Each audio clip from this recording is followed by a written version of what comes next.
Chapter 41. The car felt eerily quiet. Zhang Yuni instinctively looked up at the person in front of her, and Zhou Ting's, at the same moment, met her gaze in the rearview mirror. After a few seconds of silence, Zhang Yuni opened her mouth. No. Not yet, Zhou Ting's answered Hu Yu's question before she could. To some extent, there's a difference between not yet and not yet. But Hu Yu couldn't tell the difference yet. She only knew not yet, that Zhang Yuni and Zhou Ting's weren't boyfriend and girlfriend. So, her eyes lit up, and she asked once more shockingly, then can I marry my brother when I grow up? Zhang Yuni was shocked. Huh? She looked up again, and locked eyes with Zhou Ting's, 1,000 questions filling her mind. Could a 3-year-old already understand this? What was she doing when she was 3? She seemed to be playing in the mud. She was truly behind the times. How could Zhou Ting's be so popular? How would she answer Hu Yu? Oh, it seemed she didn't need to answer. After all, Hu Yu was marrying Zhou Ting's. This was a question Zhou Ting should answer. Thinking this way, Zhang Yuni withdrew her gaze from Zhou Ting's and said softly, Auntie Yuni can't answer you on this question. Ask your brother. As she spoke, she casually glanced at Zhou Ting's, her eyes full of meaning. Zhou Ting's, He raised his eyes slightly, shifting his gaze to the little girl. Before Hu Yu could say anything, he spoke, No. Hu Yu's eyes widened, a little bewildered. Why? Isn't it okay on TV? Brother. Uncle is much older than you. By the time you grow up, Uncle will be old. Zhou Ting spoke to her seriously, listing a number of reasons why it wasn't possible. At the end, Zhou Ting paused, looked deeply at the silent Zhang Yuni, and said slowly, Of course, more importantly, Uncle already has someone he likes. So even if they were of similar age, it wouldn't work. Hu Yu seemed to understand Zhou Ting's previous words, confused and still a little confused. But she understood the last part. She blinked, and was about to raise her hand to ask, Brother, who is the person you like? But before she could ask this question, her cell phone rang suddenly. Zhang Yuni pulled out her phone. It was Hu Xiaochang calling. Your mother's calling. Zhang Yuni snapped back to her senses and answered. Sister Xiaochang. Hu Xiaochang replied, Yuni, I forgot to tell you something. She then reminded Zhang Yuni of a few things to keep in mind about Hu Yu. She's allergic to mangoes and seafood, and can't eat either. She'd been in such a rush handing Hu Yu off to the two of them, that she'd forgotten to mention them. Zhang Yuni wrote down everything. Okay, anything else? Hu Xiaochang, no. Okay, Zhang Yuni nodded, reaching out to touch Hu Yu's head. Is she afraid of heights? Hu Xiaochang smiled. No, you want to take her to the amusement park? Zhang Yuni, I'm planning on that. Hu Xiaochang sighed helplessly. I promised to take her, but I've been so busy lately. It's okay. I take her, Zhang Yuni said. Don't worry. Hu Xiaochang smiled to herself. I'm not worried. She was very confident in Zhang Yuni. The two exchanged a few words, and Zhang Yuni spoke to Hu Yu and Hu Xiaochang and her mother before hanging up. After the call ended, Hu Yu had forgotten what she was about to say. She cheerfully discussed with Zhang Yuni, Sister Yuni, are we going to the amusement park later? Can I play with the cars? Zhang Yuni smiled softly, of course. Sister Yuni will take you there first. We can play if we want to, okay. Hu Yu nodded, okay. Hu Yu was an easy child to take care of. Hu Xiaochang had raised her well. She was sensible and polite. Although she was very young, she understood basic principles. As long as you discussed it with her, she would understand and accept what was and wasn't allowed to play. But being with a child requires a lot of energy. Considering it was getting late, Zhang Yuni and Zhou Ting didn't take her to a large amusement park, instead choosing a nearby children's park. After buying tickets and entering, Zhang Yuni and Zhou Ting took turns accompanying her on the carousel, bumper cars, and train, and even spent a long time on the bouncy castle. Before leaving, the three of them went downstairs to ride the Ferris wheel. Entering the Ferris wheel, Hu Yu clapped her hands happily, gazing out with rapture. Zhang Yuni watched her with a mixture of relief and emotion. She took out her phone and took a video to send to Hu Xiaochang, providing a real-time update on Hu Yu's situation to reassure her. The Ferris wheel completed a quick circuit, taking only a few minutes. When they reached the highest point, Hu Yu called out to Zhang Yuni, Sister Yuni, we're so high up. Zhang Yuni was amused by her words, her lips curling slightly as she asked, Yeah, are you scared? She squatted down to speak to her. If you're scared, Auntie Yuni will hold you. Not afraid, Hu Yu said, leaning against her. It's fun. She loved this. Zhang Yuni half-hugged her to prevent her from falling. The two of them talked together, a clingy soft whisper. Zhou Ting stood nearby, watching the two before them, one large and one small. It was obvious that Zhang Yuni had little experience with children, and even the practice of holding and comforting them was a bit awkward. But she was very patient, and she could talk to Hu Yuyu with the same tone over and over again, never showing any impatience. Of course, Zhou Ting had known this for a long time. Zhang Yuni was a person of resilience and endurance. Noticing his gaze, Zhang Yuni raised her eyes slightly, meeting his gaze through the Ferris wheel's cabin mirror. Their eyes met. Through a pane of transparent glass, Zhang Yuni could sense the deep, burning warmth of Zhou Ting's gaze. Her eyes flickered slightly, and she silently asked, "What's wrong?" Zhou Ting curled his lip under her gaze, and slowly shook his head. After getting off the Ferris wheel, Hu Yuyu was finally hungry and willing to leave. Considering the children were present, the three of them had a very healthy dinner.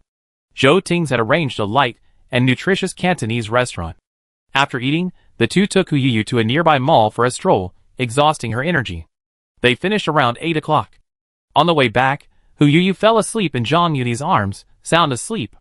Zhou Ting drove the car directly into the underground garage, and parked at the elevator entrance of Zhang Yuni's building.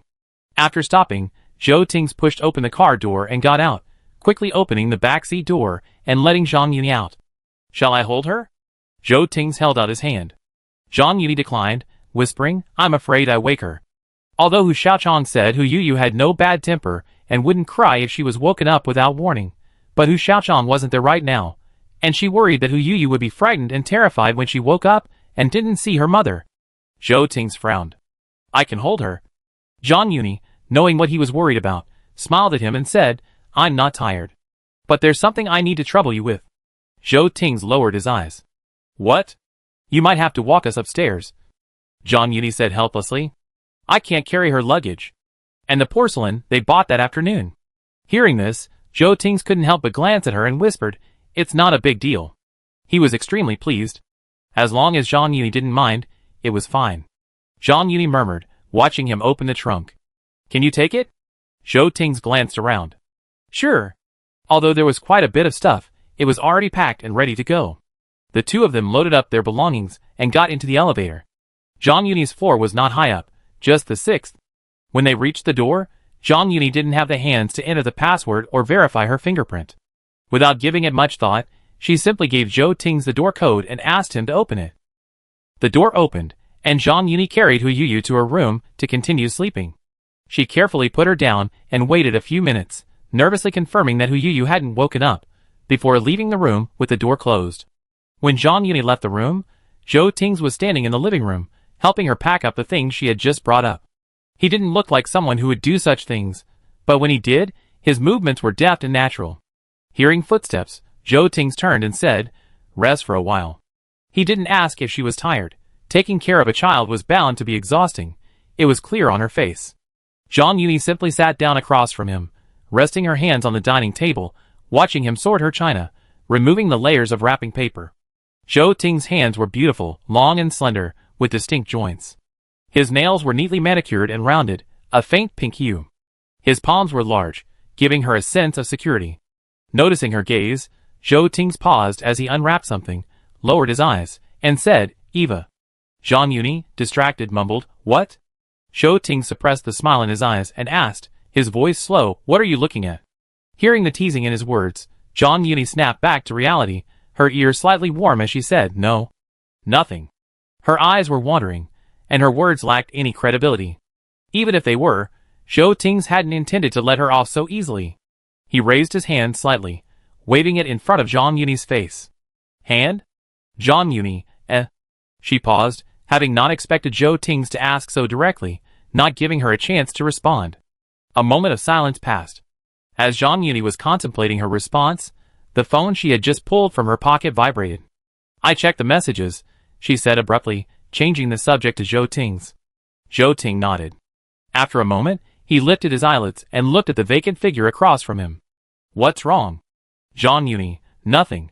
Zhou Ting's, He looked at Zhang Yuni, and could clearly tell that her expression didn't indicate anything was wrong. Zhang Yuni looked up. Really? She hadn't expected Puli to message her again, asking her to do research tomorrow. Zhang Yuni had assumed he wouldn't contact her again about research. She pondered how to refuse Puli. After a long pause, Zhang Yuni replied to Pu Li, Mr. Pu, I have something to do tomorrow and can't go. If you don't mind, I can arrange for a colleague to go. The message was sent, but Pu Li didn't reply.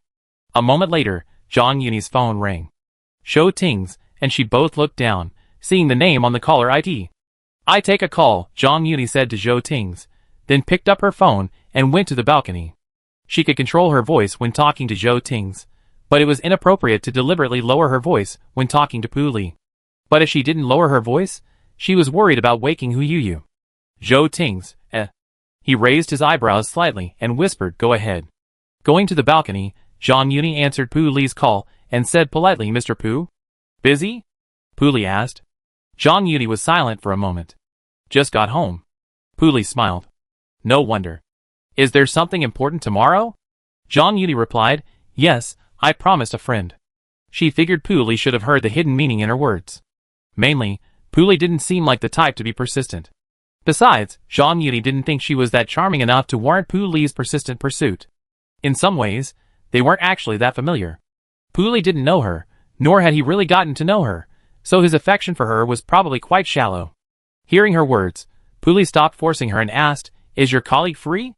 I asked later, Zhang Yuni said. If Pu Li forced the Seaway people to accompany him, they would be free even if they weren't, since Pu Li was their client. Pu Li, okay.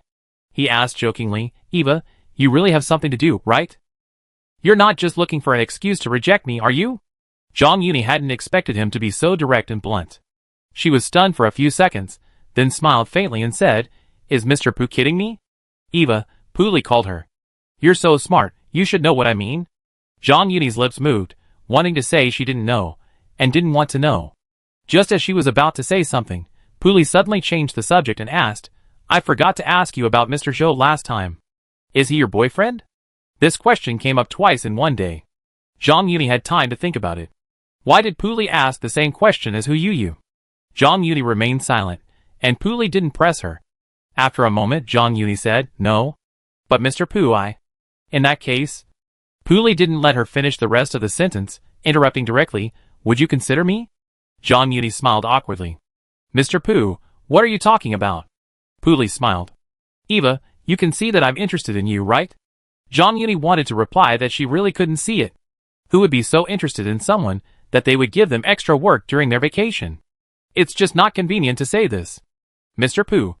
Zhang Yuni pursed her lips, a little helpless.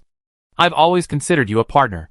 Pu Li said calmly, so from now on, try changing my role? Zhang Yuni, Mr. Pu, don't joke with me. I don't. Pu Li said. You don't have a boyfriend right now, do you?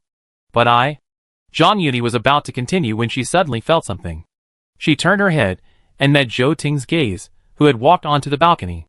In that instant, the words I have someone I like that were on the tip of her tongue suddenly felt a little awkward. She wasn't ready to tell Zhou Ting's in person that she liked him.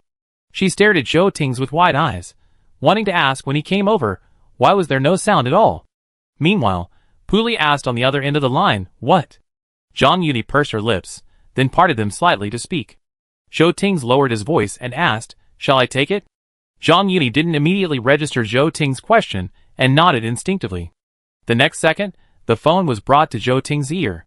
His thin lips moved slightly, as he bluntly told the person on the other end, she's going to have a boyfriend soon.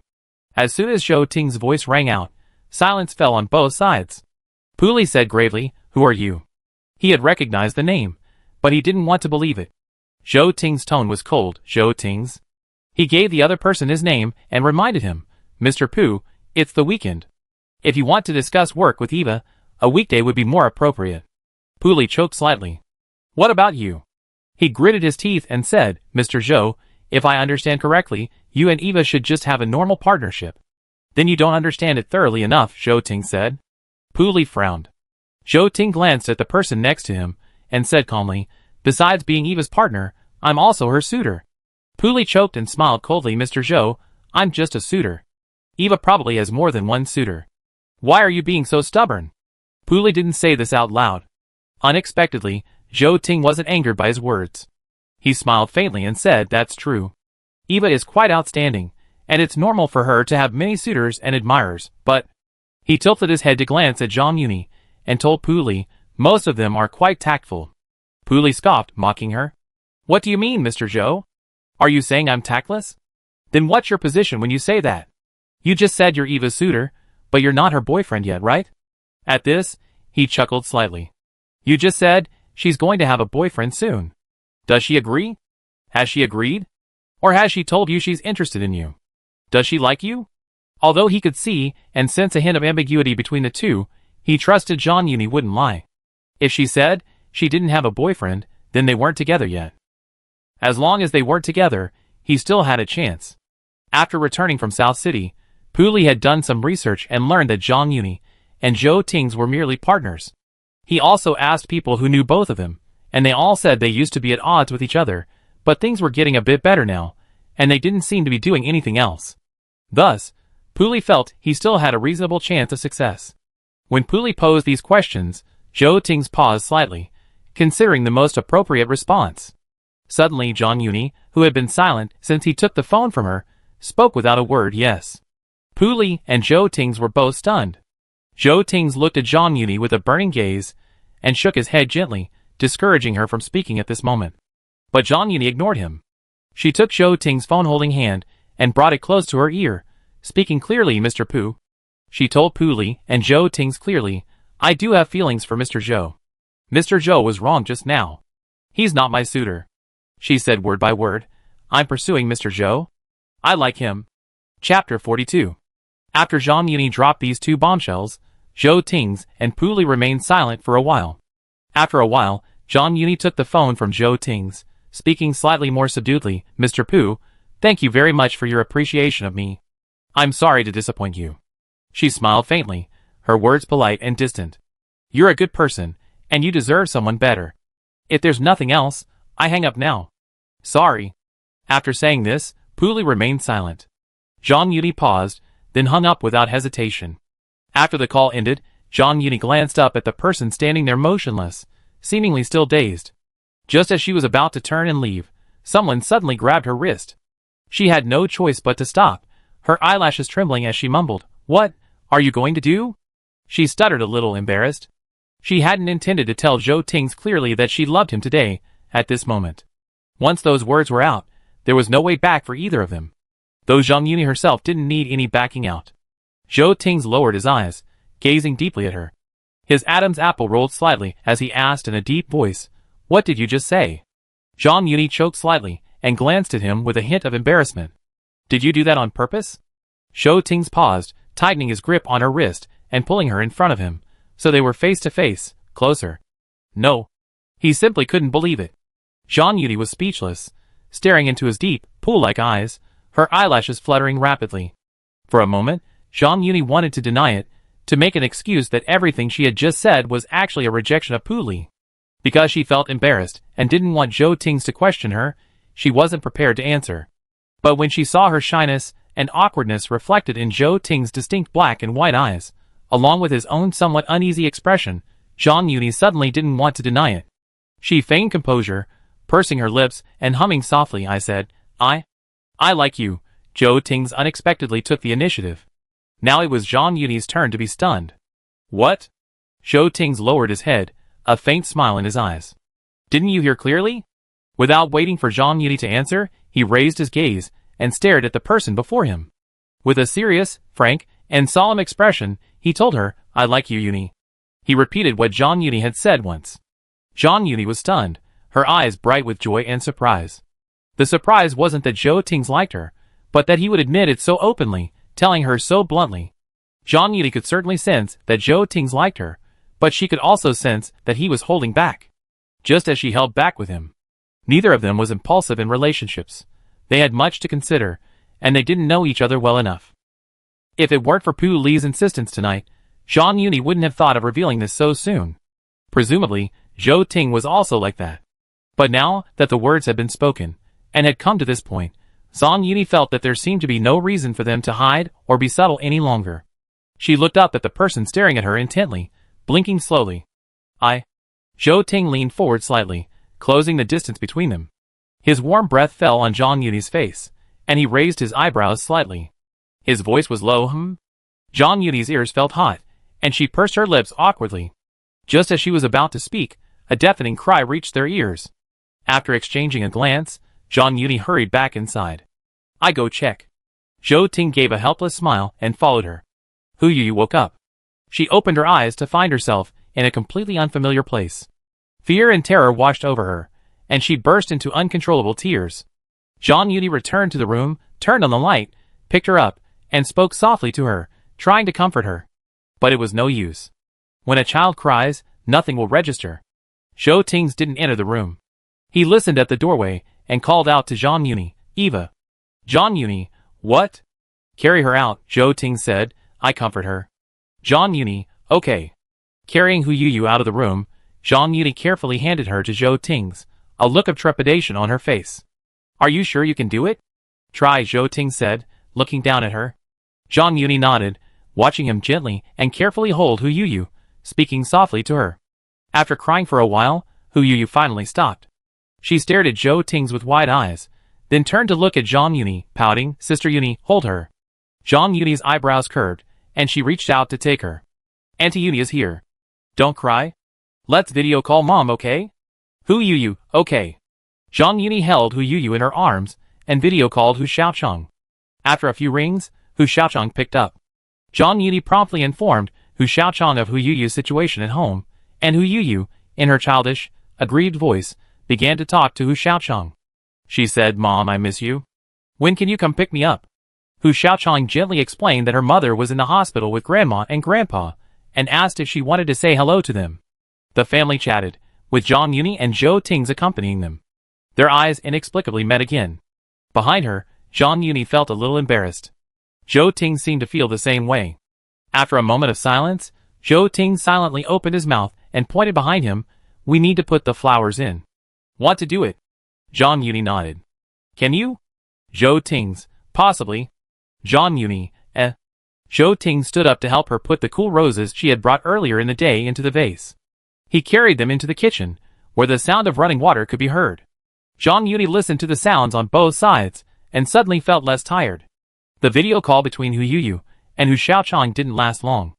Hu Xiaochang, worried she might cry, said a few words and hung up. She also had other things to attend to. After hanging up, Zhang Yuni asked Hu Yuyu if she was thirsty, and if she wanted some water. Hu Yuyu looked at her eagerly and said, Sister Yuni, I want some milk. Zhang Yuni sighed and patted her forehead. Okay, I make some for you now. Can you wait a moment? Okay. However, the milk Hu Yuyu ended up drinking wasn't made by Zhang Yuni, but by Zhou Ting, who was busy arranging the bouquets in the kitchen. Overhearing their conversation, he emerged from the kitchen and looked at Zhang Yuni. Let me do it. How do I make it? Zhang Yuni opened her phone and directly forwarded the milk foaming formula Hu Xiaochang had sent her to Zhou Ting.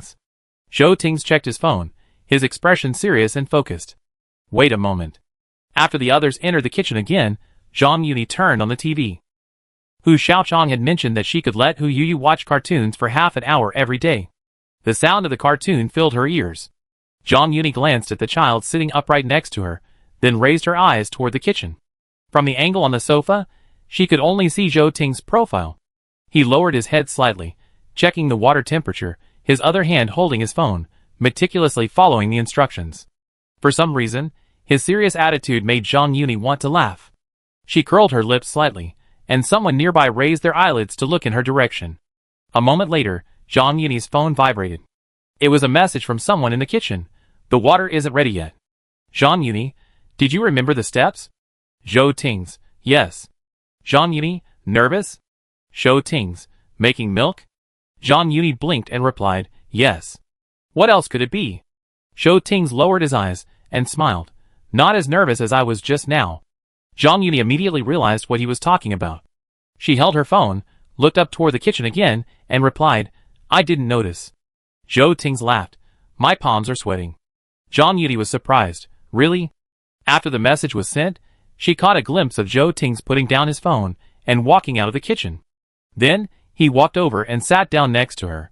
Out of sight of little Hu Yuyu, his arm brushed against hers, sliding down from her wrist to hold her hand.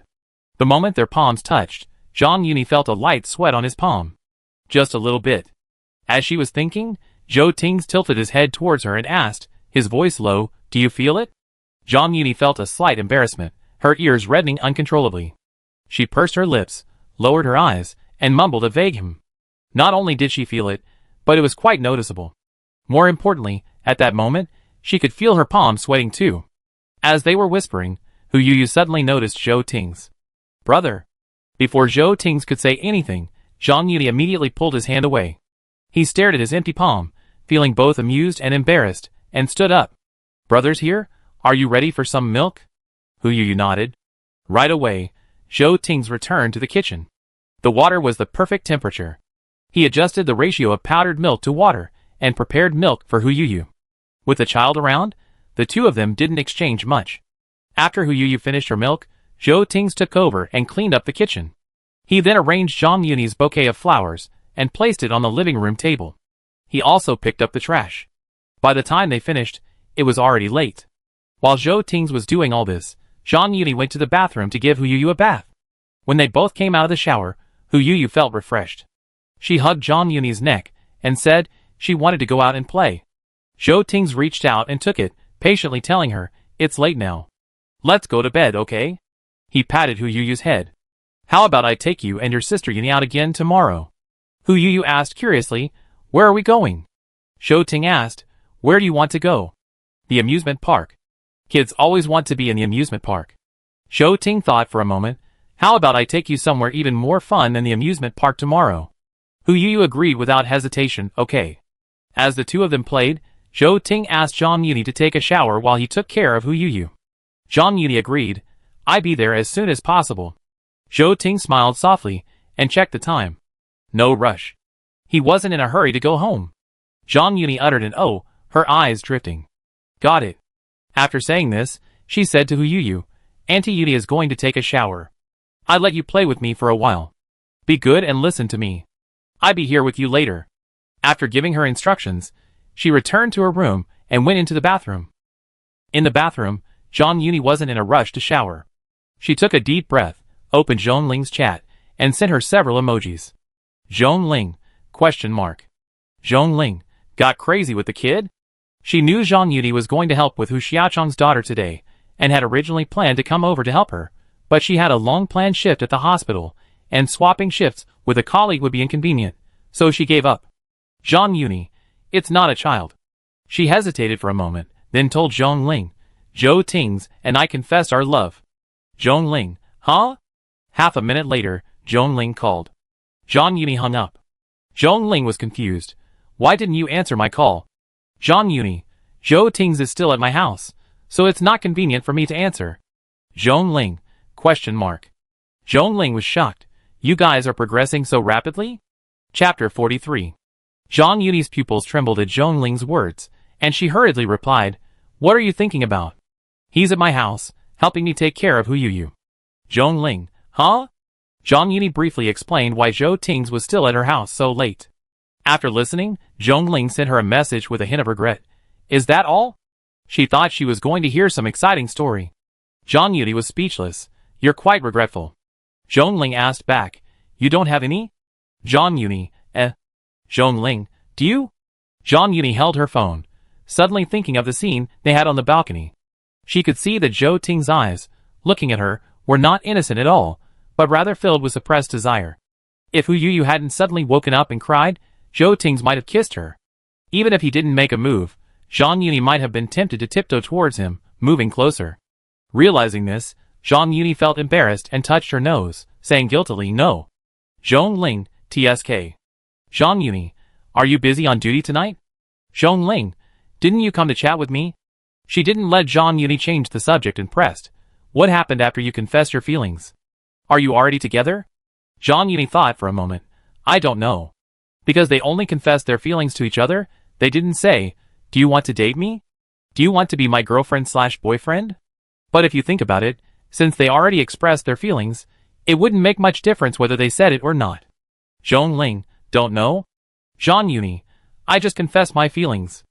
Zhong Ling, a new way of dating? Zhang Yuni, not sure. I tell you tomorrow.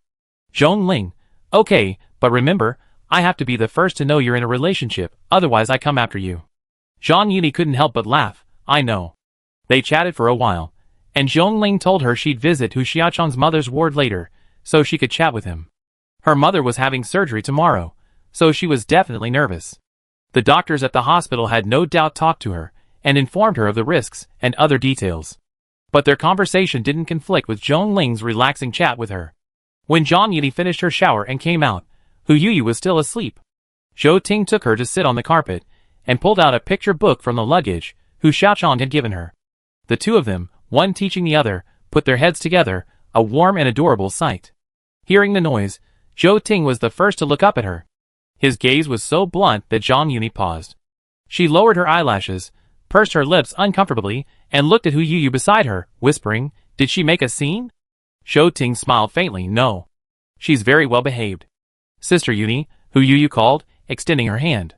"Give me a hug." Zhang Yuni curled her lips, bent down, picked Hu Yuyu up, and said softly, "Yuyu, it's getting late, you should." Before she could even utter the word sleep, Hu Yuyu suddenly nuzzled into her chest and said innocently, "Sister Yuni, you smell so good." Zhang Yuni paused, subconsciously glancing at Zhou Ting's. At the same time, Zhou Ting's gaze was also on her. His eyes were deep as he watched Hu Yuyu wrap her arms around Zhang Yuni's neck, her head nestled against her chest. The room suddenly fell silent. For a few seconds, Zhang Yuni, her face and ears flushed, spoke to Hu Yuyu, the scent of shower gel. "You smell nice too." Hu Yuyu then bent down to sniff herself, pleasantly surprised. "Really?" She smelled nice too. Zhang Yuni hummed, suddenly unsure what to say. Embarrassed, she tilted her head, coughed, and cleared her throat. Zhou Ting's raised his eyebrows slightly, a faint smile in his eyes. It's getting late, Zhang Yuni reminded him. "Do you want to go back and rest?" Zhou Ting's glanced at the time, stood up, and asked, "Can you handle this by yourself?" Zhang Yuni hesitated for a moment. "Of course." Sister Xiaochang said Yuyu sleeps well. Zhou Ting's nodded slightly, knowing it wasn't appropriate for him to stay here just yet. He stared intently at Zhang Yuni, wanting to say something, but worried about the children nearby, making it inappropriate. Finally, the two exchanged glances and suppressed their thoughts. "I go back first," Zhou Ting said, walking to the door to change his shoes. "My phone is always on, so you can message or call me anytime." Zhang Yuni blinked, her lips curled upward. "Got it."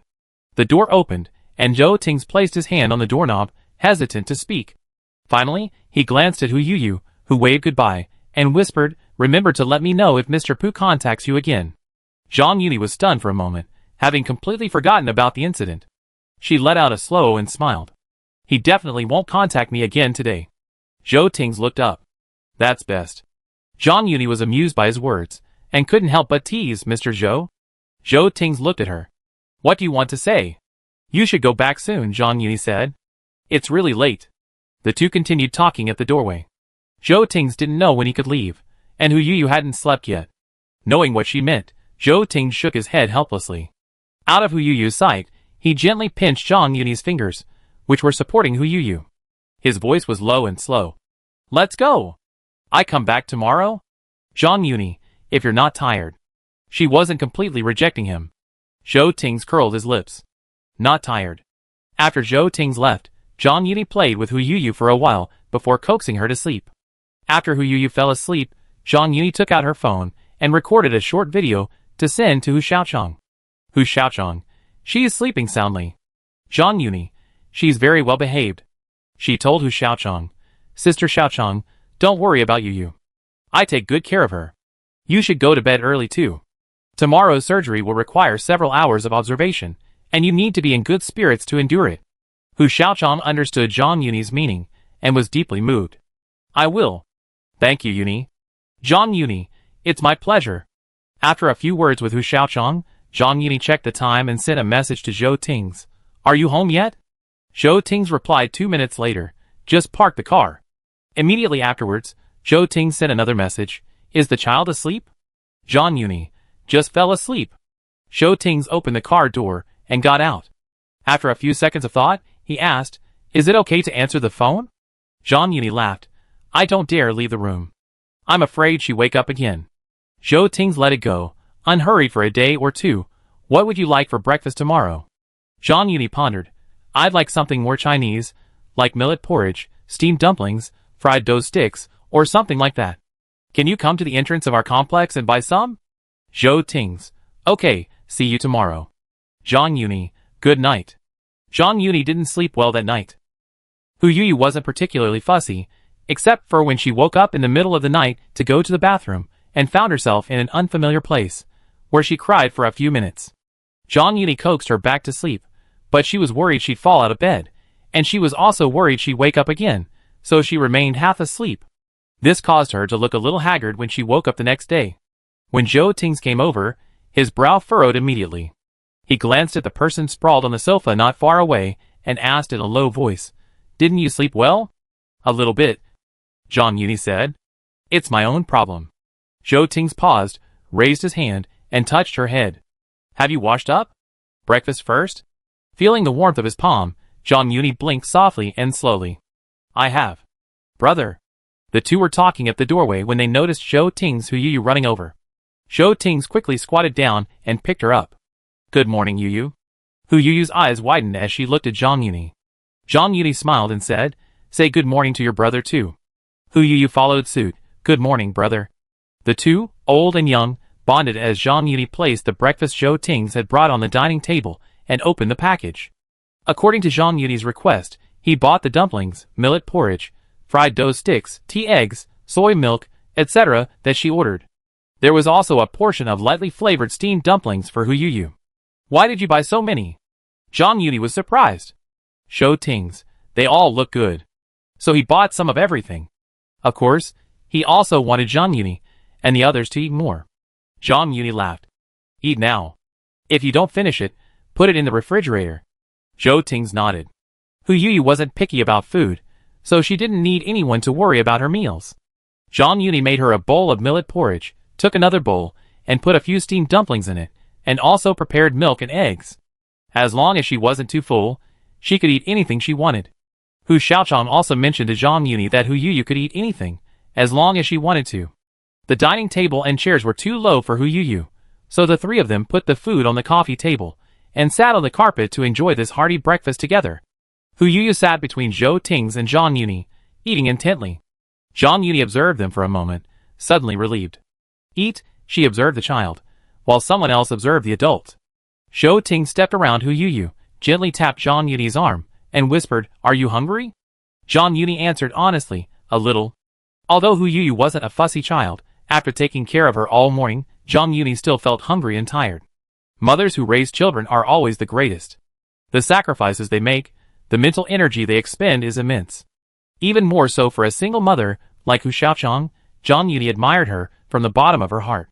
Thinking of Hu Xiaochang, Zhang Yuni turned her head. "Zhou Tings." Zhou Tings glanced sideways. "What do you want to say?" Zhang Yuni hesitated and asked in a low voice, "Do you think the surgery is starting now?" Zhou Ting was stunned. He glanced down at Hu Yuyu, who was devouring her dumplings intently. "Are you hesitating? Should we take her to the hospital?" Zhang Yuni hadn't expected him to see through her innermost thoughts. Well, it's grandma's surgery, after all. However, she was worried that taking the child there would cause her some trauma. Zhou Ting understood Zhang Yuni's hesitation. He pondered for a few seconds and whispered, "Ask her mother?" "I'm worried Sister Xiaochang will find it troublesome and reject me," Zhang Yuni said. Zhou Ting understood. "Ask first. We can go later." Zhang Yuni was surprised. "Later? The operation won't be that quick," Zhou Ting told her reluctantly. "Let's wait until it's almost over." Zhang Yuni's breathing hitched slightly, and she opened her mouth slightly. "Is it very risky?" Zhou Ting held Zhang Yuni's hand from behind Hu Yuyu.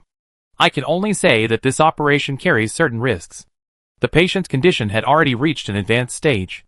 Zhou Ting had gone home last night to chat with Zhou Lekun and knew the severity of Professor Duan's surgery today. Professor Duan was already asleep when he arrived home. This was Professor Duan's habit. If she had a major surgery the next day, she would go to bed early, and no one could disturb her. She had a small, separate attic room at home where she could rest. Whenever Professor Duan went to the attic, Zhou Ting knew the surgery she would be undergoing the next day would be very difficult. But he didn't intend to tell Zhang Yuni this. He could only say that any surgery carries certain risks. But please trust Professor Duan, she'd be fine. After listening to Zhou Ting's words, Zhang Yuni remained silent for a moment before saying, "Okay, I asked Sister Xiaochang later." Zhou Ting's, "Okay." After breakfast, Zhang Yuni and Zhou Ting's took Hu Yuyu downstairs to the community's children's playground for a while before returning home. Back home, Zhang Yuni called Hu Xiaochang and asked if she wanted to take Hu Yuyu to the hospital herself. Having a child around might help ease the adult's anxiety. Hu Xiaochang hesitated. She actually wanted Hu Yuyu to go, but she was worried it wasn't appropriate. After discussing it, Hu Xiaochang finally decided to have Zhang Yuni take Hu Yuyu later. She, too, wanted to see Hu Yuyu. After making an appointment, Zhang Yuni told Zhou Tings. Zhou Tings nodded, no problem. I take you there at noon. After he finished speaking, he lowered his gaze to Zhang Yuni. Do you want to catch up on some sleep? Zhang Yuni instinctively raised a hand to touch her face. Looking haggard? No. Zhou Tings shook his head, wanting to reach up and hold her hand, but Hu Yuyu was right beside him. He suppressed his body's instinctive impulse. It seems you didn't get enough rest last night. Getting some sleep would be better. After all, she still had to take care of Hu Yuyu tonight. Zhang Yuni uttered a "oh," noticing the emotion in his eyes, then lowered her head and kissed the child beside her. What about her? I take her out to play for a while, Zhou Ting said. Zhang Yuni raised an eyebrow. Are you sure you can do it alone? Zhou Ting tilted his head, thinking. It should be fine. If I can't coax her, I bring her back. Zhang Yuni thought for a moment. Okay, I ask you for her opinion. Not surprisingly, Hu Yuyu liked Zhou Tings very much and understood what he was saying. Her sister Yuni was tired and wanted to sleep, so he took her out to play. They went to play with ocean balls. No child could resist an ocean ball. Hu Yuyu excitedly said she wanted to go right away when she heard about it. After changing Hu Yuyu's clothes and grabbing her water bottle, Zhang Yuni escorted them out. As they reached the door, she was still a little nervous. How about I go with you? No need, Zhou Ting smiled. If you're worried, I call my aunt at home and have her come over to help take care of her. Zhang Yuni was speechless. It's not that I'm worried about you. She was worried that Hu Yuyu would bother Zhou Tings. He couldn't stand it. When she said that, Zhou Tings understood. He raised his eyebrows slightly, smiled at her, and said seriously, trust me? Zhang Yuni's heartbeat quickened, and she hummed softly. She believed him. After Zhou Tings led Hu Yuyu out, the room felt completely silent. Zhang Yuni wasn't used to napping, but because she hadn't rested well the previous night, she fell into a deep sleep shortly after changing into her pajamas and lying in bed. Over here, Zhou Tings had just left with Hu Yuyu when Meng Sui called. Where are you? Meng Sui asked. I need to talk to you about something. Zhou Tings glanced at the child in his arms. Are you really anxious? Meng Sui hummed. Zhou Tings asked again, can't you talk on the phone? Meng Sui, that's fine, I just wanted to ask. Before he could finish his question, Zhou Ting said, then drive over to pick me up. Meng Sui was stunned. What do you mean? Zhou Tings, I can't drive today. Meng Sui was confused. Why? Did you drink so early in the morning? No. Zhou Ting said calmly and concisely. You know when you come over. Over 20 minutes later, Meng Sui arrived at the gate of Zhang Yun's EGR residential complex. He parked the car and looked at the little girl in Zhou Ting's arms, his eyes wide with disbelief. You're secretly raising a child behind my back? Zhou Tings ignored his ramblings and told Hu Yuyu to call him. He's Uncle Ming. Call him Uncle Ming. He give you a big red envelope. Meng Sui, eh? Hu Yuyu knew what a big red envelope meant. She looked at the unfamiliar yet handsome uncle and said crisply, Uncle Ming. Hello. Meng Sui was caught off guard and cautiously touched her head. Wait a minute. Uncle Ming doesn't have a red envelope right now. I give it to you later. Hu Yuyu agreed. After speaking to the child, Meng Sui pointed at Zhou Tings. What's going on? It's the daughter of Eva's colleague. Her grandmother is a patient of Professor Duan's. She's having surgery today. Zhou Tings briefly and clearly informed Meng Sui of the current situation. Meng Sui, oh. He suddenly realized something, looked at the little girl in front of him, and hesitantly extended his hand to her.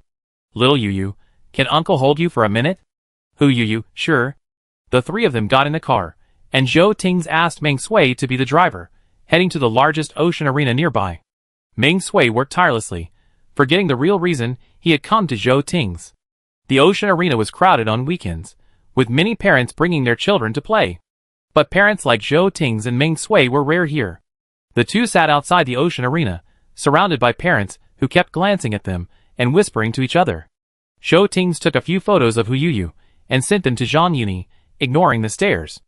After sending the photo, he asked Meng Sui, what do you want to talk to me about? Meng Sui paused for a moment before finally asking, What's going on between you and Mr. Pu from Shuingxing restaurant?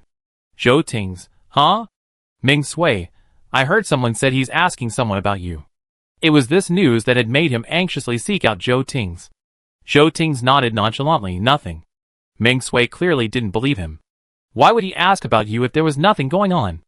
We just had a little conflict last night, Zhou Tings said slowly. Ming Sui, what conflict? How could he not know these two had a conflict? Aren't they strangers? Zhou Tings paused, then said thoughtfully, he's interested in Eva. Ming Sui was stunned. And then what? I told him to give up on Eva as soon as possible. Zhou Tings didn't mention Zhang Yuni telling Pu Li in front of him that she liked him. He simply said, he might be unwilling to accept this and want to compete with me. Ming Sui, He stared at the calm and composed figure before him, then paused for a moment before asking, so what's the situation between you and Eva now? It's like the pursuer and the pursued, Zhou Ting said. Ming Sui was confused. Who's pursuing whom? Zhou Ting glanced at him. I'm pursuing her. She's not pursuing you. Ming Sui was bewildered, feeling tricked. Didn't she send flowers to the company last time? Zhou Ting replied, flowers are flowers. Ming Sui frowned, wanting to say something, but Zhou Ting pulled out his phone and said, I'm pursuing her. If anyone asks, just answer like that. Ming Sui paused for a moment before reacting, oh. He nodded. Then when will you be able to catch up? You won't let President Pu and Jiu as a catch up, will you? Hearing this, Zhou Ting sneered and said unceremoniously, you think too much. Ming Sui spread his hands. Then keep going. The two of them played outside with Hu Yuyu for almost 2 hours. Only after Zhang Yuni sent a message saying she had woken up did Zhou Tings let Ming Sui take them home. On the way back, he instructed Ming Sui to arrange for lunch to be delivered later. Ming Sui sighed softly. Are you the one chasing her, or am I? Zhou Tings gave him a neutral look, the meaning clear. President Ming doesn't want to? Speechless, Ming Sui had to compromise. What do you want to eat? What are Eva's dietary restrictions? Zhou Ting smiled. I send it to you later. After lunch at home, Zhang Yuni and Zhou Tings took Hu Yuyu to the hospital. Before leaving, Zhou Ting called the hospital and learned the surgery wasn't over yet. Before entering the hospital, the two packed some food from the restaurant near the entrance. Hu Xiaochang and her father waited outside the operating room, refusing to leave even when hungry. Yuni. Hu Xiaochang stood up immediately upon seeing them. Zhou Ting put Hu Yuyu down, who quickly ran over Mom. Zhang Yuni reminded her to slow down, looking up at Hu Xiaochang. Sister Xiaochang, are you tired from waiting? Hu Xiaochang shook her head bitterly. Thank you for all the hard work. Zhang Yuni, it's nothing. She greeted Hu Xiaochang's father, set her food aside, and let the two of them eat something to fill their stomachs. Hu Xiaochang hugged Hu Yuyu. Thank you. Zhang Yuni said calmly, it's my pleasure.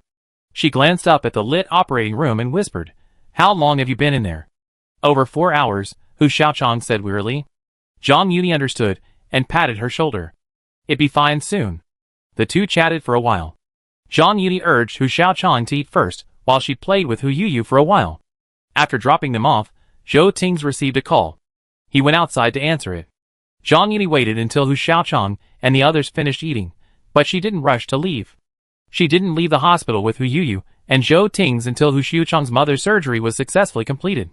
That afternoon, Zhou Tings drove Hu Yuyu to the animal kingdom to distract her and cheer her up. After playing at the zoo until late, the three of them headed home. It was already 10 o'clock when Zhang Yuni and Zhou Tings got home. Both Zhang Yuni and Zhou Tings had to go to work the next day. So Zhou Tings didn't stay long with Zhang Yuni, just letting her and Hu Yuyu wash up before leaving. On Monday, Zhang Yuni woke up early and took Hu Yuyu to kindergarten. After dropping her off, she said goodbye to Hu Xiaochang before heading to the office. As soon as she parked her car at the office, Zhou Ting sent her a message. Have you arrived yet? Zhang Yuni, just arrived. After the message was sent, Zhou Tings called.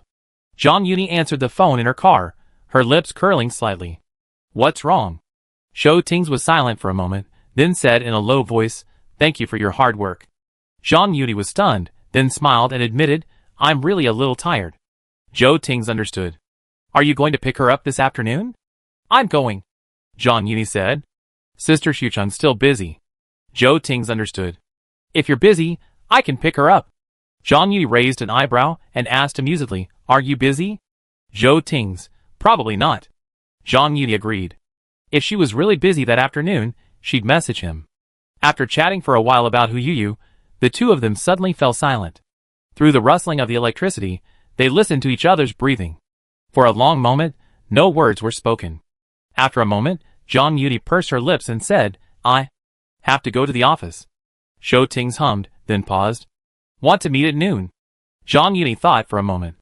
"I might not have much time." Zhou Ting's, "Then I wait until you're free." Zhang Yuni said softly, "Okay." After hanging up, Zhang Yuni sat in the car for 2 minutes, letting the heat in her cheeks cool slightly, before getting out and going upstairs to the office. That morning, Zhang Yuni received a bouquet of flowers identical to the one she received on Saturday. This bouquet piqued the curiosity of everyone in the company. When she went to Caroline's office to report on her work, Caroline asked her, "Who sent the flowers?" "Zhang Yuni. Why are you gossiping about this?" "Gusa?" Caroline pressed. Zhang Yuni was at a loss for words. "No, why would President Ji send me flowers?" Caroline raised an eyebrow, looking at her suspiciously. "Hasn't he contacted you recently?" "Yes." Zhang Yuni was at a loss, suddenly remembering something. "Miss C." "Caroline, go ahead." She gestured for Zhang Yuni to sit down. "What do you want to ask of me?" "I don't have any feelings for Mr. Ji," Zhang Yuni said. "I'm not sure what he means either.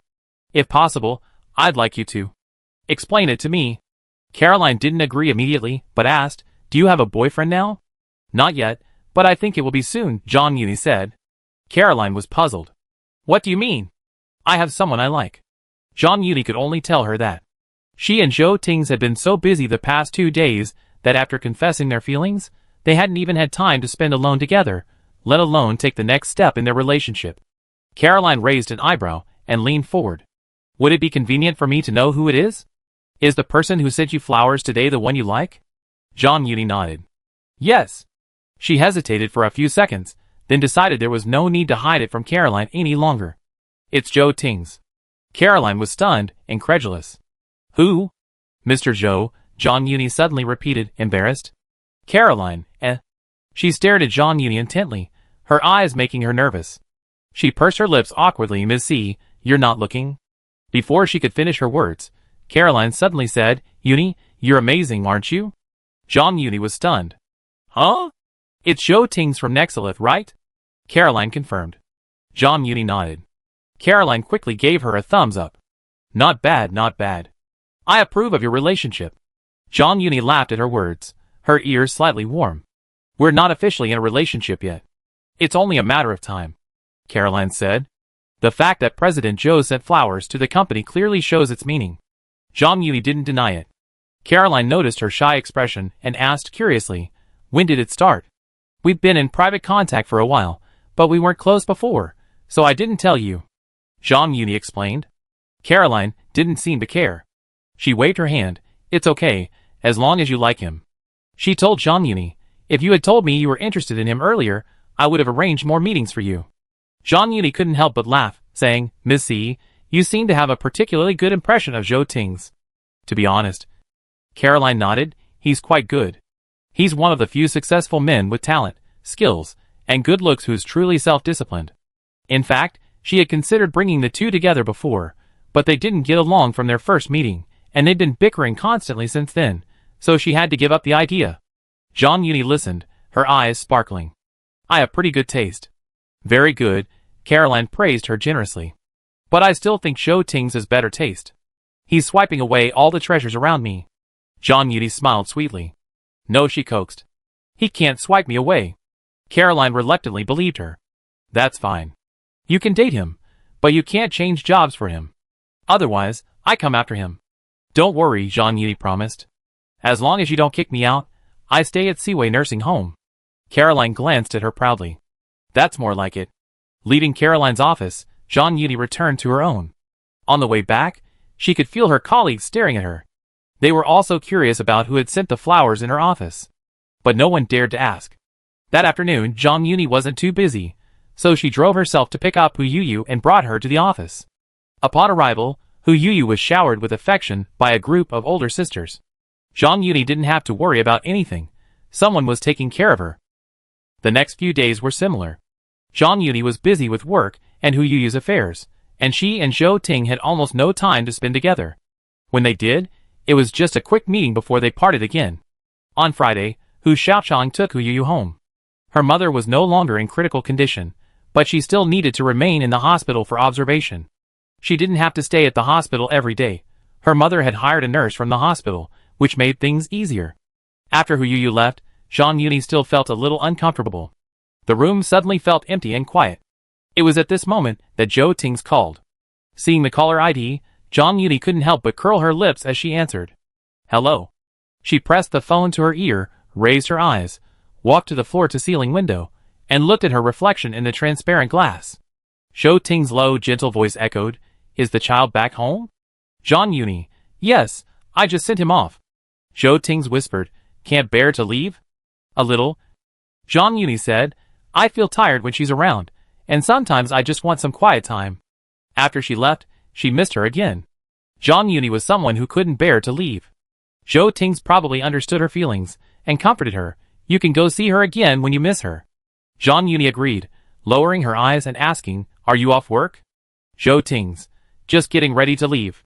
He paused and asked, Are you sleepy? Having a vague idea of what he was up to, Zhang Yuni took the phone from her ear and glanced at it, jokingly saying, No matter how tired I am, I won't get sleepy before 9 o'clock. Zhou Ting smiled to himself, in a negotiating tone, Did I come over to see you? Zhang Yuni didn't agree immediately, but asked, Talk to me about work? Zhou Ting's, No. Zhang Yuni uttered an O and said nothing. Zhou Ting's waited, his tone a bit anxious. Okay. Come on, Zhang Yuni stopped teasing. I won't be coming downstairs. Zhou Ting's chuckled. You don't have to come downstairs. After hanging up, Zhang Yuni stood there for 2 minutes, considering whether to rush to the shower. After all, she'd been working all day and her makeup was smudged. The thought flashed through her mind, but then she felt it would be strange to shower now, so she didn't act. Finally, before Zhou Ting's came up, Zhang Yuni simply removed her smudged makeup, revealing a palm-sized, plain face. As she waited for the doorbell to ring, Zhang Yuni felt her heartbeat was a little exaggerated. She didn't know why she was so nervous. Clearly, she and Zhou Ting's had already expressed their feelings for each other, and she knew exactly why he had come. But some emotions, including heart rate, are sometimes out of control. The door's soundproofing was actually quite good, but strangely, in her nervous state, Zhang Yuni heard the sound of the elevator and the footsteps approaching her door. As she expected, the doorbell rang throughout the house. Zhang Yuni stood up, walked to the door, and opened it. The first thing that caught her eye was a bouquet of flowers. This time, it wasn't a bouquet of cool roses, but a large bouquet of classic, common roses. The rich fragrance of the flowers filled her nose. Zhang Yuni was stunned for a moment, then looked up at the person holding it, her breath catching. You? Zhou Ting's lowered his gaze, his eyes burning, his Adam's apple rolling slightly. Yes, me. Zhang Yuni reached out to take it, smiling, The flowers you sent me these days are still here. She wouldn't have needed a vase to put the flowers in. All the vases she bought last weekend were still in use. Zhou Ting's looked at her, his voice low, They're different. Zhang Yuni blinked, not asking what was different. She turned around, holding the flowers, and placed a large bouquet on the dining table, taking up most of the space. After placing them, Zhang Yuni turned her head. Are you really coming from the company? The flower shop, Zhou Ting's honestly told her. He had picked up the flowers at the flower shop when he called her. Zhang Yuni nodded, his eyebrows raised. Aren't you afraid I won't let you come? Will you? Zhou Ting's looked at her and approached her. The two men were face to face, their distance very close. If Zhang Yuni had only to raise her head slightly, the corner of her lips might have brushed Zhou Ting's chin. If Zhou Ting's lowered his head even slightly, he could kiss her forehead, her face, her lips. When their eyes met, they saw themselves reflected in each other's eyes. Zhang Yuni remained silent. Zhou Ting's lowered his head slightly, leaned closer, and called her by her Chinese name. Do you remember what I said last week? Zhang Yuni held her breath, looking up at him intently, her lips slightly parted. Which one?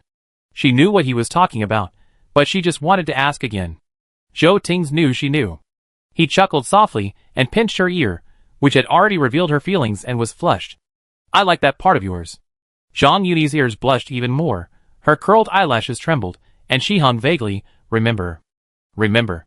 Of course she did. She still thought about it from time to time these past few days. Zhou Ting took in her shyness and nervousness, suppressing the smile.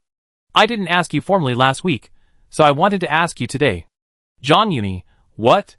Do you want a boyfriend? Zhou Ting asked. Zhang Yuni hadn't expected him to ask her that. She was stunned for a few seconds, observing his nervous expression. A sly glance flashed in her eyes. What are you going to do if I say no? Zhou Ting raised an eyebrow. I don't know. He lowered his head, rubbing her forehead affectionately, and said slowly, I hadn't thought about this question before coming here. Zhang Yuni choked slightly, feeling manipulated. She deliberately raised her hand and poked his shoulder, saying slowly, so now. Before she could even utter the last two words, Zhou Ting lost his patience, discarding his usual gentlemanly demeanor, and kissing her lips with unerring precision. Lips pressed against lips. For several seconds, Zhou Ting made no further move. He seemed to be waiting to see if Zhang Yuni would push him away. When Zhang Yuni's wide eyes closed, and she blinked softly, Zhou Ting snatched her breath away, suppressing the words she was about to say. He no longer gave himself, nor Zhang Yuni, much leeway. He wanted her, wanted to be her boyfriend, wanted to be in love with her. The kiss didn't last long. Both of them were green and new. Even though they were mature and understood the situation, without practical experience, they were always clumsy. Just as Zhou Ting was about to withdraw, giving Zhang Yuni some breathing room and allowing them to chat a little longer, Zhang Yuni suddenly reached out and put her arm around his neck. The two of them pressed together. Then summer clothing allowed them to feel each other's body heat. The temperature rose even as they approached, even before a face-to-face embrace. For a moment, Zhou Ting's nose was no longer filled with a rich floral scent, but with the delicate floral aroma he had smelled last Saturday night, the alluring fragrance of Zhang Yuni. Sensing Zhang Yuni's advance, Zhou Ting's Adam's apple rolled. As she tiptoed closer, he lifted his arm slightly, grasped her waist, and carried her to the dining table to sit. This position facilitated his attack. No longer reserved or restrained, he gently bit Zhang Yuni's lower lip, entwining his lips with hers, plundering the oxygen she had just inhaled. His tongue nimbly penetrated her mouth, finding her tongue. From the open window, a chaotic noise occasionally seeped in. The sound of cars in the distance, the rustling of people upstairs and downstairs, the crying of children, the sound of the television, and so on. However, no one cared about these. All Zhang Yuni and Zhou Ting heard in their ears was the sound of dense water and their breathing. Chapter 44. Zhang Yuni responded to Zhou Ting's aggressive attack as best she could. Unfortunately, she lacked experience and didn't quite catch her breath. Soon, panting, she pushed against the man's chest. Zhou Ting, as if waking from a dream, hummed hoarsely, his lips moving to the side, pecked her lips with lingering affection before releasing her. They both calmed their breathing. After a while, Zhou Ting lowered his head again, nuzzling the tip of her nose and kissing her ear, lingering and rubbing, his affection unsatisfied. Zhang Yuni remained motionless, allowing him to do what he wanted. Only when their heartbeats calmed down a bit did she release her arm from Zhou Ting's neck, leaning back on the dining table, staring straight at him. Zhou Ting accepted her gaze, examining him. After a moment, he raised his hand, wiping the water marks on her lip. He asked in a low, raspy voice, He seemed to be asking, why was she looking at him like that? Zhang Yuni's eyes flickered, and she tried to look away, but then stopped. Then, slowly leaning forward, she approached him again, saying confidently, Can't I look at my boyfriend? Zhou Ting suddenly stopped, gently pinched her chin, leaned in closer, and said with a smile, Yes, you can look all you want. After a few seconds of silence, Zhou Ting lowered his eyes, his warm breath hitting Zhang Yuni's face, burning her. Just want to look. He was quite scheming, seemingly trying to coax Zhang Yuni into committing a crime. Zhang Yuni, caught in his alluring gaze, felt her heartbeat, which had just calmed down, begin to flutter like a butterfly's wings again. She turned aside without a word and said calmly, That's the plan for now. Zhou Ting was amused by her words, his lips curling slightly as he said good-naturedly, Okay. He didn't force her. Zhang Yuni hummed, her cheeks slightly warm. The two stared at each other in silence for a moment, their lips inexplicably pressed together again. But this time, neither of them was in a hurry. They kissed passionately, gradually building up from light to deep. After the kiss, Zhou Ting carried Zhang Yuni off the dining table, calmed himself, and then went into the kitchen to drink a large glass of ice water. Zhang Yuni, watching from outside, felt a little amused. After a while, Zhou Ting handed her a glass of warm water. Zhang Yuni reached out to take it, her brows curved slightly. Thank you. Zhou Ting pinched her fingers and said hoarsely, You're welcome. The room suddenly fell silent. After a while, Zhang Yuni asked anxiously, What should I do with the flowers? It was such a large bouquet, and she didn't have a vase. Zhou Tings looked around. How old is that bouquet, right? He pointed to the flowers in one of the vases and asked. Zhang Yuni thought for a moment. Should we change it? Zhou Ting stood up and walked over. It's a little stale. Zhang Yuni, okay. She actually liked that bouquet very much. Citing her reluctance, Zhou Tings curled his lips and smiled. I buy you another next time. Don't buy it every day, Zhang Yuni said. It's too wasteful. She knew Zhou Tings had money, and she didn't have the money to change the bouquet every day. But a bouquet of flowers can really last for several days. There's really no need to change it every day. Knowing what she meant, Zhou Tings nodded. Okay. He took the flowers out of the vase first, then unpacked the bouquet he had just taken from the florist. Zhang Yuni wanted to help, but Zhou Tings refused. Roses have thorns. He could do it himself.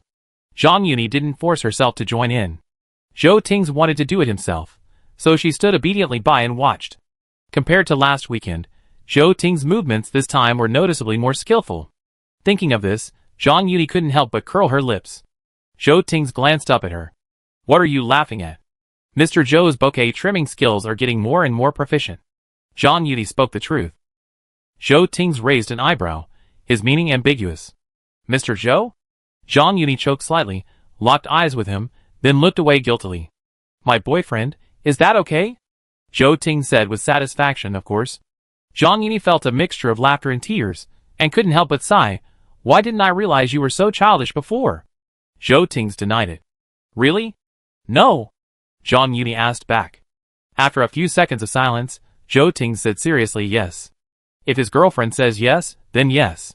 The two stood in the kitchen, one cleaning up while the other accompanied him.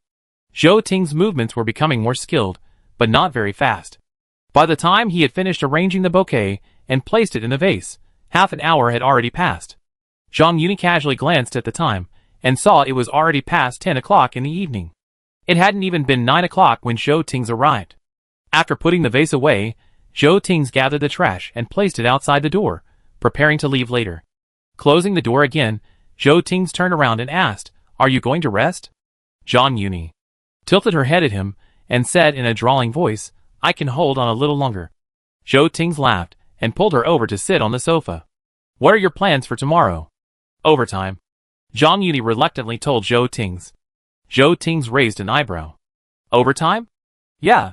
Zhang Yuni whispered. Shin Shuya's endorsement will be officially announced on May Day, so we have to work overtime to plan. Zhou Tings understood. Work overtime at home or at the office? In the past, Zhang Yuni would have worked overtime at the office. But now, she hesitated. After a long silence, Zhang Yuni raised her hand and poked Zhou Ting's arm. He grabbed his wrist and held it in his hand. Yeah. What are your plans for tomorrow? Zhang Yuni asked him first. Zhou Ting smiled faintly, pressed his palm against hers, and said in a low voice, I'm waiting for my girlfriend's arrangements. Zhang Yuni was taken aback for a moment. What?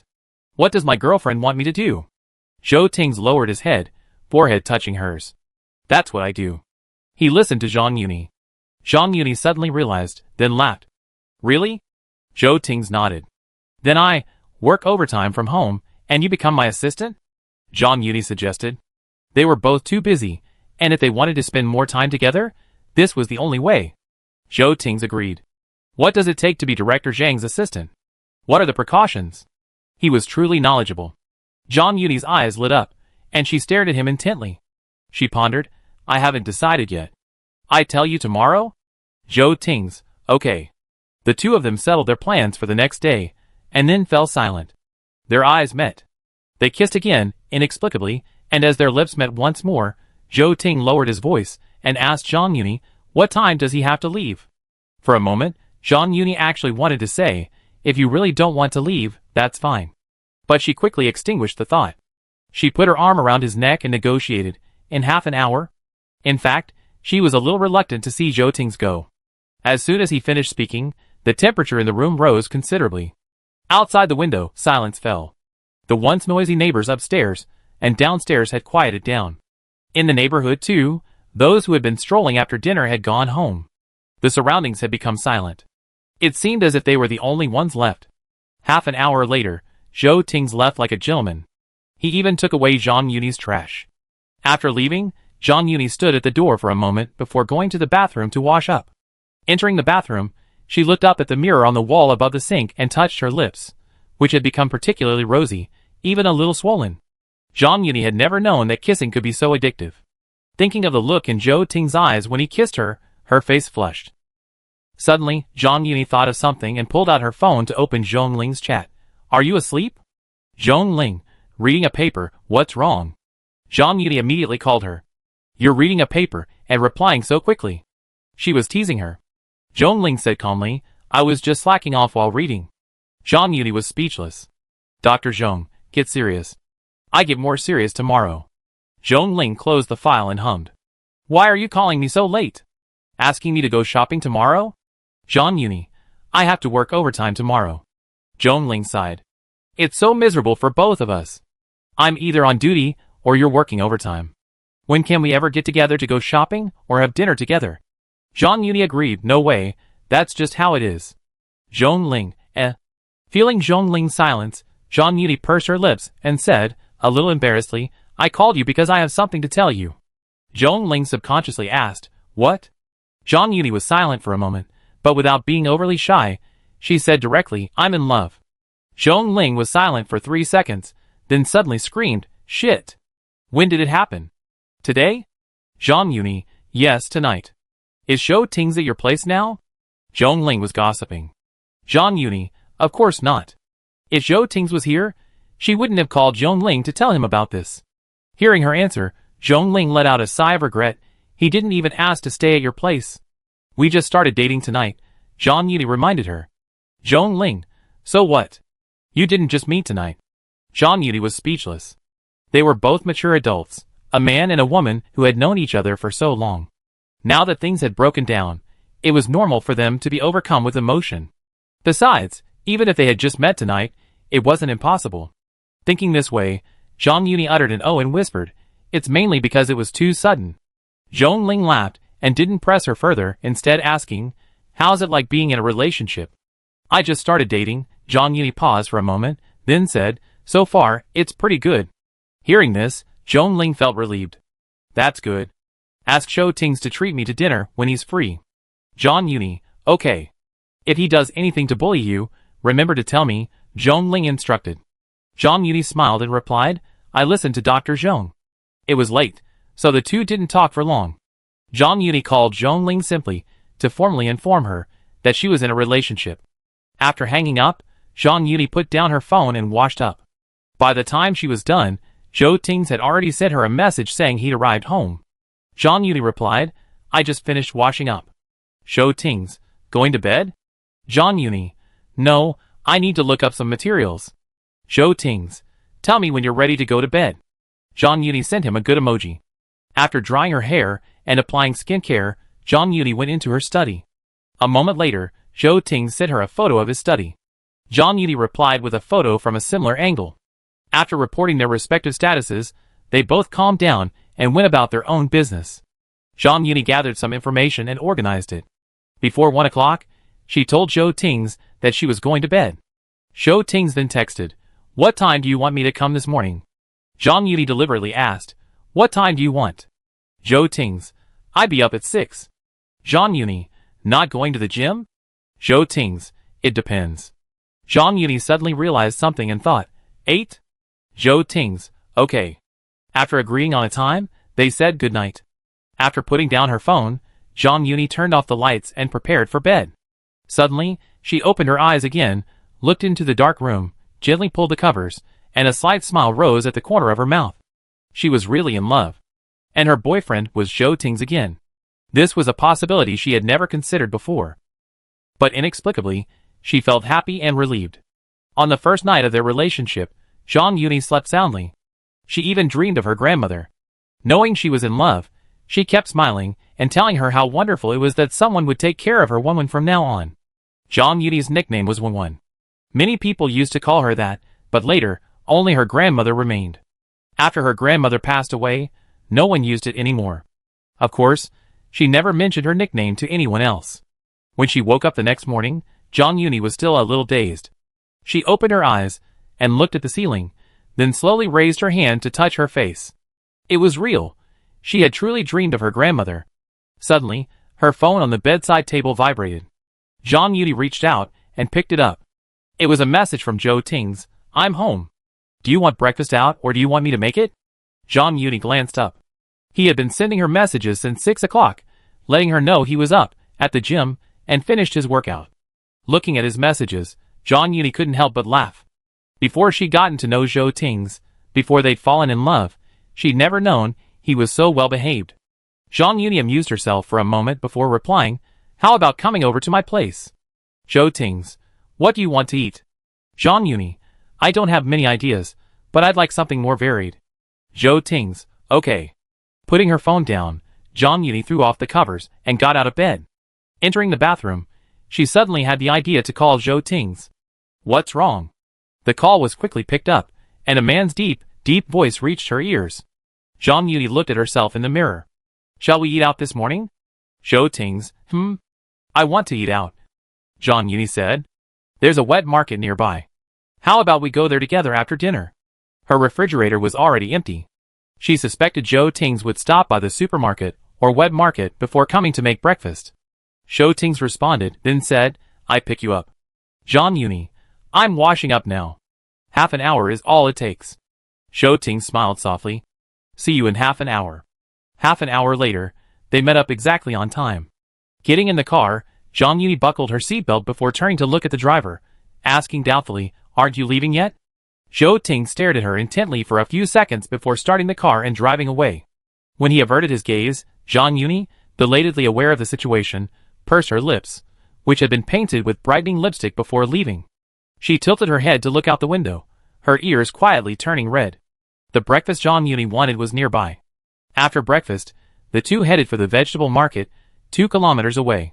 Parking near the market was difficult, so Zhang Yuni asked Zhou Tings to park a little further away, and they walked over. When they reached the sidewalk, electric bikes sped by on both sides. Zhou Tings walked on the outside of Zhang Yuni, their arms hanging down. After taking just 2 steps, Zhang Yuni's hand was grasped. Zhou Tings' palm, as warm as ever, moved down from her wrist to rest against her palm. At that moment of contact, Zhang Yuni glanced down. Zhou Tings scratched her palm and then asked, Did you sleep well last night? Zhang Yuni nodded without giving it much thought, saying, Not bad. I dreamed of Grandma. After she finished speaking, she asked, How about you? Zhou Tings glanced sideways, his gaze lingering on her face for a moment. His voice was clear and deep, not very good. Why? Zhang Yuni was puzzled. A nightmare? Zhou Tings suddenly realized, squeezed her hand, and said, No. He was having a sweet dream. Zhang Yuni was stunned for a moment, then suddenly realized what was happening. Caught off guard, she lowered her head and coughed twice, her cheeks flushing. You? Zhou Tings looked innocent. I can't control my dreams. This was also why he went to bed at 2 o'clock last night, and woke up before 6. Because he dreamed of her last night. Zhang Yuni was speechless, glaring at him with resentment. Zhou Tings. Zhou Tings, You're telling me so honestly, aren't you afraid I deduct points from you in my mind? Zhang Yuni was curious. Hearing this, Zhou Tings raised his eyebrows. He pulled her around the corner into the bustling market and asked with a smile, So my girlfriend secretly gave me a score? Yes, Zhang Yuni admitted frankly. If she hadn't, we wouldn't be close friends yet. Zhou Tings smiled. How many points do I have with you now? As a boyfriend? Zhang Yuni asked. Zhou Tings, and as a partner? Zhang Yuni hummed proudly, of course. She mentally assigns a score to each partner. Zhou Tings, as a boyfriend. Zhang Yuni uttered an "oh" and looked up at him. Currently 8. Out of 10? Yes, I just deducted 1 point from you. Zhang Yuni teased him deliberately. Zhou Tings nodded in understanding. Was it 9 points before? Yes, Zhang Yuni told him. I don't give you 10, because I don't want you to get too proud. Although, judging by Zhou Tings' current performance, he could have gotten 10. Hearing this, Zhou Tings curled his lip. I see. Zhang Yuni hummed. Seeing his nonchalant expression, she couldn't help but ask, Do you want to think of a way to get the point back? Zhou Tings lowered his eyes. Now? Yes, Zhang Yuni said, adding, You can think about it now. You can add it later. Zhou Tings nodded, as if suddenly enlightened, his gaze fixed squarely on her. Zhang Yuni felt a little overwhelmed by his gaze. His gaze was too blunt. Just as she was about to say something, Zhou Tings suddenly tugged at her arm, prompting her to take a step forward. Caught off guard, Zhou Ting lowered his head and, at the busy street corner, kissed the corner of her lips briefly. After the kiss, he pulled away, his voice slowing. I forgot to tell you. Good morning, girlfriend. Chapter 45. Even after entering the market, Zhang Yuni was still a little dazed from the fleeting kiss. It was so brief, as if it hadn't happened at all. But when she licked her lips, she could feel them burning. She could even sense the faint warmth left by Zhou Ting's on them. What would you like for lunch? Zhou Ting's turned his head and asked. Zhang Yuni suddenly looked up, seeing his eyes suppressing a smile. Anything is fine.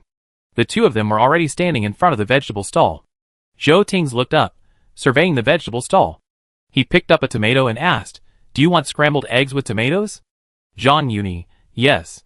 Do you want stir-fried green beans? Yes. Do you want braised spring bamboo shoots? Yes. Zhang Yuni said yes to everything Zhou Ting's asked, leaving him frustrated. He could only try to choose dishes Zhang Yuni liked.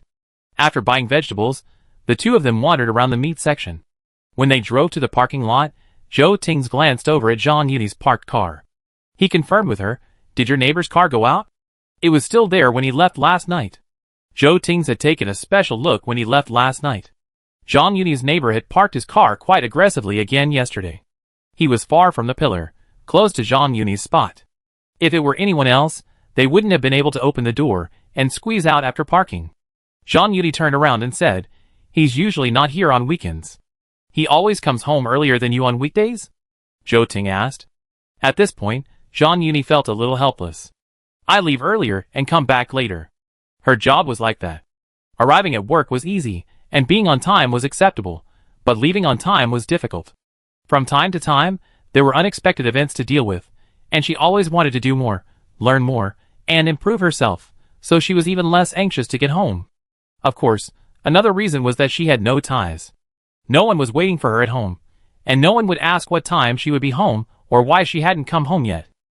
She was alone at home, but at work, she was surrounded by colleagues, so working overtime was even less of a concern. Zhou Ting nodded slightly and whispered, Before, when you parked your car first, could the driver next to you park properly? Zhang Yuni recalled, It seemed so. It just happened so rarely. Zhou Ting understood and glanced at her. Zhang Yuni was puzzled. What's wrong? Have you ever thought about solving this problem once and for all? Zhou Ting asked as he backed the car into a temporary parking space. Zhang Yuni certainly wanted to, but she didn't know how to completely solve the problem. Talking to the property management is useless, and neither is any other form of communication. To resolve the situation completely, the only option left is probably to call the police. But the community police can only mediate. If they verbally agree and then backtrack 2 days later, there's nothing you can do. You could, of course, keep calling the police, but that's too much trouble. Zhang Yuni doesn't have that much time. In matters like this, she could only endure it. Zhou Ting hummed, understanding her meaning. He was silent for a moment, then looked at her. Leave it to me? Zhang Yuni raised her eyebrows and looked at him. Do you have a solution? Zhou Ting's. Let's try the crude method first. Zhang Yuni's eyes lit up. What's the dumb solution? Just park the car here and try it, Zhou Ting said. Zhang Yuni was surprised. Then I'd park my car here. He knew what Zhang Yuni was going to say. This SUV will be parked over here. Zhang Yuni blinked, somewhat understanding Zhou Ting's meaning. The neighbor's car owner simply saw her car as a very feminine little car, and since she was also a woman, she felt so confident. But Zhou Ting's car had a high chassis, was large, and was expensive. Then I drive your car to work? Zhang Yuni asked doubtfully. Wouldn't that mean the whole company would know about it right after they started dating? While Zhang Yuni didn't want to keep her relationship with Zhou Ting a secret, she also didn't want to tell the entire company, the whole world, that she and Zhou Ting were together so early in their relationship. For now, she still hoped to keep her work and personal life separate. Thinking of this, Zhang Yuni felt she needed to talk to Zhou Ting later. They should keep their relationship a secret, aside from a few close friends. Hearing her words, Zhou Ting smiled helplessly. Besides driving my car to work, there's another option. Zhang Yuni didn't think much of it. What? Zhou Ting was speechless, staring at her intently. You could have a dedicated driver pick you up. Zhang Yuni was stunned for 3 seconds before realizing, that's too much trouble. Zhou Ting was willing to drive her to and from get off work, but she didn't want to bother him. Besides, Zhou Ting's work schedule was demanding, requiring him to work overtime and travel frequently. Zhang Yuni couldn't possibly let him drive her all the time. Zhou Ting said calmly, no. He had plenty of time. Zhang Yuni frowned, but, just like this for now? Zhou Ting's discussed with her, observe for a few days. If the situation improves, we can bring your car back. Zhang Yuni pondered for a long time and finally nodded. After all, given the current situation, this was the most effortless, hassle-free, and simplest solution.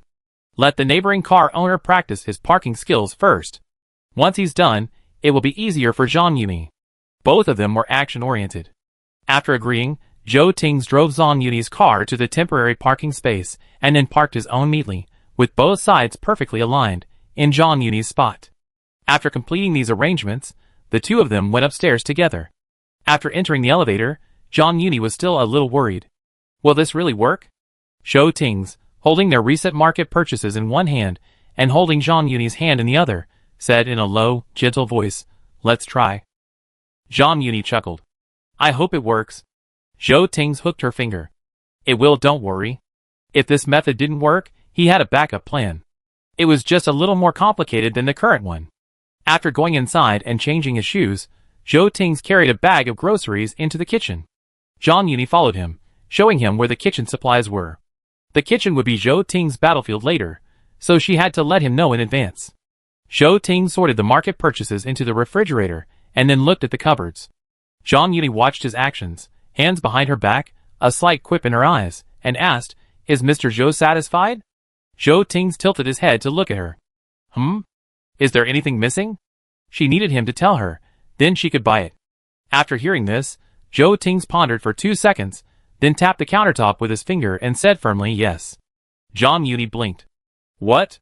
Zhou Ting stared at her intently, his meaning clear. Zhang Yuni wasn't one to be slow to react. She immediately understood, her lips curling upwards slightly. Am I not here? Zhou Tings responded, suddenly saying, come here. Zhang Yuni paused, staring at him for a moment. Just as she was about to move forward, the man who had invited her over stepped forward. The next second, the man's kiss fell like a torrential summer rain. Zhang Yuni raised her head, accepting his attack. After an unknown amount of time, the noise in the kitchen quieted down. Zhang Yuni lay in Zhou Ting's arms, calming her breathing. She felt the man's scorching warmth against her ear, her long eyelashes trembling as she said, I have to go to the study. If she didn't go now, she felt she wouldn't be able to finish her work today. Zhou Tings hummed hoarsely, lifted her up and carried her off the kitchen counter, whispering, Can you stand still? Zhang Yuni had just been kissed so hard that her legs went limp, and then someone noticed and carried her back to the kitchen counter, where they continued kissing. His question was actually quite normal, nothing to be embarrassed about. But Zhang Yuni still felt a little embarrassed. It was too direct. She simply couldn't handle it. She could only mumble a firm okay. Zhou Tings looked at her reddened ears, chuckled softly, and let her go. I'm going to wash my face, Zhou Ting said. Zhang Yuni blinked, her eyes glancing over him. You go ahead. The apartment Zhang Yuni rented wasn't very large, with only 2 rooms. A study and a bedroom. But it had a significant advantage. It had 2 bathrooms. That was why Zhang Yuni had rented it in the first place. Zhou Tings went to the bathroom, and Zhang Yuni followed suit, using the bathroom inside the bedroom. After they washed their hands and faces in the bathroom, Zhang Yuni went into the study. Zhou Tings also pulled out his laptop and took his place at the dining table. Since his girlfriend had to work overtime, Zhou Tings had no choice but to do more work for the company. The two of them worked on their own things, and time flew by. At 11 o'clock, Zhou Tings closed his laptop and went into the kitchen. Ming Sui called at that moment. What are you doing? Are you coming home for lunch? He asked. My mom asked me to ask you. Zhou Tings placed his phone on the countertop and put it on speakerphone. No.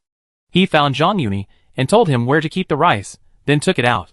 Ming Sui sighed softly. Why are you home? Zhou Tings. No. Then what are you doing? Ming Sui pressed on. Why do I hear the sound of water running? Zhou Tings hummed calmly, cooking. Ming Sui was stunned for a moment, then raised his eyebrows. You're cooking for lunch? Zhou Tings hummed. Ming Sui immediately changed his mind. Then I come to your house for dinner. You cook more. He knew Zhou Ting's cooking and had tasted it. He was well aware of his skill, but Zhou Tings rarely cooked, so it was very difficult for him to get a free meal. Either the schedule didn't match, or Zhou Tings was just too busy to cook. It's inconvenient. Hearing Meng Sui's words, Zhou Ting's refused without hesitation. Meng Sui immediately grew dissatisfied, raising his voice. What's inconvenient about it? Do you have a mistress?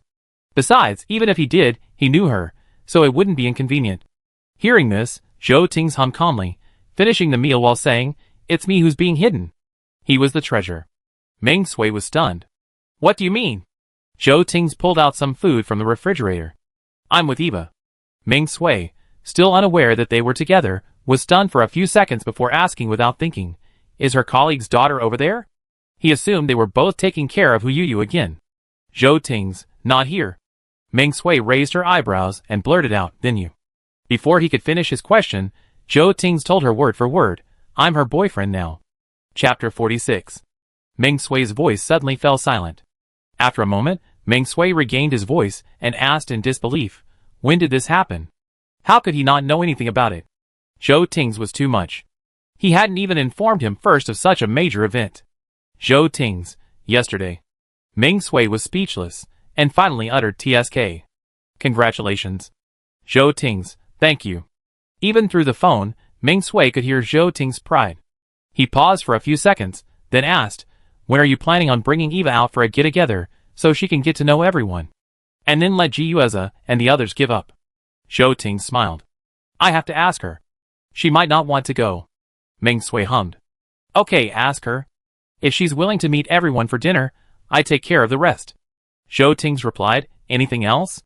Meng Sui, what do you mean? Zhou Ting said bluntly, Nothing, hang up. I need to make dinner. Calling on the phone really delayed his cooking. Meng Sui choked slightly, wanting to tease him, but he knew he had a girlfriend now, feeling very proud and confident, and he might not respond to his taunts. Thinking of this, Meng Sui stopped trying to be funny. Okay, then, hang up. After hanging up, Zhou Ting's put the phone away and began preparing lunch. In the study, Zhang Yuni was still a little distracted when she sat down in her office chair. The study door was ajar, and she could faintly hear noises outside. After a while, it was quiet outside. Zhang Yuni finally gathered her thoughts and forced herself to focus on her work. Gradually, she began to settle into her work mode. When she was busy, Zhang Yuni didn't pay much attention to the time. Until there was a knock on the door, Zhang Yuni looked up and met the eyes of the person who opened it. Director Zhang, how's your work going? Zhou Ting's asked her from the doorway, a faint smile etched in his voice. Zhang Yuni smiled and glanced at the documents in front of her. You're not done yet, are you ready to eat? Zhou Ting's nodded. Eat first? Zhang Yuni, okay. Before she left the study, her attention diverted from her work, Zhang Yuni smelled the rich, fragrant aroma of food. She and Zhou Ting's walked towards the dining table together. What did you cook? As soon as she finished speaking, Zhang Yuni saw the dishes on the table. A hearty meal of 4 dishes and 1 soup, braised spring bamboo shoots, stewed beef brisket with potatoes, blanched greens, corn and yam soup, and... Zhang Yuni looked at one of the dishes that looked vaguely familiar, yet unsure. Is this shrimp balls? She asked. Zhou Ting gestured for her to sit down while he poured her the soup. Yes. What shrimp balls? Zhang Yuni asked, sitting across from him. Zhou Ting lowered his eyes, handed her the bowl of soup, and said with a slight quirk of his lips, Guess. Mustard shrimp balls, Zhang Yuni said with certainty. Zhou Ting hummed, Drink the soup first, then taste it to see if it's right. Zhang Yuni reached out to take it, and was about to put it in her mouth, when she suddenly remembered something. Wait a minute. Zhou Ting, Zhang Yuni hurried into the study, and pulled out her cell phone. She took 2 photos of the 4 dishes, and 1 soup on the table, then nodded with satisfaction, all right. Zhou Ting couldn't help but laugh, teasing her, Why didn't I realize you had this habit of taking photos before meals? I never had a boyfriend to cook for me before, Zhang Yuni said a bit proudly. Zhou Ting's raised an eyebrow, and said seriously, Then I cook more often in the future. Zhang Yuni's eyebrows curved. Not often, just once in a while will do. They were both busy, so there was no need to spend too much time on cooking. It didn't matter whether she cooked or not. Zhang Yuni was very casual about such things. Zhou Ting smiled. I make it when I have time. Zhang Yuni hummed twice, took a sip from the pork rib soup, and said generously, Delicious. Zhou Ting's, Try the shrimp balls. Zhang Yuni picked up the chopsticks, chewed them, and ate them under Zhou Ting's gaze. How is it? Zhou Ting's looked a little nervous. Zhang Yuni swallowed her food and looked up at him. Is this your first time? Zhou Ting's. Yeah. I think, she said slowly, following Zhou Ting's anticipation, if you ever want to quit Nexalith, you could apply for the head chef position at Farong Manor. Realizing the implication, Zhou Ting's curled his lips. Well, maybe not then. He said, I don't want to apply at Farong Manor. Zhang Yuni instinctively asked, then where do you want to apply? Zhou Ting's gave an address. Zhang Yuni was stunned for a moment, before realizing he was referring to his own address. She couldn't help but laugh, her lips curling upwards, her eyes sparkling as she asked, any salary requirements? Zhou Ting's agreed. No, I'm not short of money. This was a bit irritating, and Zhang Yuni choked slightly. She continued eating as she asked, what do you need? Zhou Ting's looked at her and asked, what do you think? Zhang Yuni thought, I don't know. If she knew, she wouldn't have asked. But when she looked into Zhou Ting's deep, pool-like eyes, her heartbeat slowed slightly, her eyelashes trembled, and she whispered, you already have a girlfriend. You couldn't say you were in need of a girlfriend. As for the other things he lacked, she had no way to satisfy them for the time being. Zhou Ting smiled, so I don't have any requests.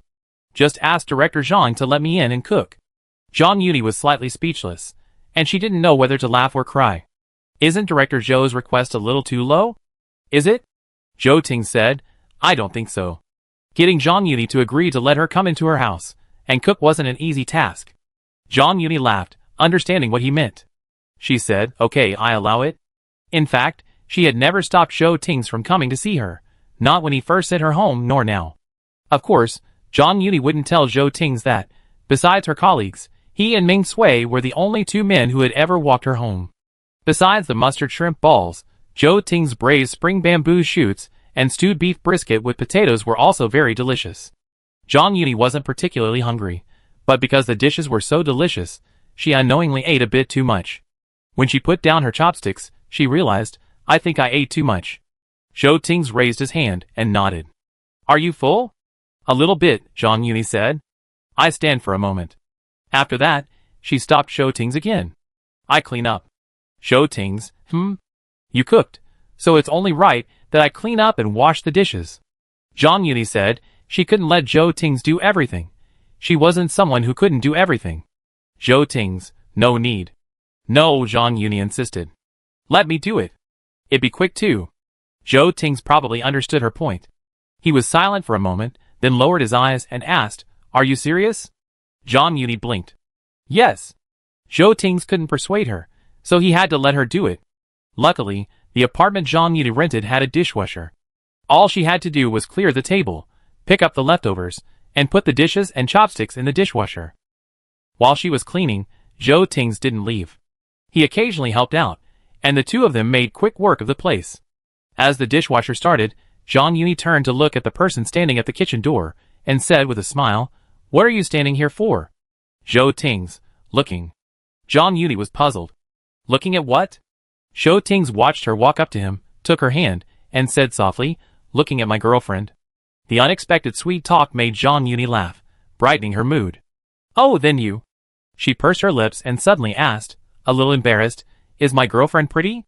Zhou Ting's lowered his head and leaned over to look at her. Yuni.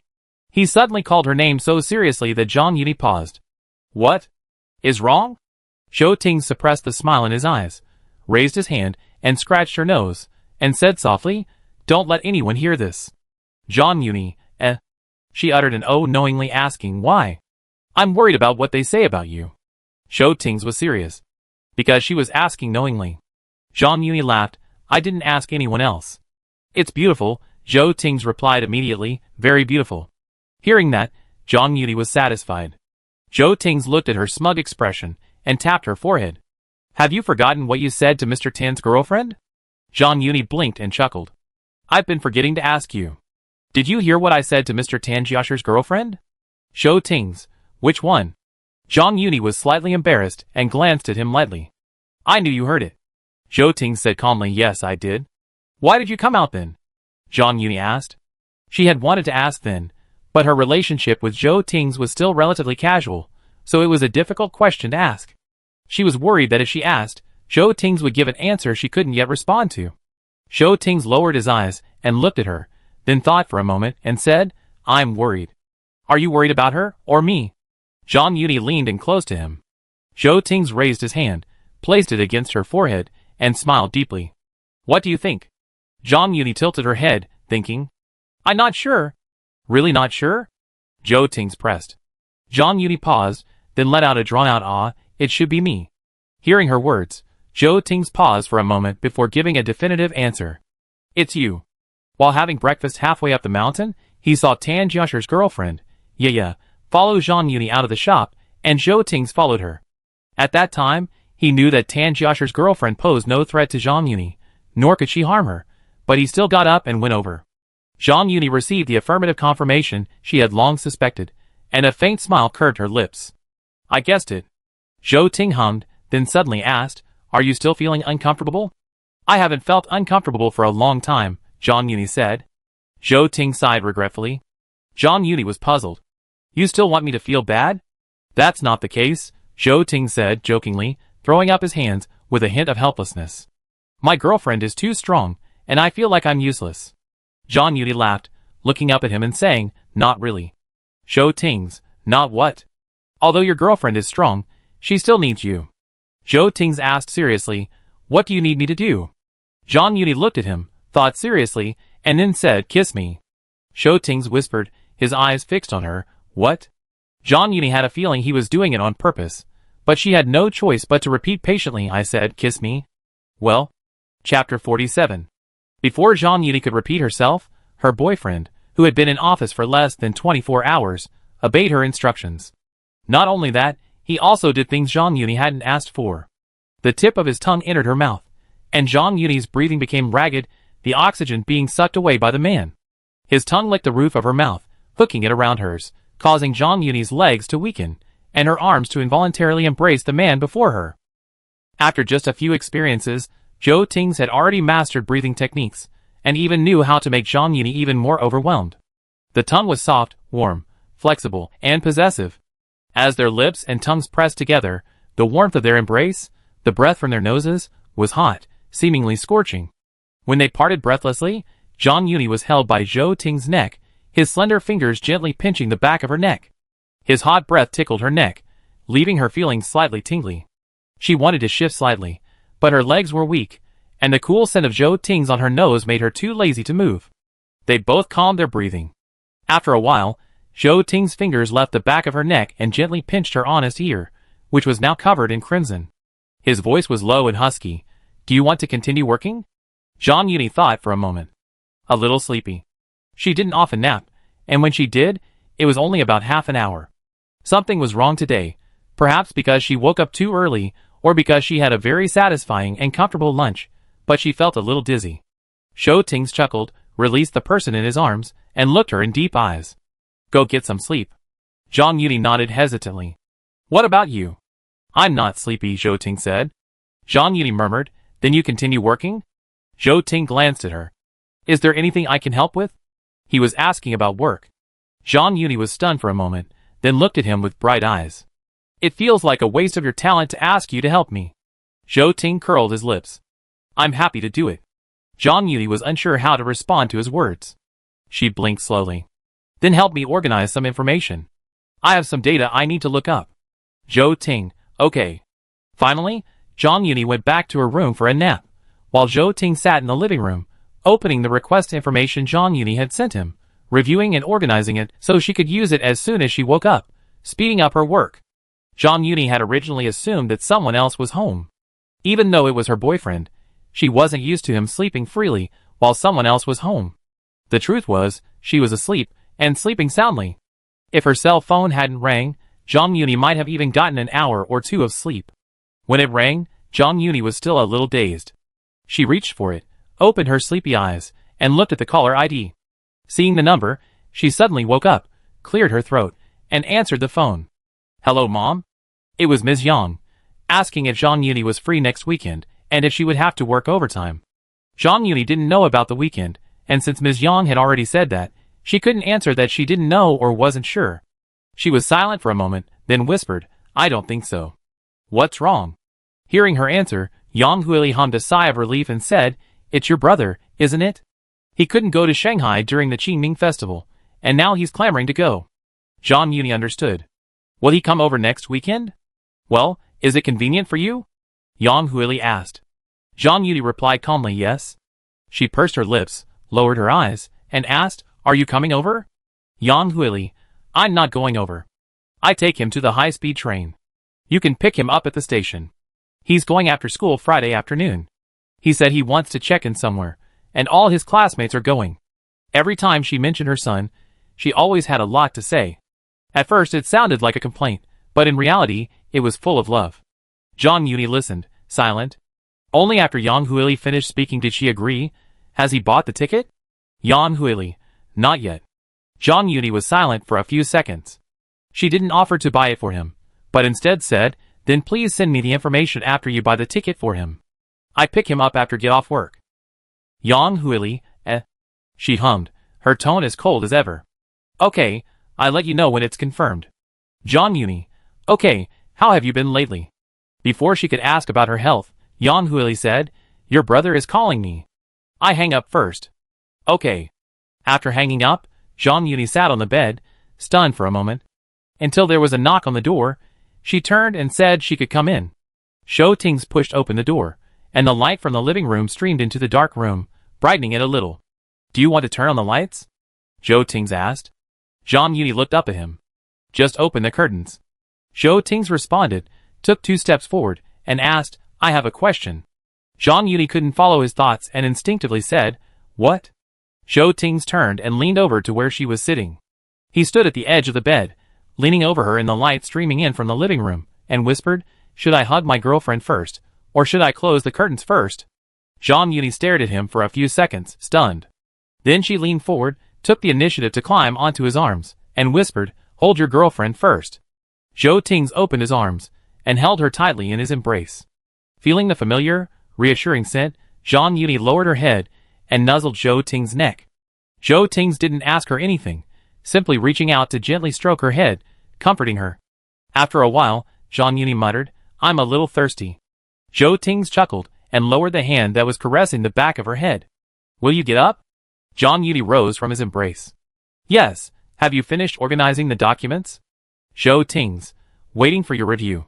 Zhang Yuni smiled, the corners of her lips twitching slightly, her mood improving.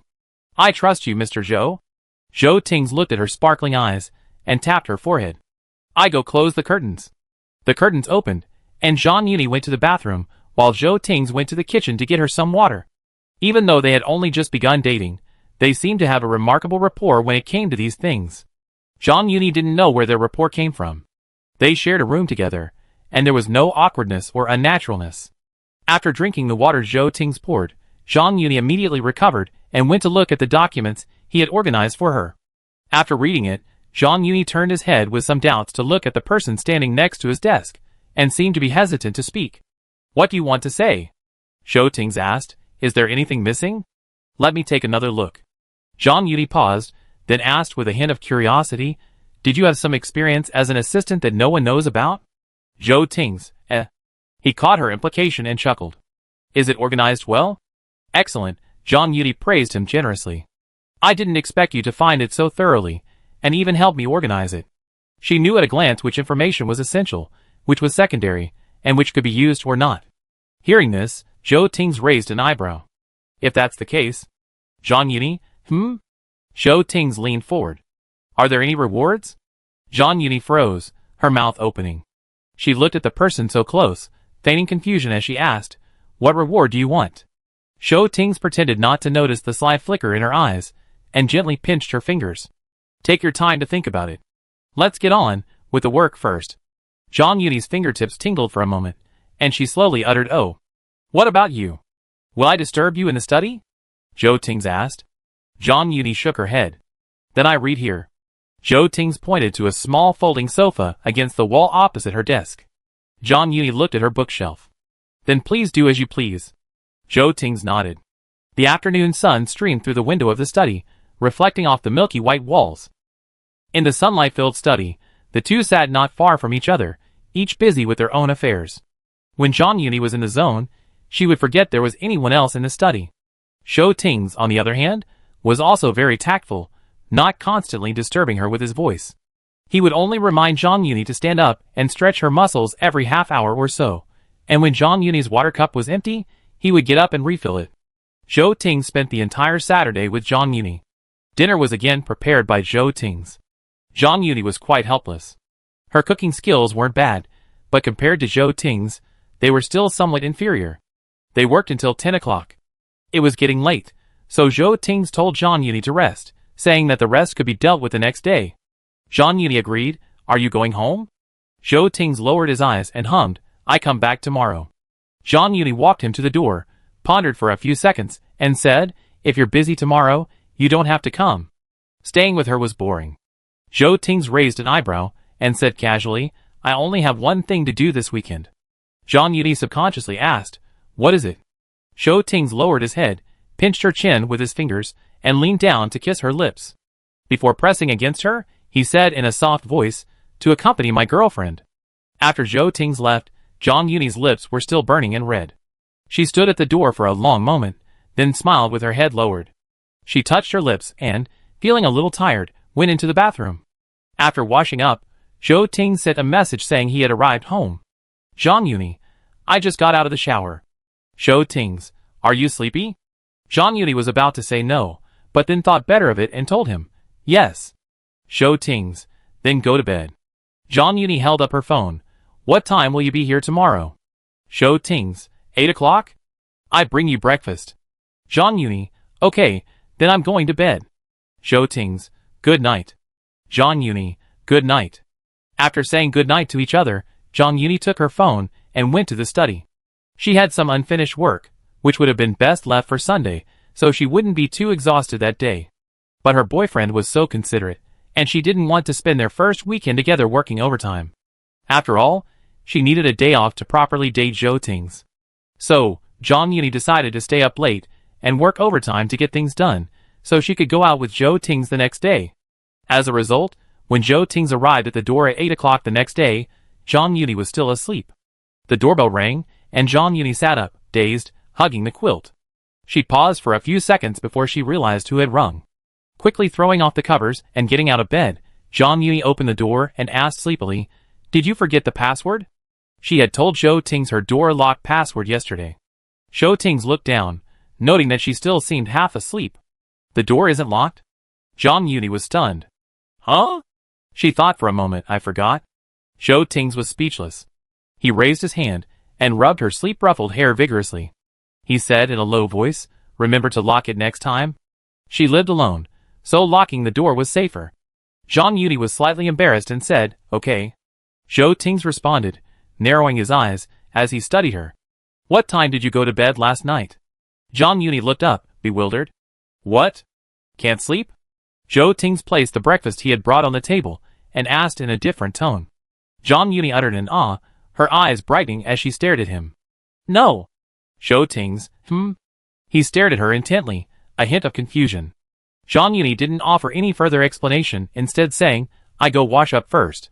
Before Zhou Ting's could respond, she hurried into the room and into the bathroom. Standing in the living room for a few seconds, Zhou Ting suddenly realized what was happening and followed him into the bedroom, standing at the bathroom door.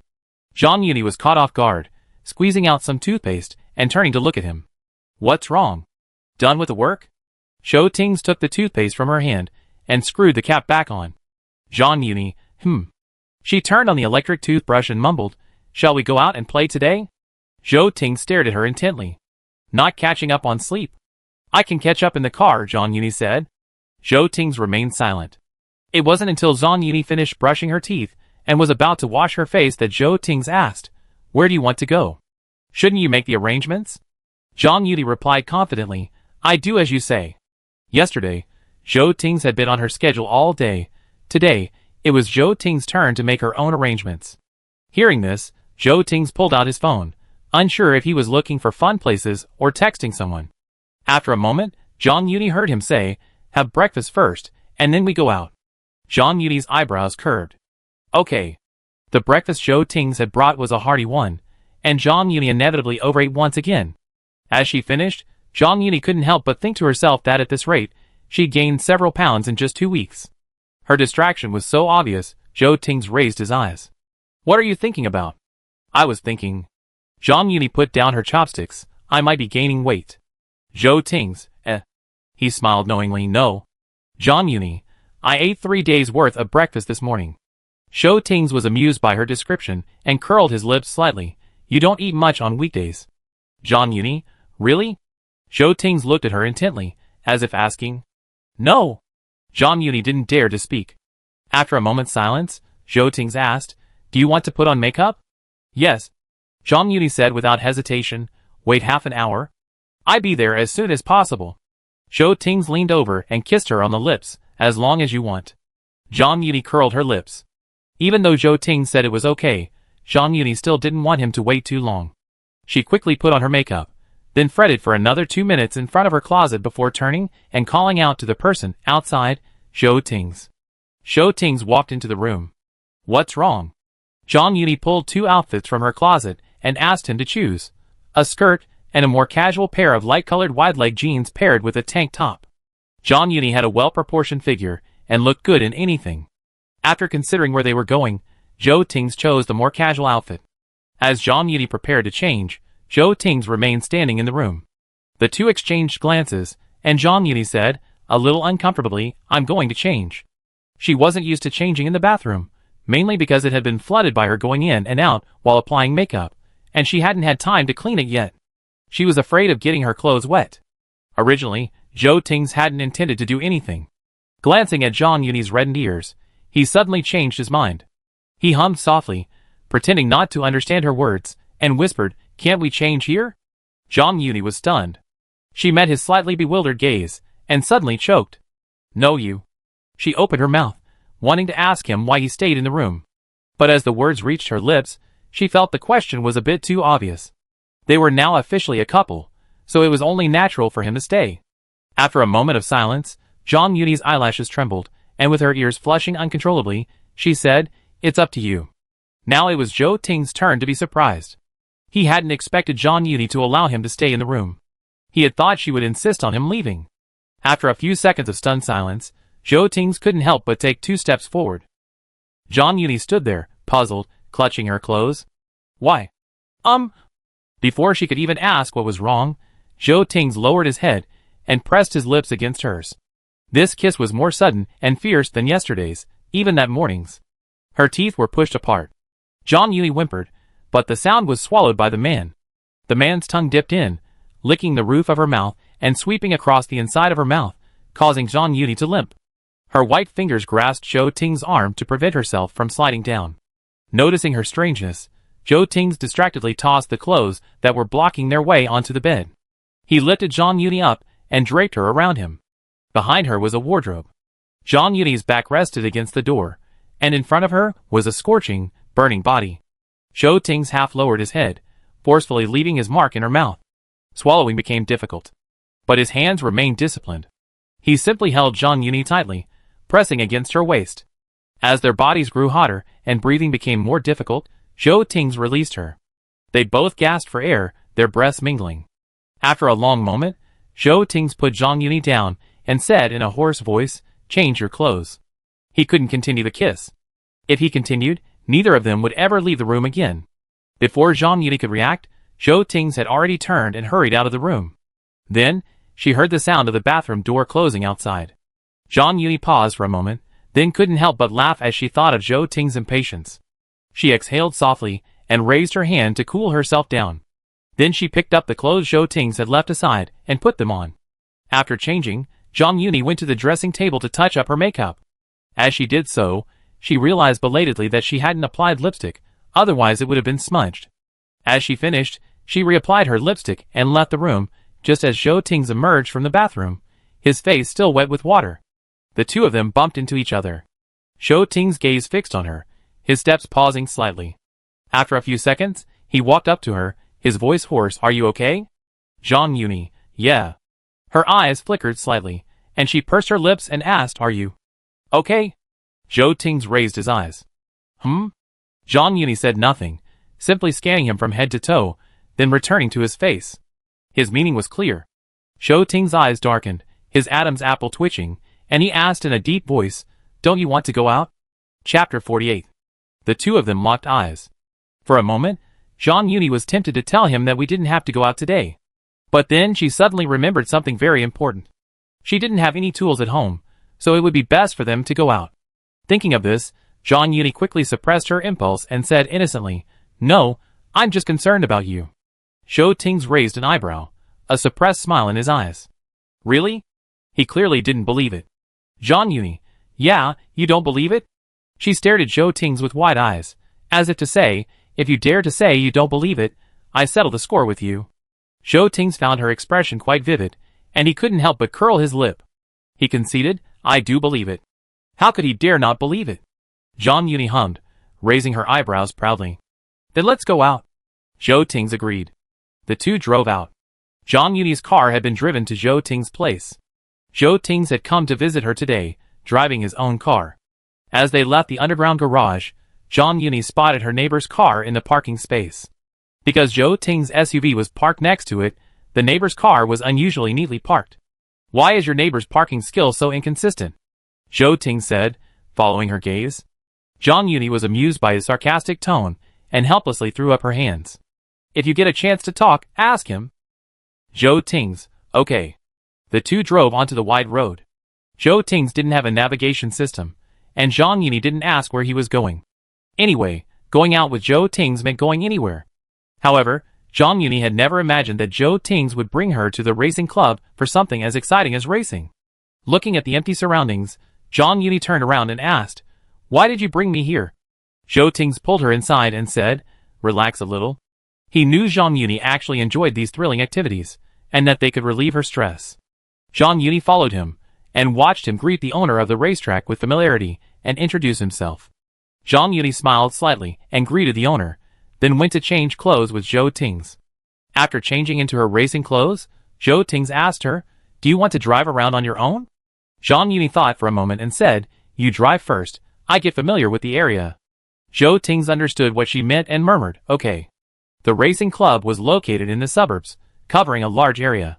The surrounding area was barren and sparsely populated. Zhang Yuni sat in Zhou Ting's car. She knew he was a steady driver, so steady she could easily fall asleep in it. But racing was different from everyday life. Even with her mental preparation, Zhang Yuni was still surprised by how skillful and swift Zhou Ting's was at the wheel. When she came to a stop after the last drift, Zhang Yuni was still a little dazed. Zhou Ting's took off his helmet and glanced at her. "Are you okay? Are you feeling any discomfort?" Zhang Yuni paused before asking, "Did you play this often?" Zhou Ting saw that she looked relatively normal. He stood up, grabbed a bottle of water, unscrewed it, and handed it to her. "Not often. Just occasionally." Since returning to China, Zhou Ting's had only been here twice. Both times, it was Meng Sui who called him over. Zhang Yuni nodded without saying anything. Zhou Ting's unbuckled her seatbelt and asked, "Want to try it?"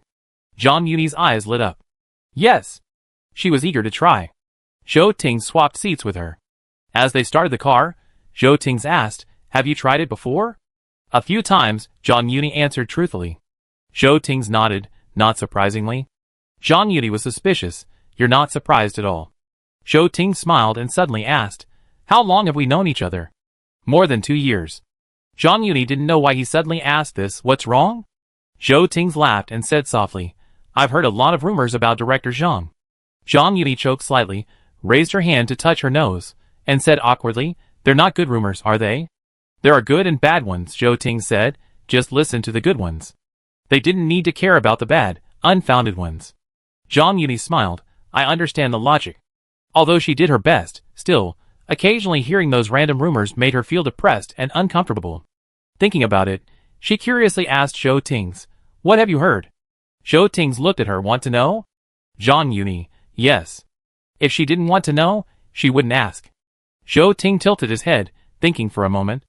Basically, it means Director Zhang is not only beautiful, but also highly capable. Zhang Yuni didn't believe it. How could that be possible? Zhou Ting, really? He lowered his head, and suddenly kissed her wrist. His voice was low. "To me, Director Zhang is just this kind of person." Zhang Yuni was startled for a moment, then suddenly her frustration subsided. She let out a slow "oh," the corners of her lips twitching slightly. "Then why aren't you surprised I've driven a race car?" Zhou Ting, "Did you forget?" "What?" "Seaway won the annual PR contract for a certain car brand last year," Zhou Ting reminded her. "You were the one who secured that project." Although Zhou Tings hadn't personally witnessed the effort Zhang Yuni put into that project, she could imagine it. By working with a car brand, she must have a comprehensive understanding of the industry, even if it was unfamiliar to her. Therefore, Zhou Tings suspected she had likely test-driven any of the brand's cars. The brand offers a wide range of models, from standard sedans to family SUVs to sports cars. Zhang Yuni must have driven them all. Only by experiencing them firsthand could she write a better, more persuasive, and more effective promotional proposal. Of course, Zhang Yuni hadn't forgotten. She just hadn't expected Zhou Tings to know so much. Mr. Zhou, she thought, unable to hold back her words. Zhou Tings, You're really interested in me, Zhang Yuni teased him, deliberately. You weren't already attracted to me back then, were you? Hearing this, Zhou Tings' eyebrows raised slightly. What did you call me? Zhang Yuni, you were still Mr. Zhou back then. This answer left Zhou Tings at a loss. He smiled to himself, neither confirming nor denying, saying, know yourself and know your enemy. Zhang Yuni blinked, pretending not to understand. What do you mean? Zhou Tings raised his hand and flicked her helmet. Guess. Zhang Yuni didn't try to guess. She knew Zhou Tings probably hadn't taken a liking to her last year. If he had, the two wouldn't have waited so long until this year to get to know each other. Zhang Yuni was a man of action, and so was Zhou Tings. They were the same kind of people. Once they sensed something more appealing about someone and confirmed their feelings for them were stronger and more direct than admiration, they would send signals. And so it was. Before Zhang Yuni sent Zhou Tings signals, Zhou Tings had admired and appreciated her. Of course, this was all based on the knowledge that Zhang Yuni disliked him. From the beginning to the end, Zhou Tings had never taken Zhang Yuni's dislike too seriously. He knew she simply thought he was being too harsh, too demanding, and too picky. Similarly, she knew there was nothing wrong with Zhou Tings' demands on her. She was simply annoyed.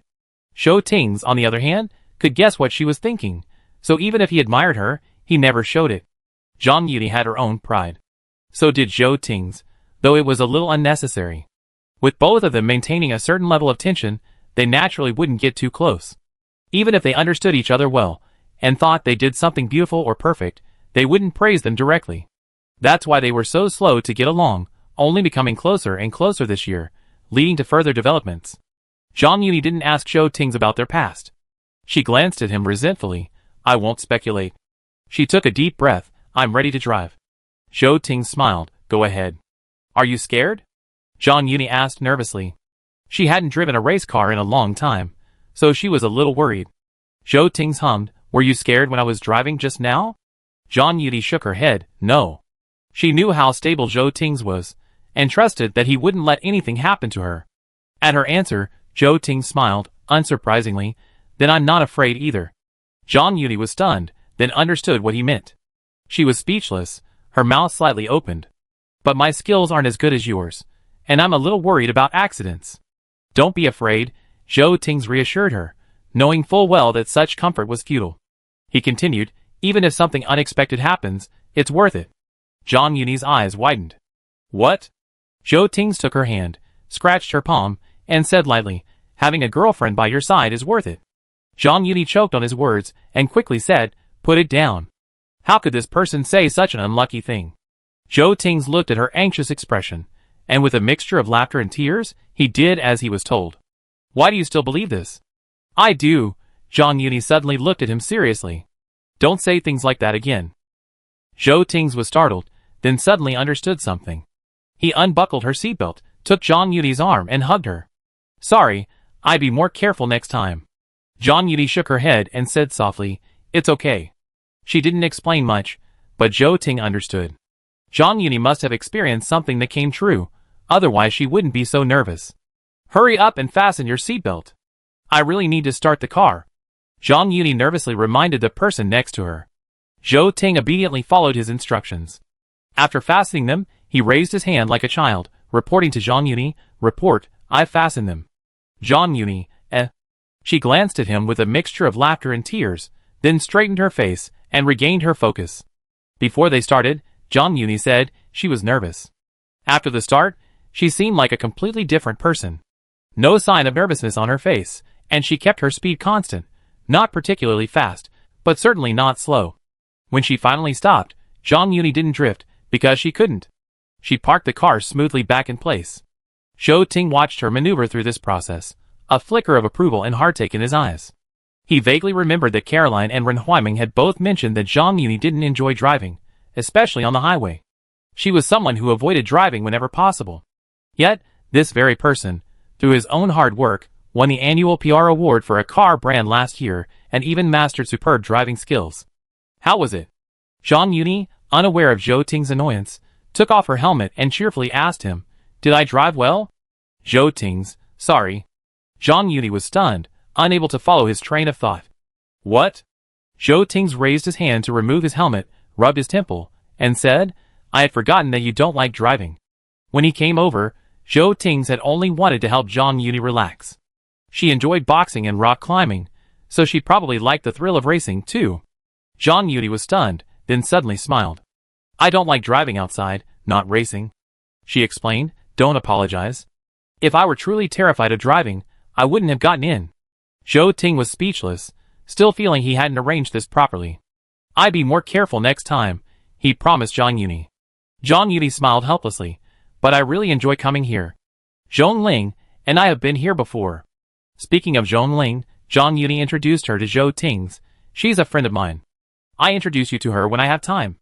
Zhou Ting's agreed, looking her up and down. "Are you sure everything's fine?" "I'm fine." Zhang Yuni was indeed fine. She looked at Zhou Ting's and asked curiously, "How did you know I don't like driving?" Zhou Ting's, Caroline and assistant Ren both mentioned it. Zhang Yuni raised an eyebrow, surprised. "Why did Sister C tell you this?" Zhou Ting's, she mentioned it at a banquet.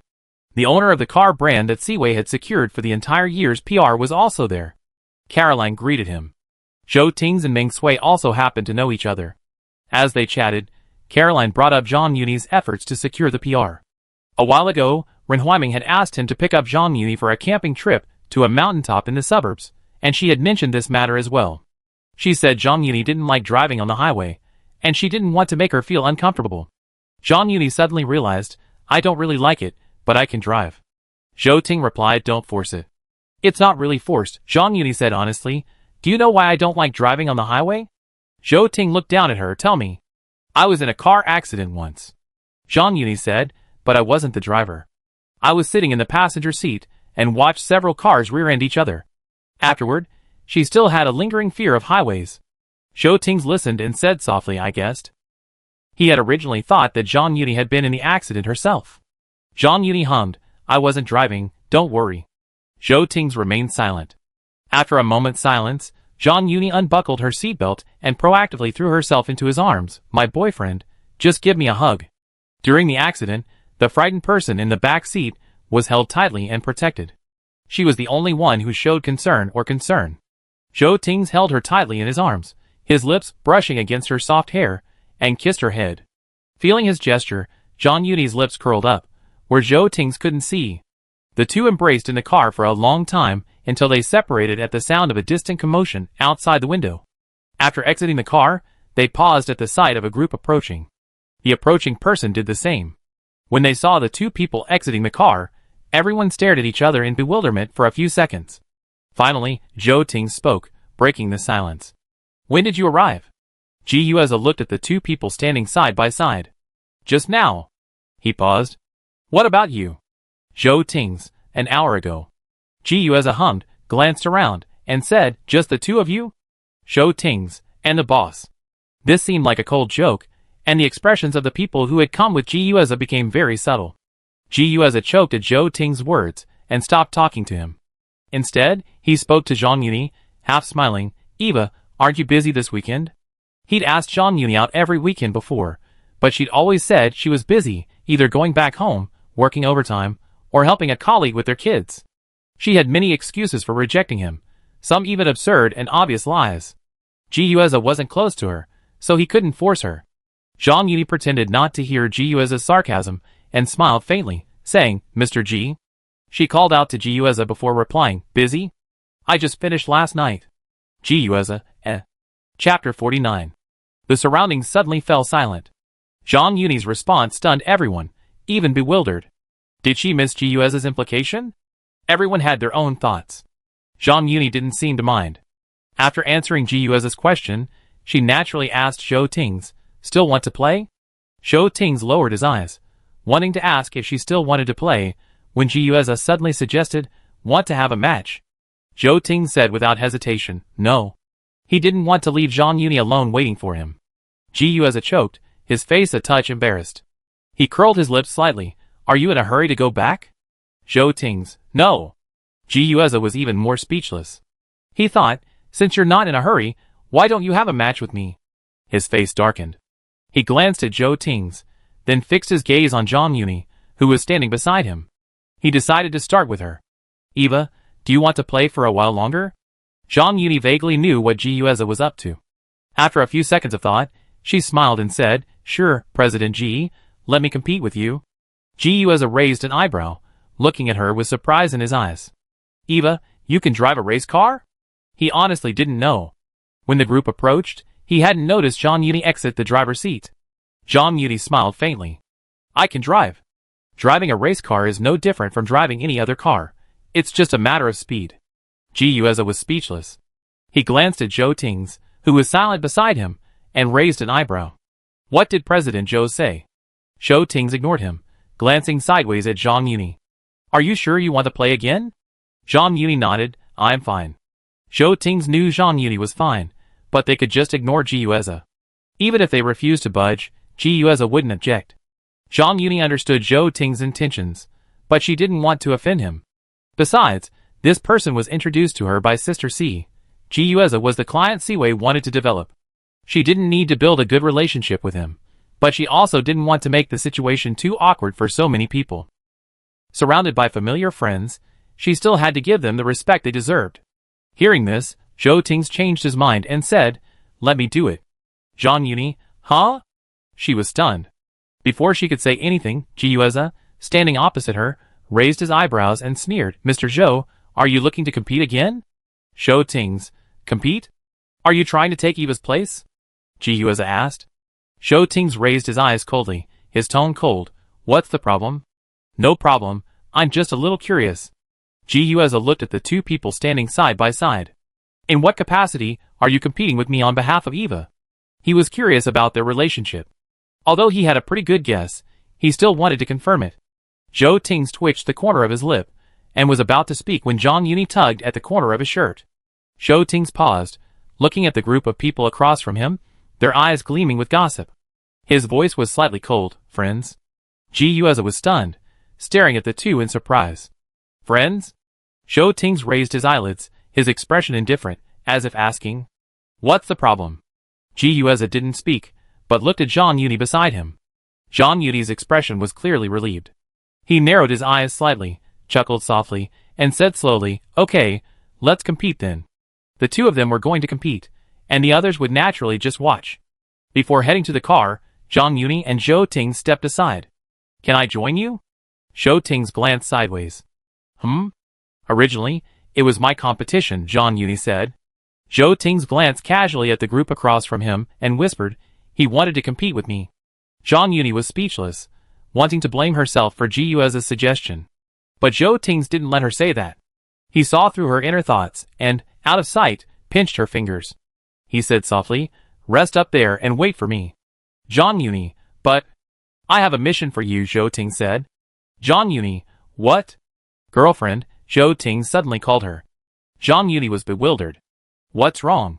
Zhou Ting's lowered his gaze and tapped the back of her hand. Think about it carefully. How are you going to explain to me later why you won't let me tell Mr. G and the others about our true relationship? He needed her compelling reason to convince him. Zhang Yuni's lips moved. I tell you later. Zhou Ting saw someone approaching them and interrupted her. Zhang Yuni had no choice but to agree. Okay. As they were whispering, a member of the racing club staff approached and asked, Mr. Zhou, are you all set? Zhou Ting nodded slightly. It's fine. He opened the car door and got in, giving Zhang Yuni a reassuring look. Don't worry, everything will be fine. Zhang Yuni nodded hesitantly. Then I wait here for you. Zhou Ting smiled to himself. Okay. He would return to her as quickly as possible. The race officially began. Zhang Yuni, Ji Yueza's friends, and the owner of the racing club sat in the spectator seats. A roar of noise filled her ears, and Zhang Yuni stared intently at Zhou Ting's car. She knew Zhou Ting's was skilled and would be fine, but she couldn't help but feel worried and nervous. It was during the race between Zhou Tings and Ji Yueze that Zhang Yuni realized how well Zhou Tings had controlled his speed when he had just been driving her. Perhaps worried that she wouldn't be able to adapt, he had noticeably slowed down. 2 cars sped before her, lap after lap. Zhang Yuni felt that her eyes couldn't keep up with the speed of their cars. Her palms were sweating for some reason, and she didn't even notice when both cars stopped. It wasn't until Zhou Tings parked the car and immediately came to find her that she finally came to her senses. Is it over? Zhou Tings stood before her, his brow furrowed slightly as he took in her pale complexion. Are you feeling unwell? No. Zhang Yuni shook her head gently. Zhou Tings frowned and turned to look at the group of people nearby. Unable to focus on anything else at the moment, he said bluntly, Mr. Ji, Eva and I have something to do. We be leaving first. Ji Yueze was caught off guard. What? Zhou Tings ignored him, grabbed Zhang Yuni's wrist, and walked the other way. When they were alone, he stopped, turned around, and pulled her into his arms, patting her back gently. Sorry, were you scared? Zhou Tings asked softly. Zhang Yuni took a deep breath, her nose filled with Zhou Tings' cool, soothing scent. She nuzzled his chest, shook her head, and said no. She simply thought of her own car accident, and her heartbeat involuntarily quickened, her muscles weakening. Hearing her answer, Zhou Tings sighed silently. Without further questioning, he gently patted her back. After a while, Zhang Yuni said, I'm fine. Zhou Tings finally let her go. Would you like to change clothes first? Zhou Tings asked. Zhang Yuni hummed, okay. The two of them went to the dressing room to change back into their own clothes. After they came out, Zhou Tings found a cup of warm water from somewhere and gave it to Zhang Yuni to drink. After drinking it, the two of them left the racing club together. After getting in the car, Zhang Yuni belatedly asked, We're just leaving like this, is that okay? Zhou Tings glanced at her. What's the problem? Zhang Yuni thought for a moment. No. She could tell Zhou Tings wasn't particularly familiar with the group. The car suddenly fell silent. Zhou Tings didn't speak, and neither did Zhang Yuni.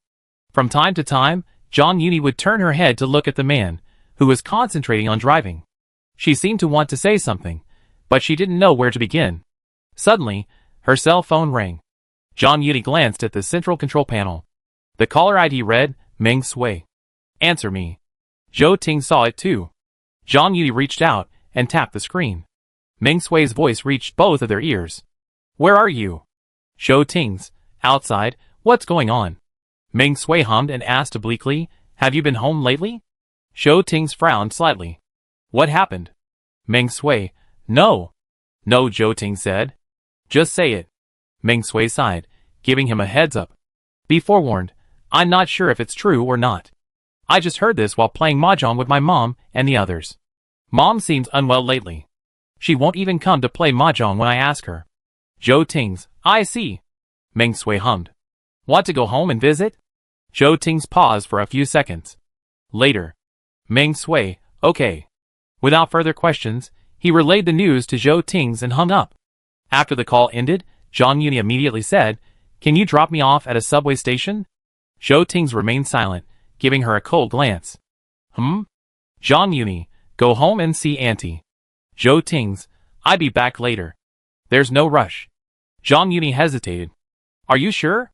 Zhou Tings knew Professor Duan's condition, and why she felt unwell. Zhang Yuni opened her mouth, as if about to say something more, but Zhou Tings stopped her. I take you home first. Zhang Yuni nodded slowly. Okay. Zhou Tings drove Zhang Yuni to the underground parking lot. Before getting out of the car, he apologized to Zhang Yuni for calling off their date.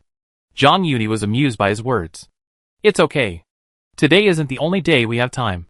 Besides, Zhou Tings had willingly stayed home with her yesterday and worked an overtime day. Given the nature and intensity of their work, there is nothing they can do about many things, and they can only understand each other. Zhou Tings was silent for a moment, then leaned over and kissed her on the lips. His voice was hoarse, Yuni. Zhang Yuni's eyelashes fluttered, her breath caught slightly. Zhou Tings raised his hand and gently pinched her burning ear. Have you thought of a reason? Zhang Yuni suddenly looked up at him. Zhou Tings, The two stared at each other in silence. At this point, Zhang Yuni was silent for a moment, carefully considering her words, and then she said what she had wanted to discuss with Zhou Tings earlier. Zhou Tings, can we keep our relationship a secret for now? Besides a few close friends, Zhang Yuni didn't want to let too many people know about it for now. Zhou Tings didn't agree or refuse, but simply asked, why? Zhang Yuni felt that since they had just gotten together, and everything was still unstable, there was no need to publicly announce it to others. Although they had both carefully considered the matter before opening up, neither of them had any experience in relationships. But Zhang Yuni was worried about the worst. She worried that one day Zhou Tings would decide she wasn't the person he imagined her to be, and become disappointed in her. Secondly, she didn't want to mix work and personal life. Although her work and personal life had been inseparable since she'd fallen in love with Zhou Tings, Zhang Yuni still wanted to keep them as distinct as possible. Even if she had to tell others, she wanted to wait for the right moment. But if she said that, Zhou Tings might be upset, or even ask her if she had such little faith in their relationship. Zhang Yuni clearly wasn't that kind of person. Zhou Tings stared at Zhang Yuni, seeing her silence, and sighed helplessly, okay. He didn't ask for her reason, and murmured his agreement. Zhang Yuni looked up suddenly, surprised. You aren't angry? Angry about what? Zhou Tings asked. He could guess what she was thinking, but what she was thinking wasn't a problem for Zhou Tings. However, he wasn't Zhang Yuni. Even if he put himself in her shoes, he couldn't truly shoulder the brunt of the rumors she might face. So he was willing to respect her opinion and decision. Love is a matter between two people. Zhou Tings also believed that as long as he provided her with enough security, Zhang Yuni would change her mind after a while. He wasn't in a hurry. It was just being kept in a golden house for a while, and Zhou Tings didn't mind at all. Zhang Yuni remained silent, then said seriously, I'm sorry. Silly, Zhou Tings pinched her cheek. No need to apologize. Just say whatever you want whenever you want. He paused, then raised his eyebrows. I'd really like to experience the feeling of having a secret relationship. Zhang Yuni, Coming out of Zhou Ting's mouth, these words felt strange. After they reached a consensus on the issue, Zhou Tings drove off. Zhang Yuni also got into the elevator and returned home. She had slept too late last night and woke up early this morning. After returning home and removing her makeup, Zhang Yuni felt a little drowsy. She half slept on the sofa, waited for Zhou Tings to send a message that he had arrived home, then fell asleep with her phone in her hand. When she woke up again, it was the vibration of her phone that woke her. Zhang Yuni groggily picked up her phone. There were messages on WeChat from Zhou Tings, Zhong Ling, and the others. Zhou Tings told her his mother was fine, just a slight cold, and asked her not to worry. Zhong Ling asked what she was doing and if she had any dates. Zhang Yuni replied to Zhou Ting's message before calling Zhong Ling. What's going on? Zhong Ling answered the call, surprised. A guy in a relationship actually has time to call me. Zhang Yuni hummed, her voice weak. Let's get together tonight? Zhong Ling blinked. What's wrong? Zhang Yuni, let's talk when we meet. That evening, Zhang Yuni and Zhong Ling met at their usual place. When they met, Zhong Ling immediately looked her up and down, chin in hand, and asked, how come you look so bad even though you're in a relationship? Zhang Yuni was slightly speechless, and asked, somewhat confused, should you look good when you're in a relationship? Zhong Ling blinked at her, saying meaningfully, what do you think? Zhang Yuni was stunned for a few seconds before suddenly realizing what was happening. She was speechless, glancing at Zhong Ling nonchalantly. Dr. Zhong, do your patients know you're this kind of person? Zhong Ling shrugged. Why would my patients know this? Zhang Yuni couldn't argue with her. Zhong Ling raised her chin slightly. Order first. After that, give me a detailed report on you and Zhou Tings. Zhang Yuni laughed. Okay. After they ordered and waited for their food, Zhong Ling asked her why she hadn't gone out with Zhou Tings today. Zhang Yuni said she had, but only returned at noon. She told Zhong Ling about her trip to the racing club and her desire to start a secret relationship with Zhou Tings. After listening, Zhong Ling looked at her intently. Yuni. Zhang Yuni sipped from her cup, humming softly, you say? Zhong Ling rested her chin on her hand and remained silent for a moment. You're like this, I don't know what to say. You don't want others to know you're with Zhou Tings for now. It's probably not just because you're afraid of gossip, right? Zhang Yuni wasn't one to be afraid of gossip. Zhong Ling knew that. Zhang Yuni, yeah. What are you worried about? Zhong Ling looked at her and asked, if I'm not mistaken, do you feel you're not worthy of Zhou Tings right now? Zhong Ling was indeed Zhang Yuni's best friend. She truly understood her and knew what she was thinking. I'm not that self-conscious, Zhang Yuni said honestly. But judging from other aspects, there's still a certain gap between me and Zhou Tings. Zhong Ling understood what she meant. Zhang Yuni didn't think she was unworthy of Zhou Tings. She was quite capable in every way. But she didn't want Zhou Tings to be talked about, to be questioned about why he chose Zhang Yuni as his girlfriend, even though he was backwards compatible. Given Zhou Ting's qualifications, he could have found someone far superior to Zhang Yuni in every way. Thinking of this, Zhong Ling asked, "So what are you going to do?" "Work on a few more projects." Zhang Yuni's approach was different from many others. "I want to improve my abilities and my value." Zhong Ling, She was at a loss for words about Zhang Yuni's idea. She couldn't say it was wrong, but it wasn't entirely right either. After a moment of silence, Zhong Ling sighed. "Zhou Ting's, no objections?" "He said it's up to me, but..." Zhang Yuni hesitated. "I can tell he's not happy." Zhong Ling glanced at her. "Because he doesn't want to have a secret relationship with you." "We're not really being secretive, are we?" Zhang Yuni quietly defended herself. "Friends we know about it will know." Zhong Ling hummed, deliberately teasing her. "Then why are you so upset?" "He doesn't mind, so don't worry either." Zhang Yuni choked. "I don't know." She was silent for a moment, confused. "I've discovered I don't seem to know how to date." Zhong Ling was stunned. "What did you say?" Zhang Yuni looked up at her, her eyes bright. "I'm serious." It seemed she truly didn't know how to date. Based on the past 2 days of dating, Zhang Yuni felt she had many shortcomings. After hearing her say this, Zhong Ling tilted her head, thinking for a moment, and then comforted her. "It's the first time, so everyone's the same. Love is something that requires trial and error, and it takes time to develop." Zhang Yuni blinked. "Is that so?" "I think so." Zhong Ling had never been in a relationship before, and the two of them discussed it together. When it comes to love, just follow your heart. Do whatever makes you happy with Zhou Ting's. Zhong Ling could only offer this advice. Don't overthink the rest. Zhang Yuni nodded, seeming to understand. Okay. The two ate and talked. After chatting with Zhong Ling, Zhang Yuni felt a little relieved. After dinner, the two of them strolled around the neighborhood again. As they parted ways, Zhong Ling thoughtfully reminded her, men need to be coaxed. If you think Zhou Ting's disagrees with your proposal but still compromises, then coax him a little, and he won't overthink it. Zhang Yuni, got it. Rejecting Zhong Ling's offer to take her home, Zhang Yuni reached the subway entrance and pulled out her phone to text Zhou Ting's, asking him what he was doing. Zhou Ting's, packing up to go home. What about you? Zhang Yuni, I'm going home too. Zhou Ting's, did your friend give you a ride? Zhang Yuni thought for a moment. Of course. Zhou Ting's, let me know when you get home. Zhang Yuni, got it. The conversation ended, and Zhang Yuni entered the subway station. She used to take the subway frequently, but she'd been using it much less in the past 2 years. Entering the station, Zhang Yuni opened a map to check the route, then boarded. The subway was crowded on Sunday evening, and she found a corner to stand in. She sent a message to Ren Huiming. Sister Mingming. Ren Huiming, what's up? Zhang Yuni, I need you to do me a favor. Ren Huiming, go ahead. Zhang Yuni brought up the matter requiring Ren Huiming's help. Ren Huiming offered his assistance without hesitation, concluding with, don't worry, I keep it a secret. Zhang Yuni's lips curled. Thank you. Driving from Zhou's house to his own residence took over half an hour. Due to the nighttime traffic, it took Zhou Ting's almost 50 minutes to get home. As he got out of the car and into the elevator, he took out his phone and glanced. There were no messages from Zhang Yuni on WeChat. Zhou Ting's frowned, his long fingers moving slightly. Not home yet? The signal in the elevator wasn't very good.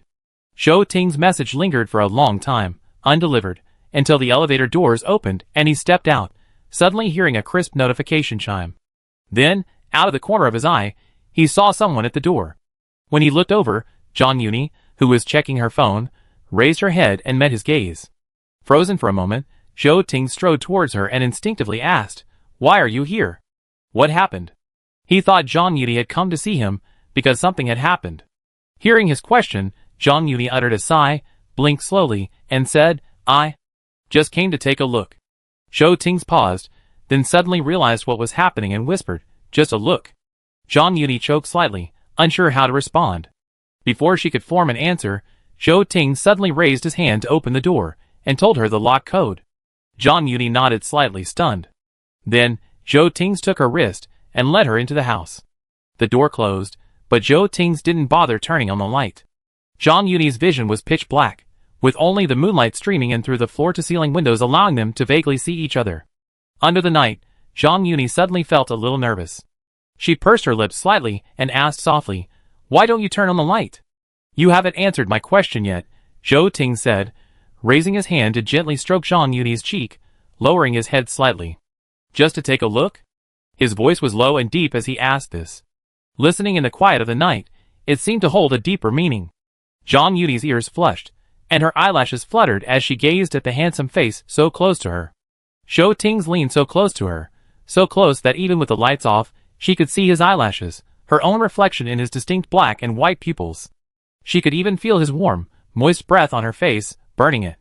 Zhang Yuni spoke with some difficulty, vaguely feeling that she might have been too impulsive tonight. It seemed like they hadn't even been together for 72 hours, but only 48. No. Before she could utter a single word, their lips pressed together. Zhang Yuni's heartbeat was like a drum. She tiptoed forward, actively meeting Zhou Ting's kiss. Chapter 50. Rapid breaths mingled, lips and tongues mingled. In the pitch-black room, the two entangled in a passionate, intense kiss.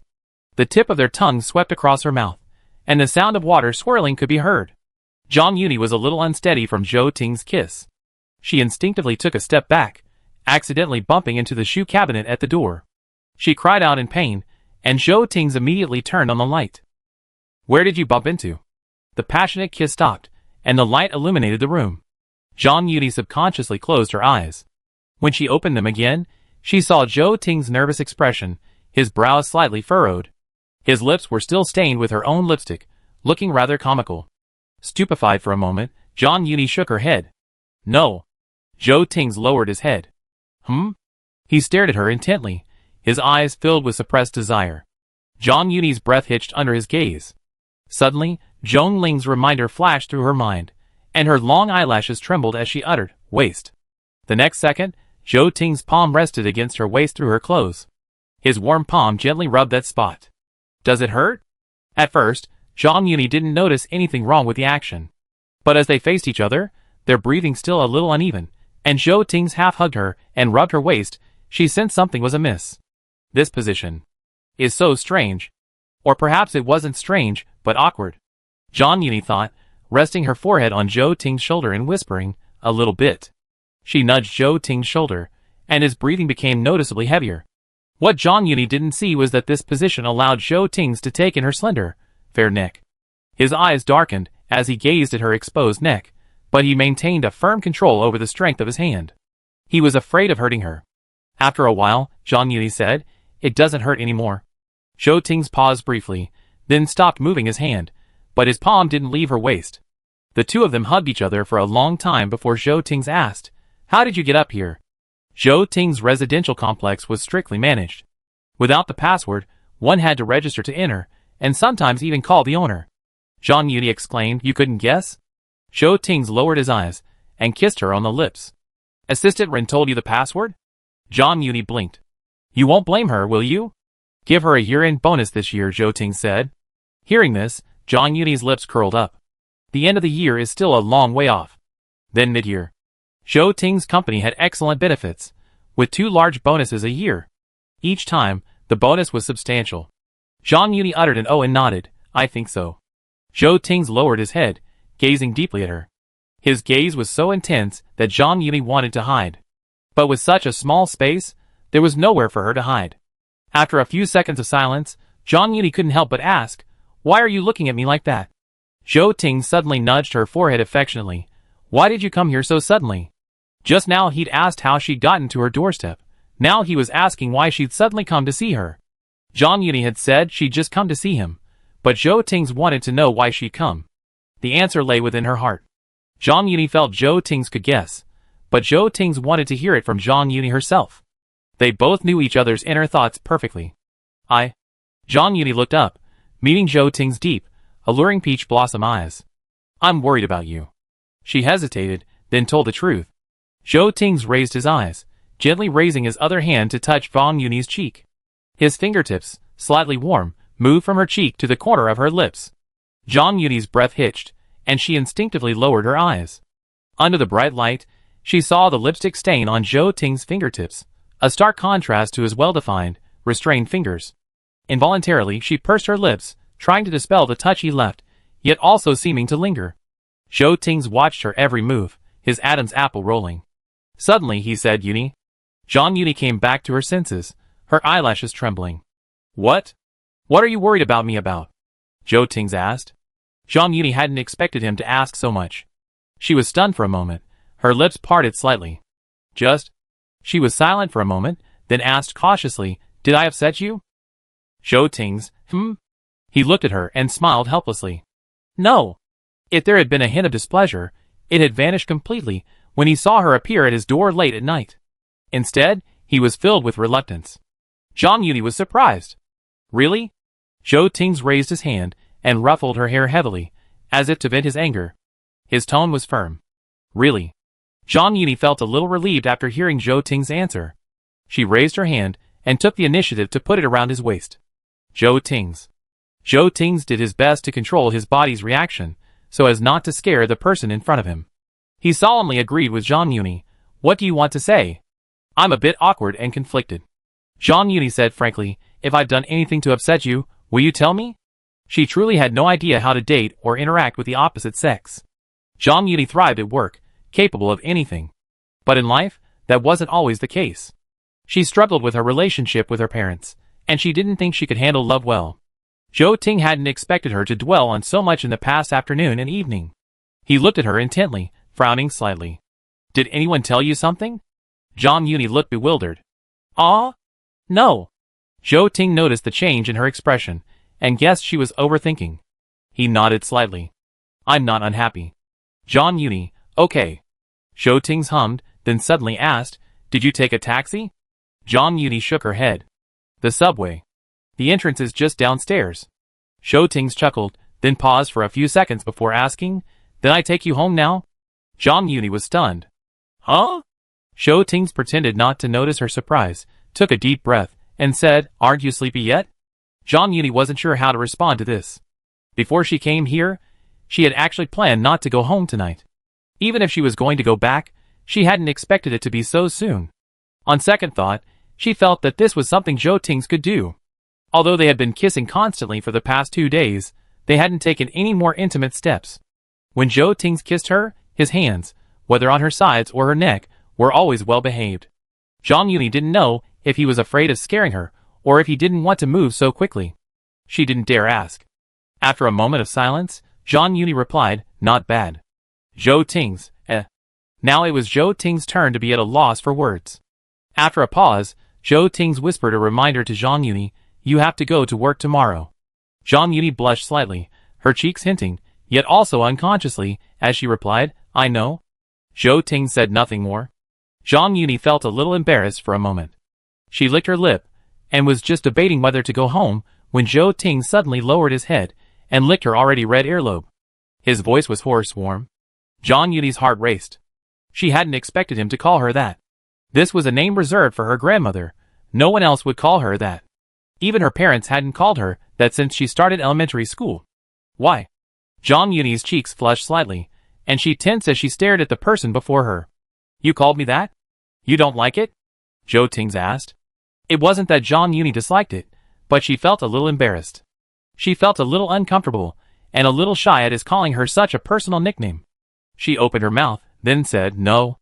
Zhou Ting smiled, and then, under her gaze, he slowly pressed his lips against hers. As they kissed, Zhang Yuni heard Zhou Ting ask, What time do you have to be at the office tomorrow? Zhang Yuni's vision darkened as she felt his warm, soft lips press against hers. Her mind went blank for a moment, and she stammered, I don't actually punch in for work. With her position, her work hours were already flexible. It was just that she had so much to do that she was used to coming in early and leaving late. Hearing her answer, Zhou Ting's breath slowed. He pushed open her teeth again, his tongue darting inside, tugging at her tongue as he went deeper and deeper, licking every part of her mouth. Zhang Yuni closed her eyes under his kiss, her mouth unable to close, her breathing becoming heavier, and swallowing becoming difficult. Stumbling, she was picked up by Zhou Ting, kissing him as they walked to the other side. Zhang Yuni had expected Zhou Ting to carry her back to her room, but he simply placed her on the dining table. He held her hands on either side of her body, and in this position, he continued to kiss her deeply, their lips and tongues entwined. The kiss was too deep, too intense. When they separated, a clear, blushing trail of water was left between them. Zhang Yuni felt so embarrassed that she almost wanted to hide herself. Her face and neck were already flushed red. Zhou Ting stared at her deeply, his eyes darkening as he saw her lips rosy and her eyes moist. His eyes darkened, and his Adam's apple twitched. You? Zhang Yuni came back to her senses from her panting breath, somewhat puzzled by Zhou Ting's pause. She thought they had just reached a consensus. Before she could finish her words, Zhou Ting's asked, "Is it okay to go to the company later tomorrow?" The question was so direct that Zhang Yuni blushed. She looked up at him, then quickly looked away, mumbling, "It should be fine." Without hesitation or pause, Zhou Ting's lifted her from the dining table and carried her into the room. Before Zhang Yuni could react, he was already in the bathroom. Zhou Ting's turned on the bathroom light, his eyes gazing at her darkly. "Shower first?" Zhang Yuni, She was embarrassed, belatedly realizing what she had done. As if he knew what she was thinking, Zhou Ting's lowered his head and gently pecked the corner of her lips. His voice was hoarse. "Wen, you still have a chance to change your mind." Zhang Yuni suddenly understood what Zhou Ting's meant. He had asked her to shower for no other reason than to give her a chance to think carefully about whether she really wanted to stay the night. Both of them were mature adults, and they knew that if they stayed overnight, they wouldn't just chat and sleep under the covers. Zhou Ting's knew Zhang Yuni wasn't the impulsive type, but he still wanted to give her more time to think. Zhang Yuni blinked lightly, but before she could reply, Zhou Ting's brought her a clean towel and said, "You shower first. I be out for a bit." Before Zhang Yuni could say anything, he left the bathroom and closed the door. Zhang Yuni stood alone in the bathroom, stunned for a long moment before suddenly smiling. Zhou Ting's was truly a gentleman. Even at this moment, he still gave her time to struggle. If Zhang Yuni hadn't felt his body's reaction through the thin clothing when he carried her in, she would have seriously suspected something was wrong with him. Zhou Ting's had no idea what Zhang Yuni was thinking, nor did he know she had already seen through him. After sending her to the bathroom, he left the room. Standing in the living room for less than half a minute, Zhou Ting's picked up his car keys, left a message for Zhang Yuni on WeChat, found a note, wrote a few words, and stuck it on the dining table before leaving. The evening breeze was still a bit chilly, and Zhou Ting's felt a bit more awake, his body temperature dropping considerably. Following the night, he entered a 24-hour convenience store near the residential complex. When Zhou Ting's returned to the house, Zhang Yuni was still in the bathroom. Knowing she took her time showering, he unsurprisingly went into the second bedroom bathroom. When he finished washing up, Zhang Yuni had just emerged from the bathroom. Their eyes met. Zhou Ting's lowered his gaze to the person, whose hair was wrapped in a white towel, revealing a face the size of a palm. Having just showered, both of them were shrouded in a hazy mist. The mist tinted Zhang Yuni's face, making it appear white and translucent. Her eyes were bright, even clearer and brighter than the moonlight. Further down, a loose bathrobe appeared. The bathrobe was Zhou Ting's size, and it was too large for Zhang Yuni. Even with the belt tied around her waist, it still felt precarious. The bathrobe's collar was wide, revealing a delicate, voluptuous collarbone. Zhou Ting's gaze lingered there, and when Zhang Yuni looked away, he took a step forward and asked, his voice soft and gentle, "Why aren't you blow-drying your hair?" "I didn't see a hair dryer," Zhang Yuni said. Zhou Ting's was startled, then entered the bathroom. He searched around until he found one in the back of the bathroom drawer. "Sit here." Zhou Ting's took out the hair dryer and stood beside Zhang Yuni, motioning her to sit. Zhang Yuni was startled, looking up at him. "Can you help me blow-dry my hair?" Zhou Ting's, "Want to?" "Yes." Zhang Yuni had never really enjoyed blow-drying her hair, but when someone offered to do it, she had no reason to refuse. Warm breeze caressed her cheeks. Zhang Yuni sat in the chair, feeling the heat from the hairdryer, and Zhou Ting's fingers threading through her hair. His fingers were long, and his movements were gentle, cautious, and even clumsy. He probably had never blow-dried anyone else's hair before, Zhang Yuni thought. Zhang Yuni had thick, long hair. Every blow-drying session took quite a while, and this time was no exception. After drying her hair, Zhou Ting's put away the hairdryer. Still standing beside her, he slowly unplugged it and rewound the tangled cord before setting it aside. At that moment, the room suddenly fell silent. No one spoke, but their breaths grew closer. 1 second, 2 seconds. It was unclear who started it, but their lips, separated for almost an hour, pressed together again. As Zhou Ting's kiss settled, Zhang Yuni could clearly sense that this time was different from the previous ones. He first stirred her mouth, leaving her breathless, then placed his lips elsewhere. Cheek, ear, collarbone. Warm breath and soft lips drifted down, densely packed, leaving every inch of Zhang Yuni's body stained with Zhou Ting's scent. His hands lost their composure, lifting her bathrobe. His warm palms rested on her soft, delicate skin. Zhang Yuni's eyelashes fluttered under his kisses, her body tensed, her cheeks flushed. Under the bright light, she looked like a beautiful, sensual painting, alluringly alluring. The dark blue sheets contrasted sharply with her rosy, pale skin. Zhou Ting's laid her on the bed, his breath tensing as he caught a glimpse of her long hair, her eyes wet. Sensing his gaze, Zhang Yuni raised her hand slightly, attempting to cover his eyes. Zhou Ting's chuckled softly, and placed a moist kiss on her palm as she raised her hand. Then, he lowered his head, and slowly untied the belt of her bathrobe. Unfair. Zhang Yuni muttered softly. Zhou Ting's heard her, and pulled her wrist closer to him, removing her bathrobe. The light in the room was truly bright. Zhang Yuni raised her eyes slightly, taking in Zhou Ting's broad shoulders and narrow waist. This time, she was no longer observing him through clothing, but up close, unobstructed. Noticing Zhang Yuni's gaze lingering on her waist and abdomen, Zhou Ting's leaned forward and asked in a deep voice, "Do you want to touch it?" Zhang Yuni wasn't one to treat herself badly.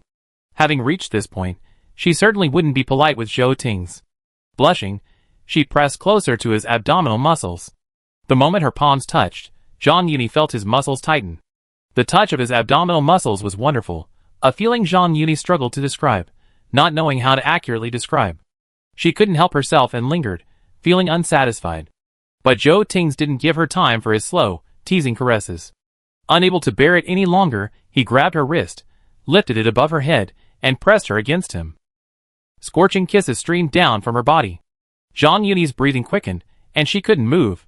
She could only allow Zhou Ting's to move, feeling his warm lips and nimble tongue. His lips and tongue traced the curves of her body, lingering and wandering over her flat belly. Zhang Yuni had never known that simply being kissed could cause such a strong reaction. She tried to move, somewhat impatiently, but Zhou Ting's restrained her. His kisses continued down her abdomen. Realizing what he was about to do, Zhang Yuni couldn't help but utter Zhou. No. Unfortunately, Zhou Ting's wouldn't listen. He clamped his hands around her legs as she tried to move, and leaned down. For a moment, a flash of white seemed to flash before her eyes. Her breathing became uncontrollable, and so did her body. Zhang Yuni gasped for air, feeling Zhou Ting's presence. Everything about him was devouring her consciousness, making her no longer herself. But she was certain that she was still herself. After a while, Zhou Ting's leaned closer to her again, attempting to kiss her. Zhang Yuni turned her head away in disdain. Zhou Ting smiled softly, reached out to cup her chin, and whispered something unbearable into her ear with a teasing, smirking voice. With a bang, Zhang Yuni felt her whole body burning hot. She hadn't expected Zhou Ting's to say such a thing. He was a different person in and out of bed. She opened her mouth, about to say something, but Zhou Ting's had already leaned down and kissed her. He pressed his lips against hers again, entwining the tip of his tongue, while his free arm opened the drawer of the nightstand. She felt a vague sense of something. Zhang Yuni couldn't help but glance at him, subconsciously asking, "When are you going to do this?" Or had he already prepared it? Zhang Yuni thought to herself, "This man has ulterior motives." Knowing what she was about to ask, Zhou Ting's temporarily pulled out a pill, pressed it into her hand, and slowly replied, "When you're in the shower." Zhang Yuni suddenly realized that he had asked her to shower, partly so she could think things through and give her time to regret and grieve, and partly so he could go out and buy the tools for the crime. Thinking of him going out so late at night just to buy this, Zhang Yuni blushed and couldn't help but retort, "Then why are you still letting me think about it?" Zhou Ting hummed, then suddenly said, "I don't want you to feel it's too soon." Zhang Yuni was stunned, holding the object that made her palm burn, and whispered, "It's okay." She didn't feel it was too soon. The two of them hadn't been together long, but they had known each other for long enough to understand each other. Hearing her answer, Zhou Ting curled his lips slightly, a smile evident in his eyes. "I feel the same way." He was also unhappy. Zhang Yuni felt slightly embarrassed, vaguely feeling that she had fallen into a trap he had set, and couldn't help but complain, "You rascal." "Yes." Zhou Ting admitted that he was the rascal at that moment. It was just that the rascally things he wanted to do were only for Zhang Yuni. "I don't know how," Zhang Yuni admitted, holding the hot object. Zhou Ting's Adam's apple rolled slightly, and he pressed his forehead against hers, letting out a sigh. "Can I teach you?" Zhang Yuni wanted to say no. Zhou Ting's had already made his move. He leaned close to Zhang Yuni's ear, gently coaxing her. The moment his palm made contact, Zhang Yuni wanted to escape. Zhou Ting's didn't give her the chance. But in the end, Zhang Yuni didn't put it on him. The night was quiet. In the bright room, Breathing was heavy, bodies tense. Even if two unskilled people have comprehensive theoretical knowledge, when it comes to practice, they are always unfamiliar and clumsy. They fumbled. After a while, Zhang Yuni pressed herself tightly against his chest, her face flushing as she whispered, "It's done." A brief pause, and then the room was filled with subtle, even more blushing, ambiguous sounds. Heavy breathing rose and fell, intertwining. A low moan echoed through the room, occasionally accompanied by the mellow, sloppy sound of water, making one blush and feel one's heart race. Zhou Ting's peppered Zhang Yuni's skin with passionate kisses, one after another. Amidst the turbulence, Zhang Yuni heard Zhou Ting's whisper her nickname in her ear, his voice hoarse, ambiguous, and alluring when one you. Before he could finish the rest of the sentence, Zhang Yuni, embarrassed, reached out to cover his lips. Zhou Ting's took advantage of the situation and licked her palm. Zhang Yuni glared at him in embarrassment. Zhou Ting chuckled, then suddenly realized something and asked her in a hoarse voice, "Is this the place?" Chapter 51. Because of Zhou Ting's evil behavior, Zhang Yuni felt like she was dying for a long time. The two of them had made a mess on the bed, soaking wet. A long time passed. Zhou Ting's carried her to her feet, and back into the bathroom. The moment she entered the bathroom, Zhang Yuni suddenly felt lost. Her eyes wandered, not daring to look at the man before her. Thankfully, the man before her could always see through her innermost thoughts. He looked at Zhang Yuni's flushed cheeks and drooping eyelashes, chuckled deeply, and set her down on the sink. As he set her down, he reached out and pulled out a clean towel to place on her, so she could sit more comfortably. Zhou Ting went to fill the bathtub. Zhang Yuni glanced up and saw the man's muscular back, with its visible scratches. Subconsciously, Zhang Yuni glanced down at her fingers. Why hadn't she noticed her fingernails growing longer before? After running the water, Zhou Ting turned around. Under the bright light, Zhang Yuni sat obediently on the sink, head lowered. She looked remarkably well-behaved and quiet. As these words popped into his mind, Zhou Ting couldn't help but imagine Zhang Yuni in her school days. She must have been incredibly well-behaved back then. When he walked over to her and called softly, "Are you feeling unwell?" Zhang Yuni looked up, her cheeks flushed. Not bad. Her eyes flickered slightly, and she pursed her lips, meeting Zhou Ting's gaze again. "Does your back hurt?" Zhou Ting paused, then smiled to himself. Not much. He didn't care at all about the traces left by intense passion. Zhang Yuni uttered "oh," remembering what he had just said to her in bed, and followed suit, "I'd be more careful next time." Hearing that, Zhou Ting raised the corner of his lips, leaned over and pecked her lips lightly, his voice tinged with laughter, "You don't have to be so careful." Zhang Yuni didn't quite understand what Zhou Ting meant. But when she met his dark, deep eyes, she didn't intend to question him. She was afraid he would say something shameless, something she couldn't handle. The bathtub was full, and Zhou Ting held Zhang Yuni in his arms as they laid down to wash up. The bathtub in Zhou Ting's bathroom wasn't small. It was more than enough for one person, but a bit cramped for two. They could touch each other with a turn, and their skin would inevitably touch when they raised their hands. Even in the bathroom, there should be water to cool them down. But inexplicably, their bodies began to heat up again, and the temperature in the bathroom gradually rose. Originally, Zhou Ting wanted to stop. Zhang Yuni had to work the next day, so they shouldn't keep going too long or too late. But those new to sexual pleasure have weak self-control, their hearts fluttering and their desires hard to hide. Their eyes met, and their bodies pressed together again. Their heartbeats and breathing rose and fell, and the light in the bathroom became dim. The next morning, when Zhang Yuni woke up, she had the illusion that she had spent hours at the gym the previous day. Her legs were sore, her body limp, and she felt powerless. Opening her eyes, she was greeted by a completely unfamiliar interior. After a few seconds of confusion, she remembered where she was, and what had happened the previous night. Regaining consciousness, Zhang Yuni rubbed her pillow shyly. She glanced around, and was about to throw off the covers to get out of bed, when she heard distinct footsteps outside. Subconsciously, Zhang Yuni closed her eyes and feigned sleep. Of course, at that moment, she didn't know why she was doing so. Suddenly, the door opened, and the footsteps grew closer. Zhang Yuni pricked up her ears, but the person who had come in suddenly stopped moving. Just as she was wondering whether to pretend she had just woken up, she heard a man's deep laugh. Zhang Yuni, slightly embarrassed, tried to open her eyes. Zhou Ting's fingers first touched her earlobe, and he called softly, "Yuni, it's time to get up." Zhang Yuni opened her eyes, and stared at him blankly. Zhou Ting was puzzled. "Didn't sleep well?" "No." Zhang Yuni came back to her senses and slowly sat up in bed. Zhou Ting's lowered his head. Zhang Yuni didn't explain much, and she welcomed his warm breath. What time is it? 8 o'clock, Zhou Ting said. Zhang Yuni, what? She quickly threw back the covers and got out of bed to wash up. As soon as her feet touched the floor, Zhang Yuni's body went limp, caught off guard. Thankfully, Zhou Ting's had been keeping an eye on her and reached out to steady her, preventing her from falling across the room. After a few seconds of stunned silence, Zhang Yuni's face flushed. Zhou Ting saw her embarrassed expression and quickly admitted his mistake. My bad? Zhou Ting's attitude of admitting his mistake was so good that Zhang Yuni couldn't bear to say anything to him. Besides, she had been willing to do what happened last night. If she hadn't been willing, Zhou Ting wouldn't have continued. Thinking, Zhang Yuni shook her head. I'm fine. She was just unprepared. Zhou Ting looked up. Are you sure? Do you want me to hold you? No. Zhang Yuni was at a loss for words. I'm not that weak. Zhang Yuni insisted on going to the bathroom on her own, and Zhou Ting let her go. But he was still worried, so he followed her until she was standing at the sink. Then he left the room and went to the kitchen.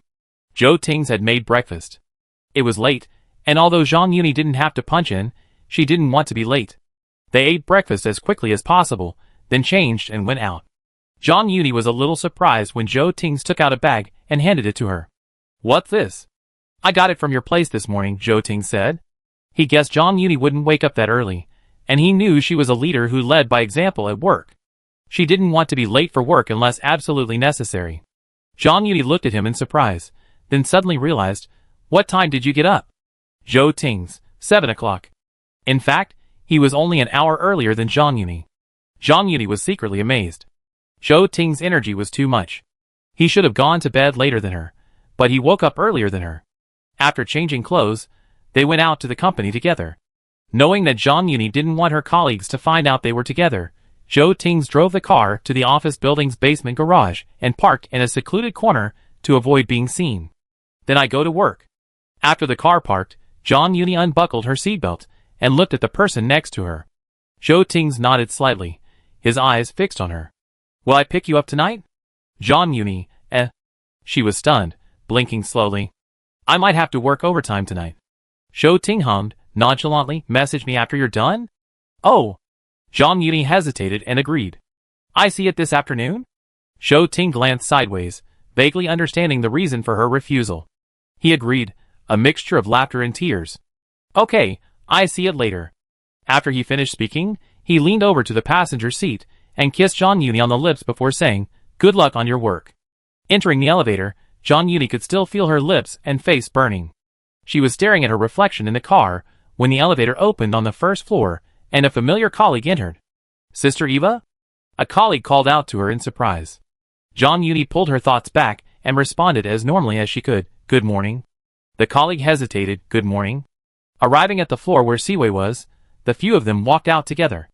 Zhang Yuni and the two colleagues she encountered weren't from the same department, so they naturally went their separate ways. When she arrived at her own department, her colleagues all looked at her with a hint of surprise. Zhang Yuni didn't linger for long, fearing that if she did, a colleague would ask, was Eva stuck in traffic today? Or did she get up late? Why are you here so late?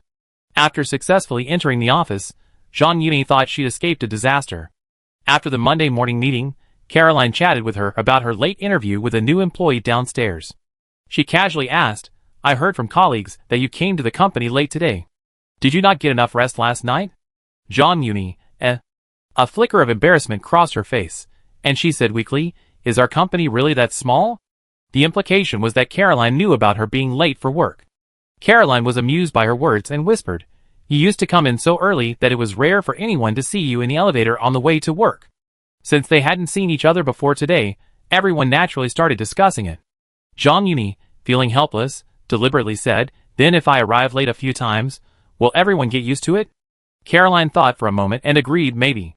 Zhang Yuni was speechless. You still want me to arrive on time? There's nothing wrong with being late. Caroline, in many ways, was uncharacteristically bossy. Our working hours aren't just for show. What's wrong with arriving on time? She had always felt that Zhang Yuni spent too much time at the company and on her work, and she actually wished she could relax a little. Give yourself more rest time and stop being so tense. Hearing Caroline's words, Zhang Yuni shook her head. Other bosses wish their employees had no time to rest or leave work. You said it was another boss, Caroline said, spreading her hands and smiling at Zhang Yuni. I don't want to be the kind of boss my employees criticize and scold behind their backs. I want to be a considerate normal boss. Zhang Yuni laughed and said seriously, you've always been. I think so too, Caroline said, undeterred by this. I'm pretty reliable. Zhang Yuni nodded in agreement. The two chatted for a while, discussing their 10:30 interview downstairs. After saying that, Zhang Yuni prepared to return to her office. Wait. Caroline suddenly remembered something. Eva. Zhang Yuni turned around. Ms. C, please. Please follow up on Hu Xiaochang's situation for me, she told Zhang Yuni. I've applied for some money. Please give it to her later. Zhang Yuni was startled. You won't give it to her yourself? I'm afraid she won't accept it, and I'm afraid she'd cry. Caroline looked at her and said, You know, I'm afraid of my employees crying. Zhang Yuni felt a little embarrassed when this was mentioned. She smiled and nodded. I understand. I talked to her this afternoon. Caroline nodded. Go ahead. Back in the office, Zhang Yuni first reviewed the interviewees' profiles. There were 4 people coming for interviews, and she only needed 2. After reviewing the 4 people's profiles, Zhang Yuni had a basic understanding of them. At 10:30, Zhang Yuni, Lu Jingman, and the HR representative went to the interview room together. When Zhou Ting's message arrived, Zhang Yuni was listening to the interviewee sitting diagonally across from her. She glanced at her lit phone screen, but didn't open it. After all 4 interviewees finished their interviews and left, the HR representative sitting next to her turned and asked, What do you think of Eva and Jingman? Zhang Yuni was silent for a moment. Let's hear your opinions first. The HR representative smiled. I suggest candidates 1 and 3. Lu Jingman had a different idea. I think candidates 2 and 3 are better. Zhang Yuni listened, smiled, and asked, What are your reasons? First, let's rule out candidate 4. The HR representative and Zhang Yuni were quite familiar with each other. She rested her chin on her hand and sighed, He talks too much. And I'm not being sexist, but he speaks with a tone that's a bit overconfident. Hiring him would probably cause you a lot of trouble. Lu Jingman nodded in agreement. I think so too. He's too preachy. How can a recent graduate student be so mature and experienced? Zhang Yuni chuckled. It's probably his personality. The other two glanced at each other. What do you think? Zhang Yuni. I'm also undecided between the top 3. How about a second interview? The HR representative suggested. Zhang Yuni thought for a moment and said, No, we're just hiring an ordinary employee. There's no need for another round of interviews. That would be a waste of time and somewhat unnecessary. Lu Jingman nodded. Then think about it. Zhang Yuni hummed and looked at the HR representative. I'd discuss it with Ms. C and let you know the answer later. The HR representative replied, Okay, just let me know before you leave work. Zhang Yuni, okay. Leaving the interview room, Zhang Yuni opened her phone and saw a message from Zhou Ting's. He asked if she was busy this morning. Zhang Yuni, just finished the interview. Zhou Ting's, recruiting? Zhang Yuni, yes, I've been planning this for a while, but I've been putting it off. Zhou Ting's asked, How did the interview go? Zhang Yuni, there are 4 candidates, and I'm currently struggling with 3. Zhou Ting's, tell me about it. Zhang Yuni held her phone, her eyes lighting up. Can you give me some advice? Zhou Ting's, if Director Zhang needs it. Zhang Yuni said without hesitation, Yes. Of course she needed Zhou Ting's advice. Apart from anything else, Zhou Ting's workability and vision are well known. Zhang Yuni simply called Zhou Ting's and briefly explained the 3 people's resumes. Their industry prioritized communication and coordination skills over academic qualifications. The third candidate Lu Jingman and HR were considering was a very outstanding man. He presented no major issues during the interview and was excellent in every aspect. Zhang Yuni was also considering him. She was hesitant about the other 2 women. One was a bit timid and spoke softly, her answers to questions haltingly, but she clearly had her own ideas. The other was cheerful and lively. Her academic qualifications weren't as comprehensive as the timid woman's, but she was clearly a skilled communicator. If given a good training opportunity, she would be willing to invest the time and effort to seize it. Zhang Yuni believed she would have a bright future. Both women had clear strengths and weaknesses, each with their own strengths and weaknesses. After listening to her, Zhou Ting's paused and asked, Who do you prefer?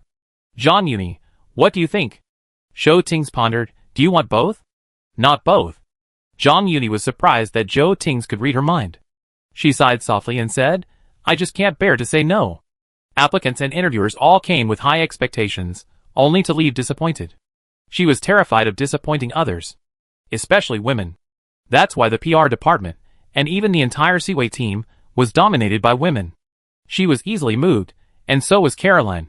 Every time Caroline interviewed new employees, especially at universities, she generally hired women. A man generally has to be exceptionally outstanding, and particularly catch Caroline's eye before she sign him. The reason is simple and blunt.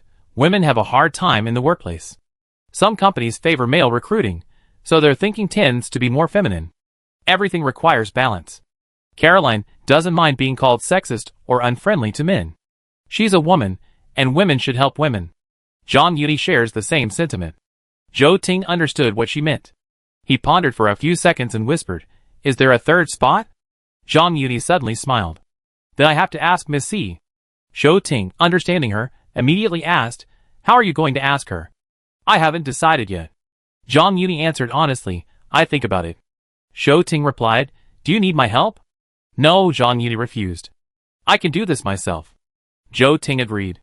The two of them fell silent, listening to each other's breathing.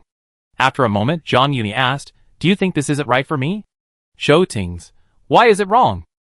Zhang Yuni pursed her lips and said to herself, Actually, I should be more firm in my selection criteria. Running a company isn't charity. Just because she can't bear to reject one of them, I can't make an exception and hire another person. Hearing this, Zhou Tings paused and said, I don't think there's anything wrong with this.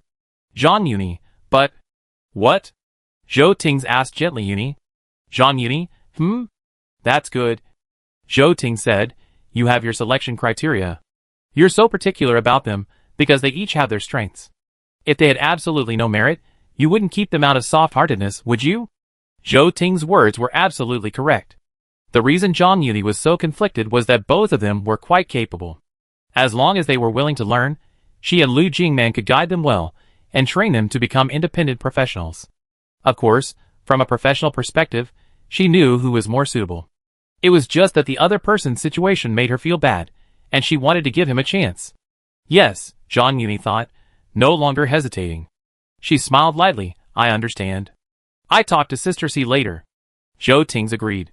Before hanging up, he suddenly remembered something. I forgot to ask, is the first interviewee you confirmed a boy or a girl? Zhang Yuni, boy, what's wrong? Hasn't she just told Zhou Tings about this? Zhou Tings hummed, then asked, Is he handsome? Zhang Yuni, She realized it belatedly and felt like laughing. Why are you asking that? Zhou Tings, curious. Zhang Yuni suddenly realized and nodded where he couldn't see, pressing down the corners of her lips. Handsome. This time, it was Zhou Tings who was speechless. He had guessed the other person was a handsome young man, but he hadn't expected Zhang Yuni to answer so honestly, even admitting it. Sensing Zhou Ting's silence, Zhang Yuni couldn't help but laugh. Once we officially hire him, I introduce you to him.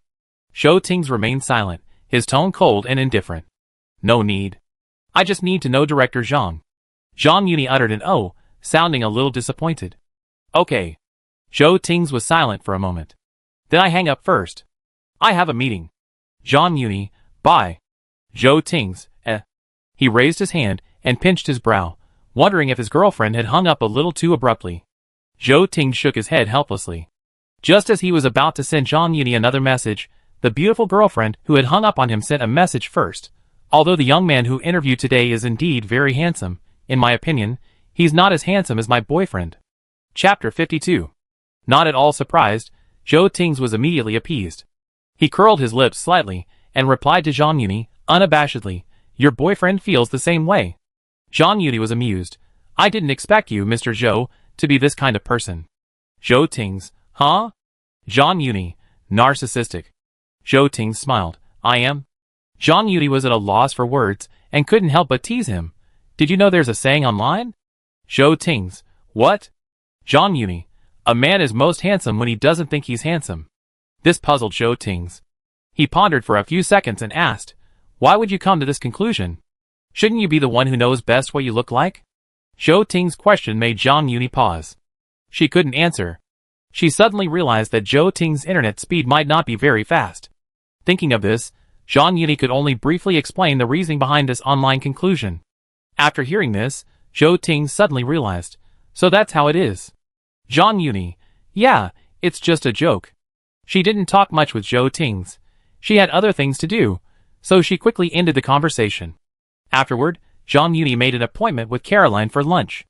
The two of them went to the restaurant downstairs in the mall. Before Zhang Yuni could even speak, Caroline saw through her and asked, "Can you help me with something?" Zhang Yuni, Caroline's question was direct, so she had no reason to hesitate. She told him the truth. "Did HR tell you about today's interview?" Hearing this, Caroline smiled. "You want to hire all three of them?" "Well," Zhang Yuni said, "but I'm planning to talk to one of the girls." Caroline looked up. "What do you mean?" "I'd like to assign her to the market research department," Zhang Yuni said. "Her personality, image, and eloquence are all better suited for that role." The company's organizational structure includes a market research department, and Zhang Yuni felt that the girl was more suited to that role. She was soft-hearted, but not blindly so. Most of the time, Zhang Yuni would conduct a comprehensive analysis based on the interviewee's circumstances. If the candidate was truly a good fit for her department, and would have great prospects there, she would make an exception and retain them. But if she felt the company had a department or position more suitable for the candidate, or if another department was also short of staff, she would recommend that the candidate move to a more suitable department, one that would better suit their development. Hearing this, Caroline looked at Zhang Yuni. "Are you sure?" "My intuition," Zhang Yuni replied. "Of course, if she insists on staying with us, that's fine, but I think she'd have better prospects in market research." This was her decision after carefully reviewing the girl's resume and considering her interview experience. Caroline nodded. "Then ask her. If she's willing, let the market research team take her through." "Okay," Zhang Yuni smiled knowingly. "Thank you, Miss C." Caroline glanced at her amusedly. "You're welcome. I understand where you're coming from. If I were sitting in the interview room today, I'd make the same decision." At this point, Caroline sighed. "Fortunately, our company isn't that big. Hiring these people doesn't require a multi-level board of directors." Zhang Yuni smiled. "I think our company is quite large. It just means there aren't so many messy leaders and directors." The hiring was finalized. After dinner, Zhang Yuni returned to the company and asked HR to talk to the interviewee about their opinion on joining the market research department. In the afternoon, HR gave Zhang Yuni feedback. The interviewee had no objection. She said that as long as she could join Seaway, she would do her best in either the PR or marketing department. Zhang Yuni smiled and said, "Okay, I understand." "Thank you, Sister Sue." Sister Sue nodded. "A recent graduate should be grateful." Zhang Yuni said softly, "I just gave them a chance. It depends on their willingness." After chatting with Sister Sue for a few words, Zhang Yuni put the matter behind her. In the afternoon, she spoke with Hu Xiaochang again, but she still didn't take the card. She told Zhang Yuni that the hospital had informed her that her mother's surgery, including the subsequent chemotherapy, had been funded by kind individuals. Every year, the hospital receives many anonymous donations from wealthy and compassionate individuals. Hu Xiaochang's mother had two conditions that didn't qualify for the hospital's assistance program, but this anonymous donation was acceptable. At this point, Hu Xiaochang said to Zhang Yuni, somewhat embarrassed, "At first, I thought it was you and Sister C who did it, and I even asked the hospital doctor." The doctor, bewildered, asked her who the two names she was asking about were, then assured her that they couldn't reveal the names of the donors, but he assured her that they weren't the two she mentioned. Zhang Yuni was surprised and raised her eyebrows slightly. "That's great." Hu Xiaochang nodded. "I didn't expect our luck to be so good." Zhang Yuni patted her shoulder and whispered, "Good things will come to those who do good." Hu Xiaochang smiled with relief and handed the card back to her. "So Yuni, I can't keep this card anymore. Don't worry about my mother's treatment. I figure out the rest myself. She'd only have to suffer for a few years at most." As long as she worked hard, Hu Xiaochang believed everything would get better. Zhang Yuni knew she had a strong sense of self-esteem and was determined to be strong. Since someone else was covering the large expenses, she didn't push it any further. She simply said, "Okay, let me know if you need anything." Hu Xiaochang nodded. "I will. Thank you." After talking with Hu Xiaochang, Zhang Yuni relayed the situation to Caroline. Caroline was also somewhat surprised, but didn't ask further questions. She simply said that after the new employee arrived, she would try to arrange for Hu Xiaochang to spend more time each day so that she could care for her mother and child. Zhang Yuni greatly approved of her suggestion and said she would coordinate it. After finishing these tasks, Zhang Yuni returned to her work. Toward the end of her shift, she received a response from Xuanxing regarding their proposal, which she wasn't quite satisfied with. Zhang Yuni stared at the email, resting her head on her shoulders for a moment, then opened the other party's chat box and inquired about the reason for their dissatisfaction. The other party informed her that President Pu felt it was insufficient. He didn't elaborate, only that he hoped Siwei could provide several more versions for comparison. This answer was too general, but Zhang Yuni couldn't elaborate further. She pondered for a few seconds and replied, "Okay, no problem. I make a few more versions, and send them to President Pu as soon as possible." The other party replied, "Is tomorrow before work okay?" Zhang Yuni calmly replied, "No problem." In her many years in the workplace, Zhang Yuni had encountered all sorts of unusual clients, and Pu Li was no exception. After that last phone call, Zhang Yuni and Pu Li hadn't contacted each other again. They weren't close personal friends. If Pu Li hadn't asked her to do research, their relationship would have been a simple client-client relationship. Pu Li was the boss, so Zhang Yuni's liaison shouldn't have been with him. Now, Zhang Yuni's liaison with Xuanxing's internal PR department was the normal procedure. Looking at the proposal she received, Zhang Yuni took a deep breath and refocused her attention on it. She was busy analyzing data and redesigning the promotional structure all afternoon. When Zhou Tings called, Zhang Yuni hadn't moved from her desk all afternoon. Aside from going to the bathroom, she was at her computer.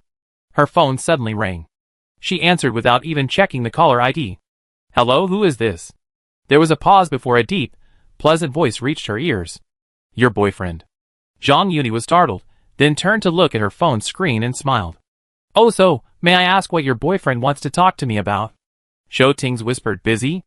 "A little," Zhang Yuni said. "I have a plan to change, so I have to work overtime today." Zhou Tings understood. "Until what time?" "Not sure," Zhang Yuni replied, then checked the time. "It's already 6:30. Zhou Tings. "Well, what are we having for dinner?" Zhang Yuni. "I see. If my assistant isn't off work yet, have her bring me some food." Zhou Tings remained silent, but he knew how busy she was. He pondered for a few seconds and agreed, "Okay, let me know when you're done."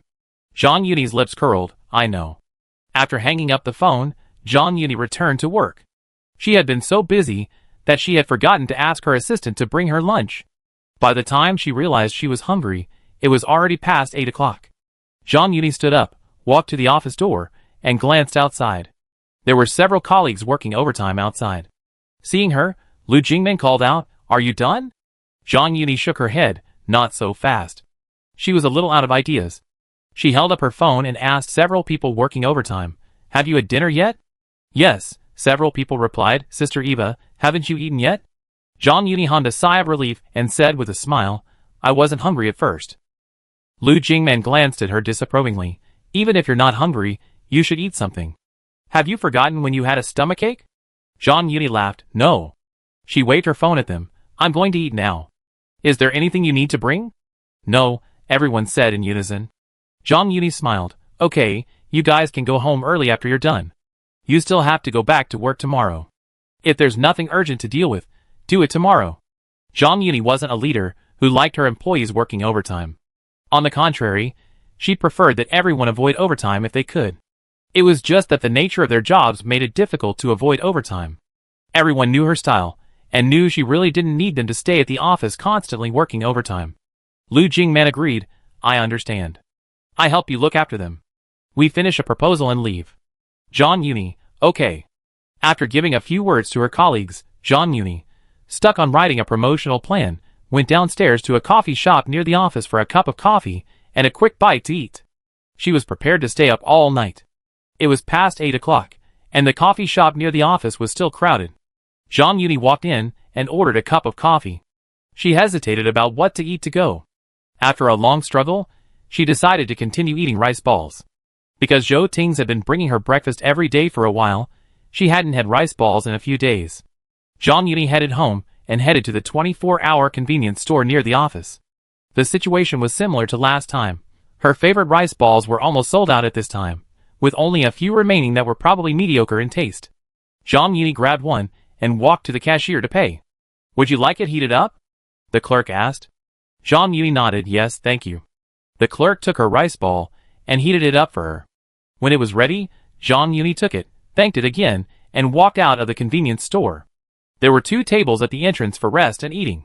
Jong Eun-hee chose the one farther from the entrance and sat down. She took a sip of her coffee and pulled out her phone, ready to play with it while she ate. She wasn't addicted to her phone, but she was stuck for ideas and wanted to search online for inspiration. Opening her phone's page, Jong Eun-hee picked up the rice ball, which was no longer hot. Just as she was about to open it, her phone screen lit up with an incoming call. It was Jo Ting's. Jong Eun-hee glanced at the rice ball in her hand with a sense of guilt. After a few seconds of hesitation, she answered the call. "Hello?" Jo Ting's voice called out, "Are you done?" Jong Eun-hee, "No, you haven't finished get off work yet, have you?" "I'm off work," Jo Ting's told her. "Just asking you." Jong Eun-hee said, "Oh," and then, before she could finish her sentence, Jo Ting suddenly asked, "What did you have for dinner?"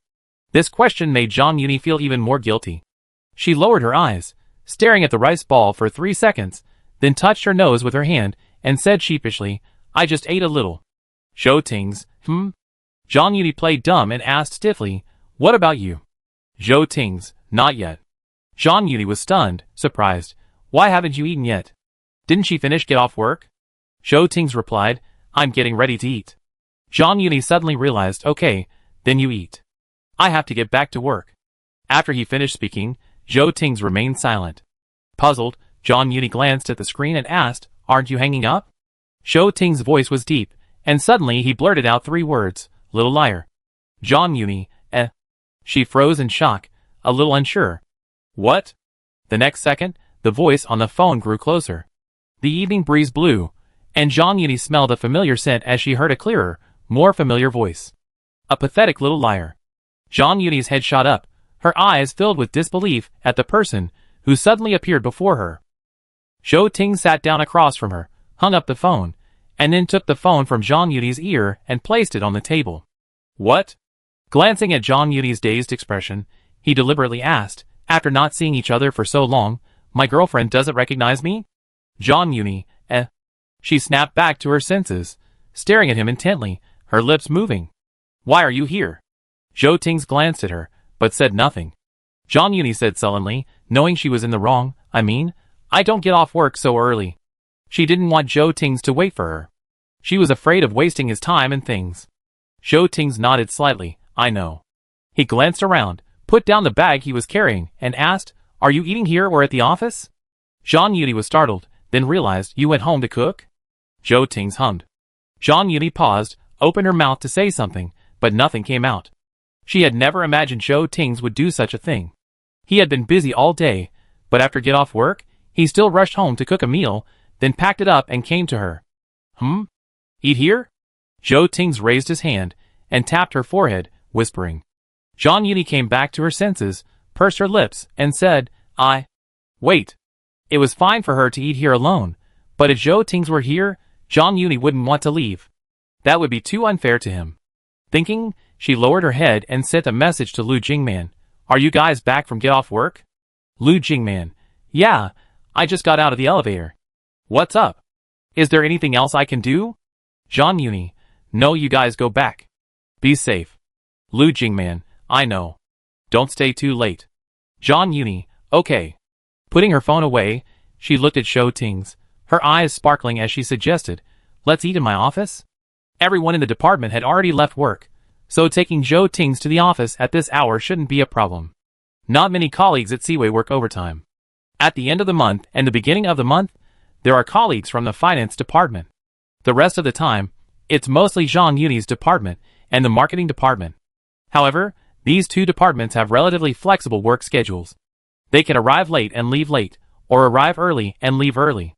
Of course, if they can't finish their work and need to work overtime, that's another matter.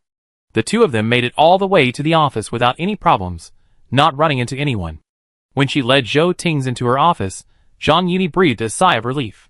She closed the door, turned to look at the tall, straight man, and whispered, "Sit anywhere." Jo Ting had never been to Jong Eun-hee's office before. This was his first time. He was Seaway's client, so Seaway would go to his company to report anything, not him here. Jong Eun-hee's office wasn't large, but it was comfortably furnished and warm. There was a small double sofa and a rectangular coffee table. She probably would occasionally eat, drink coffee, or discuss business here. On the other side was a desk and chair, a filing cabinet, and a small storage cabinet. Zhou Tings didn't sit down immediately. Instead, she asked Zhang Yuni, "Where do we eat?" Zhang Yuni thought for a moment. Around the desk? The coffee table isn't very convenient.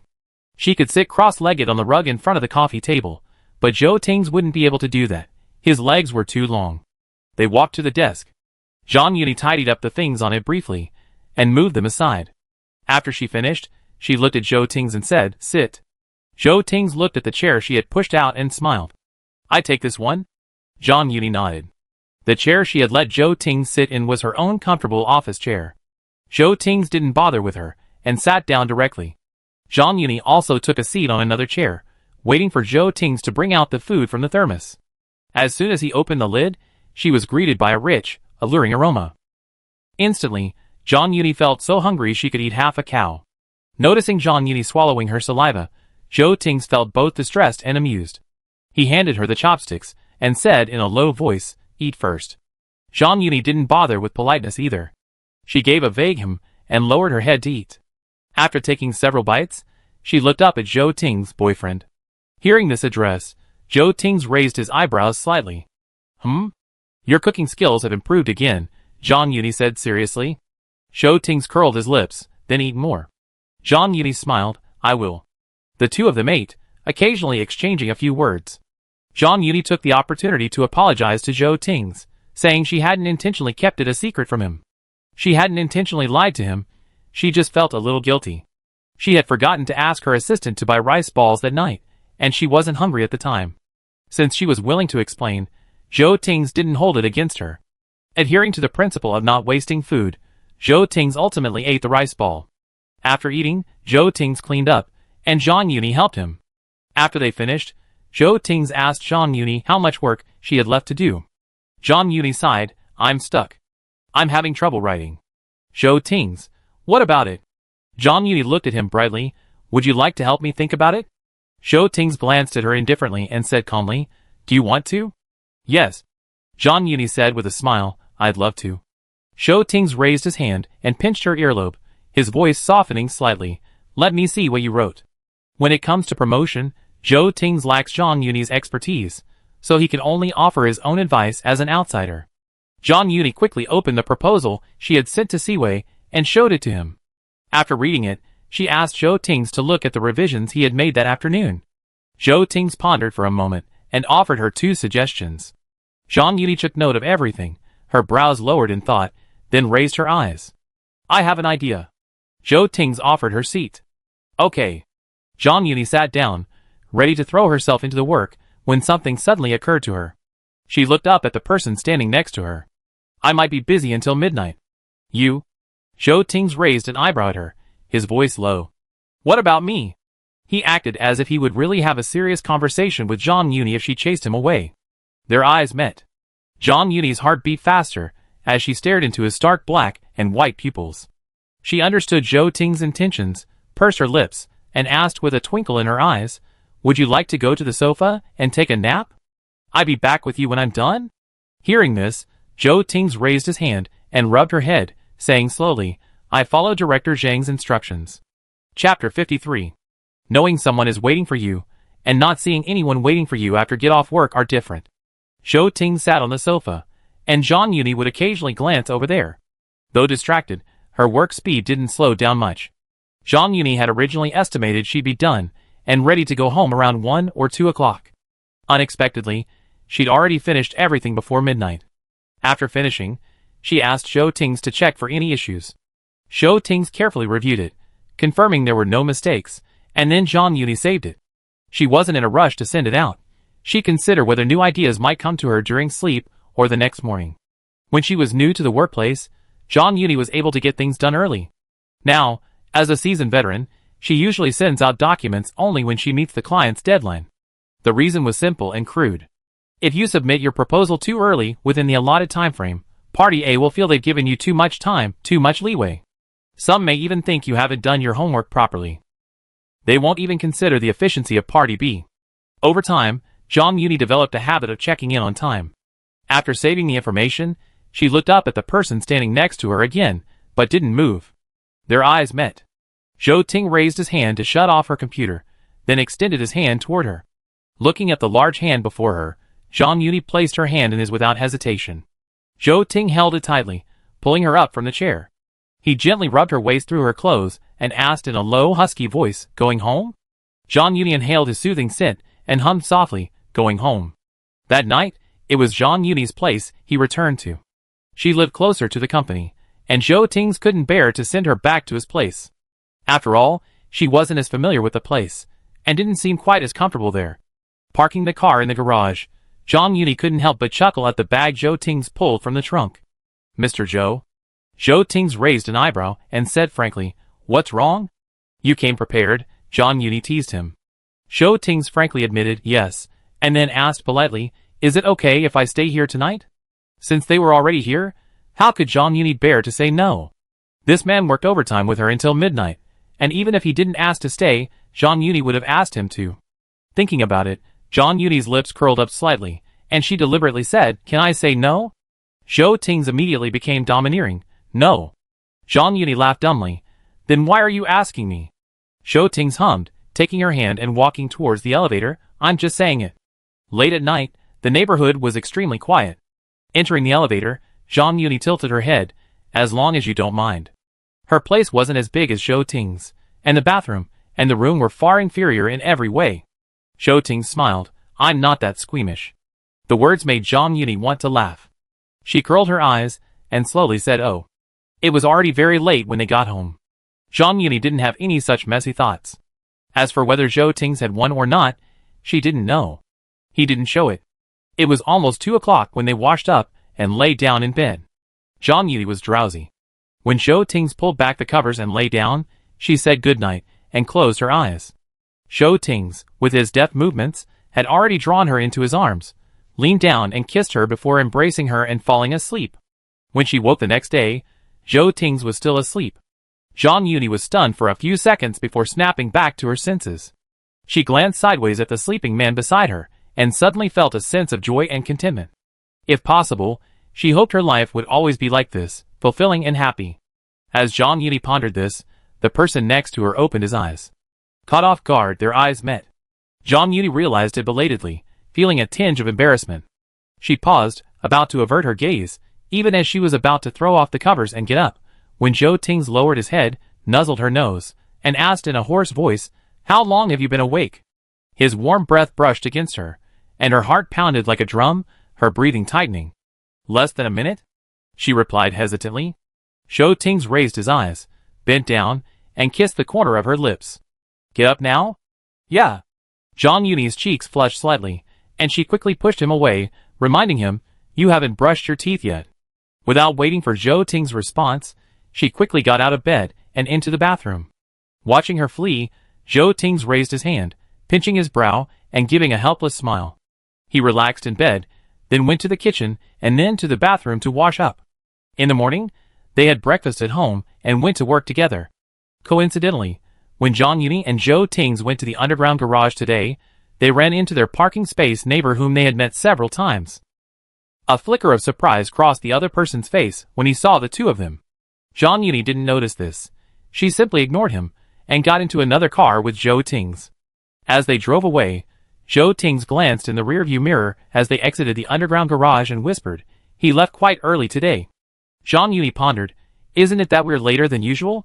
Zhou Ting's, Zhang Yuni didn't take the incident with her parking neighbor too seriously.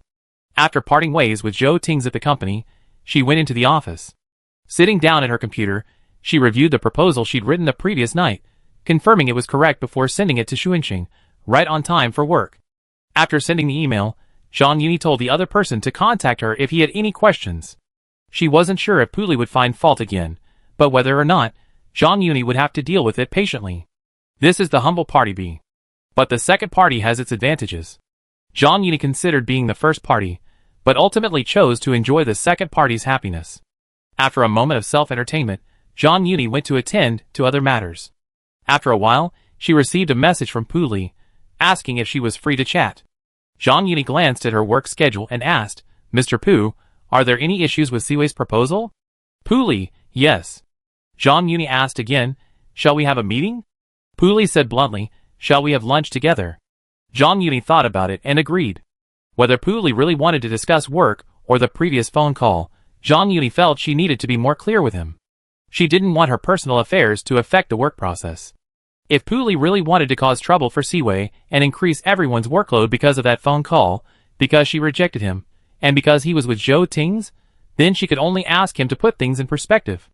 She could increase her own workload, but not Siwei's colleagues.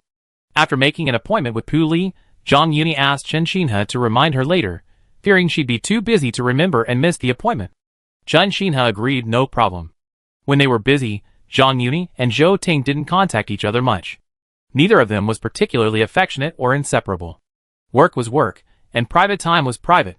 After being so busy that Chen Xinhe reminded her that they had to go out for lunch, Zhang Yuni finished her morning work and went to the restaurant she had agreed to meet with Pu Li. Lunch was at Xuanxing, which was closer to Xuanxing's office building. Zhang Yuni and Pu Li had agreed to meet at 12 o'clock, but she arrived at 11:50. Pu Li arrived 2 minutes late. This time, Pu Li didn't arrange a private room, so the two of them found a corner area in the lobby, which offered some privacy. Sorry, something delayed me, he said to Zhang Yuni. Zhang Yuni stood up, called him Mr. Pu, and smiled faintly. I just got here too. The two glanced at each other, both feeling somewhat unfamiliar. Noticing Zhang Yuni's nervousness, Pu Li smiled to himself, raising his chin slightly in a gesture. Please sit down. Have you ordered? Zhang Yuni, no. Pu Li handed her the menu. Would you like to try Xuanxing's new seasonal dishes? Zhang Yuni readily agreed, sure. After they ordered, the surroundings suddenly fell silent. After a moment, Pu Li smiled to himself. Anything you want to say? Zhang Yuni raised her eyes and nodded slightly. Have you finished reading the plan, Mr. Pu? Pu Li hummed yes. Zhang Yuni awaited his comments. Pu Li understood and said, there are a few points I'd like to discuss with you. Zhang Yuni replied seriously, Mr. Pu, please? Let's talk about this after dinner. Pu Li observed her anxious expression and smiled. Would you like to talk about something lighthearted during dinner? Zhang Yuni paused, then smiled and said, what kind of lighthearted topic would you like to discuss? Pu Li remained silent, his gaze fixed on her. Are you in love? Zhang Yuni, yes. With Pu Li, she had nothing to deny. Pu Li raised an eyebrow. Is it Mr. Zhou from Nexilith? Yes, Zhang Yuni admitted, softly saying I'm sorry. Pu Li smiled faintly. You have nothing to apologize for. I was just asking. He paused, then asked curiously, I heard you and Mr. Zhou from Nexilith aren't close, are they? Zhang Yuni wasn't surprised that Pu Li knew about this. She hummed sheepishly. We had a disagreement at work. Pu Li suddenly realized and asked, how long have you been together? Zhang Yuni, not long. Pu Li suddenly realized, narrowing his eyes slightly, and asked, don't tell me my phone call helped you. Zhang Yuni was slightly embarrassed, not sure if it did or didn't. After staring at each other for a few seconds, Pu Li sighed, Eva. Zhang Yuni, President Pu, tell me. Aren't you being too cruel to me? Pu Li asked. Zhang Yuni hesitated, Mr. Pu, I didn't mean that. I've always considered you a friend of Party A. Pu Li glanced at her. No feelings at all? Zhang Yuni, sorry. Her honesty made it difficult for Pu Li to say anything, and he couldn't be too petty. After all, he had already embarrassed her yesterday with work, so he breathed a sigh of relief. After a moment's silence, Pu Li raised his hand and rubbed his temple. Okay, I won't force you. Zhang Yuni smiled. Thank you, Mr. Pu. The waiter brought the dishes, and the two of them didn't continue the conversation. When they were almost done eating, Pu Li blurted out, do you know about Mr. Zhou's life abroad? Zhang Yuni was stunned. Before she could reply, Pu Li calmly changed the subject and started talking about work. Zhang Yuni had no choice but to force herself to focus on her work. By the time they finished chatting, it was already past lunchtime. Zhang Yuni was about to return to the office to make final revisions to the proposal. Pu Li, knowing she'd taken a taxi, offered to give her a ride, but she declined. Pu Li raised an eyebrow. What's the matter? Are you worried Mr. Zhou will get jealous? No, Zhang Yuni said. I just don't want to waste Mr. Pu's time. Taking a taxi is much easier. Pu Li, defeated by her reasoning, shook his head helplessly. Okay, then you go ahead. Zhang Yuni nodded. I be leaving now. I send you the proposal before I leave. After saying goodbye to Pu Li, Zhang Yuni returned to the office. She hadn't noticed that while she and Pu Li were talking at the restaurant entrance, someone she knew happened to be walking out of the restaurant across the street. At Nexilith, Zhou Ting's was also busy. He had 2 meetings that morning and was processing some documents. Meng Sui asked him out for lunch, but he declined. Zhou Ting simply didn't have time. After a quick bite at the office, Zhou Ting got back to work on the June product launch. While he was busy, his phone on the desk vibrated. He picked it up and opened it. It was a message from Meng Sui. "You're such a pity not to have lunch with me today." Zhou Ting replied with a question mark. "Meng Sui, I ran into your girlfriend." When the message came in, Meng Sui also sent a photo. Zhou Ting clicked on it. The photo showed Zhang Yuni and Pu Li. The 2 of them standing together. The picture looked quite harmonious. Zhou Ting raised his eyes and replied to Meng Sui, "Aren't you having Western food?" Meng Sui, "I'm across the street." Zhou Ting, "Oh." Meng Sui, question mark. Zhou Ting, question mark. Meng Sui, "No, you don't have anything to ask or say after seeing this photo?" Zhou Ting thought for a moment and replied, "No." Meng Sui choked on his words and asked, confused, "You haven't forgotten that Mr. Pu was interested in your girlfriend, have you?" Zhou Ting, "I remember he was the client of Siwei." "What's the problem?" Meng Sui, "It's not a big deal. I just wanted to say that if Eva hadn't known you before, she and Mr. Pu would actually be quite compatible."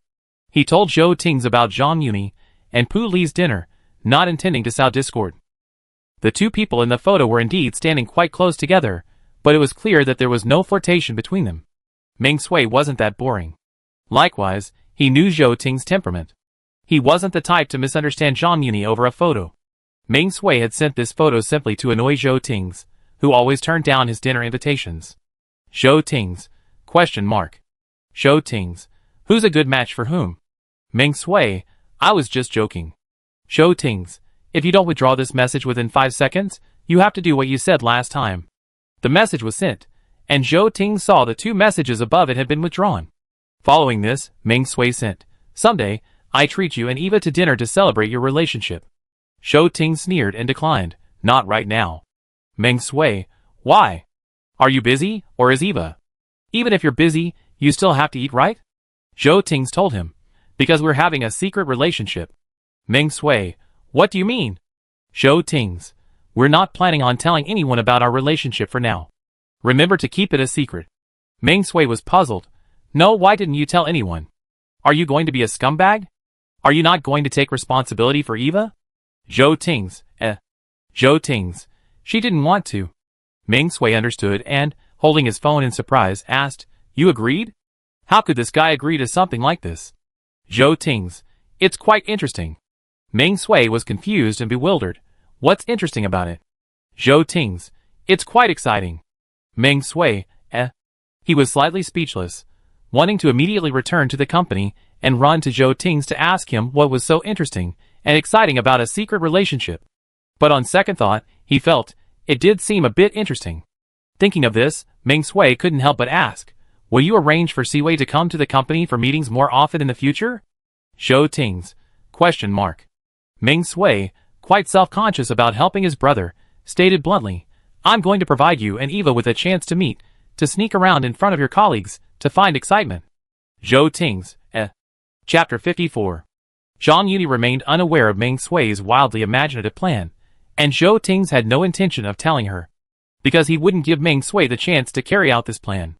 After ruthlessly rejecting Meng Sui unceremoniously despised Zhou Ting, calling him a scumbag for betraying her feelings. Zhou Ting ignored his madness, and simply reminded him not to tell anyone about his relationship with Zhang Yuni, and to remember to cover for them. Meng Sui was puzzled. "I probably understand why Eva doesn't want to tell anyone, but shouldn't you be eager to make it public? Why do you want me to go along with Eva's ideas?"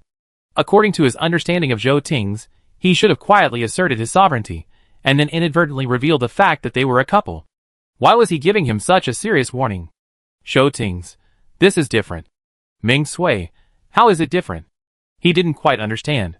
Zhou Ting didn't explain much, simply saying, "I have to respect her decision. Whether the 2 are in a relationship, known or not, has no impact on Zhou Ting.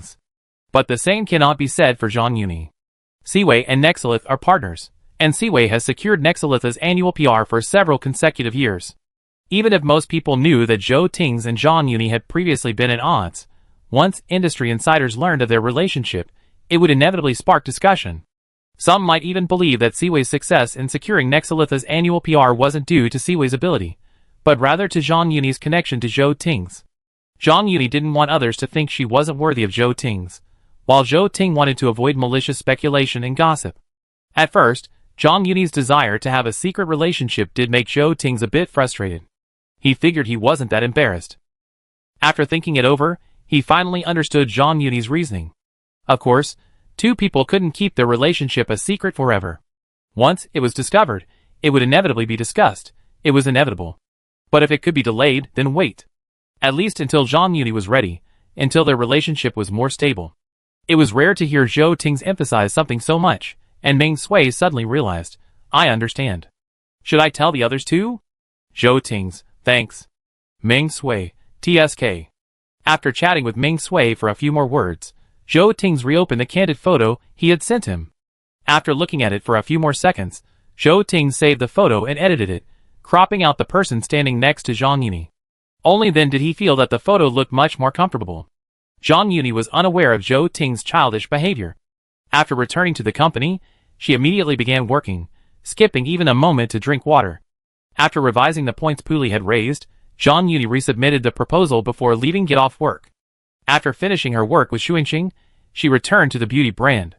The official announcement was to be made on May Day, and the PR department had a lot of preparation to do. That evening, Zhou Ting's also had a dinner party. The two of them went their separate ways, each going home.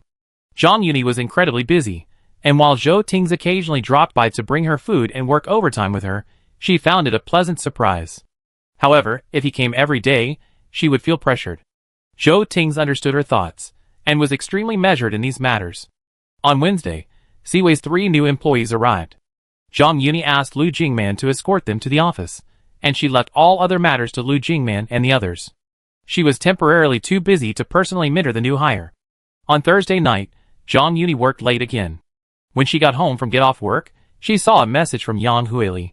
It was about her half-brother, Xiao Zisher, leaving for the high-speed rail. For a moment, she was a little dazed. After a moment, she realized what was happening and replied to Ms. Yang, Okay, I got it. I pick him up at the high-speed rail station. Yang Huili, were you busy? Zhang Yuni, just checking my phone. Yang Huili said nothing more, only instructing her, Let me know when you get someone. Did you save your brother's number? Zhang Yuni lowered her eyes, Yes. The conversations between mother and daughter were always so cold and indifferent. Putting down her phone, Zhang Yuni sighed softly and dragged her tired body into the bathroom. When she emerged from the shower, her phone had 2 missed calls from Zhou Ting's and several messages. Zhang Yuni was about to reply when he called again. Seeing his call, Zhang Yuni's lips curled inexplicably. I was just showering, she replied as soon as she answered. Zhou Ting's guessed it, but still felt uneasy. Did you blow-dry your hair? Zhang Yuni touched the damp towel on her head and answered honestly, Not yet. Zhou Ting's, go blow-dry your hair first. Zhang Yuni uttered an walked to the bathroom with her phone and whispered, What about you? What time did you get home? Zhou Ting's, 10 o'clock. They've been busy lately, too, with a new product launch, and Zhou Ting's is also busy. Zhang Yuni nodded and took out the hair dryer. Then I blow-dry my hair. Zhou Ting's, you do it. The hairdryer was so loud that the two of them couldn't communicate at all, but they didn't hang up. Zhang Yuni didn't mention it, and Zhou Ting's didn't want to either. After more than 10 minutes, the hairdryer stopped. Zhou Ting's voice reached Zhang Yuni, Are you sleepy? Zhang Yuni smiled. Not now, how about you? Zhou Ting's voice was deep, especially pleasant in the middle of the night. Not. The two chatted idly, Zhang Yuni talking about work, Zhou Ting's telling her about the progress of new product launches, and so on. Their conversations didn't have much of a point, but they felt comfortable. After a long pause, Zhou Ting's asked, Have you had any troubles at work these past 2 days? Zhang Yuni was stunned. No, why do you ask? Zhou Ting's replied calmly, It seems my girlfriend isn't in a good mood. Zhang Yuni held her phone, blinked gently, and whispered, Do you know what time it is? It was past midnight. How could she be in such a good mood? Zhou Ting's, Really nothing happened? She pressed. Zhang Yuni was silent for a moment, then suddenly said, Did I tell you my brother was coming to Shanghai this weekend? Zhou Ting's, Yes. The two of them were having dinner when Zhang Yuni brought this up. She mentioned it casually, not saying much. Zhou Ting's, seeing that she didn't seem to want to talk much, naturally didn't ask any further questions. Zhang Yuni hummed a sigh of relief and simply lay down on the bed, staring at the ceiling. He's coming over today, and I'm a little unsure how to get along with him. Zhou Ting remained silent and whispered, alone? Yes. Zhang Yuni said, my mom and the others aren't free. Zhou Ting looked up and asked thoughtfully, is he staying at your place? Zhang Yuni hummed and smiled, I can't have him stay in a hotel. If she had arranged for Xiao Zisher to stay in a hotel alone, Yang Huili would have been furious. While Zhang Yuni wasn't afraid of her anger, she didn't want to hear Yang Huili's scolding. Besides, it would have been more convenient for Xiao Zisher to stay at her place. Zhang Yuni was worried about him, a junior high student, staying in a hotel, and that he might get hurt and not get enough rest. Zhou Ting's frowned. Your place. The sofa in the study is a folding bed. Zhang Yuni knew what Zhou Ting's was worried about. Didn't you notice last time? Zhou Ting's really hadn't. Zhang Yuni smiled, teasing him deliberately. It seems Mr. Zhou's observation skills are still lacking. Zhou Ting's admitted, pausing, I was looking at you. That day in the study, Zhou Ting's attention was almost entirely on Zhang Yuni. He didn't divert his attention much to other things, and naturally didn't notice that the sofa he was sitting on was actually a folding bed. The unexpected remark made Zhang Yuni laugh. She raised the corners of her lips and said slowly, oh, so that's how it is. Zhou Ting curled his lips, thought for a moment, and asked, he's arriving today. Zhang Yuni, around 7 in Shanghai. Zhou Ting understood, and after a moment's silence he said, how about I? No. Zhang Yuni refused without hesitation. I've almost finished my work, so I pick him up when I have time. Zhou Ting pondered, then asked, where are you planning to take him? Zhang Yuni, let's see where he wants to go. Ask him when we meet. Zhou Ting hummed softly, how many days will he be here? Zhang Yuni, I'll be back on Sunday night. Zhou Ting understood and said before hanging up, call me anytime if you need any help. He didn't ask Zhang Yuni if he wanted her to accompany him. He could sense she had no such desire, and even if he offered, she wouldn't agree. She was too independent. So independent that she almost never asked for help from others, including Zhou Ting's. This wasn't a good idea. They were boyfriend and girlfriend, a couple with an intimate relationship, sharing joys and sorrows. However, Zhou Ting's didn't want to force her for the time being. He knew Zhang Yuni needed time to adjust to this relationship, to adjust to the changes. He needed to give her time, and told her that there were some things she could address with Zhou Ting's. Okay. Zhang Yuni said softly, I definitely call you first if I need anything. Since she was just hosting Xiao Zisher for a few days, Zhang Yuni didn't think Zhou Ting's needed any help. That morning, knowing Zhang Yuni would need his car, Zhou Ting's got up early and drove her car to the community garage. They had breakfast together, and then they each drove to the office in their own cars. Knowing she had to leave on time that afternoon, Zhang Yuni told Lu Jingman upon arriving at the office that she would leave work on time today, and that she should call directly if there was anything important. After giving her instructions, Zhang Yuni set an alarm to remind herself to pick someone up at the high-speed rail station. Zhang Yuni and Xiao Zisher hadn't seen each other for a long time. To be more precise, they hadn't met many times. In comparison, she was more familiar with Zhang Chen. Xiao Zisher and Zhang Chen were about the same age, both in junior high school. When Zhang Yuni arrived at the high-speed rail station, Xiao Zisher's train hadn't arrived yet. She waited at the exit in advance, lowered her head, and sent him a message telling him where she was. When there was no reply, Zhang Yuni called him again, giving him her exact location. Xiao Zisher agreed, got it. I check after I get off the train. Zhang Yuni agreed. More than 10 minutes later, Xiao Zisher called, asking Zhang Yuni, sister, where are you? Why don't I see you? Zhang Yuni repeated her location. Xiao Zisher sighed, looking up at the road sign. I've reached the east exit. Can you come over there? Zhang Yuni was silent for a few seconds, then said calmly, it's a little inconvenient. My car is parked near the west exit, and it'd take a while to get there. Walk in the opposite direction for a while, and you see me. Xiao Zisher complained without thinking, it's so far. Zhang Yuni paused. I wait for you here. Xiao Zisher knew his sister's character, and although he was reluctant, he had to compromise. Okay, I come over now. A few minutes later, the siblings met. I brought you something, Xiao Zisher muttered as he handed her a bag. It's so heavy. Zhang Yuni took it and whispered, thank you. Xiao Zisher glanced at her and asked, where's the car? Are we going to eat now? I'm starving. Zhang Yuni smiled faintly. What do you want to eat? Xiao Zisher quickly took out his phone and showed Zhang Yuni his favorite restaurants. Zhang Yuni was surprised. Where did you find all this? A classmate recommended it to me, Xiao Zisher said. They've been there, so I want to try it too. Hearing this, Zhang Yuni looked down at him and nodded hesitantly. She looked around and chose a restaurant close to home. After sitting down, Zhang Yuni handed him the menu and asked him to order. She then called Yang Huili to update her on her current situation, so she wouldn't worry. Yang Huili agreed. How's he? Has he eaten? Zhang Yuni just got to the restaurant. Okay, give him the phone, I talked to him. Zhang Yuni handed the phone to Xiao Zisher, who took it and said impatiently, Mom, I'm ordering. Is there anything urgent? If not, hang up. I'm going to eat. The mother and son were talking about something. Zhang Yuni, sitting across from them, couldn't hear clearly. She could only see Xiao Zisher's impatient expression. Zhang Yuni couldn't help but frown as she watched. Xiao Zisher's attitude towards his elders. How could Yang Huili actually allow that? The mother and son didn't talk for long before Xiao Zisher handed the phone back to Zhang Yuni. Yang Huili gave her a few more instructions before hanging up. The siblings weren't close, so there wasn't much to talk about during dinner.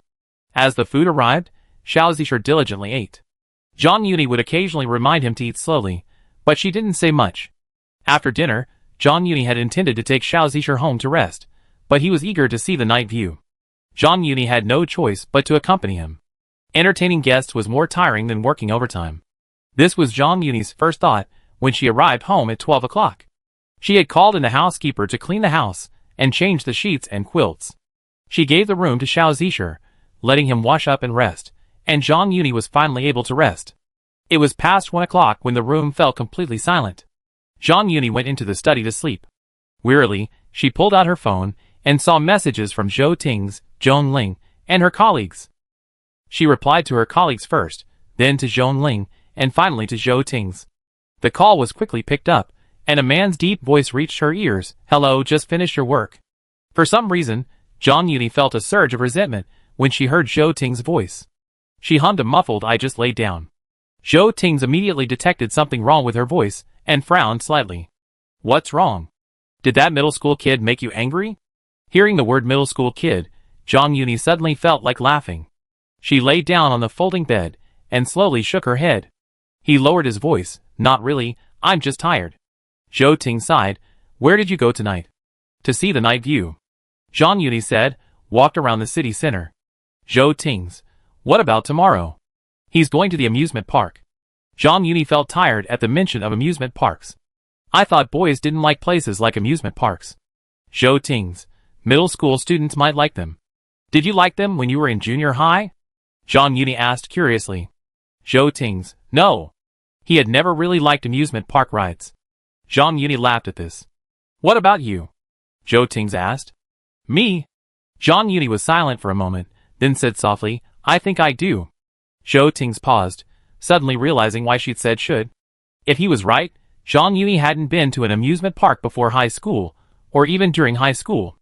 The countryside they lived in during junior high wasn't as developed as it is now. Thinking of this, Zhou Ting's whispered, What time are we going to the amusement park tomorrow? Zhang Yuni closed her eyes, feeling exhausted. 6 or 7. She wasn't quite sure. Zhou Ting's hummed, then asked which amusement park. Zhang Yuni answered weakly, her voice growing fainter. A few minutes later, Zhou Ting spoke again, but there was no response from the other end. She had fallen asleep. He listened to Zhang Yuni's breathing for a moment, then said good night softly to her before hanging up. On Saturday morning, Zhang Yuni was woken by Xiao Zisher a little after 6. Junior high school students are indeed full of energy. Even 6 or 7 hours of sleep is enough. Zhang Yuni woke up bleary-eyed, washed and changed, then took Xiao Zisher out for breakfast, buying herself a giant iced Americano. She needed a pick-me-up, a life-saving coffee. Then, the two of them set off for the amusement park. It was in the suburbs, quite far from where Zhang Yuni was. She had originally wanted to take Xiao Zisher on the subway, but Xiao Zisher found the subway tiring and wanted to drive. Zhang Yuni thought about it, and didn't refuse. When they arrived at the amusement park, it had just opened. A group of people were walking forward, and Zhang Yuni had no desire to run, so she just tried to keep up with Xiao Zisher's pace. The amusement park was incredibly crowded on weekends. Just half an hour after entering, Zhang Yuni began to feel a headache. She felt like she was having a panic attack, But Xiao Zisher was having so much fun, so she didn't want to spoil his fun, so she just went along. The lines for each ride in the amusement park lasted 10 to 20 minutes, some even taking half an hour. Zhang Yuni felt like she hadn't tried many rides the entire morning, having spent all her time waiting in line. At noon, the two of them planned to eat something inside the park. Xiao Zisher wanted a hamburger and fries, and Zhang Yuni naturally agreed. While waiting after placing her order, Zhang Yuni received a message from Zhou Ting's, asking how her ride was. Zhang Yuni was very honest about this sort of thing, and honestly said, I felt like I was dying. Zhou Ting's, tired? Zhang Yuni, I'm tired. There were so many people, and the sun was scorching. Zhou Ting's rarely saw her complain about this, and he felt both distressed and amused. He held up his phone and asked, still playing? Don't you want to take a break? Zhang Yuni, at the burger shop right now, getting ready to eat. Zhou Ting's, hamburgers for lunch? Zhang Yuni, yeah. My brother wants some. Zhou Ting's, okay. Zhang Yuni blinked blankly at the word okay, wanting to ask what he meant by okay, but Xiao Zisher tugged at her clothes and said, Sister, we're done. Zhang Yuni quickly put away her phone and went to get their lunch. They sat down and prepared to eat. Zhang Yuni was exhausted and had no appetite for the time being. She opened her iced Coke and drank a small half before feeling revived. Xiao Zisher, who was enjoying his meal, looked up at her distracted appearance and called out, Sister, aren't you hungry? Zhang Yuni, no. She looked at Xiao Zisher's eyes, shining, and pushed her portion forward. Eat what you can. If not, order more. Xiao Zisher nodded. Thank you, sister. Zhang Yuni smiled but said nothing. Suddenly, a familiar voice reached her ears. Eva. Zhang Yuni looked up and saw Ming Sui calling her, and Zhou Ting standing next to him. After a few seconds of stunned silence, Zhang Yuni came to her senses. Mr. Ming. She pursed her lips and tilted her head, calling, Mr. Zhou. Ming Sui nodded slightly. What a coincidence. Zhang Yuni said nothing. Ming Sui didn't care. He looked at the person sitting across from Zhang Yuni with a familiar look and asked, Is this a relative? Zhang Yuni introduced them. My younger brother, Xiao Zisher. Ming Sui nodded and said to Xiao Zisher, Hello, brother. He didn't ask Zhang Yuni why her brother had a different last name than hers. These are my partner's bosses. Zhang Yuni said simply to Xiao Zisher, Call them brothers. Xiao Zisher, always timid around strangers, nodded obediently and stood up. Hello, brothers. Ming Sui smiled faintly. Do you mind if we sit next to each other? Zhang Yuni, no, Mr. Ming, please. Ming Sui sat down next to Xiao Zisher, uninvited. Zhou Ting naturally sat next to Zhang Yuni. Xiao Zisher looked at the two seated people, a little confused, but didn't dare ask any more questions. These two were his sister's partners and bosses. They looked like they were not easy to offend or talk to. So, he quietly settled down and continued to eat his burger. Naturally, he didn't notice Zhang Yuni, who was sitting across from him, pick up her phone to send a message. Soon after, Zhou Ting, who was sitting next to Zhang Yuni, clicked on his phone. Chapter 55. Zhang Yuni, why are you here? Zhou Ting glanced at the person next to him, who was giving him a look, his lips curled slightly. Bored, came over to take a look. Zhang Yuni, question mark. Zhou Ting still gets bored? Seeing this question mark, Zhou Ting suppressed the smile in his eyes. Zhang Yuni, what a coincidence. Zhou Ting's, I think it's quite a coincidence too. Zhang Yuni, She silently put away her phone, not wanting to continue chatting with Zhou Ting's. This guy was clearly trying to fool her. He couldn't have come to the amusement park just because he was bored. If he was truly bored, there were plenty of places he could go. The two sat side by side, looking down at their phones. Ming Sui glanced at them again and again, desperately wanting to remind them not to be so obvious. They should be thankful that Zhang Yuni's brother was young and wouldn't overthink it. Otherwise their tacit understanding of each other's occasional glances would have been seen through long ago. Just as he was thinking, Ming Sui's phone vibrated. He clicked it open and glanced at the person across from him. Zhou Ting's tapped his phone. Ming Sui was speechless. Then, coughing and covering his lips, he asked, Eva, are you guys having burgers for lunch? Zhang Yuni was stunned for a moment, then realized, Mr. Ming and Mr. Zhou haven't eaten yet? What do you want to eat? There are other restaurants nearby, you can check them out. Xiao Zisher looked up at this moment, a little bewildered. Ming Sui smiled, I'm fine with anything. Mr. Zhou is a bit picky, so ask him. Zhou Ting's, Zhang Yuni turned her head, her meaning clear. Zhou Ting's paused and whispered, I go out and take a look later and decide. Zhang Yuni nodded hesitantly. A few seconds later, a new message appeared on her phone. What do you want to eat? Zhang Yuni suddenly smiled. I don't have much of an appetite right now. Zhou Ting's. Then we eat later. Zhang Yuni, aren't you and Mr. Meng hungry? Zhou Ting's. I'm not hungry. Just give him a burger. Zhang Yuni suppressed a smile. Isn't that a bad idea? Meng Sui should have come with him. Zhou Ting's. He likes burgers. Zhang Yuni blinked and asked hesitantly, Really? Zhou Ting's. Yeah. At this point, Zhou Ting's asked bluntly, Shall we order you a burger? Meng Sui, who was chatting with Xiao Zisher, looked up blankly at this and pointed at himself. Me? Zhou Ting's hummed calmly. Eva and I aren't hungry yet, so we won't eat for now. Meng Sui instantly guessed Zhou Ting's thoughts, and gave him a slightly disapproving glance. Okay, I have the beef and an iced coffee. Zhou Ting stood up to place his order. Soon, Meng Sui and Xiao Zisher finished their meals. The four of them left the restaurant. Meng Sui, with a familiar air, hooked his arm around Xiao Zisher's shoulder, forcing himself to walk ahead of him, and asked him what else he wanted to play. Xiao Zisher spoke frankly, I want to try them all. Meng Sui took a deep breath and said cheerfully, Okay, then I take you there. Xiao Zisher was stunned for a moment and wanted to turn back to look at Zhang Yuni, but Meng Sui turned around and said, Eva, can I have a moment of your time? Zhang Yuni, Mr. Meng, please. I just discussed the promotional plan for the new product launch with Mr. Zhou, and I'd like to hear your suggestions. Meng Sui's words were irrefutable and irrefutable. He looked at Zhang Yuni. I didn't want to ask you to work overtime on the weekend, but since we've met, why don't we chat? Zhang Yuni was slightly startled, a little hesitant. But, knowing what she was worried about, Meng Sui said, I'd like to play with your brother, okay? He looked at Xiao Zisher, asking for his opinion. Meng Sui was usually a bit carefree. But with the aura of the eldest son of the Meng family, even with his warm smile, he still managed to give a certain sense of pressure. Xiao Zisher had never encountered such a person, so when he met Meng Sui's gaze, he had to agree. Okay. Let's go then. Which one do you want to try? We go now, Meng Sui said enthusiastically. Xiao Zisher, full of energy, immediately pointed to a nearby exciting attraction. How about that one? Meng Sui, okay. The two of them ran off without a care in the world, leaving Zhang Yuni and Zhou Ting staring at each other in bewilderment. After a few seconds of silence, Zhang Yuni whispered, Where are we going? Let's rest for a while, Zhou Ting said.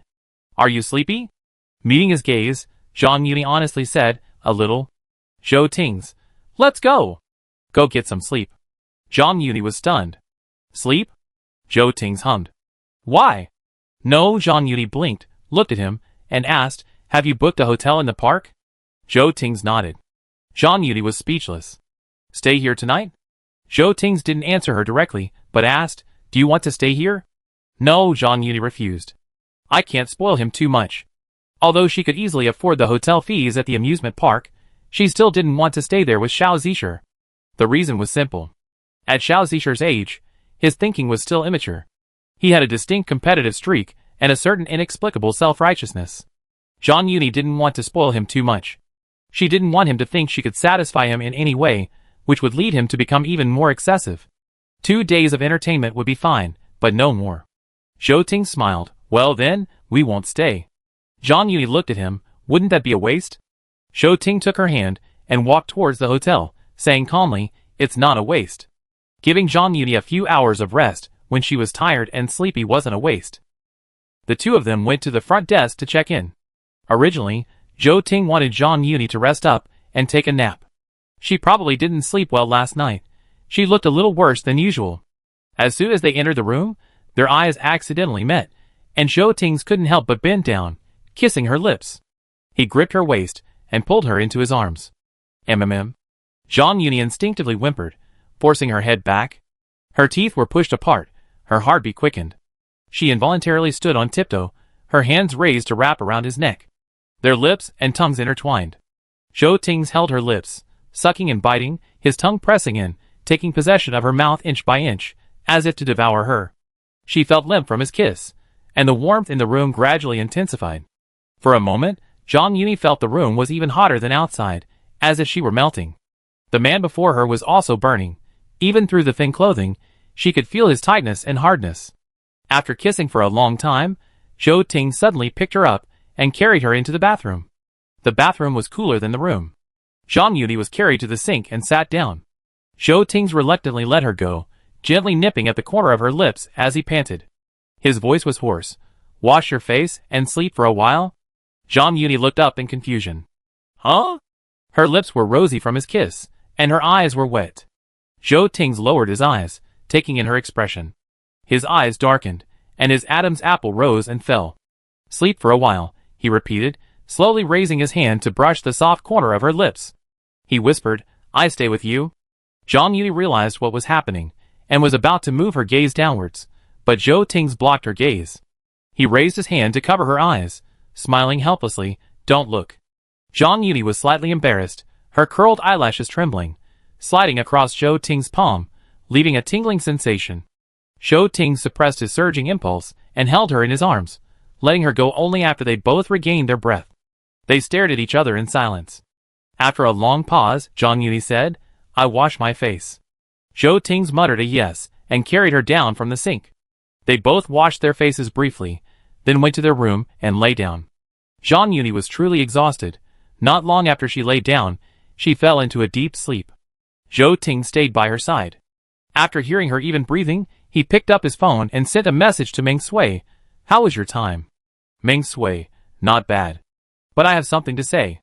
Zhou Ting, what? Meng Sui, Eva's little brother isn't very good. Zhou Ting, then just have some fun with him.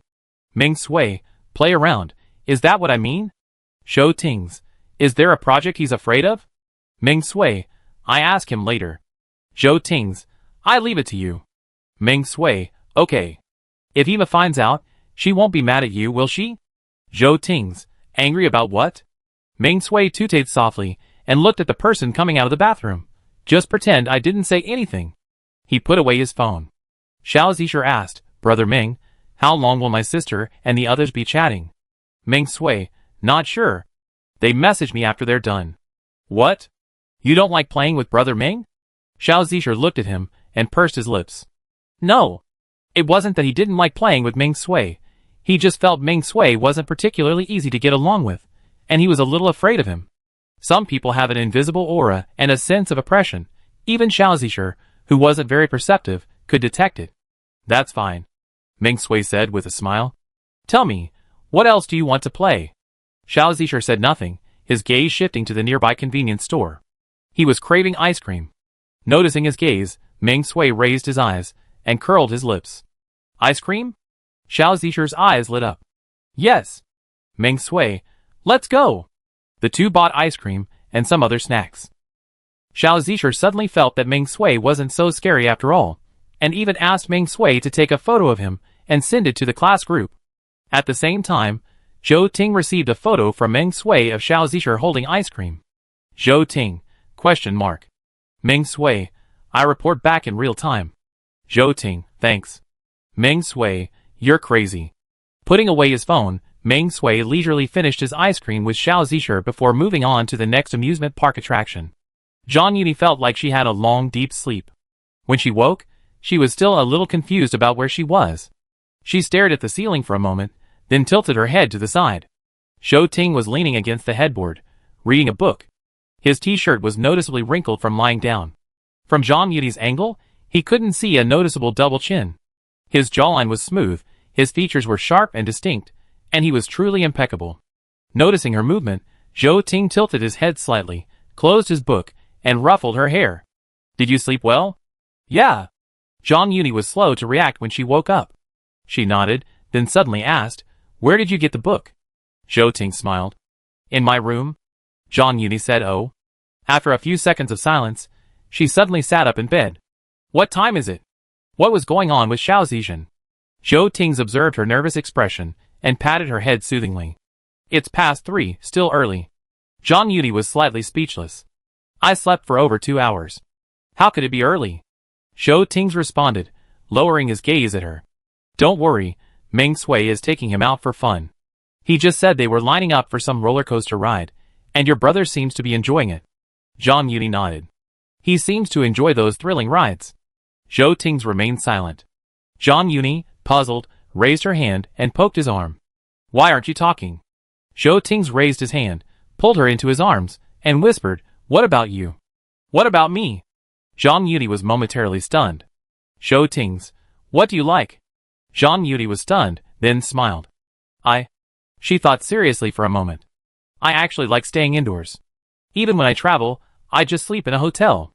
Indoor space gives her a sense of security, and allows her to relax completely. Zhou Tings nodded slightly, indicating he'd taken note. Zhang Yudi's eyebrows curved as she looked at him. What about you? Zhou Tings lowered his eyes, and pecked her lips. I didn't have any particular preferences before. Zhang Yudi looked up. Zhou Tings squeezed her hand. I probably sleep in a hotel in the future. Zhang Yudi was stunned for a moment, then suddenly realized what was happening. She was speechless, and glanced at him shyly. I'm serious. Zhou Tings, I'm serious too. After a few seconds of silence, Zhang Yudi simply ignored him. She threw back the covers, and got out of bed, saying softly, we should probably go meet up with them. If she didn't go, she'd worry Xiao Zisher would overthink things. Because she was accompanying Xiao Zisher, Zhang Yudi hadn't worn any makeup today, except for some sunscreen. After washing her face and applying sunscreen, they checked out, and went to find Ming Sui and Xiao Zisher. Sister.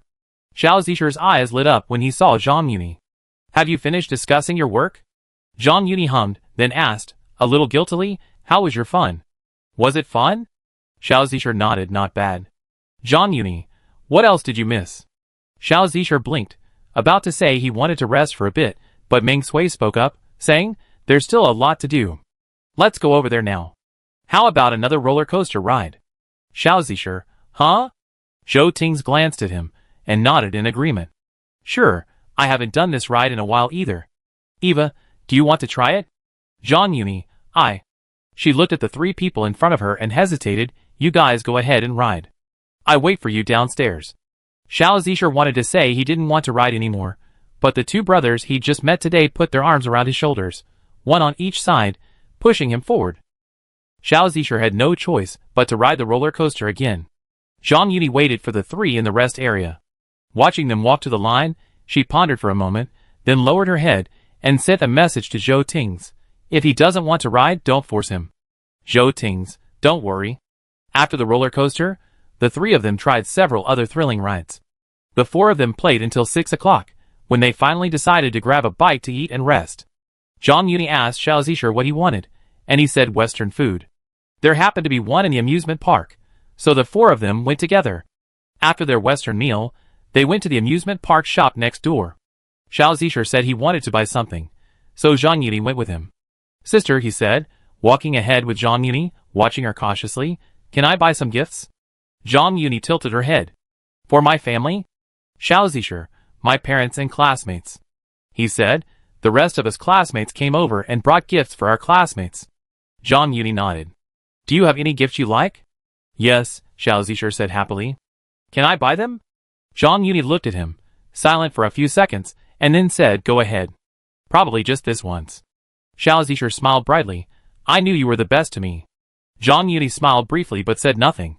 They spent over an hour browsing the store before paying their bill and leaving. There were performances at the amusement park that evening, and afterward the four of them left together. Knowing that Zhang Yuni had driven here, Ming Sui sighed, okay, then, we leave first. I've delayed Eva and her brothers bonding today.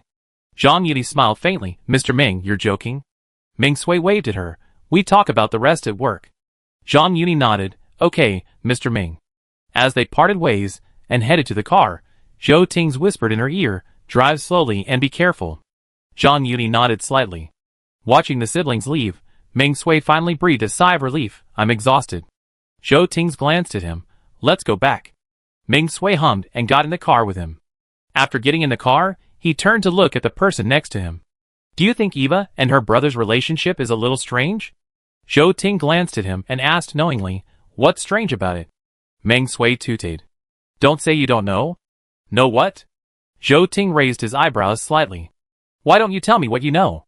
Ming Sui looked at him sideways. Want to know? Zhou Ting, yes. He followed the car in front out of the garage, and said seriously, I'm curious. Ming Sui was stunned. You didn't ask Eva? She doesn't like to talk about it, Zhou Ting replied. Ming Sui was stunned. If she doesn't mention it, you won't ask? How do you ask? Zhou Ting said he had actually tried to probe her, but Zhang Yuni didn't want to talk, so he naturally didn't press the issue. The two had known each other for such a long time. Zhou Ting's already understood Zhang Yuni's personality. She wasn't one to complain, nor did she like to talk about her past or family matters. She wouldn't proactively ask for help if she needed any. She was used to handling things on her own.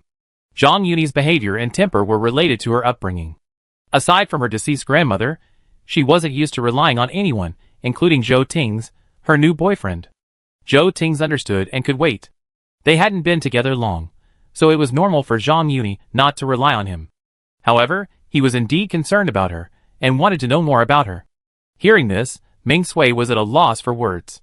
He was silent for a moment, then sighed and said, "You still have to find a chance to talk to Eva." Zhou Ting's, "I know." Ming Sui reminded him, but didn't say anything more. He then told Zhou Ting's the news he had gotten from Xiao Zisher. Xiao Zisher was her mother's son after she divorced and remarried, and he now lived in South City. They also live in South City? Zhou Ting's was surprised. Ming Sui, "What do you mean?" Zhou Ting's, "Nothing." He had originally assumed that Zhang Yuni's parents had moved away from the same city after their divorce. Ming Sui was speechless, but didn't press the issue. He sighed and told Zhou Ting's, "Eva doesn't seem very close to either her parents. Her brother said he sees her at most once a year. She doesn't really like going home." In reality, Ming Sui didn't find out much. Xiao Zisher wasn't an elementary school student. He was a middle schooler with a sense of self, and it was impossible for him to tell everyone everything. He simply complained to Ming Sui a few times, saying that his mother thought his sister lacked conscience and hadn't liked coming home since graduating from college. Every time they contacted her, she said she was busy, and she rarely contacted her family. Hearing this, Zhou Ting's frowned. "Did he say that?" Ming Sui nodded. Zhou Ting's chuckled slightly. "They're quite good at turning the tables." Sensing Zhou Ting's suppressed anger, Ming Sui didn't dare say a word. Even then, Zhang Yuni and Xiao Zisher were stuck in traffic all the way home, arriving late. Xiao Zisher went home and washed up to rest. Zhang Yuni told Yang Huili she was safe, then followed to wash up and rest. On Sunday, Xiao Zisher stopped clamoring to go out and play. Saturday had exhausted him, and he slept until after 11 on Sunday morning. After getting up, Zhang Yuni took him out for dinner, then went home to pack her things and walk him to the high-speed rail station. After seeing him off, Zhang Yuni let out a soft sigh. She returned to her car and suddenly felt like moving. Suddenly, her cell phone rang. It was Zhou Ting's calling. "Hello." Zhang Yuni picked up. Hearing her weak voice, Zhou Ting's paused before speaking. "Still at the high-speed rail station?" "Yes." Zhang Yuni agreed. "I just walked Xiao Zisher away." Zhou Ting's understood and whispered, "Going home now?" Zhang Yuni hummed, preparing to go home. "What are you doing?" Zhou Ting smiled to himself and said softly, "Waiting for my girlfriend to come home." When Zhang Yuni arrived home, she immediately spotted someone waiting at the elevator door. She quickly walked over to him. "Why are you waiting for me here?" He knew his home password. He could easily have gone home and waited. Zhou Ting said nothing. He took her wrist and led her to the elevator. They entered the elevator and traveled smoothly to Zhang Yuni's floor. As they entered the room, Zhang Yuni was about to say something when Zhou Ting's, unable to hold back, kissed her vigorously. As they parted breathlessly, Zhou Ting's raised his hand to wipe the wetness from her lips, his voice hoarse. "What are you planning to do this afternoon?" Zhang Yuni met his fiery gaze. Her cheeks flushed as she said, "Cleaning." Zhou Ting's, He pinched her neck helplessly. "Spring cleaning?" Zhang Yuni, "Well, I wanted to call housekeeping, but the appointment was late. So she had to do it herself." Zhou Ting squeezed her palm side and said, "Do you want to rest for a while?" Zhang Yuni, "I take care of the cleaning," Zhou Ting said. Zhang Yuni blinked. "No." Zhou Ting looked at her. "Let's do it together," Zhang Yuni offered. "Let's do it quickly, and rest after we're done." Zhou Ting raised an eyebrow. Zhang Yuni realized belatedly that she had said something ambiguous and potentially misinterpretable. She opened her mouth, her ears reddening in embarrassment. "I mean, finish cleaning first, then rest." Zhou Ting took in her shy expression. His lips curled slightly, as he slowly said, "Yuni." Zhang Yuni, "What?" "No need to explain," Zhou Ting said, not giving it much thought. Zhang Yuni, She choked slightly, and decided not to continue the conversation with Zhou Ting's. She abruptly changed the subject and unceremoniously instructed him, "You clean the living room." Zhou Ting smiled softly, "Okay." The two of them worked together, making quite a bit of progress. Zhou Ting's looked like someone who couldn't do anything, but in reality, he could do it all. In just over an hour, the two of them had finished cleaning the house. Zhou Ting's followed Zhang Yuni as she carried the changed sheets to the wash. After stuffing the sheets into the washing machine and turning on the switch, Zhang Yuni raised her head to look at the person next to her. Zhou Ting's was also looking at her. Their eyes met. After a while, Zhang Yuni took a step forward, put her arm around the waist of the person in front of her, and gently called out, "Zhou Ting's." Zhou Ting's lowered his eyes, staring deeply at her. "What's wrong?" Zhang Yuni pursed her lips, her eyelashes fluttering. "Shouldn't I be the one asking you this? Do you have something to tell me?" Zhou Ting's remained silent, then suddenly raised his hand and touched her head. "Yuni." "Zhang Yuni, Zhou Ting stared at her, wanting to ask if she could rely on him a little more. The words reached his lips, but he suppressed them, saying, "Nothing. I just wanted to ask you what you want for dinner." Zhang Yuni was surprised. She hadn't expected Zhou Ting's to say that. She was stunned for a few seconds. "I'm fine with anything," Zhou Ting's helplessly said, "not everything." This was too difficult to decide. Zhang Yuni smiled and leaned into his arms, listening to his heartbeat. "Is it okay if I try my boyfriend's cooking?" Zhou Ting's lowered his head and placed a gentle kiss on her hair. "Sure." The refrigerator was running low, so the energetic couple went to the supermarket and bought fruits, vegetables, and daily necessities. Back home, Zhang Yuni helped Zhou Ting's wash the vegetables. The two worked in perfect harmony. By 6 o'clock, for dishes and a soup were ready. Zhang Yuni took out her phone and took a photo, letting the phone eat first while she and Zhou Ting started eating. After dinner, to avoid strenuous exercise right afterward, Zhang Yuni suggested going for a walk to help digest the food. This was a rare opportunity for them to spend some leisure time together, and Zhou Ting's had no reason to refuse. Hand in hand, they left the house and wandered around for over an hour before returning home hand in hand as the night fell. After exiting the elevator and entering the room, the door slammed shut. Zhang Yuni didn't even have a chance to go to the bathroom to wash up before Zhou Ting's picked her up, pressing her back against the door. She embraced him face to face, receiving his eager kiss. Chapter 56. For a long time, the room was filled with the intimate sound of lips and tongues mingling. Zhang Yuni's legs softened from Zhou Ting's kisses, and he placed his hands on her waist, lifting her up and kissing her. Her back was against the door, a hard, hot body in front of her. Zhang Yuni wasn't a soft person. She was tough, cold, and gentle. She usually worked out with machines and boxing. At this moment, she was soft, relaxed, and leaned softly against Zhou Ting's body. She raised her arms and wrapped them tightly around his neck, her noses touching, their lips and tongues entwined. He lifted her straight, white legs and wrapped them around his waist. This position brought them closer together, allowing them to feel each other's body changes more clearly. He wrapped his tongue around her, then released it to suck, taking possession of her bit by bit. Zhang Yuni felt her breath being snatched away by Zhou Ting's, her breathing becoming labored and rapid. When Zhou Ting's tried to pull away, giving her some breathing space, she lost control again. Lost in the kiss, she couldn't help but chase his lips, his kiss. Her actions only intensified, pushing Zhou Ting's further. The tip of her tongue numbed from the sucking, and the deep kiss unconsciously pressed their bodies together, drawing them closer. After kissing for a long time at the entrance, when Zhou Ting's hand lifted the hem of her dress, pressing unimpeded against her slender waist, Zhang Yuni suddenly snapped out of her thoughts and mumbled, "Take a shower." At her words, Zhou Ting's paused, then bit her lips even harder. He then carried her back to the bathroom, kissing her as he went. The two stumbled into the bathroom, and Zhang Yuni was blinded by the sudden light. She closed her eyes, and when she opened them again, she was met with a pair of dark, deep, and piercing pupils. Her heart trembled, and Zhang Yuni stared at him in a daze. Zhou Ting's lowered his head, his soft lips pressed against her eyelids, and placed a kiss just above them. A barrage of kisses followed, from her eyelids, to her forehead, to the tip of her nose, and finally to her lips. She sucked on her earlobes. The shower turned on, and warm water sprayed out. Both their clothes were soaked. Zhou Ting's kisses moved from top to bottom, his hands moving constantly as he kissed. His fingertips rested on the front of Zhang Yuni's shirt.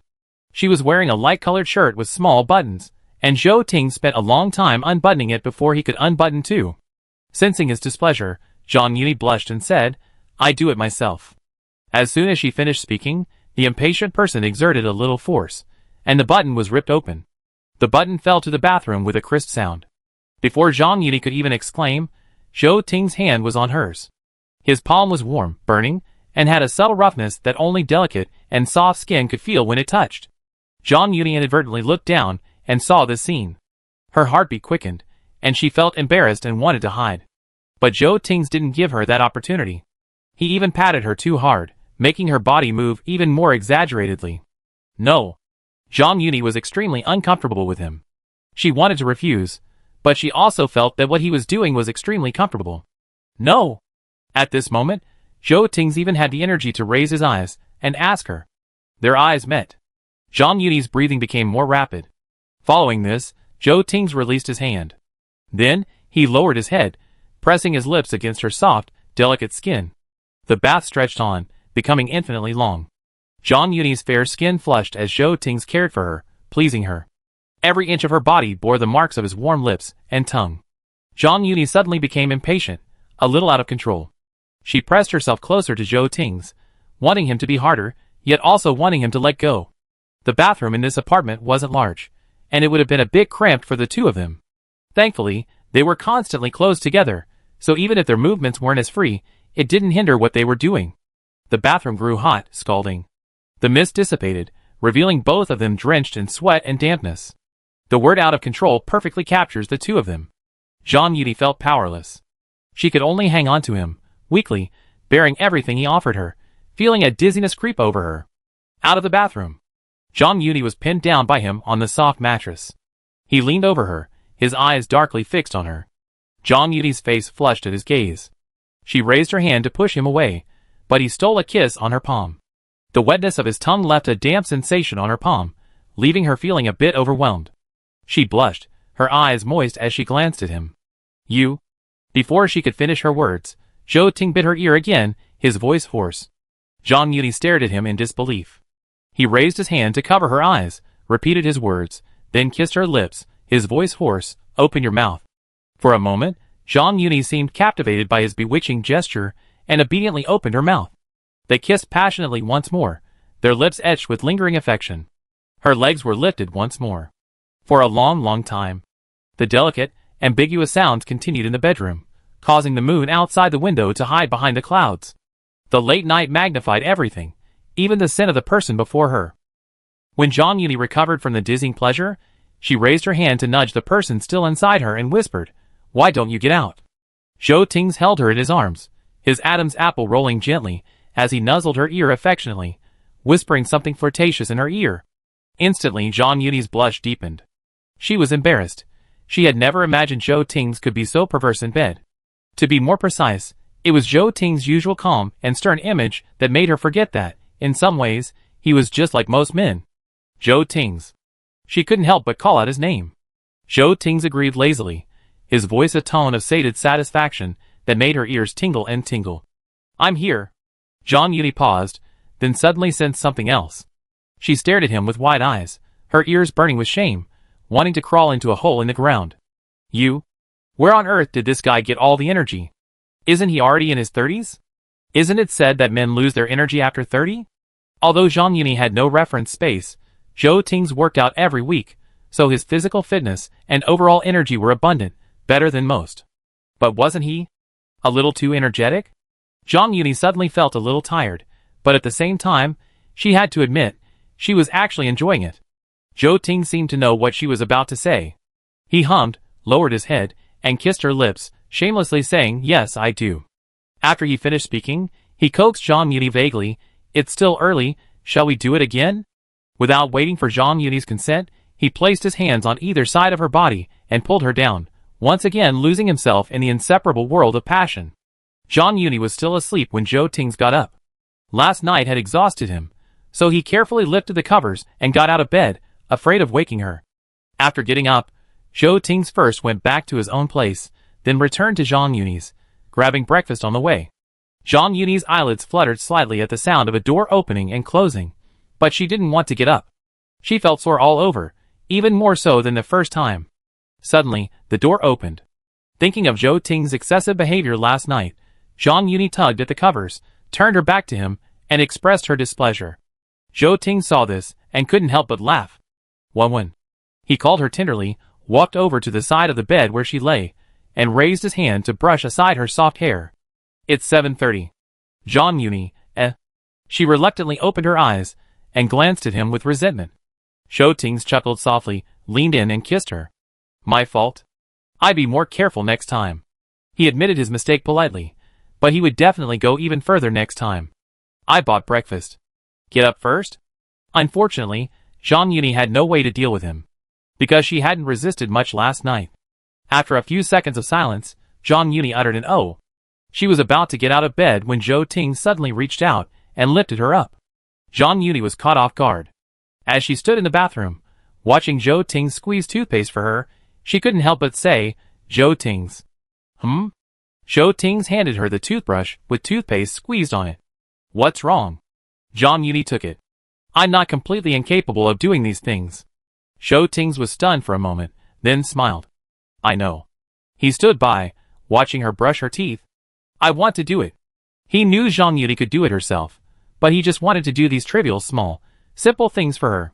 Hearing Zhou Ting's response, Zhang Yuni raised her toothbrush and nodded slowly. Since Zhou Tings liked it, she didn't stop him. After washing up and eating breakfast, Zhang Yuni went to put on makeup and change clothes, while Zhou Tings took care of cleaning up. After that, they went out to work together. Don't see me off, Zhang Yuni and Zhou Ting said, as they entered the elevator. I have a meeting today, and need to drive. Zhou Tings nodded. Where's the meeting? Aurora, this afternoon to finalize the May Day promotional event. At this point, Zhang Yuni and Zhou Ting said, I'd be very busy for the next week.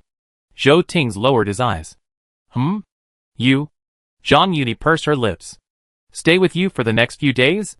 She got off work late, and finished even later. If they lived together, Zhang Yuni was worried about affecting Zhou Ting's sleep quality. Her house was too small, and it would be difficult for them to live together without being disturbed. But if she stayed with Zhou Tings, she felt she needed to make some preparations. Hearing this, Zhou Tings was silent for a moment. Tell me when you get off work. He didn't insist on them living together right away. Zhang Yuni blinked. Okay. Zhou Ting raised his hand and patted her head. Remember to eat on time. He didn't have any high expectations of her, just that she could take a little care of herself. Zhang Yuni's lips curled. I know you too. Zhou Ting nodded. Arriving at the garage, they got in their cars and left. Zhang Yuni lived closer to Seaway, so when she arrived at the office at just 8:30, her colleagues were already there. Good morning, Sister Eva. Good morning, Zhang Yuni said, greeting her colleagues and entering the office. There was a regular meeting on Monday morning. After the meeting, Zhang Yuni asked Lu Jingman about the two new employees' arrival. They had started last week, and it was unclear how they were settling in. Lu Jingman smiled and told her, they're all performing quite well. Zhang Yuni, please take good care of them, and don't let these graduates get frustrated on their first job. Lu Jingman smiled. I know. Don't worry so much. You're overseeing interns, aren't you tired? Zhang Yuni was truly the most unassuming director she had ever known and dealt with. They were so familiar with each other that when she heard Lu Jingman ask this, Zhang Yuni sighed and said, I'm tired, but there's nothing we can do. We're seniors, and we have to be responsible for the juniors. Lu Jingman said helplessly, okay, I make arrangements. Don't worry. Zhang Yuni responded and asked about Hu Xiaochang and the other colleagues. Lu Jingman informed them one by one. They chatted for a while, and then Lu Jingman left. In the afternoon, Zhang Yuni went to Aurora for a meeting and met with Shen Shuao. You've been doing well lately, Shen Shuao said, looking at her. Zhang Yuni, what do you mean? You look fine. Shen Shuao stared at her and asked in a low voice, what's going on between you and Zhou Tings? Zhang Yuni was speechless. How can a big star be so gossipy? Only big stars gossip, Shen Shuao snorted proudly. Tell me, are you two together? Zhang Yuni was silent for a few seconds, then nodded. Yes. Telling Shen Shuao that she and Zhou Tings were together wasn't a big deal. TSK. Shen Shuao couldn't help but snort. I knew it. Zhang Yuni smiled. Are you angry? No. Shen Shuao tossed her hair. There are so many men out there. The old ones don't go away until the new ones come. Zhang Yuni was amused by her words, her lips curling. Then I wish our superstar finds a super handsome man. Shen Shuao nodded. Sure. I treat you to a drink. When the topic of drinks came up, Shen Shuao looked at her. Hey, when are you going to keep the drink you promised me last time? Zhang Yuni was stunned. After May Day? After your endorsement announcement. I've been busy lately. Shin Shuyao, okay. The meeting went smoothly. Siwei and Aurora were old friends, and Zhang Yuni was also familiar with Aurora's boss. Plus, Shin Shuyao was a very easygoing celebrity, so the meeting progressed smoothly. For the next 2 days, Zhang Yuni continued to recommend Aurora's new spokesperson, including details about the product launch. On Thursday afternoon, Zhang Yuni was busy when her phone rang. Seeing the caller ID, Zhang Yuni paused for a moment before answering hesitantly, "Hello, Mom?" "Yes." Yang Huili's cold voice came from the other end of the line.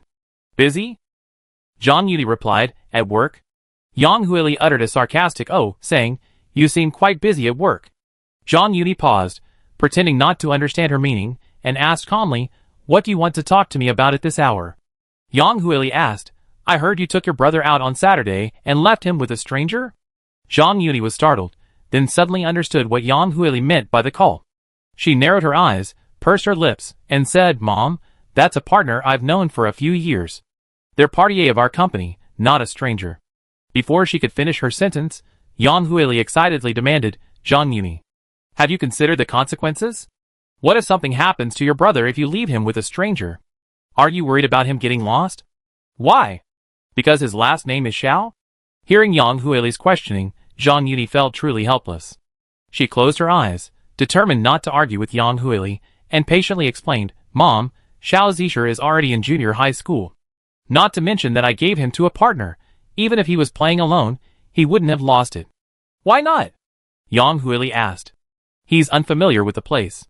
Zhang Yuni opened her mouth. "He has a cell phone, and my number. What if he ran into a bad guy?" Yang Huili demanded, seemingly unyielding. Zhang Yuni took a deep breath. "Mom, these are just hypotheticals. She couldn't possibly have handed Xiao Zisher over to someone she didn't know." She knew Yang Huili's hypothesis was valid. But the premise was that she actually handed Xiao Zisher over to a stranger, for this hypothesis to be valid. But she didn't. The person who took Xiao Zisher out was Ming Sui, a partner she had known for several years. Hypothesis? Hearing this, Yang Huili sneered. "That's because it didn't happen, so you think what I'm saying is hypothetical," she said coldly. "If you were busy and didn't want to take him out, you could have just refused me directly, instead of abandoning him after I sent him to you. Do you know?" She paused, then suddenly asked, "Is this how your grandmother taught you? Are you doing this on purpose? Just because his last name is Xiao, not Zhang, you're so indifferent?" After hearing Yang Huili's words, Zhang Yuni suddenly stopped arguing and spoke to her. She paused for a moment, then spoke again in a cold tone, "If you think so, then so be it." Zhang Yuni stopped arguing and said indifferently, "Since you're worried about him, then don't send him here again." Yang Huili said gravely, "What did you say? Are you blaming me for sending him to you?" "Yes." Zhang Yuni's patience was at its limit. She hadn't resisted before because she felt it was unnecessary. She didn't care whether Yang Huili only came to her when she needed her. If not, she could just ignore her. Grandma had always told her that her parents had their own difficulties, and she couldn't blame them. When Yang Huili was pregnant with her, her physical reaction was so extreme that she had to resign. She was unhappy after resigning, and just as a result, she and Zhang Yuni's father began arguing, eventually leading to divorce. Zhang Yuni always remembered her grandmother's words, reflecting on Yang Huili's past sacrifices. She tried her best to empathize with her and consider her needs from her perspective.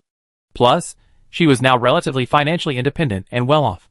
So, she allowed Yang Huili to use her when she needed her, and to let her go when she didn't. She was willing to spend money to solve many problems. But she wouldn't allow anyone to say anything bad about her grandmother. Her grandmother was the best grandmother in the world, and it was she who made her who she is today. Thinking of this, Zhang Yuni let out a sigh and said, "You trusted him to come to Shanghai alone by high-speed rail, but you're mad and angry because I left him with my friend for the whole afternoon. Aren't you contradicting yourself?" She couldn't help but ask Yang Huili, "Also, if you weren't confident in me playing with you, you shouldn't have sent him to my place." At this point, Zhang Yuni bit her lip and coldly reminded Yang Huili, "Have you forgotten? My custody is with the Zhang family. You and my father have been divorced for many years. You haven't raised me or taken care of me since the divorce. I don't actually have any obligation to answer your calls or even help you take care of your son, do I?" Yang Huili was speechless. She mumbled several times, unable to utter a complete sentence. Zhang Yuni was somewhat busy. She lowered her eyes, no longer interested in continuing the conversation with Yang Huili. She said coldly, If there's nothing else, I hang up. From now on, let's keep in touch less. After hanging up, Zhang Yuni threw the phone away, leaned over the table, and let out a deep breath. She didn't know if this was the right thing to do, but she certainly didn't want to endure it any longer. She wasn't one to be tolerant. After lying there for a while, there was a knock on the door. Zhang Yuni looked up. It was Qin Xinhe, delivering documents. Noticing something off about her expression, Qin Xinhe asked hesitantly, Sister Eva, is something wrong? Zhang Yuni shook her head. Nothing. Qin Xinhe blinked. Really? Really? Zhang Yuni forced a smile. Go ahead. I call you after I sign these. Qin Xinhe, okay. No one was asking what Zhang Yuni didn't want to talk about. After signing and letting Qin Xinhe take the documents out, Zhang Yuni checked the project progress with her colleagues. By the time they were done, it was already time to get off work. She still had a lot of things to do, but at the moment, Zhang Yuni didn't feel like working overtime. She thought for a few seconds and sent Zhong Ling a message. Are you working overtime tonight? The moment she sent the message, she happened to receive a message from Zhong Ling. Are you working overtime tonight? Their messages arrived in each other's chat boxes almost simultaneously. Zhang Yuni paused for a few seconds before receiving a call from Zhong Ling. Let's go for a drink. The two had agreed to drink, and Zhang Yuni was busy for a while before meeting Zhong Ling at the tavern. The two hadn't been here for a while, so their sudden appearance surprised the owner, Jiang Mingji. Why are you free today? Zhong Ling, no overtime. Zhang Yuni, yeah. Jiang Mingji looked at the two people, their faces filled with emotion, spread his hands, and smiled helplessly. Okay, what to drink? After asking, he added, have you had dinner? Zhang Yuni, no, we came to your place for dinner. Zhong Ling nodded. Jiang Mingji smiled. Okay, what would you like to eat? Zhong Ling, delicious. Zhang Yuni, ditto. Jiang Mingji was speechless. He told him to find a seat, while he went to the kitchen to instruct the chef to prepare food for the two regular customers. After sitting down, Zhang Yuni and Zhong Ling stared at each other for a few seconds before suddenly bursting into laughter. What's going on? Zhang Yuni asked. Zhong Ling rested her chin on her hand and looked at her. You go first.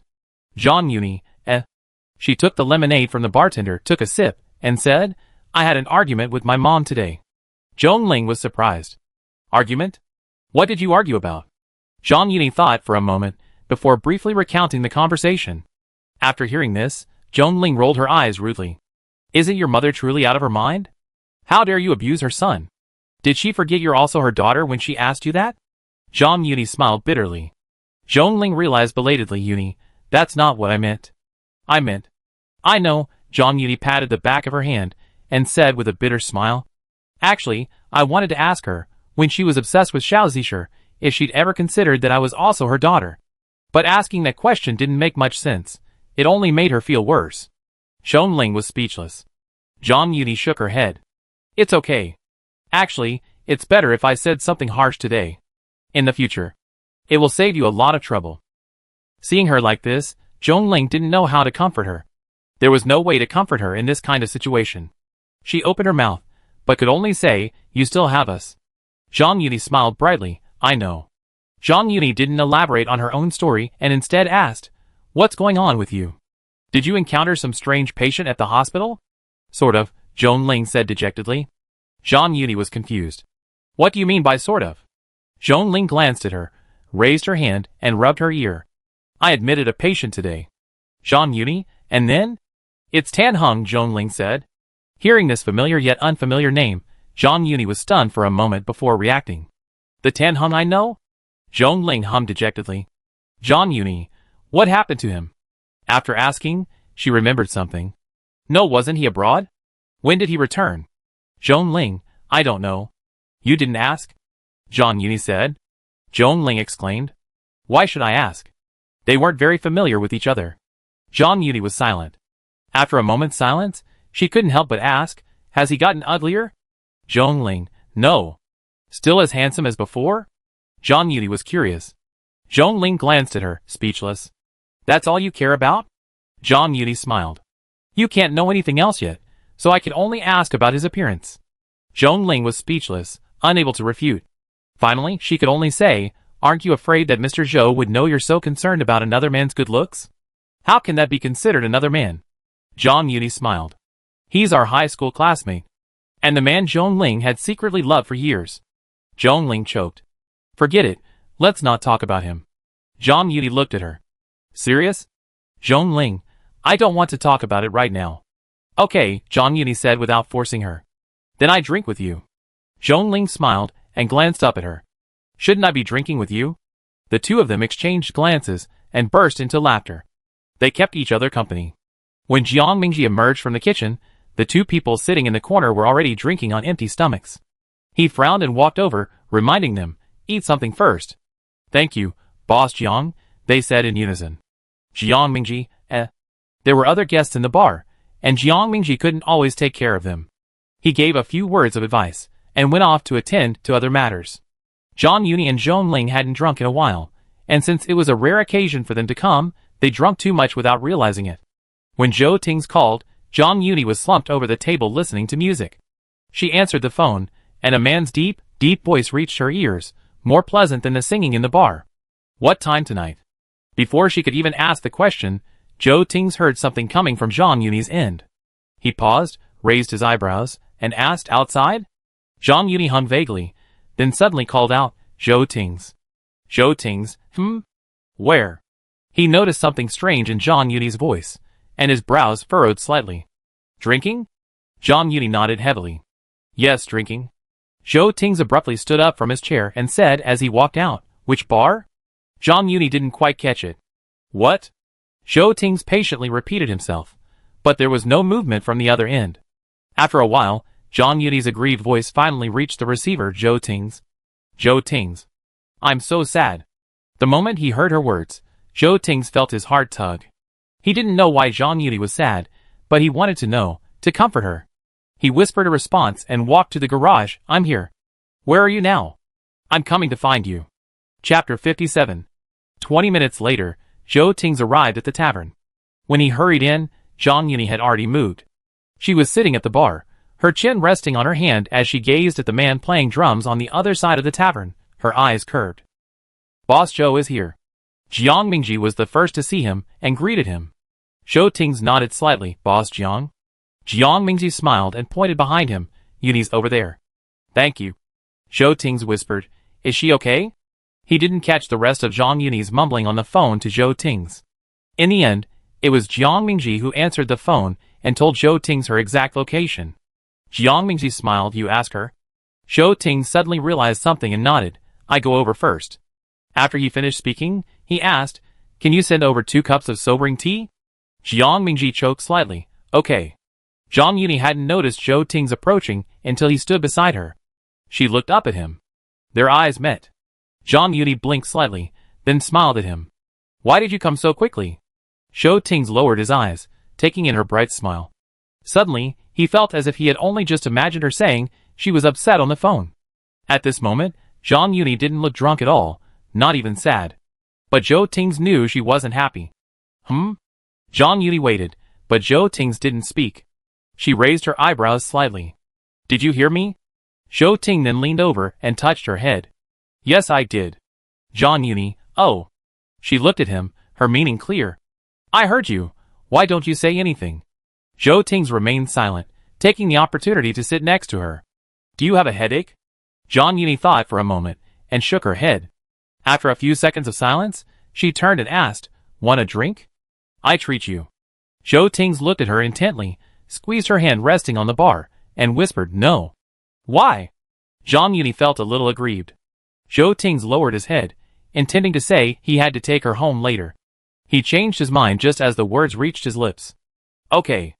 Zhang Yuni, She stared at Zhou Tings in silence, her eyes accusing him. How could he change his mind so suddenly? Zhou Tings saw the meaning in her eyes and smiled. You didn't want to drink just now, but now you do. Are you still treating me? He asked her patiently.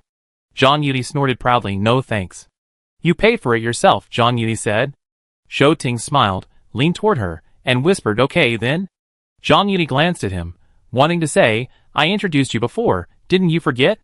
But when she met Zhou Tings' dark, bright eyes, she hummed vaguely, Boss Jiang and his shop have a new cocktail. I just tried it, and it's delicious. Would you like to try it? Zhou Tings nodded. After ordering 2 cocktails, Zhou Tings took a sip, met Zhang Yuni's expectant gaze, and said in a low voice, "It tastes good." Zhang Yuni smiled, her eyes shining and her lips curled. "I think so too." The two of them huddled together, whispering, completely ignoring Zhong Ling, who was playing the drums. Only when the drums stopped did Zhang Yuni raise her hand and clap. Zhou Tings followed her in clapping. A short while later, Zhong Ling arrived. Zhang Yuni felt a little dizzy, but while waiting for Zhou Tings to arrive, she went to the bathroom to wash her face and regained her composure.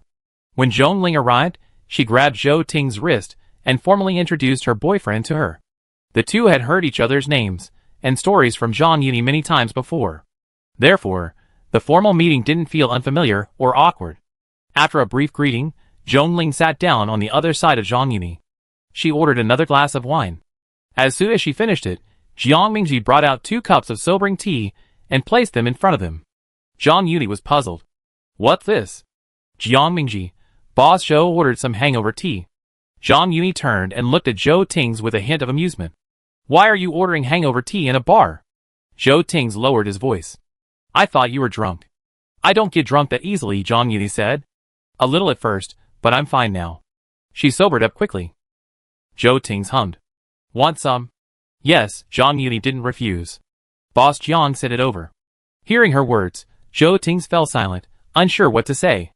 In reality, he could tell Zhang Yuni didn't really want to drink, but since Jiang Mingji had already sent it, she didn't want to refuse someone's kindness, so she drank it. This wasn't the first time Zhou Tings had known Zhang Yuni was willing to compromise.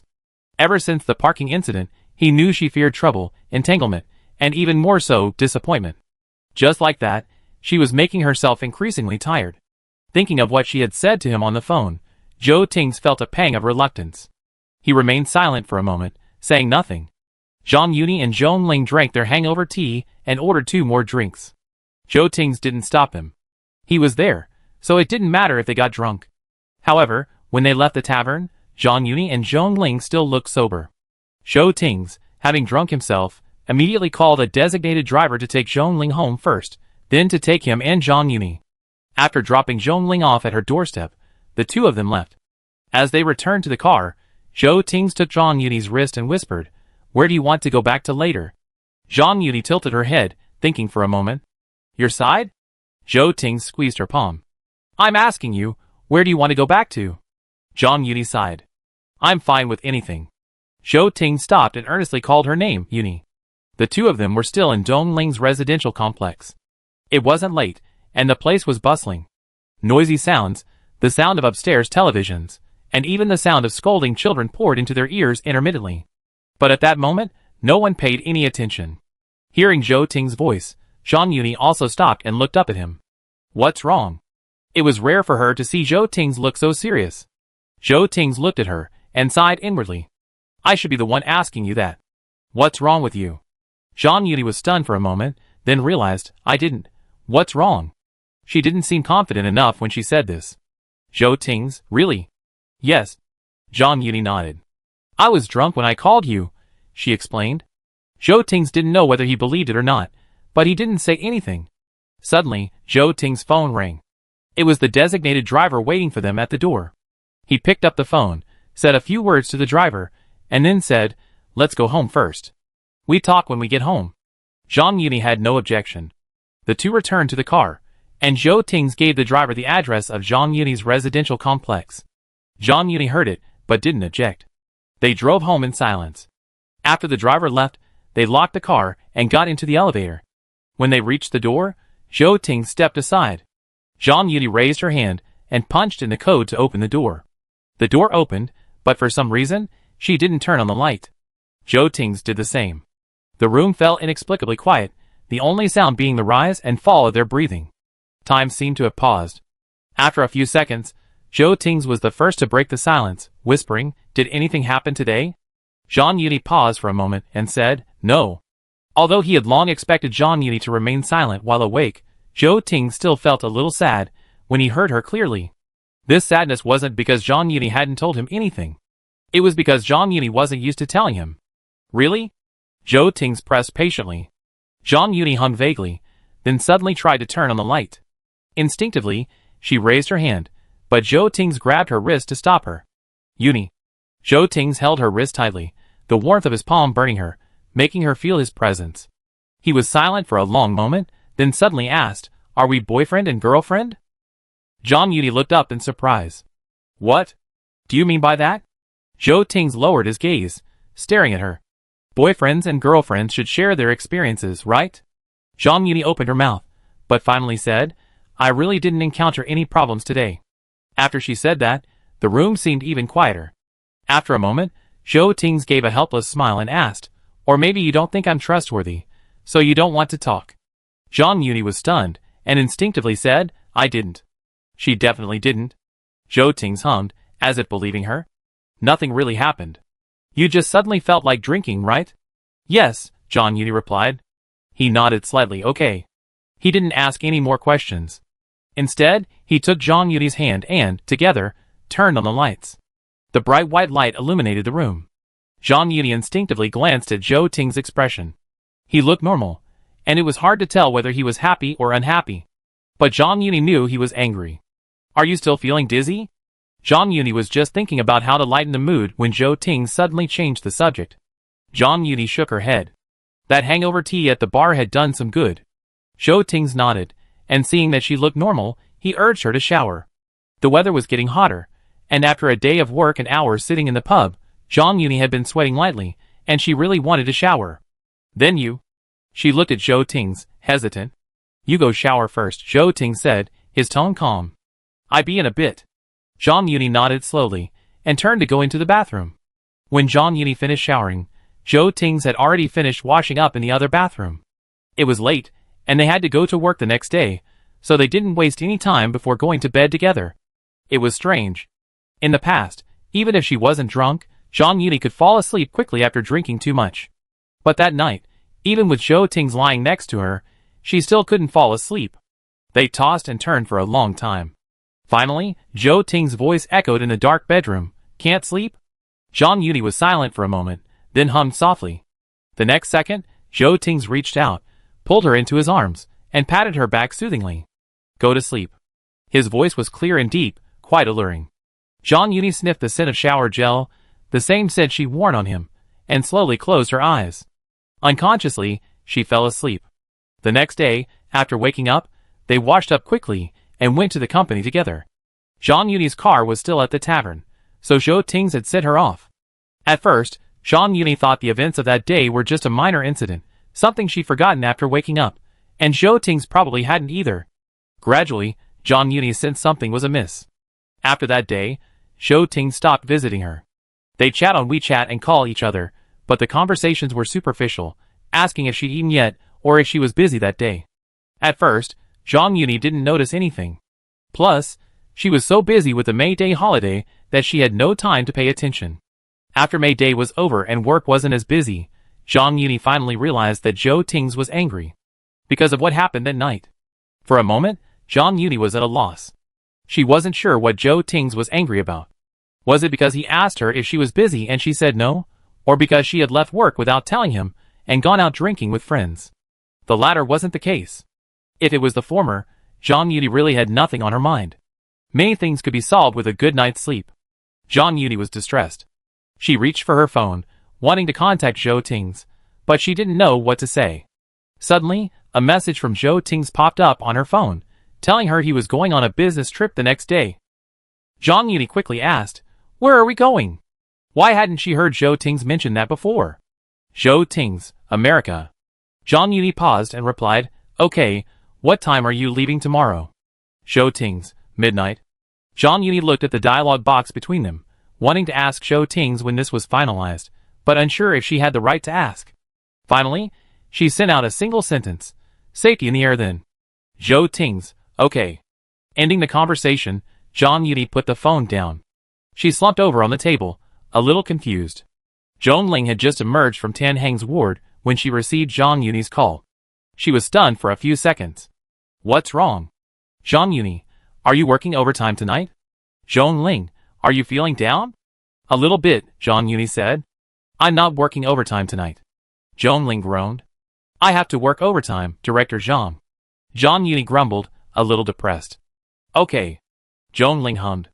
"What's wrong? Are you having trouble at work?" Zhang Yuni, "No. Is it about feelings? Zhong Ling walked to the stairwell to answer the phone, not noticing anyone else there. She whispered, "Did you have a fight with Zhou Tings? That shouldn't be the case. You two don't seem like the type to argue." Zhang Yuni, "No." Zhong Ling smiled. "So what's going on?" "I don't know how to put it." Zhang Yuni was also bewildered. "If I had known, I wouldn't have called you." Zhong Ling thought for a moment. "That's right." The two of them fell silent. After a moment, Zhang Yuni said, "Go ahead and do your work. I figure it out." Zhong Ling agreed. "Okay, don't let your imagination run wild. I can have a drink with you tomorrow." Zhang Yuni smiled. "We talk tomorrow." After hanging up the phone, Zhong Ling was about to leave the stairwell when she was suddenly met with a warm smile. "Director Duan." "Director Duan," she stammered. Duan Yinhe responded, glancing at the name on Zhong Ling's white coat as the sensor light lit up.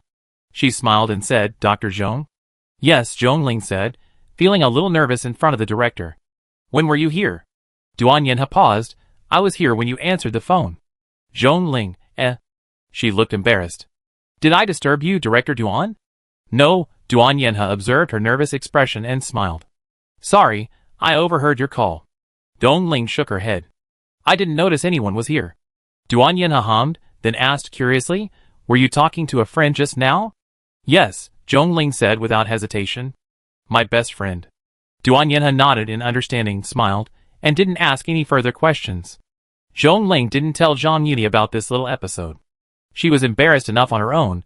There was no need to add Zhang Yuni to the mix.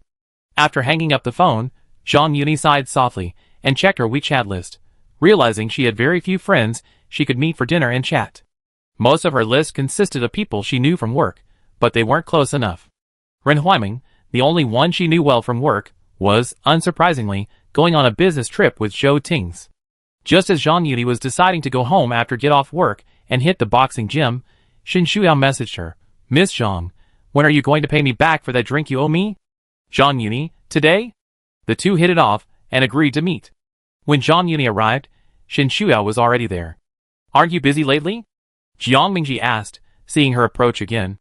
"Zhang Yuni, just finished." She introduced herself to Jiang Mingji, "My friend, Miss Shen Shuao." Jiang Mingji rarely went online, let alone followed entertainment news. He nodded at Shen Shuao and said, "Please sit down." "You haven't eaten yet, have you?" Zhang Yuni answered honestly, "No." Jiang Mingji went to the kitchen, and Zhang Yuni and Shen Shuao found a corner seat. Soon, Jiang Mingji brought the food over. Shen Shuao took a bite, and then asked Zhang Yuni, "Why didn't you recommend such a delicious place to me before?" Zhang Yuni smiled and ate slowly. "I didn't know celebrities could be so down-to-earth." Shen Shuao glanced at her and asked abruptly, "What's wrong with you? Did you break up with Zhou Tings?" Zhang Yuni, She was choked by Shen Shuyao's bluntness, feeling somewhat bewildered. She couldn't help but ask, "Are you hoping for us to break up?" Shen Shuyao was speechless and rolled her eyes at her. "Don't be unfairly accusing me." She insisted, "I liked Zhou Tings before, but that was because he was chaste. He's in love now, and I've long since stopped liking him." Zhang Yuni laughed. "Miss, just because he's in a relationship doesn't mean he's not chaste, right? Zhou Tings wasn't doing anything inappropriate." Shen Shuao thought for a moment, then tooted. "Well, what I mean is..." She glanced around and lowered her voice. "I like virgins." Caught off guard, Zhang Yuni choked on her bluntness and coughed for a long time, her face red. Shen Shuao looked at her excited expression, puzzled. "What are you doing? Is what I said so shocking?" Zhang Yuni took a sip of water, wanting to say yes. She glanced at Shen Shuao and gave her a thumbs up. She knew Shen Shuao was direct, but she hadn't expected her to be this direct. Shen Shuao hummed, "So you didn't break up?" "No," Zhang Yuni said. "Then we had a fight." Shen Shuyao's eyes sparkled with gossip. "What were you arguing about?" Zhang Yuni looked at her, wishing she knew. She shook her head. "We didn't have a fight." "Shen Shuao, what do you mean?" Zhang Yuni was silent. "I don't know what to say." "Then just say whatever you want." Shen Shuao had her own ideas. "Say whatever you want. It doesn't matter if the language is confusing. The key is whether it's good or not. How can I analyze it for you if you don't tell me?" Zhang Yuni was stunned. "What? What?" Shen Shuao stared at her dazed expression, raised her hand, and snapped her fingers in front of her. "Is there anything I just said you don't understand?" Zhang Yuni held her hand. "Will it work if I say it?" She had said so many things before. She missed her parents, wanted them to hold a parent-teacher conference, wanted them to visit her, wanted to go home. To no avail. No one responded, no one agreed. Except Grandma. Shinshuao, what else? Zhang Yuni pursed her lips slightly, looked at her, and whispered, "It's not certain." "Why not?" Shinshuao didn't understand. "How do you know if you don't try? Besides, if saying it doesn't work, you can always think of other ways." Zhang Yuni said nothing. "Look, you're silent again." Shinshuao said with a hint of disdain, "Director Zhang, is this how workaholics like you guys date?" Zhang Yuni was left speechless by her words, momentarily at a loss for words. She remained silent, staring at the clear glass in front of her, muttering to herself, "But I was telling the truth that day." Shinshuao, what truth? She was impatient, and couldn't stand Zhang Yuni's rambling. She moved her chair next to her and said, "Come on, tell me. I analyze it for you as an outsider." Zhang Yuni tilted her head, looking at the curious Shinshuao. She was truly at her wit's end. Oddly enough, she felt that some things were no harder to tell Shinshuao than Zhou Ting's. Telling Zhou Ting's would make her feel pretentious and unnecessary. It would be like bringing negative energy to him, asking for his help. He was busy enough with work. There was no need to deal with her negative emotions. She didn't want to, and she didn't want to. Zhang Yuni pondered, but didn't know how to start. Finally, Shinshuao, through a series of questions and answers, learned the current situation between Zhang Yuni and Zhou Ting's. After learning, Shinshuao was a little speechless. "Zhang Yuni, so this is how you date?" "Zhang Yuni, what does it mean? Don't you think Zhou Ting's would be very sad if you were like this?" Shinshuao asked. "Zhang Yuni, why would he be sad?" Shinshuao pondered and changed the question. If he clearly showed that he was upset, would you want to know why he was upset? Zhang Yuni said yes. After answering, she saw Shinshuao spread her hands, a look that said, "You know the answer." Zhang Yuni knew the answer. She wasn't that stupid, nor that slow. She was just used to not complaining, and to digesting things on her own. So, when Zhou Ting's questioned her, she answered with the mindset of digesting things on her own. That's not the way to date someone, Shinshuao reminded her, observing Zhang Yuni's pensive expression. Dating is about sharing, the good, the bad, the happy, the sad. Otherwise, why date? Is it just about sharing your physical needs? Shinshuao's words were quite direct. She said, "In a drama I acted in before, the hero and heroine kept everything secret from each other. Their mouths were sealed like duct tape, and they said nothing. In the end, they broke up." Zhang Yuni looked at her, somewhat at a loss for words. "Zhang Yuni, you're so good at talking about work, but why are you so clueless about this?" Shinshuao couldn't help but scold her. Zhang Yuni raised her hand and touched her nose. "Yeah, I think I'm pretty clueless too." Shinshuao was speechless. "Just kidding. Anyway, I really hope you and Zhou Ting's get along well." Zhang Yuni remained silent. After all, he was the man I loved. Even though he rejected me, I'm generous and kind, and I hope he's happy.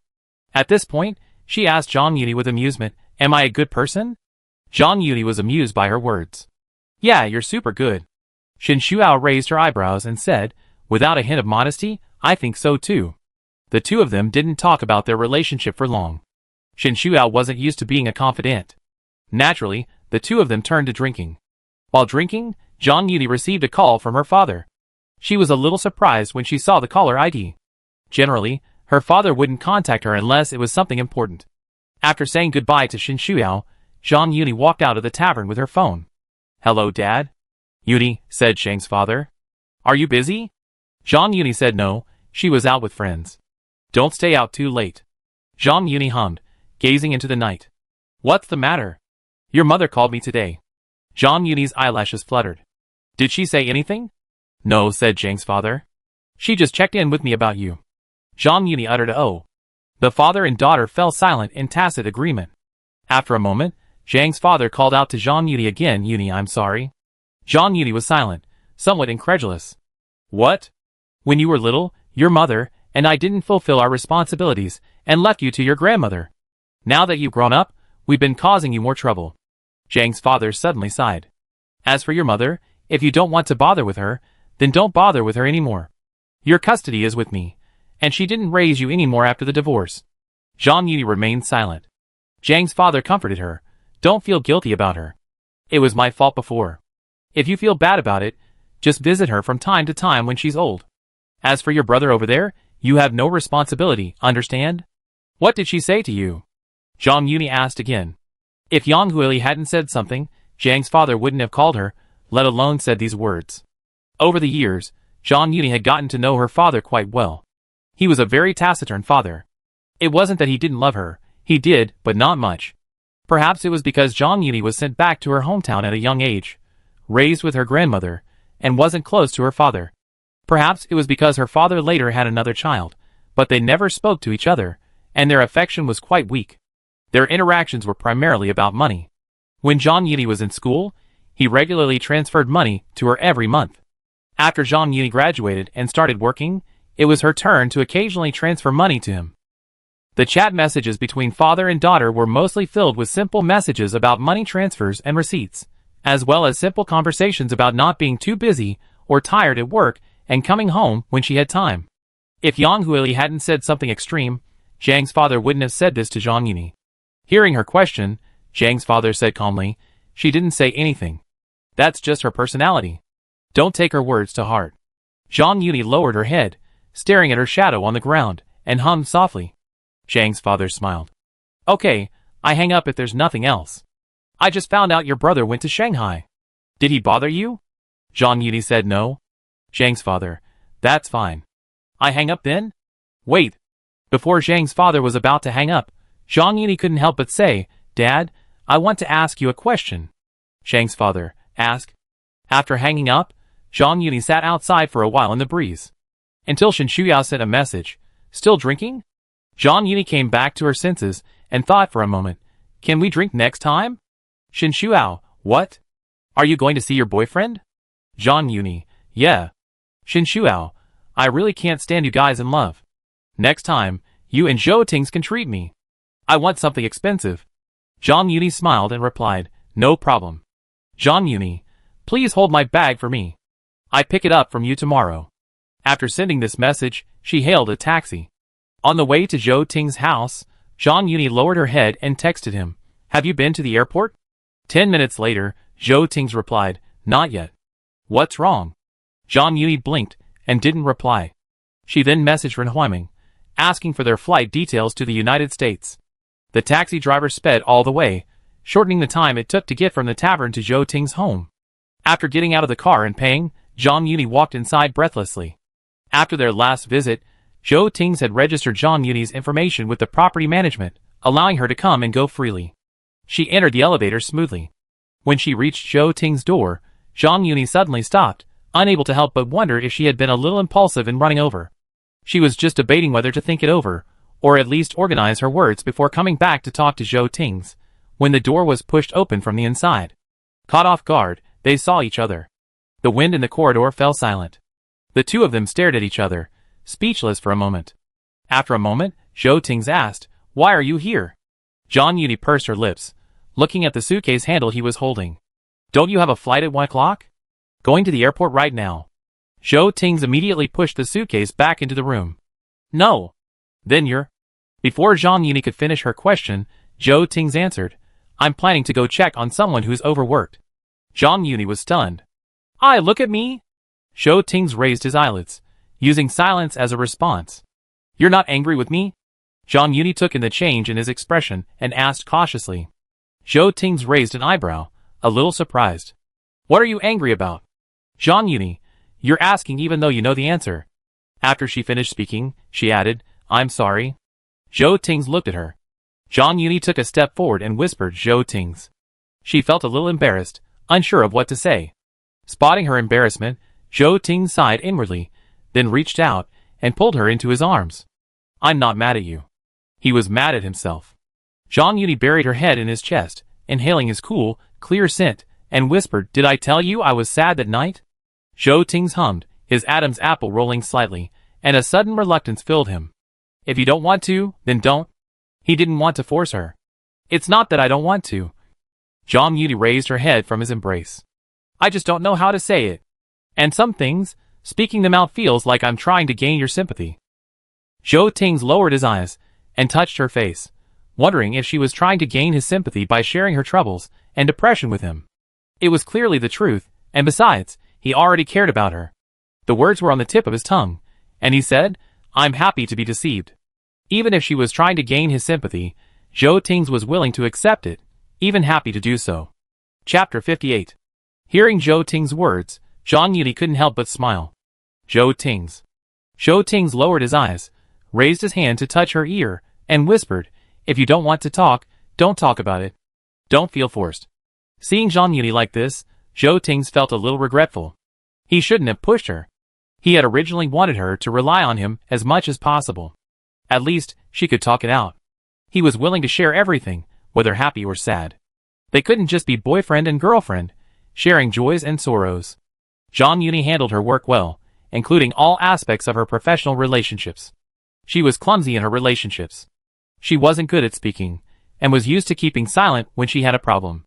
Habits are hard to change. Some things, after not saying them for a long time, become difficult to speak again.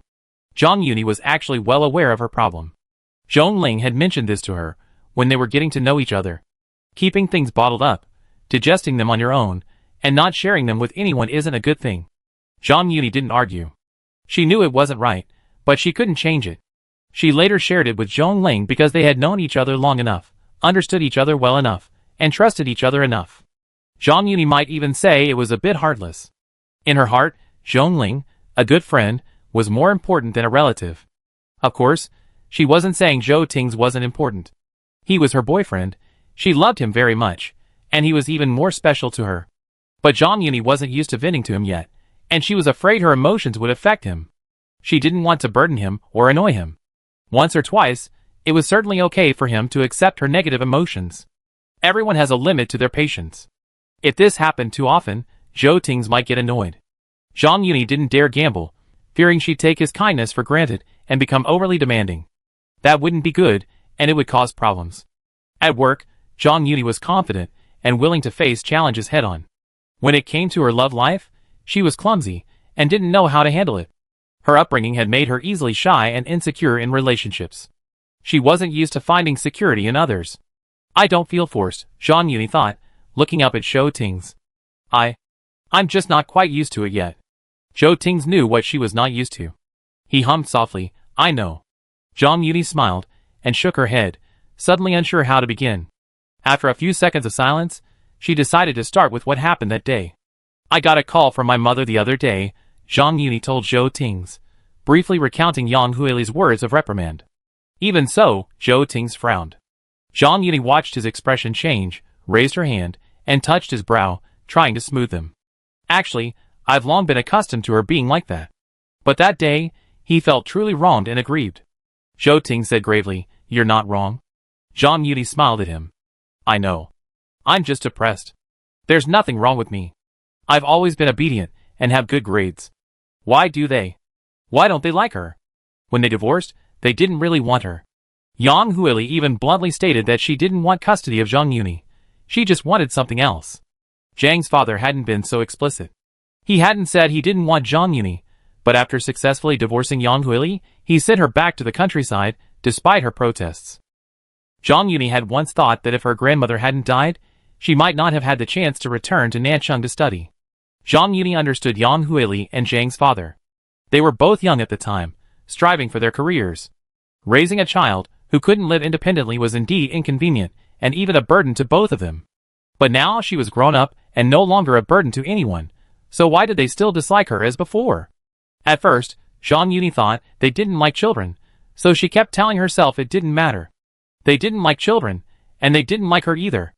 After all, she had her grandmother. But she discovered that wasn't the case. It wasn't that her biological parents disliked children. They loved children, their current child. They just didn't like her as a child. For a long time, Zhang Yuni was obsessed with this. She still hadn't gotten over this dilemma. She knew there was no need to dwell on it. If they didn't like her, then there was no need for her to care too much about them. It was just that some emotions were hard to explain. She didn't know why she was so troubled and distressed by such things, but it just kept making her depressed from time to time. It was kind of funny. At this point, Zhang Yuni asked Zhou Tings, "Am I really useless?" Zhou Tings looked at her deeply, his eyes filled with unconcealed heartache. "No." He bent down and kissed her forehead, whispering, "This isn't your problem. It's those two people's problem. I actually know that," Zhang Yuni said. I know it's not my fault, it's not my problem. After all, I've never done anything bad since I was a child, but I just can't understand it. Why? Why was she so disliked by them? Zhou Ting listened, feeling as if a stone weighed down his chest, making it hard to breathe. He wanted to comfort the person in his arms, but his words were clumsy at the moment. He didn't know how to start, or how to comfort her effectively. Zhang Yuni continued, later, I came to my senses, and reduced my contact with them. Out of sight, out of mind. If she didn't think about it, or look at it, she wouldn't be sad. But blood ties couldn't be severed. Zhang Yuni's custody lay with her father. He had raised her and educated her, so naturally, she had a responsibility to him.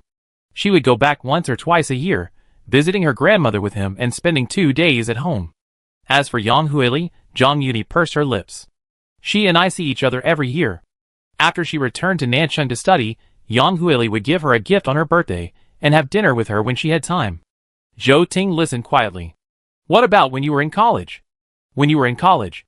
Zhang Yuni smiled faintly. We didn't contact each other as much. She would send a message on her birthday. Zhou Ting remained silent.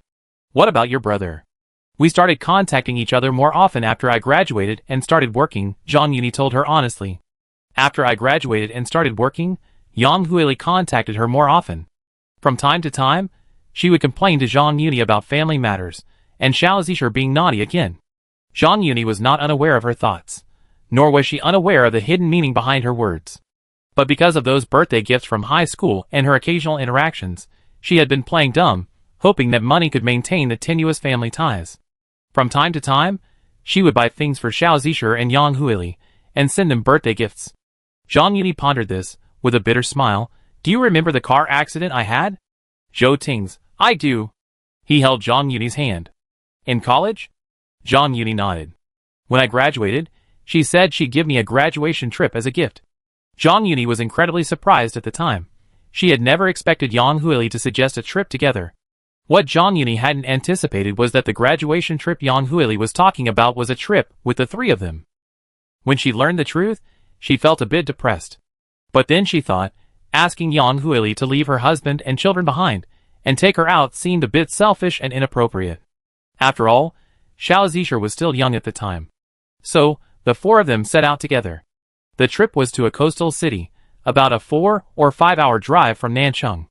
At first, everything was fine. Until the car accident occurred, and the laughter and joy were interrupted, replaced by complaints and accusations. Yang Huili accused Xiao Zisher's father of not driving carefully. Xiao Zisher's father said it was all her fault.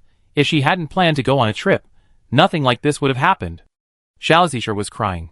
Yang Huili, angrily criticized by her husband, said, Isn't it your son who wants to go to the beach? If he hadn't been nagging me, I wouldn't have bothered to go out. As the two discussed this, Zhang Yuni stood nearby, cradling her injured arm, awaiting roadside assistance. She listened quietly to the heated exchange between the two, remaining silent from beginning to end. Do you know who was the first person to ask if I was injured? Zhang Yuni smiled. Zhou Ting looked at her, reached out, and pulled her into his arms, without saying a word. Zhang Yuni was held so tightly by him, almost breathless. Inexplicably, her eyes welled up, and she nuzzled his chest and said, it was the driver from the rescue team. It was a stranger they had just met. Zhou Ting patted her head, and said in a hoarse voice, Yuni, stop talking. Actually, I'm not sad anymore, Zhang Yuni told him. I was already sad about these things back then. It actually feels better to talk about them now. She had only mentioned these things to Zhong Ling. Do you know why I still wanted to interact with them after the car accident? Zhang Yuni said softly, I feel like I'm a very contradictory person. On the one hand, she felt that Yang Huili was truly cruel and treated her badly. After the car accident, she was only concerned about her son and forgot she had a daughter. On the other hand, she felt that Yang Huili had remembered to take her on a trip, which was already very good. Even if she didn't call her, no one would say anything to her. After a car accident, everyone is upset. It's normal to blame and complain. She should understand. Zhang Yuni convinced herself in this way, and many years passed. She still clung to a glimmer of hope, trying to hold on to that shred of parental love, a fleeting glimmer of it. If Yang Huili hadn't called again to accuse her of that fabricated incident, Zhang Yuni might not have said such harsh words to her. She didn't want to let the past hold her back. She wanted to appear generous, magnanimous, and carefree. But she failed. She couldn't deceive herself anymore, couldn't pretend to be so indifferent, and couldn't act foolishly again. You haven't failed. Zhou Ting's gently stroked her back, trying to get her to look up from his embrace. But Zhang Yuni refused, so he could only whisper in her ear, "You're amazing." These were Zhou Ting's sincere words. Given her upbringing, she was able to maintain such pure values and kindness, a rare and precious gift. Hearing Zhou Ting's childish words, Zhang Yuni couldn't help but burst out laughing. "Zhou Ting's, are you incapable of coaxing people?" Zhou Ting's admitted yes. He had never coaxed anyone before. Zhang Yuni smiled, and slowly raised her head from his arms, her eyes red. "Then you should learn to do it someday." Zhou Ting's agreed. He raised his hand, gently pressing his fingertips under her eyes, wiping away her tears. "Don't cry. I'm here."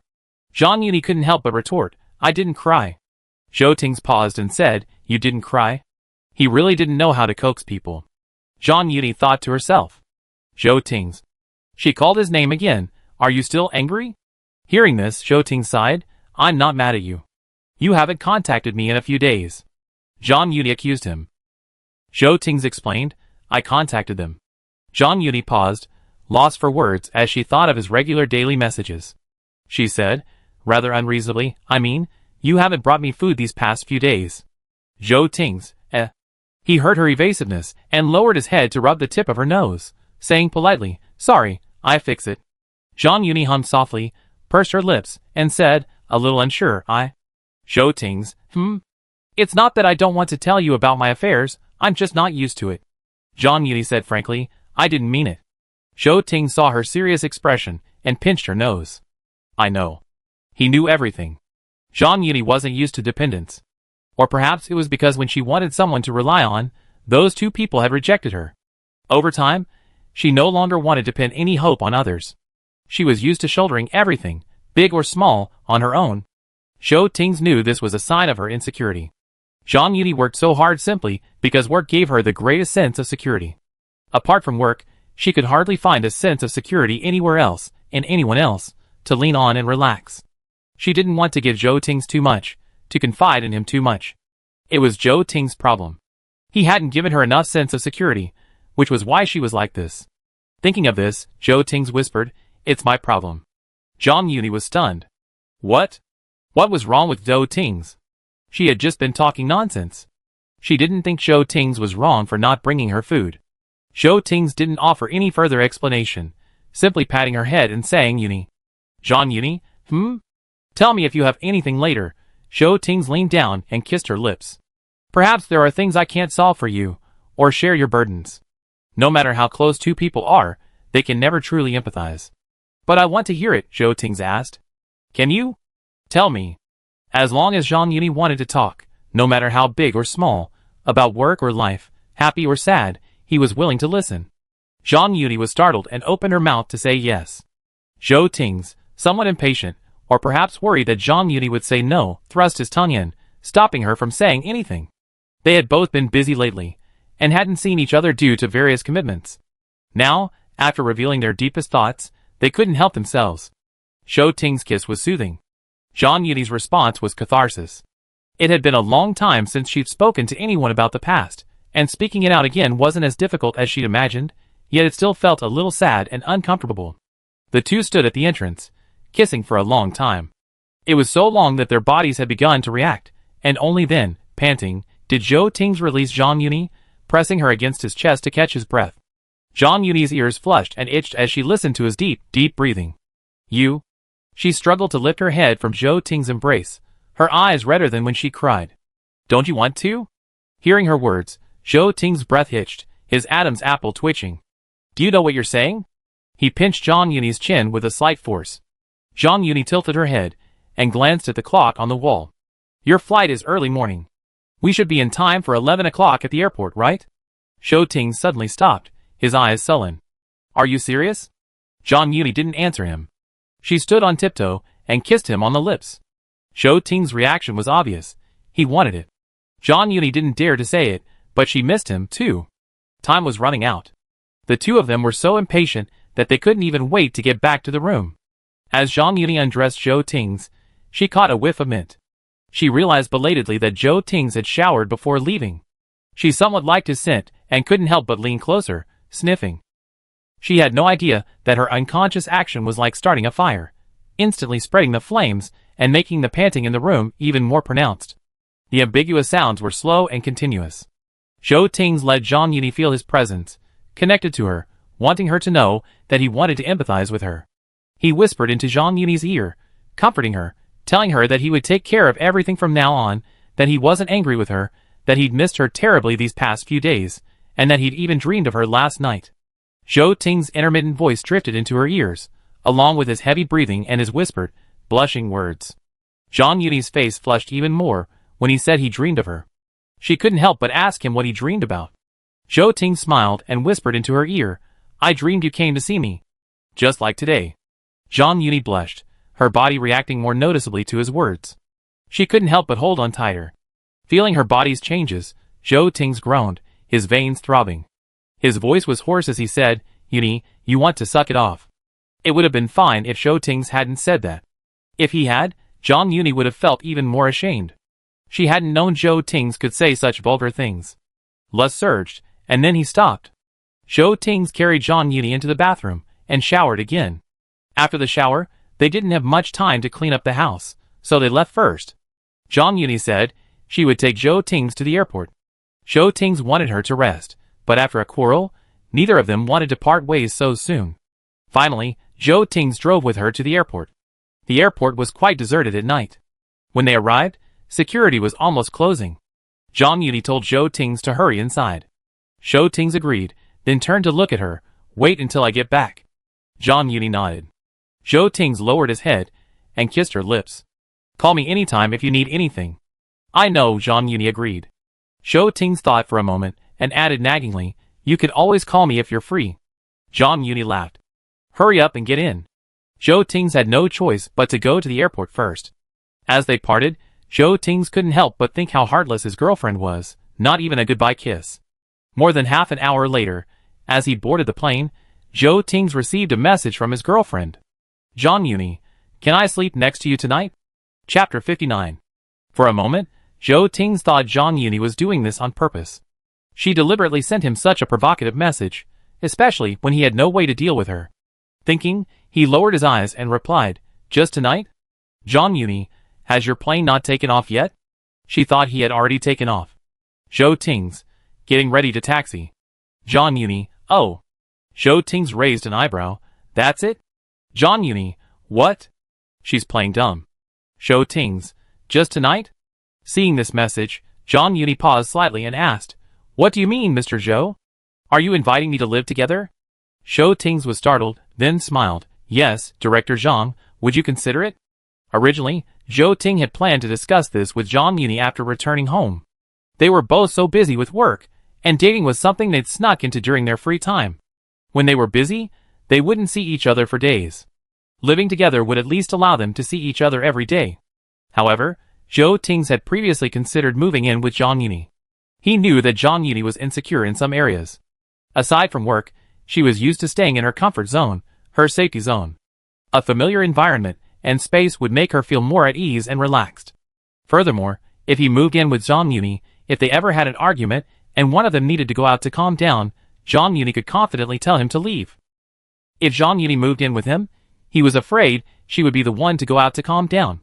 He worried that she would think she wasn't qualified to stay home, and he would be worried. Of course, Zhou Ting didn't think they would argue.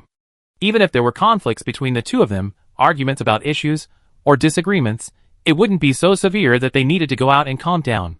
Zhang Yuni thought for a moment and replied, "Then I reluctantly consider it." Zhou Ting, "Okay. I wait for your news." The two exchanged a few words, and Zhou Ting's flight was about to taxi. Almost all international flights now have Wi-Fi, and Zhou Ting's flight was no exception. It was late though, and the Wi-Fi signal was relatively weak, so the two of them ended their conversation for now. Putting her phone down, Zhang Yuni sat on the sofa for a moment, her face flushed, before getting up to clean up. She had been in such a hurry to leave with Zhou Ting that they hadn't had time to clean up much of the mess they'd made during their playful outing. When she arrived from the airport, she had planned to return to her own place after finishing her business. But upon entering, the room still lingered with the faint minty scent of Zhou Ting. At that moment, Zhang Yuni felt like she didn't want to leave. That's why she sent Zhou Ting that message. She really didn't mean it. Thinking of this, Zhang Yuni gave a helpless smile. Zhou Ting's must have misunderstood, but she didn't want to explain. Such misunderstandings were tolerable. After finishing up Zhou Ting's business, Zhang Yuni quickly cleaned herself up and went to sleep. The next day, Zhang Yuni went home and changed into a business suit before heading to the office. As a result, when she arrived at the garage, she discovered her car had been scratched. Zhang Yuni frowned slightly, glanced at the empty parking space next to her, and immediately asked the property management to check the security cameras and call the police. After reporting the incident to the police and notifying the insurance company, Zhang Yuni handed the matter over to the insurance company and went back to the office. After arriving at the company, Zhang Yuni received a message from Zhou Ting's, asking if she'd arrived. Zhang Yuni laughed. Just arrived. How about you? Zhou Ting's. Just finished a meeting. Zhang Yuni raised an eyebrow. So late? She calculated the time. It was already evening over there. Zhou Ting's explained that he'd been chatting about something and hadn't noticed the time. Zhang Yuni raised her lip at his words.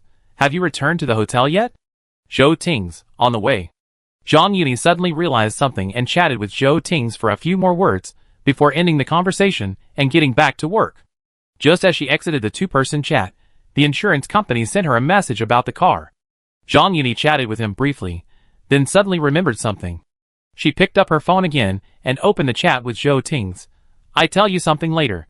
Zhou Ting's replied quickly. Can't tell you now? Zhang Yuni, I have a meeting. It's not convenient to talk about it right now. Zhou Ting's gave a helpless smile. Okay, go ahead. To avoid Zhou Ting's worrying, Zhang Yuni added, it's nothing serious. Having given Zhou Ting's a heads up, Zhang Yuni got up and headed to the conference room for a meeting. On her way out, she ran into an intern who had recently been hired. They met face to face, and the other person called out to her in a terrified voice, Sister Eva. Zhang Yuni nodded slightly and smiled faintly. The other person swiftly returned to his workstation. Zhang Yuni was puzzled. On her way to the conference room, she couldn't help but glance back and ask Lu Jingman, who was a few steps behind her, am I scary? Lu Jingman didn't understand what she meant. What? Zhang Yuni looked innocent. Why did that colleague just run away when he saw me? Who is it? Lu Jingman asked. Zhang Yuni, an intern. Lu Jingman blinked, glanced toward their office area, and asked suspiciously, is there anyone? Zhang Yuni nodded. The two looked at each other, and Lu Jingman couldn't help laughing. You're not scary. Zhang Yuni, then why did she run away? Maybe because? Lu Jingman thought for a moment. When you're an intern, you're all afraid of the big boss, right? Zhang Yuni was silent. Am I considered a big boss? Lu Jingman laughed at the question and couldn't help but bump her arm. Don't make me hit you, she said angrily. Zhang Yuni was certainly considered a big boss. She was the director of the PR department. Although she wasn't arrogant and was used to doing many things herself, her status and leadership skills shouldn't be overlooked just because she was too down to earth. Zhang Yuni chuckled, a bit aggrievedly saying, it's mainly because I'm not usually aggressive. Lu Jingman hummed, to an intern, a boss is still a boss, regardless of whether he's aggressive or not. This made sense, and Zhang Yuni couldn't argue, so she could only nod silently. As they talked, the two entered the conference room.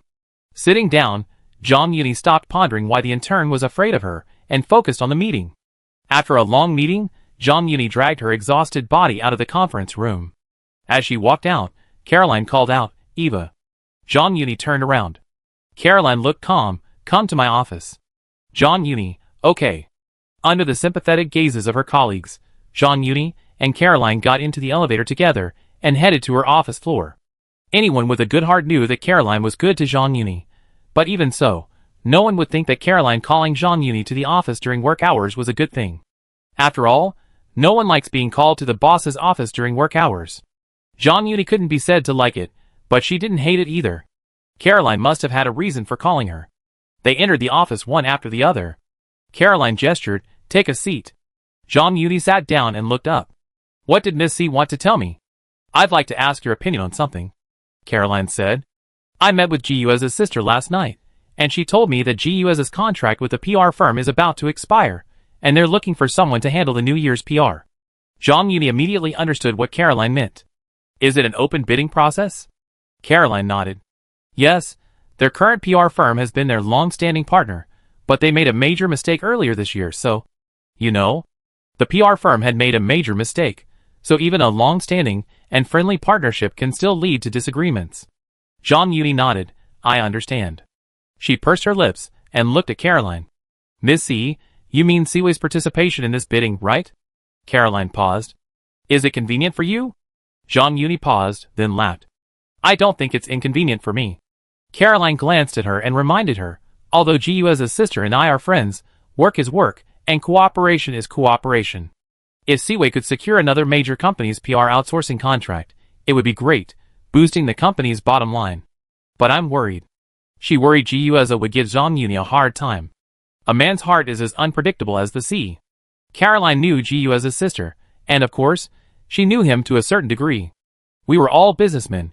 You might know what others presented on the surface, but you couldn't always tell what was hidden deep inside. Caroline couldn't guarantee Zhang Yuni that Jiueza would handle Siwei's bidding impartially and wouldn't embarrass her. After all, she was the director of public relations. Zhang Yuni understood what Caroline meant, and she smiled to herself. Miss C, it's okay. I don't think President G is that kind of person. Caroline raised an eyebrow. Are you sure? I don't think so, Zhang Yuni said with a smile. If he really is that kind of person, and if he's deliberately trying to embarrass us, we just retreat. She looked at Caroline and said softly, but we can't give up without trying. Caroline paused. I'm serious. Me too, Zhang Yuni said. I want to give it a try. Zhang Yuni usually kept her personal and professional lives separate, especially when it came to matters like this. She didn't care if the other party deliberately said difficult questions to embarrass her. Her thoughts were straightforward, and her goals were clear. If it was a company she liked and wanted to acquire, she would work hard for it. No matter how much effort she put in, she would give it her all. After all her efforts, if the results weren't good, she would admit it. But she wouldn't admit it without trying. Caroline was silent. Are you sure? Zhang Yuni, I'm sure. Caroline stopped trying to stop him at this point. Then go for it. If you can secure the full year PR for Yika, your department's bonus will double this year. Zhang Yuni raised her lip. For the department bonus, we do our best. Caroline agreed. As Zhang Yuni was about to leave, she couldn't help but offer a warning.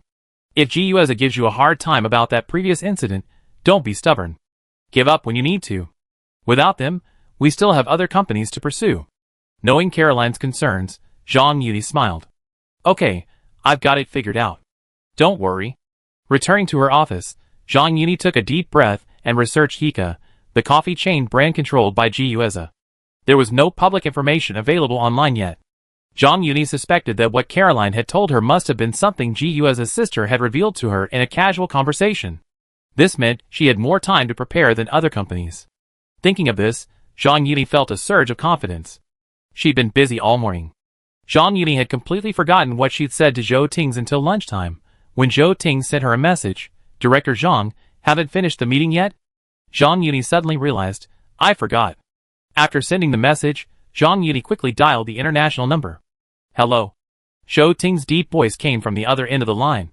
Have you eaten yet? Zhang Yuni was slightly embarrassed. I was just about to.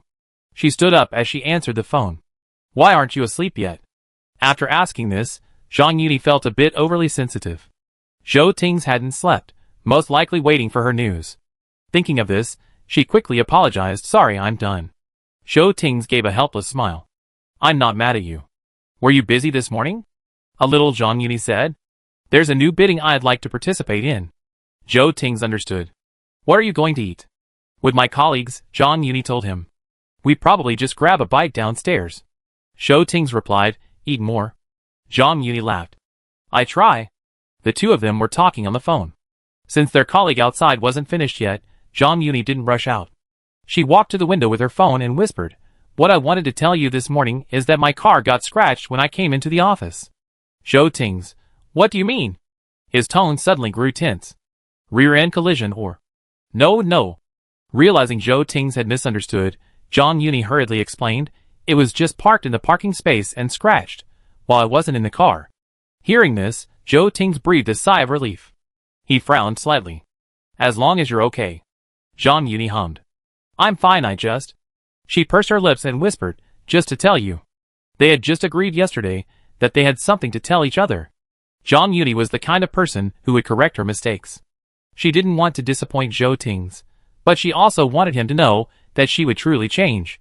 It's just that for now, things were still a little unfamiliar and a little unaccustomed. After hearing what Zhang Yuni said, Zhou Tings was momentarily stunned. Then, he couldn't help but laugh. Okay, I get it. His girlfriend was a little too cute. Zhou Ting suppressed the corners of his lips that were about to curl up and asked in a low voice, "Have you called the insurance company?" "Yes," Zhang Yuni told Zhou Tings. The person who hit her car was the neighbor. He hit her car and left without leaving a phone number. So she called the police directly. Zhou Tings praised her for doing a good job, asked her a few more questions, and urged her not to get into a fight with the other party. Zhang Yuni, "No, don't worry." Zhou Tings knew she wasn't impulsive, but he couldn't help but worry. He was about to say something when Lu Jingman's voice came from Zhang Yuni's side. "Eva, let's go eat." Zhou Tings heard and whispered, "Let's go eat first. We talk later." "Huh?" Zhang Yuni checked the time. "Aren't you sleepy yet?" Regarding the situation, Zhou Tings should have been asleep. "Zhou Tings, I'm not sleepy. I wait until you finish your meal and return to the office before I go to sleep." Zhang Yuni, "Okay, I be quick." Zhou Tings curled his lips, "Not too fast, I can sleep later." Zhang Yuni, slightly embarrassed, mumbled, "I understand." After hanging up the phone, Zhang Yuni went to the restaurant downstairs with Lu Jingman and the others for dinner. While eating, she took a photo and sent it to Zhou Tings, and they chatted for a while. The colleague sitting across from her watched her take photos and then pick up her phone, beaming. She tried to hold back, but couldn't help asking, "Sister Eva, are you chatting with friends?" Zhang Yuni paused and slowly raised her head. "What's wrong?" The colleague smiled. "Nothing. I just thought you acted like a couple in love, taking photos of a meal and reporting it to your partner." Zhang Yuni, She uttered a stunned "oh," then put her phone aside. After a few seconds, she said, "Yeah?" Chapter 60. A single stone can cause 1,000 ripples. After Zhang Yuni uttered these words, there was a moment of silence, followed by a commotion. "What?" Lu Jingman, sitting next to her, was the first to snap out of her thoughts, staring at her with wide eyes. "You are in love?" The other colleagues all stared at her with shocked faces, afraid they'd missed some important news. Zhang Yuni hadn't expected her casual words to cause such a huge reaction. She blinked slowly, a hint of laughter on the verge of laughter. "Is it strange that I'm in love?" The colleague sitting across from her thought for a moment.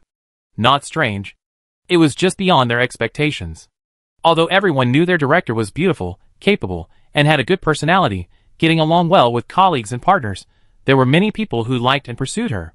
But for all those years, Zhang Yuni hadn't even had a romantic relationship, let alone a flirtation. Every suitor she approached was harshly rejected by her. Colleagues who had been at Seaway longer vaguely remembered a former client who was attractive and well-rounded and seemed a good match for Zhang Yuni. He fell in love with Zhang Yuni at first sight and launched a passionate pursuit. Even after Zhang Yuni explicitly rejected him, he didn't give up. He sent flowers to Seaway's public relations department daily, 1 bouquet a day. In addition, he would occasionally treat Zhang Yuni's colleagues to afternoon tea, taking orders and delivering them to the office so they could share. Everyone was very optimistic about him at the time. Personal qualities aside, he was a very nice person, with a decent temper and no airs of superiority. Even Lu Jingman thought the two of them could make it. After all, the client had been sending flowers for 3 months. Thinking of this incident from years ago, Lu Jingman said, "It's shocking." She was curious about who had managed to win over Zhang Yuni. Who? Someone couldn't help but ask. Who in their past life had burned incense to win over our Sister Eva? "Sister Eva, your boyfriend must be very handsome, right?"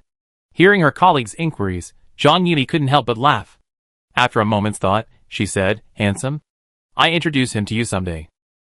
Under the current circumstances, it wasn't appropriate to tell everyone that her boyfriend was Zhou Tings. Everyone was so surprised by her mere mention of her relationship.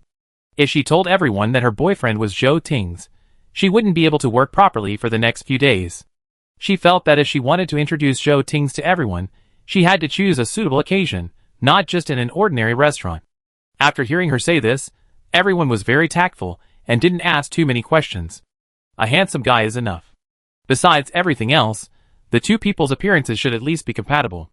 But Zhang Yuni didn't expect that as soon as she returned to the office after dinner, Caroline sent her a message. "Someone asked me who your boyfriend is."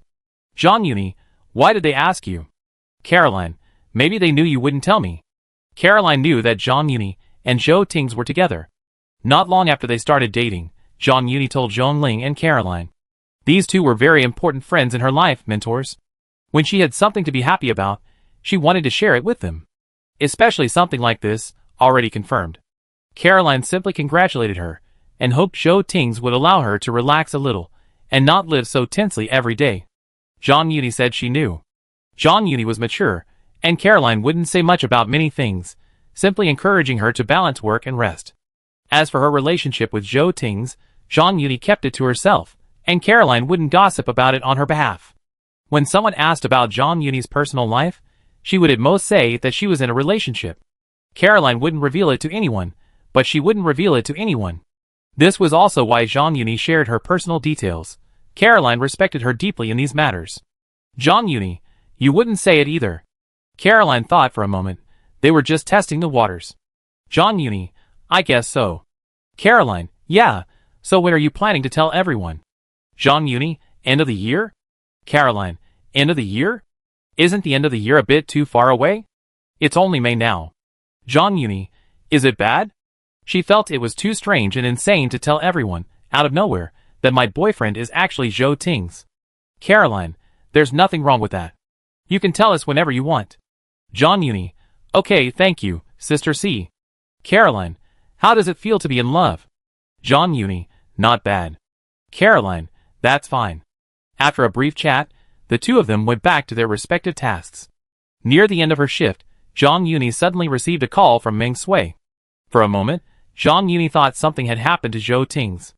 Meng Sui explained that Zhou Tings had arranged it, and that he had gone to investigate the situation with her car. He also took the opportunity to learn about the neighboring car owner's personal situation. The owner was an ordinary office worker with a rather bad temper. The reason he hadn't said a word after scratching her car was probably because Zhang Yuni was a woman, and he assumed she would suffer in silence, just like the previous parking incident. After all, they lived in the same neighborhood, and she needed to consider her own safety. Meng Sui told Zhang Yuni, if you're comfortable with this, I handle it. Zhang Yuni hesitated, that's too much trouble. Meng Sui, no problem. He smiled and reassured Zhang Yuni, if Tings were here, he'd definitely handle it himself. I sent him on a business trip, so it's only right that I help with this matter. Women are easily taken advantage of. Many people act based on gender. Meng Sui despised this, but he had no power to change it. He could only offer the little he could. At this point, Zhang Yuni didn't seem to need to refuse. Besides, she really didn't have the time to argue with him. Okay, thank you, Mr. Meng. I talked to the insurance company staff later. Zhang Yuni agreed. Meng Sui, of course. Shortly after hanging up, Zhang Yuni received another message from Zhou Tings, who had discussed not returning to her residential complex for the next 2 days. Although the man had been taken to the police station, she was also worried about his family doing something drastic. Zhang Yuni didn't think so, but she didn't want to worry Zhou Tings. She agreed, then couldn't help but sigh at the end. I don't have any grudges against him, right? Why would he do this? Was it because Zhou Tings' car was parked there a while ago, making it difficult for him to park? But they were only parking where they were supposed to be. Zhang Yuni really didn't understand that person's thinking. But there are many strange people in this world who are inexplicably hostile to others. As she was thinking, Zhou Ting said calmly, the world of the mentally ill has no logic. Zhang Yuni chuckled, that's true. Zhou Tings responded, and before hanging up, he reminded her, if you need anything, contact me or Meng Sui. Let him handle it. Okay, Zhang Yuni agreed with a faint smile, go ahead and do your thing. Zhou Tings, hang up then? He had to get up.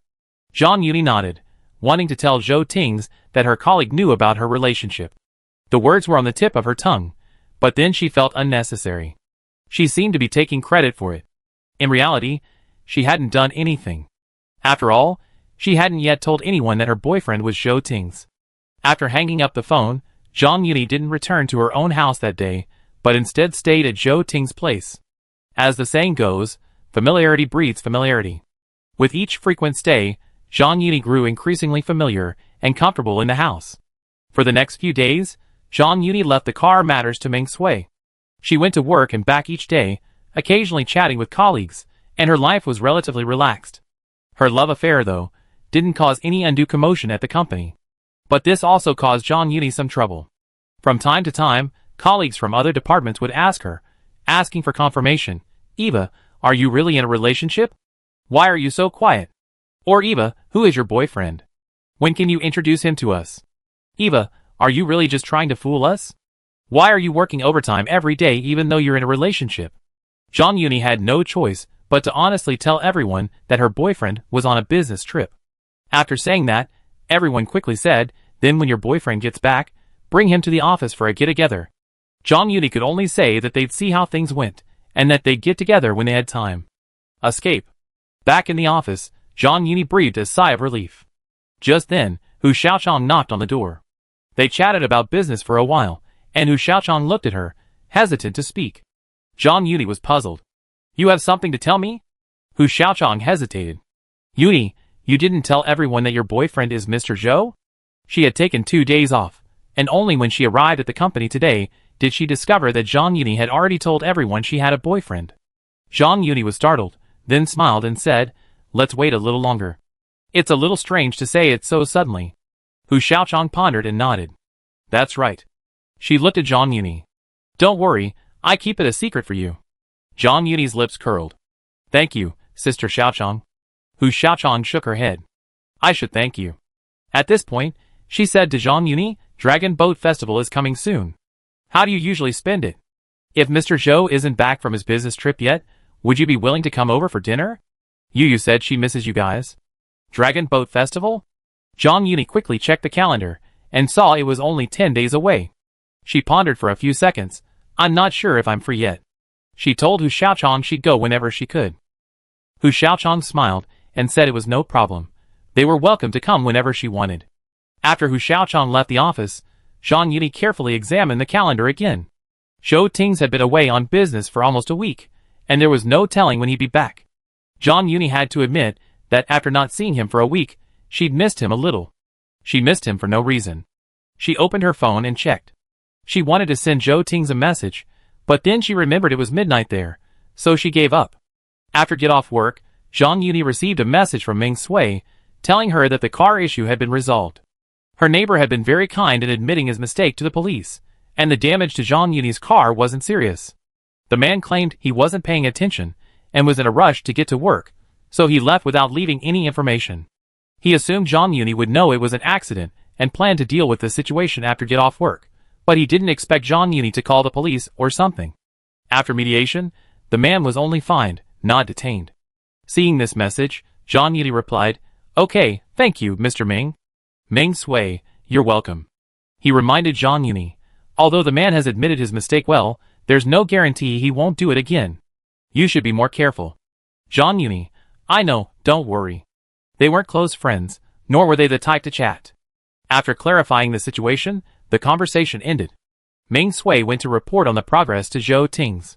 Jean Yuni received a message from Zhong Ling, saying they'd have dinner together that evening. Jean Yuni said no problem. But less than half an hour after the appointment, Zhong Ling sent a message saying a patient had arrived and she'd have to cancel. Jean Yuni sighed helplessly. Do I need surgery? Zhong Ling, maybe. I go check it out first. As she packed up and left the office, she happened to run into Hu Xiaochang. Jean Yuni thought for a few seconds and called out to her, Sister Xiaochang. Who? Xiaochang turned around. Eva, what's wrong? Are you going to the hospital? Jean Yuni asked. Is Yu there today? Today was already Friday. Kindergarten finishes early on Fridays. Hu Xiaochang nodded. Yes, a neighbor took me to the hospital.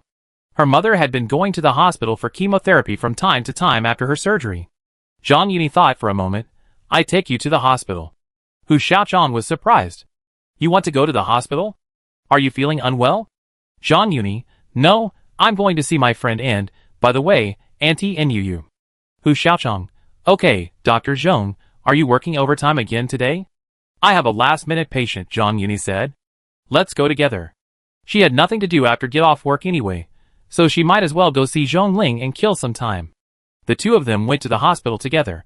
Jean Yuni also bought fruit and flowers near the hospital, as well as a bag of snacks for the kids. Hu Xiaochang tried to stop her, but failed. After visiting Hu Xiaochang's mother and chatting with the elders, Jean Yuni prepared to go see Zhong Ling. Hu Yu hadn't seen her for a while and kept pestering her. Sister Yuni, where are you going? Can I come with you? Okay. Jean Yuni had no resistance to children like Hu Yu. Let's go find Sister Zhong Ling. You've met her, right? Hu Yu nodded. Yes. After saying something to Hu Xiaochang, Zhang Yuni took her hand and walked out. The two of them walked through the hospital corridor and into the elevator. Most of the medical staff had already left work, so the elevator was quite empty. After they entered, only two other medical staff in white coats came in. Zhang Yuni didn't pay much attention, and stood in a corner with Hu Yuyu. Suddenly, Hu Yuyu shook her arm and said, "Sister Yuni, why did you come here alone today?" Zhang Yuni bent down and asked with a smile, "What's wrong? Are you unhappy that Sister Yuni came to see you alone?" "No," Hu Yuyu explained. "Why didn't you come with Brother Zhou today? Doesn't he miss you?" Zhang Yuni was amused by her, and raised her hand to touch her head. "No, your Brother Zhou missed you too. But he's on a business trip abroad right now. When he gets back, I ask him to come see you, okay? Then can we go to the amusement park again?" Hu Yuyu's eyes lit up, and she asked excitedly. "Zhang Yuni, okay. Really?" Hu Yuyu's eyes widened. "Brother Zhou agrees?" Zhang Yuni thought for a moment. He probably agrees. She checked the time, remembering how Hu Yuyu had just asked Zhou Tings about this upon meeting her. "How about we video call him?" "Hu Yuyu, okay. Checking her phone signal, Zhang Yuni opened Zhou Ting's chat box and dialed his video call. During the wait, the elevator arrived at the orthopedics floor. When the door opened, a familiar face appeared before her eyes. "Yuni." Zhang Yuni walked out, hand in hand with Hu Yuyu, promising, "Zhou Tings, look who this is." She handed Hu Yuyu her phone. Before Zhou Tings could react, Hu Yuyu called out crisply, "Brother Zhou. Do you remember me?" Seeing the figure flash by behind the screen, Zhou Tings paused before saying, "Yuyu." "Sister Yuni, Brother Zhou remembers me." Hu Yuyu was delighted. Zhang Yuni chuckled. "Of course, he has a good memory, just like you." To avoid disturbing the other medical staff and patients, Zhang Yuni first took Hu Yuyu to a balcony on the 5th floor, a place for patients' families to catch their breath and relax. The conversation between the two was quite interesting. Zhang Yuni listened as Hu Yuyu asked Zhou Tings when he could come visit her. She missed him so much. Zhou Ting said he'd come back as soon as he got back. Hu Yuyu then asked, "When will you be back?" Zhou Ting said, "Next week." The two chatted for a while, and when Zhou Tings asked Hu Yuyu to get Zhang Yuni the phone, she was still a little reluctant. She really liked Zhou Tings. Of course, it was also because Zhou Tings was so patient with her. Receiving the phone, Zhang Yuni looked at the person in the camera, the corners of her lips twitching slightly. "You just got up?" Zhou Tings. "Yeah, I was just about to send you a message when you called." Zhang Yuni raised an eyebrow. "Then I called pretty punctually?" Zhou Tings curled his lips. "Why did you decide to go to the hospital today?" Zhang Yuni. "I had a dinner date with Zhong Ling, but she had to work overtime, so I came to see her."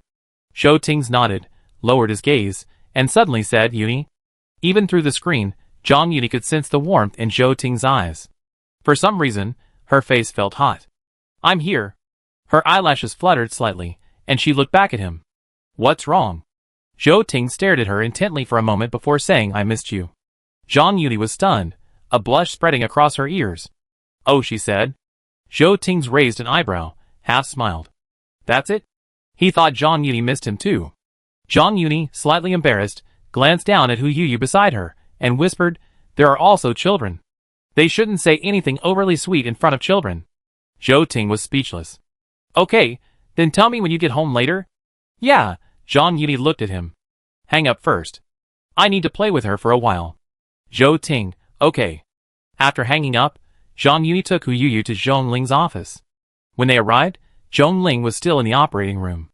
Zhang Yuni wasn't familiar with Zhong Ling's colleagues, so she only chatted briefly with one of the nurses before taking Hu Yuyu back to the ward.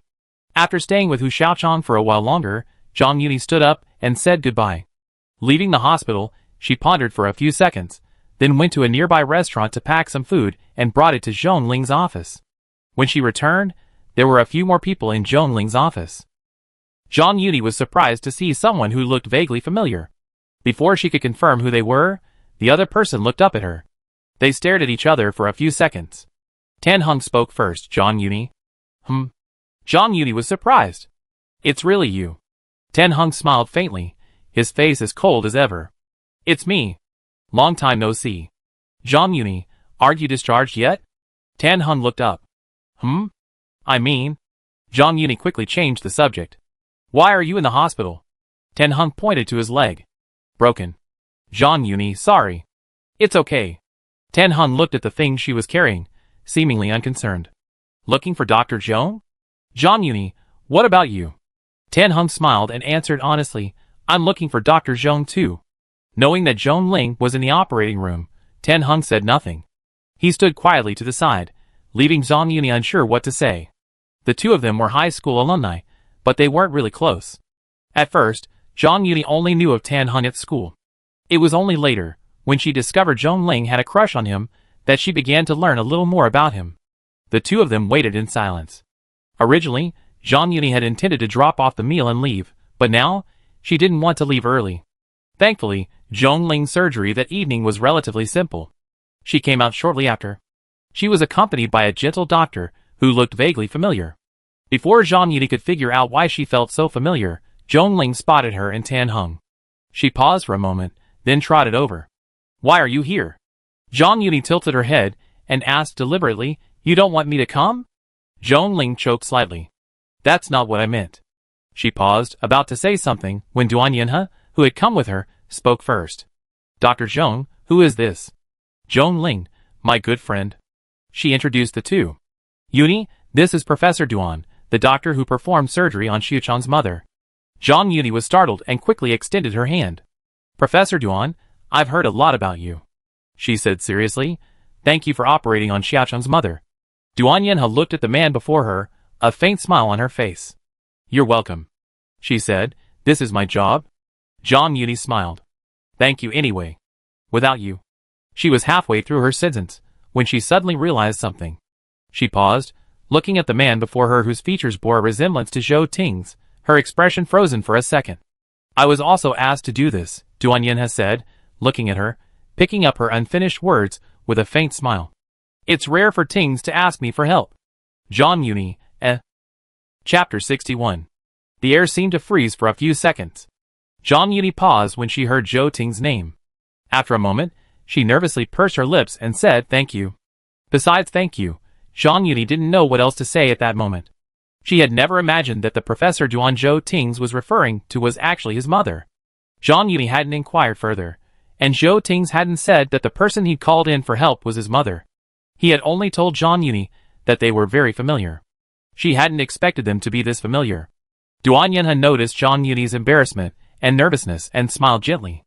I won't disturb you young people's conversation. I be leaving now. After that, she gave Zhong Ling a few more words of caution. Zhong Ling nodded, Professor Duan, take care. Duan Yinhe responded, turning to leave when she paused. It's Yuni. Zhang Yuni said quickly, Professor Duan, my name is Zhang Yuni. It's a nice name. Duan Yinhe smiled. Nice to meet you. She added softly, come to my house for dinner when you have time.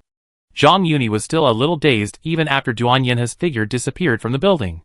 Zhong Ling was equally dazed. She looked at Zhang Yuni with a bewildered expression.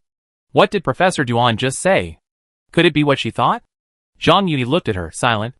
Zhong Ling was about to ask more when the man, completely ignored by the two men, coughed. Zhong Ling snapped back to her senses. Why are you here? She asked Tan Heng, are you feeling unwell? Tan Heng paused, then said in a cold voice, nothing. Zhong Ling was puzzled. Are you sure? She glanced anxiously at Tan Heng's injured foot. Tan Heng hummed, it's nothing. I'm going back to the ward. Zhong Ling was stunned for a few seconds before turning to look at Zhang Yuni. Wait a minute. Zhang Yuni observed the two's interaction and, knowingly, avoided any jokes. Go ahead. Watching the two leave, Zhang Yuni, her thoughts returning, immediately opened Zhou Ting's chat and sent him a series of ellipses. After the message was sent, Zhang Yuni let out a long sigh. Belatedly, Zhang Yuni began to recall what she had said when she met Duan Yinhe, whether she had said anything wrong, and what her attitude had been like. Just as she was thinking, Zhou Ting's message arrived. What's wrong? Zhang Yuni directly confirmed. Professor Duan is your mother? After the message was sent, Zhou Ting's called. Zhang Yuni walked over and answered the phone, her voice weak. Hello? Zhou Ting's paused and whispered, Did you meet Professor Duan? Why didn't you tell me before that she was your mother? Zhang Yuni couldn't help but ask. Zhou Ting's, sorry. He hadn't mentioned it before because he was planning to formally introduce them later. When they first started helping, they weren't that familiar with each other, and their relationship hadn't reached this stage. Zhou Ting's didn't want to put pressure on Zhang Yuni, So he told her that the surgeon he had arranged was his mother. He was afraid Zhang Yuni would resist, or feel embarrassed. Zhou Tings admitted his mistake so quickly that Zhang Yuni didn't know what to say to him. She was speechless for a few seconds, then sighed and said, "Does your mother know about our relationship?" Hearing Zhang Yuni's worried words, Zhou Tings quickly comforted her. "Don't worry, my mother loves you," he said softly. "She doesn't know we're together, but she knows about you." After they started dating, Zhou Tings rarely went back. The last time he went back was because Professor Duan wasn't feeling well, and he hadn't bothered to tell them he had a girlfriend. "Zhang Yuni, huh?" "Zhou Tings. She knows who I like." Hearing this, Zhang Yuni was stunned, even more embarrassed. "She knows my name?" "Zhou Tings. She hasn't asked me, but she should know."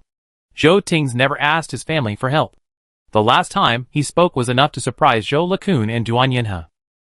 After the surgery, Duan Yanhe asked him why he cared so much about the patient. Zhou Tings told Duan Yanhe the truth. He told Duan Yanhe that the patient's family member's colleague was the person he liked. In fact, Zhou Lekun had mentioned this to Duan Yanhe before Duan Yanhe asked Zhou Tings. But hearing it from her husband, and hearing it from her son himself felt a little different. Duan Yanhe was stunned for a few seconds before saying, "I see." She wasn't one to ask too many questions, so she didn't press the name of Zhou Tings' crush, or any other details. She simply said, "I see. I'll let you know if anything happens to the patient. Don't worry." After hearing Zhou Tings' retelling, Zhang Yuni was stunned. "How did she know?" "She's very smart," Zhou Ting said. "And you should have met more than once tonight." Zhang Yuni was stunned. "What do you mean?" Zhou Tings was silent for a moment, then told her, somewhat cruelly, "When you video called me earlier, she was behind you and you." Zhang Yuni was stunned. "What?" "Zhou Tings, you didn't notice anyone in the elevator?" "I did, but I didn't notice," Zhang Yuni said, somewhat stunned. She was half crouching, talking to Yu, and only glimpsed the two white-coated doctors entering. She didn't even look up to see if they were male or female. On their way out, she and Yu walked ahead on the other side, and even less noticed. Zhou Ting smiled to himself and reassured her, "It's okay. My mom probably didn't notice either." "Impossible," Zhang Yuni said gloomily. "She probably knew I knew you. Otherwise, Duan Yanhe wouldn't have deliberately asked Zhongling who she was, let alone mention Zhou Tings." This made sense, and Zhou Tings didn't know how to refute it.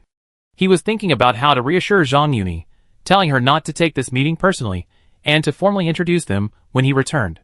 Just as the words were on her lips, Zhang Yuni sighed, "Forget it, I'm not thinking about this anymore." She whispered, "Things will work out when the time comes." Zhou Ting chuckled, "Okay, don't stress." Zhang Yuni hummed, "Zhongling's back. I won't tell you anymore." After hanging up, Zhang Yuni glanced at Zhongling, who had returned, and couldn't help but ask, "Has Dr. Zhong's patient been reassured?" Zhongling glanced at her sideways, and said lazily, "Yes, I'm here to reassure you now." Zhang Yuni, The office was deserted at night. Zhongling sent Zhang Yuni straight to her office, heated up the food she had packed, and the two of them sat down to enjoy it together. "Why don't you eat first?" Zhongling asked. Zhang Yuni, "I'm not hungry." Zhongling was speechless and reminded her, "Watch your stomach. Even if you're not hungry, eat a little." Zhang Yuni's meals were so irregular that Zhongling worried she might get a stomachache. Zhang Yuni nodded obediently, "I understand. Today's an exception." "Zhongling, you have to remember this." Zhang Yuni smiled, "I remember this too." Zhongling knew from her relaxed expression that she hadn't truly remembered. If eating were ranked, it would be very low in Zhang Yuni's daily life, perhaps even at the very end. Thinking of this, Zhongling sighed, but there was nothing she could do about it. She could only try to remind her. The two chatted as they ate. As she was talking, Zhongling suddenly remembered something and asked, "What was Professor Duan saying just now?" Zhang Yuni swallowed her food and looked at her with resentment.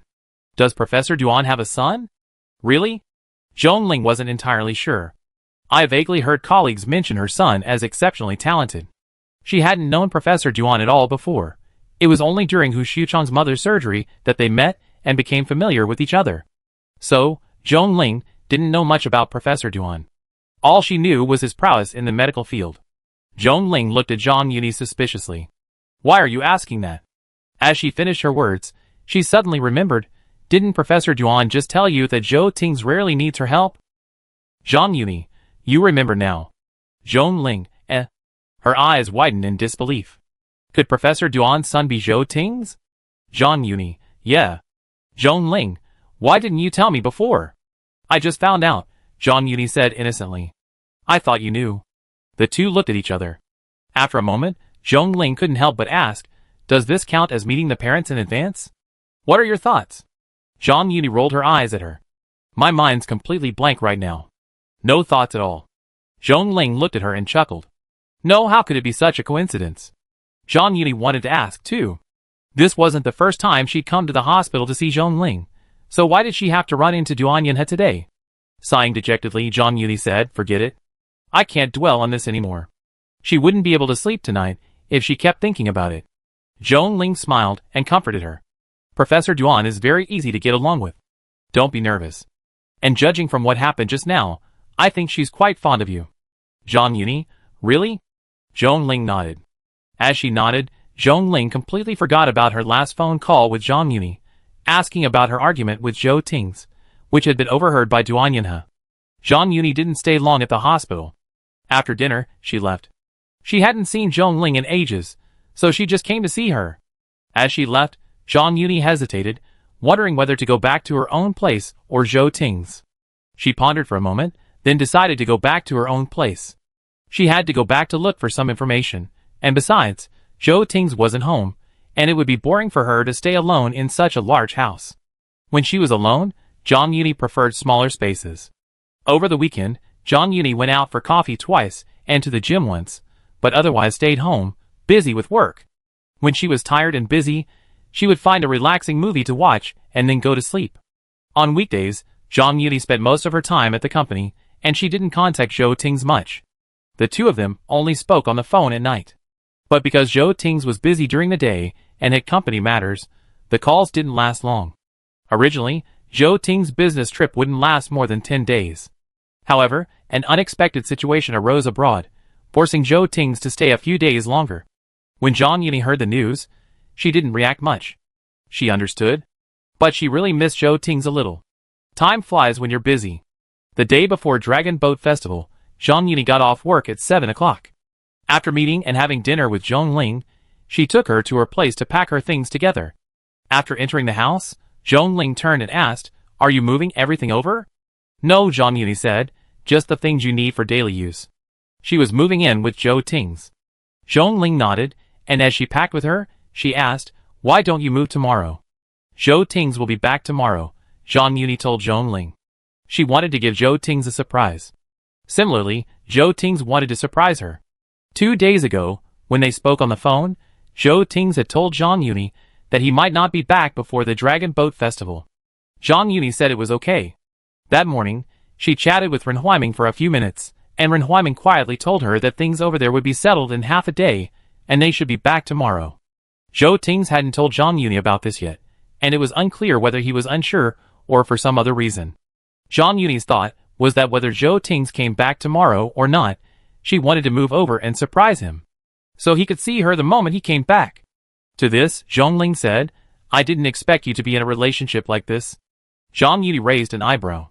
"What kind of way?" "Just not so rational," Zhong Ling said. Zhang Yuni smiled. "Is living together irrational?" "Not really," Zhong Ling pondered. "I don't know how to put it, it's just a feeling." But she was happy to see Zhang Yuni's current state. She was relaxed and happy. Her life was no longer entirely centered around work. She had other interests. There wasn't much to move, so Zhang Yuni simply packed a few clothes, a few pairs of shoes, some daily skincare and cosmetics, some books, work materials, and so on. In about an hour, the two of them had finished packing and moved in. "Do you want me to help you pack?" Zhong Ling asked.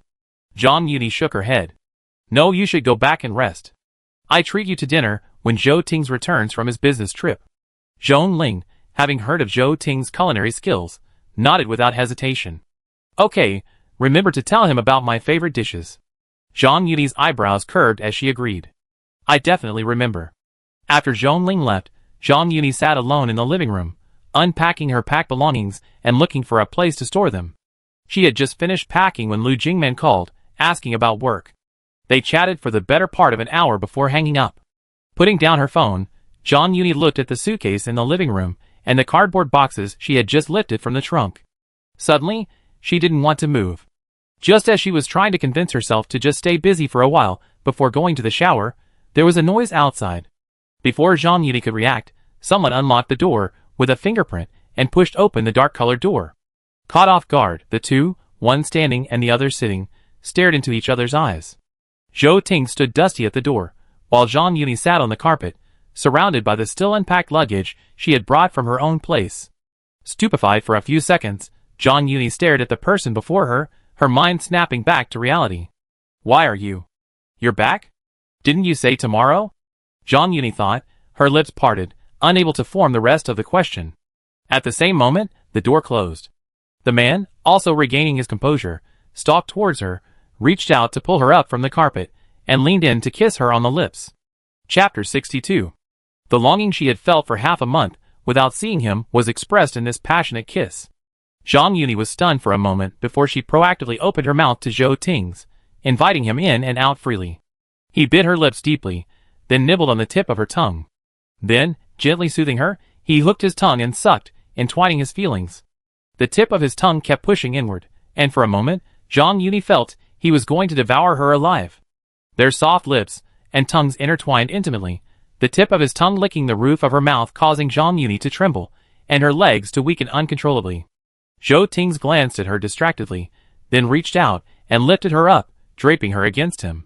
The graceful, calm and composed man, at this moment, cast aside his outward image and became eager, even as impulsive and impetuous as a young boy. He carried Jean Yuni to her room, and even on the way back, he couldn't let her go. His lips and tongue chased hers, sucking the base of her tongue until it numbed, leaving a translucent silver thread when they parted. His large, warm hand rested on the small of her back, caressing it gently through the thin fabric, then moving downwards. They stumbled into the bathroom. The shower turned on, warm water pouring down from above, but it couldn't separate the two kissing. Their clothes were soaked, and Zhou Ting briefly separated his lips from Jean Yuni's for a few seconds, removing her clothes and his own, and discarding them. The hot, wet kiss descended again on her face. His wet tongue licked and nibbled her earlobe, already red. Jean Yuni's heartbeat was like a drum, her long eyelashes trembling. She tilted her head back slightly, revealing her beautiful swan neck. She raised her hand to wrap around her neck, letting his tongue lick it, then move it downwards. The sound of their panting rose and fell in the bathroom. He lowered his head slightly and moved closer to Jean Yuni. Their breaths blended together, and their breathing became heavy and hot. He kissed Jean Yuni's lips again, swallowing her whimpers. When feeling Jean Yuni tense, Zhou Ting called her hoarsely, even flexing his fingers slightly to ease her. Jean Yuni could sense Zhou Ting's urgency. Zhou Ting's. His direct approach caused Jean Yuni to frown uncontrollably, feeling a little uncomfortable. She whispered his name. Hearing her voice, Zhou Ting replied, "I'm here." He lowered his head and placed a gentle kiss on her lips. Jean Yuni moaned softly, causing Zhou Ting's Adam's apple to slide faster. He gripped her waist, pulling her closer to him. The noises in the bathroom grew louder. Thankfully, the sound of water masked them, preventing anyone else from hearing. The man's heat was palpable behind her ears and deep within her body. Drowsily, Jean Yuni sensed something. She opened her eyes and looked at the person before her, now one with her. She said in disbelief, "You didn't?" Zhou Ting knew what she was about to say. He hummed deeply, turned off the shower, and casually picked up the towel beside him, wiping the water droplets off both of them. Then, in this position, he carried her out of the bathroom. Her back sank into the soft mattress as the man pressed against her, and Jean Yuni felt a surge of gravity. Then, there was the sound of a bedside table drawer being opened. The packaging was torn open. Jean Yuni shyly opened her eyes and watched Zhou Ting's movements. She shyly tried to cover her eyes, but Zhou Ting stopped her. The room was in a mess, and the intense noises lingered for a long, long time. In the steamy room, two hearts, pressed together, beat violently, responding to each other in this way. It was unknown how long it took before the room suddenly fell silent. Their breathing subsided, and after a moment, they embraced each other affectionately again, until Zhou Ting pulled away and tossed the tools into the trash can. Jean Yuni couldn't help but raise her hand to push the person still on top of her, muttering softly, "You're so heavy." Zhou Ting smiled, recovering from the excitement. He bent down and kissed the corner of her lips, his voice hoarse. "Why are you here?" He was asking how she had packed up and moved in from over there. She hadn't even told him beforehand. He asked knowingly. Zhang Yuni glanced at him angrily. Didn't you invite me? Zhou Ting's curled his lips, pecking the corner of her lips. I thought you'd wait until I got back to move. Zhang Yuni thought for a moment. It's just that I don't have to work overtime today. Hearing her answer, the smile in Zhou Ting's eyes deepened. Really? Yes. Zhang Yuni didn't want to tell him. She wanted to surprise him, afraid he'd be too boastful. At this point, she remembered to ask, Aren't you coming back tomorrow? Zhou Ting's murmured, kissing her lips again, mumbling, I missed you. So he couldn't wait to come back. Zhang Yuni raised an eyebrow. You asked Sister Mingming? Zhou Ting smiled. Yeah, but they haven't come back yet. He told Zhang Yuni that Ren Huiming and the others would be back tomorrow. There was still some finishing work to be done over there, so he didn't need to be there. He could leave it to others. So he came back a day early. Hearing this, Zhang Yuni slowly said, It's okay for you to leave early. No, Zhou Ting's replied, his noses touching. He then tilted his head and pressed his handsome nose against the soft flesh of her cheek. The two of them rubbed against each other intimately, a tenderness that was palpable. If she hadn't sensed something had clearly changed. Zhang Yuni couldn't help but want to pull away from Zhou Ting's arms to escape. Unfortunately, Zhou Ting's wouldn't give her that chance. As soon as she moved, Zhou Ting's raised his hand, grasped her waist, and rolled her over in his arms. Where are you going? Zhang Yuni blushed and glanced at him sideways. Why are you? Not enough yet. He answered her in the simplest terms. Zhang Yuni choked slightly, and was about to retort when he found her lips again, lowering his voice, It and I both missed you. Zhang Yuni's face flushed even more. She looked at Zhou Ting's deep gaze, and couldn't help but curse, You rascal. Zhou Ting's cheekily agreed, I am. The second time was easier than the first. And because of the satisfaction he'd had the first time, Zhou Ting's was extra patient the next time. He was willing to take as much time as he could to please Zhang Yuni, and the foreplay became incredibly long. Zhang Yuni felt like her body no longer felt like her own, and her reactions were out of control. Over and over again. Every time Zhang Yuni thought it was over, Zhou Ting's came again. And yet, she was easily aroused by him, giving the most obvious reactions. The night was long. After the exhilarating session, Zhang Yuni was left limp in Zhou Ting's arms, kissed again and again, still wanting more. The two of them were affectionate for a while, and then Zhou Ting's picked her up and went into the bathroom. After washing up, they switched rooms and went to sleep. Ignoring the unpacked luggage in the living room, they both jumped into bed. Before she and Zhou Ting's were dating, Zhang Yuni felt she slept well. She usually went to bed late and woke up early, usually falling asleep around 2 a.m. After they started dating, she could clearly feel her sleep quality improving. This also meant she often fell asleep and woke up when Zhou Ting's was away on business, resulting in extremely poor sleep. Until she was once again surrounded by a familiar atmosphere, Zhang Yuni fell into a peaceful sleep. She was surprised at how long she slept. When she opened her eyes, the room still lingered with the faint, cool scent of a man. Zhang Yuni looked around the unfamiliar room, dazed for a few seconds before realizing where she was. She leaned over to rub the pillow, reached for her phone, which she had unknowingly placed on the bedside table, and glanced at it. Then she froze. 11:40. Her eyes widened, rubbing in disbelief. Had she slept until after 11? Zhang Yuni was shocked. The room was empty. Zhou Ting's had no idea what time he'd gotten up. Zhang Yuni clutched her phone, feeling a bit reluctant to move. She was so tired. Even more exhausted than a 2-hour boxing match at the gym. Thinking, Zhang Yuni opened WeChat and sent a message to the person who'd made her so sleepy and exhausted. I'm awake. Moments after the message was sent, footsteps were heard outside the door. The door opened, and their eyes met. Zhou Ting's, his face gentle and handsome, walked towards her, leaned over, and kissed her forehead. Morning, are you up? Feeling the damp heat on her forehead, Zhang Yuni blinked. It's almost 12 o'clock. Is that still early? Hearing the hidden meaning in her words, Zhou Ting's rubbed his nose, knowing he was being rude. It's still early, we make it to lunch. Zhang Yuni, She was slightly speechless, unable to resist raising her hand to pat him. Mr. Zhou, you're really strong. Zhou Ting's curled his lips. Not bad. He asked, Are you feeling any discomfort? Zhang Yuni looked at him and shook her head. She wasn't feeling any discomfort, just her back and legs were sore. Zhou Ting's immediately picked her up and coaxed her. I'd be more careful next time. Zhang Yuni listened and snorted softly. You said the same thing last time? Zhou Ting smiled, carried her into the bathroom, and whispered, You don't like it? Zhang Yuni was at a loss for words. It wasn't that she didn't like it, she just felt she'd been too indulgent. Because her back was really sore. Sensing Zhang Yuni's silence, Zhou Ting's knew her answer. However, he didn't dare get complacent. He paused, squeezed toothpaste for her, and said in a low voice, "Brush your teeth first, we have dinner later." Originally, Zhang Yuni wasn't hungry. It wasn't until she emerged from the bathroom and smelled the aroma wafting from the kitchen that her stomach began to growl. She had consumed too much the previous night, and her body was already hungry. Soup first, Zhou Ting's poured her a bowl and placed it in front of her. Zhang Yuni looked down and asked in surprise, "Chicken soup?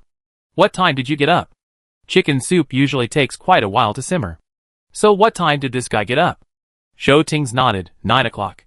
He had actually slept in. Zhang Yuni, You really can't compare people. It was Zhou Ting's who had done the hard work last night, but it was he who got up early, and was so energetic. Thinking about this, Zhang Yuni genuinely felt it was unfair. Is this the gender gap? Probably not. Zhou Ting's prepared a sumptuous lunch. Chicken soup, braised until it fell off the bone, braised spare ribs, shrimp balls with mustard sauce, braised bamboo shoots, and baby cabbage and soup, all Zhang Yuni's favorites. Naturally, Zhang Yuni ate a lot. She only put down her chopsticks when she could no longer eat. After lunch, Zhang Yuni belatedly noticed that the luggage she had left in the living room last night was gone. Zhou Ting's had packed everything up when he got up early. Zhang Yuni looked around and went to the master bedroom. Sure enough, the clothes she had brought were hanging in the closet, and the skincare products she had brought were placed in the bathroom. What are you looking for? Zhou Ting's left the kitchen and saw her looking around. Zhang Yuni turned her head. Have you packed everything? Zhou Ting's hummed, then took her wrist and walked towards the living room. Are you tired? They sat down on the sofa, Zhou Ting's on the sofa, Zhang Yuni on his. He held her in his lap. It's fine now. Zhang Yuni glanced at their positions, leaning a little helplessly on his shoulder. You want me to sit like this? Zhou Ting's raised his hand and touched her head. Is this uncomfortable? Not at all. Zhang Yuni thought for a moment, then said softly, no. Hearing her answer, Zhou Ting smiled to himself, hugged her, and said, then sit like this for a while. Zhang Yuni nodded gently. They sat like this for a while. Zhou Ting then asked, do you want to go out today? Zhang Yuni thought for 3 seconds. No. She looked out the window at the sun and said, it's too hot. Zhang Yuni wasn't particularly fond of going out, and the hot weather made her even less so. If it weren't for work, she could stay at home for a week, even 2 weeks. On Zhou Ting's first day back from his business trip, the two of them stayed home for most of the day. In the afternoon, they even took a nap together. After waking up from her nap, Zhang Yuni felt much better, and simply turned on her computer to work for a while. Zhou Ting was going home that evening for dinner. He asked Zhang Yuni if she wanted to join him, but she declined. It was too sudden. She wasn't ready yet. Zhou Ting didn't force her, but before leaving, he reminded her, remember to eat. He had already prepared the food. Zhang Yuni laughed, I see. She walked him to the door, thought for a moment, and said, you can stay at my house tonight. Zhou Ting glanced at her, his eyebrows raised slightly. Don't you want me to come back? I mean, you should spend more time with your parents. Zhang Yuni said, feeling both amused and embarrassed. Zhou Ting lowered his gaze to look at her, bent down to kiss her lips, and said with a smile, I see. I'll be back soon. Zhang Yuni blinked, okay. After Zhou Ting left, Zhang Yuni went back to work. She had eaten so much at lunch that she wasn't hungry at all. More than half an hour later, her phone next to her vibrated. It was a message from Zhou Ting. We've arrived. Zhang Yuni, was there a traffic jam? Zhou Ting, a little bit. Have you eaten? Zhang Yuni, not yet. After a brief chat, Zhou Ting told her, there's a gift on the bedside table. Zhang Yuni, for me? Zhou Ting, for my girlfriend. Zhang Yuni immediately stood up and returned to her room. She hadn't noticed the item on her bedside table until she entered the room. Zhang Yuni opened the bag on the bedside table, revealing a beautiful box. The box opened, revealing a diamond necklace shaped like a perfume bottle. Zhang Yuni was stunned. She took out her phone and sent a message to Zhou Ting. It's beautiful. Zhou Ting, do you like it? Zhang Yuni, I do, but isn't it a bit too expensive? Zhou Ting, question mark. Zhang Yuni looked at the chat screen between them. Zhou Ting sent her a voice message. It's not expensive. Your boyfriend is rich. Hearing his deep voice, Zhang Yuni couldn't help but smile as she replied, "Oh, a six-figure necklace wasn't really that expensive for Zhou Ting's. Zhang Yuni could afford it herself. It was just that, relatively speaking, she was reluctant to spend the money." Zhou Ting's. "Wait until I get back and try." Zhang Yuni's eyebrows curved. "Okay, I wait for you. Why are you still playing with your phone after you get home?" Duan Yen had glanced at her son, who had been holding his phone since getting out of the car, and said. Zhou Ting's looked up and said, "Chatting with Yuni?" Duan Yenha immediately changed her tone. "Then you chat." Zhou Ting smiled. "No more chatting." He put away his phone and said, "I chat with you." Duan Yenha glanced at him. "I don't need you to chat." After saying that, she couldn't help but ask, "Why didn't you bring Yuni back with you?" Zhou Ting's. "She's not ready yet. Maybe next time." He spoke frankly. "You gave her a huge shock the other day." Hearing this, Duan Yenha was slightly speechless. "I didn't mean to do that. I thought she knew me." Receiving Duan Yenha's accusing gaze, Zhou Ting's raised his hand and touched his nose, admitting his mistake with a perfect attitude. "My problem. I only mentioned Professor Duan to her, not the relationship between you and me." Duan Yenha hummed, "It's indeed your problem." Zhou Lekun, who had come downstairs and overheard the conversation between mother and son, joined in. "That's right. You should apologize to Yuni sincerely. Speak to her in detail. Your parents aren't scary people, so she doesn't need to be nervous." Zhou Ting's agreed. "Okay, I will." The family of three chatted while dinner was ready in the kitchen. The three of them ate and talked. After dinner, he accompanied the two for a short walk, and then Zhou Ting's prepared to go home. As they were leaving, Duan Yenha stopped him. "Take something back? Does Yuni eat rice dumplings?" she asked. "Do you want some?"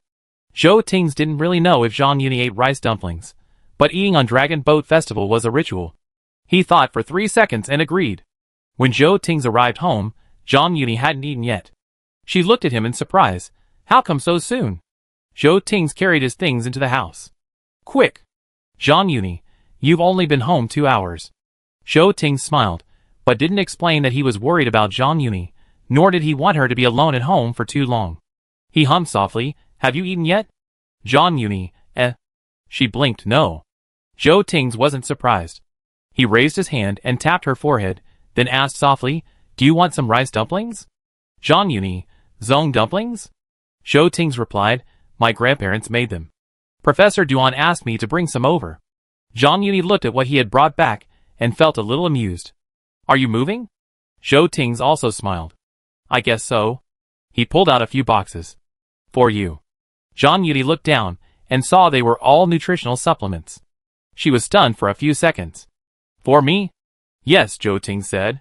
"Professor Duan said you didn't look particularly well the other day, so you should take some nutritional supplements occasionally." Zhang Yuni paused. Before she could think of what to say, Zhou Ting added, "I brought it back. If you want to eat it, eat it. If you don't. Don't force yourself." Zhang Yuni understood. "If it's not bad, I eat it." She didn't want to refuse Professor Duan's kindness, but she also didn't want to put herself in a difficult position. Zhou Ting's curled his lips. "Okay." Zhang Yuni hadn't eaten zongzi in years. She asked for some. Zhou Ting's went into the kitchen to heat some for her. After it was done, Zhou Ting's even ate one with her. While eating, Zhang Yuni told Zhou Ting's, "My grandma used to make tons of zongzi during the Dragon Boat Festival. She'd make enough to feed the two of us for a month." For a while, Zhang Yuni hated eating them. After her grandma passed away, she couldn't eat them even if she wanted. Zhang Yuni didn't like zongzi bought from stores, nor did she particularly like those with too much filling. She preferred plain zongzi, dipped in sugar. Zhou Ting's nodded slightly, and patted her head. "Grandma's always there." Zhang Yuni understood what he meant and smiled. "I know. Grandma was just being there for her in a different way." After eating, Zhou Ting's asked Zhang Yuni if she wanted to go for a walk. The two of them changed their clothes and went for a walk, enjoying the evening breeze, hand in hand, just like most couples in love. As they walked, Zhou Ting turned and suggested, "Do you want to go to the movies?" They had never been to a movie theater since they started dating. Zhang Yuni thought for a moment and said, "Yes." Chapter 63. There was a movie theater near where the two were walking. Zhang Yuni didn't often go to the theater. She was too busy with work, and when she occasionally wanted to relax with a movie, she would stay home and watch old movies available on online platforms. When she went out, she mostly went to see performances like plays and stage plays. Neither of them paid much attention to movies. When buying tickets, it was Zhang Yuni who did the online research and read the reviews. After watching, she looked up at the person in front of her. Zhou Ting was puzzled. What's wrong? What kind of movies do you like? Zhang Yuni asked. Although they had been dating for a while, they didn't know much about each other's lives. Zhou Ting looked down at her, thought for a moment, and said, I tend to watch more suspense movies. Zhang Yuni nodded. But this suspense movie hasn't received good reviews online. Should we see it? Zhou Ting raised an eyebrow. Anything is fine. Zhang Yuni was confused. Zhou Ting chuckled, raised his hand, pinched her soft earlobe, and whispered, Director Zhang. Hearing him address her that way, Zhang Yuni suspected he was teasing her. And so it was. The next second, Zhang Yuni heard Zhou Ting's whisper in her ear, the movie isn't the point. Zhang Yuni was stunned for a moment. Then, looking into Zhou Ting's smiling eyes, she realized what was happening and said, slightly embarrassed, Oh, then let's watch this one. It has an actor I like. She said it casually, without any other meaning. Which one? Zhou Ting asked immediately. Zhang Yuni pointed at the man on the poster and said, Him. Zhou Ting looked over and nodded calmly, I see.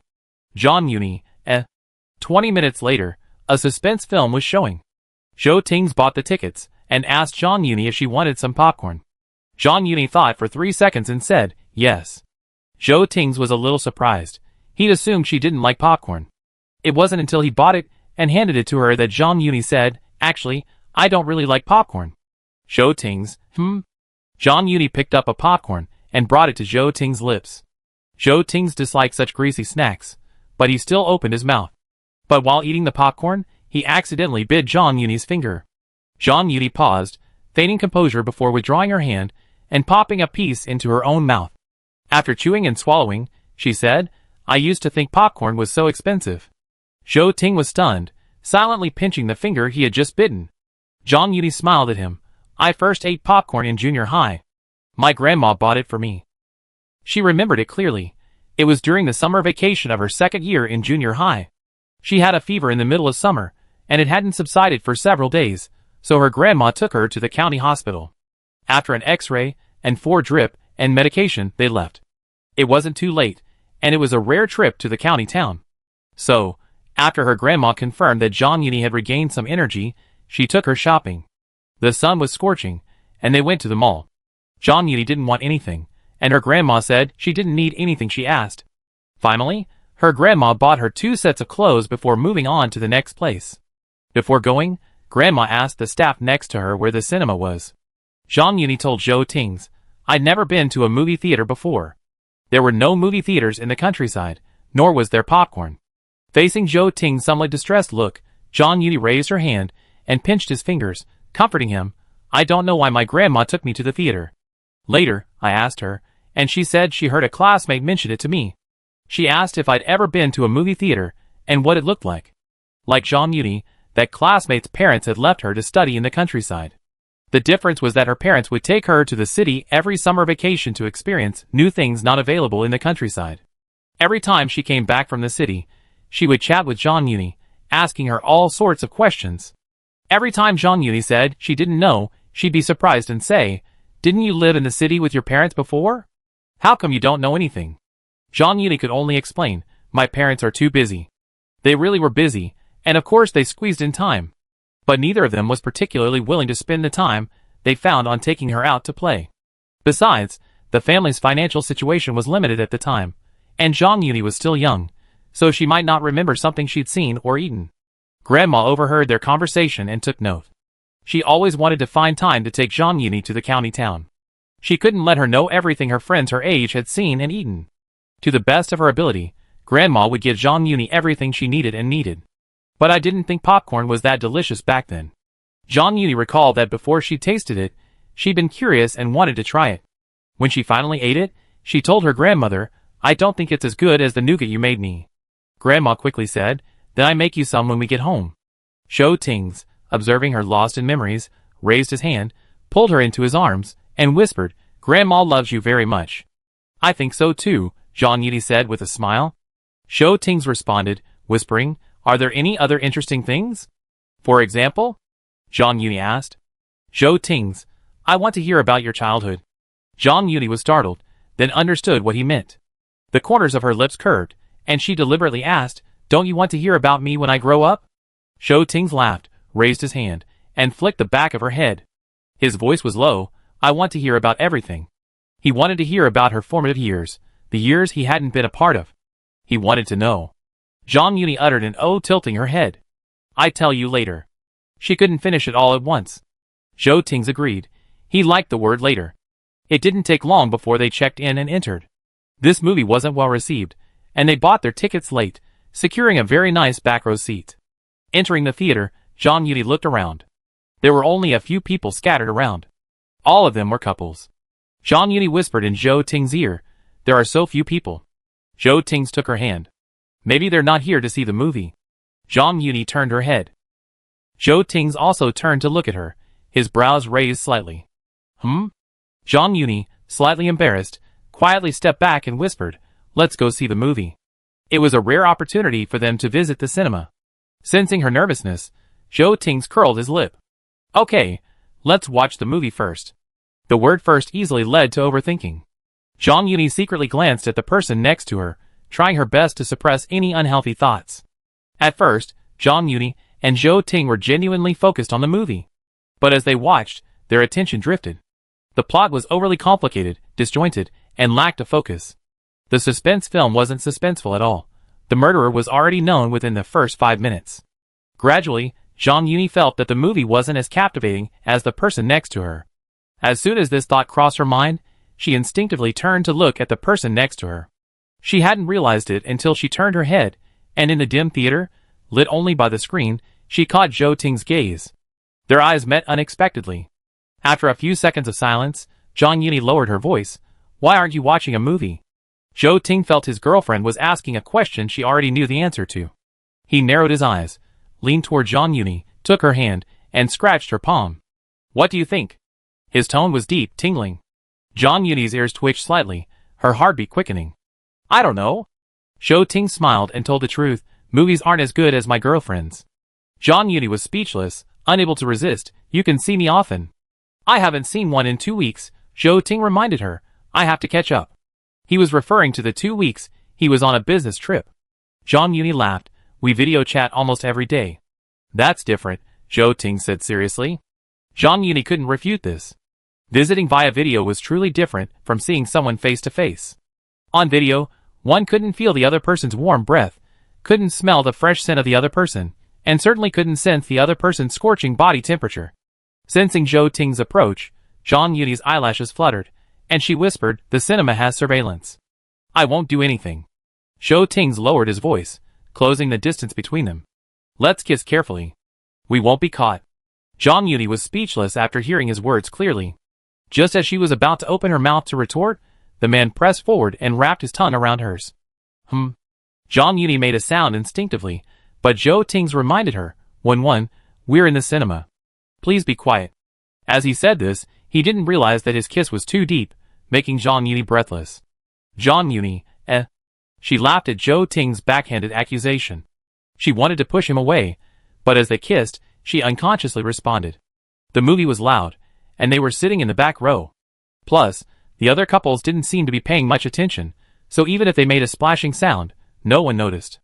They kissed for a while, and when he realized he couldn't stop any longer, Zhou Ting stopped and wiped the wetness from Zhang Yuni's lips. He leaned over, his head lowered, and rested his forehead against hers. They both calmed their breathing. After a while, Zhou Ting placed a moist kiss on Zhang Yuni's face, his voice hoarse. "Still watching?" Zhang Yuni looked up at him and shook her head. "No more." The two of them stood up and left. They had walked here, but took a taxi back. Back home, Zhou Ting seemed determined to make up for the lost half-month. Clothes were scattered all over the floor. It wasn't even late yet, but the noises from inside the house and from the neighborhood mingled, making the night even more lively. After 2 days of weekend indulgence. When she arrived at the office on Monday, Zhang Yuni was even complimented by her colleagues on her good complexion. She shyly replied, and quickly returned to the office. Originally, she had thought she would look haggard. Is this the nourishment of love? Zhang Yuni pondered for a few minutes, but came to no conclusion. June had arrived in the blink of an eye. Nexalith had launched a new product, and Zhang Yuni and Zhou Ting's were busy again. From time to time, they had to meet for meetings, either at Nexalith or via video conference. The video conference was fine. Zhang Yuni and Zhou Tings were both casual, and they were quite good at pretending to be unfamiliar. In person, it wasn't so good. Of course, this was Zhang Yuni's fault. Zhou Tings, as usual, remained calm even when caught looking at her during the meeting. Zhang Yuni couldn't do that. That day, Zhang Yuni and her colleagues went to Nexalith for another meeting. Everyone was already familiar with each other, so there was no need for small talk. Before the meeting, Zhang Yuni chatted with several colleagues from Nexalith's public relations department. Since Zhou Tings and his team hadn't arrived yet, everyone spoke more freely. As the conversation progressed, the topic shifted from work to personal life. Suddenly, someone asked Zhang Yuni, "Eva, I heard you're in a relationship. Who's your boyfriend? Do we know each other?" Zhang Yuni, She raised her eyes, feigning composure as she took in everyone's gazes. She smiled and said, "I introduce her to you all when I get the chance." "Sure," everyone agreed. "When?" Before Zhang Yuni could reply, Zhou Ting's colleague suddenly said, "What a coincidence. Our CEO Zhou is also in a relationship." Zhang Yuni instantly became nervous. She pursed her lips and was about to ask how they knew when Lu Jingman, sitting next to her, exclaimed, "Is it true?" "Of course it's true," Nexalith's colleague said mysteriously, lowering his voice. "You don't know, CEO Zhou's girlfriend is a little wild cat." Zhang Yuni, "Wow, what? How could she be a little wild cat?" The man glanced at Zhang Yuni and said in a low voice, "Not long ago, at a meeting, President Zhou wore a shirt, and there were obvious marks on his neck." Lu Jingman was shocked. "A hickey?" "It wasn't a hickey, it was a scratch from a fingernail." The man said, "We heard from colleagues at the meeting that day that President Meng teased President Zhou about something on his neck." "What did Zhou Ting say?" Zhang Yuni suddenly spoke up. "He said it was a cat scratch." The PR colleague said meaningfully, "We all know. It must be a person who turned into a cat." Chapter 64. Zhou Tings didn't have a cat, and that spot looked like it had been left by a woman.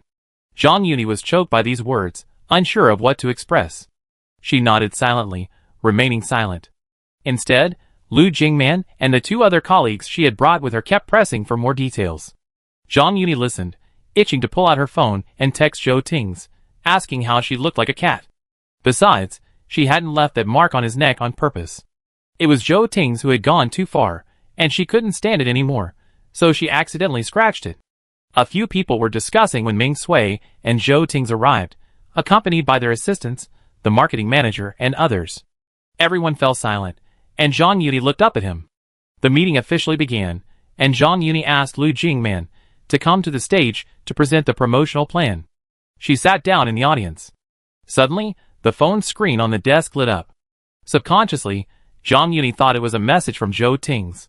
She furtively glanced at the person across from her. As she guessed, he was checking his phone. Zhang Yuni, She paused, then picked up her phone and opened it. Zhou Tings, "What's wrong?" Zhang Yuni, "What?" Zhou Tings, "Why were you looking at me like that just now? What happened?" It would have been fine if he hadn't mentioned it, but since he did, Zhang Yuni wanted to ask him, how could she be a cat?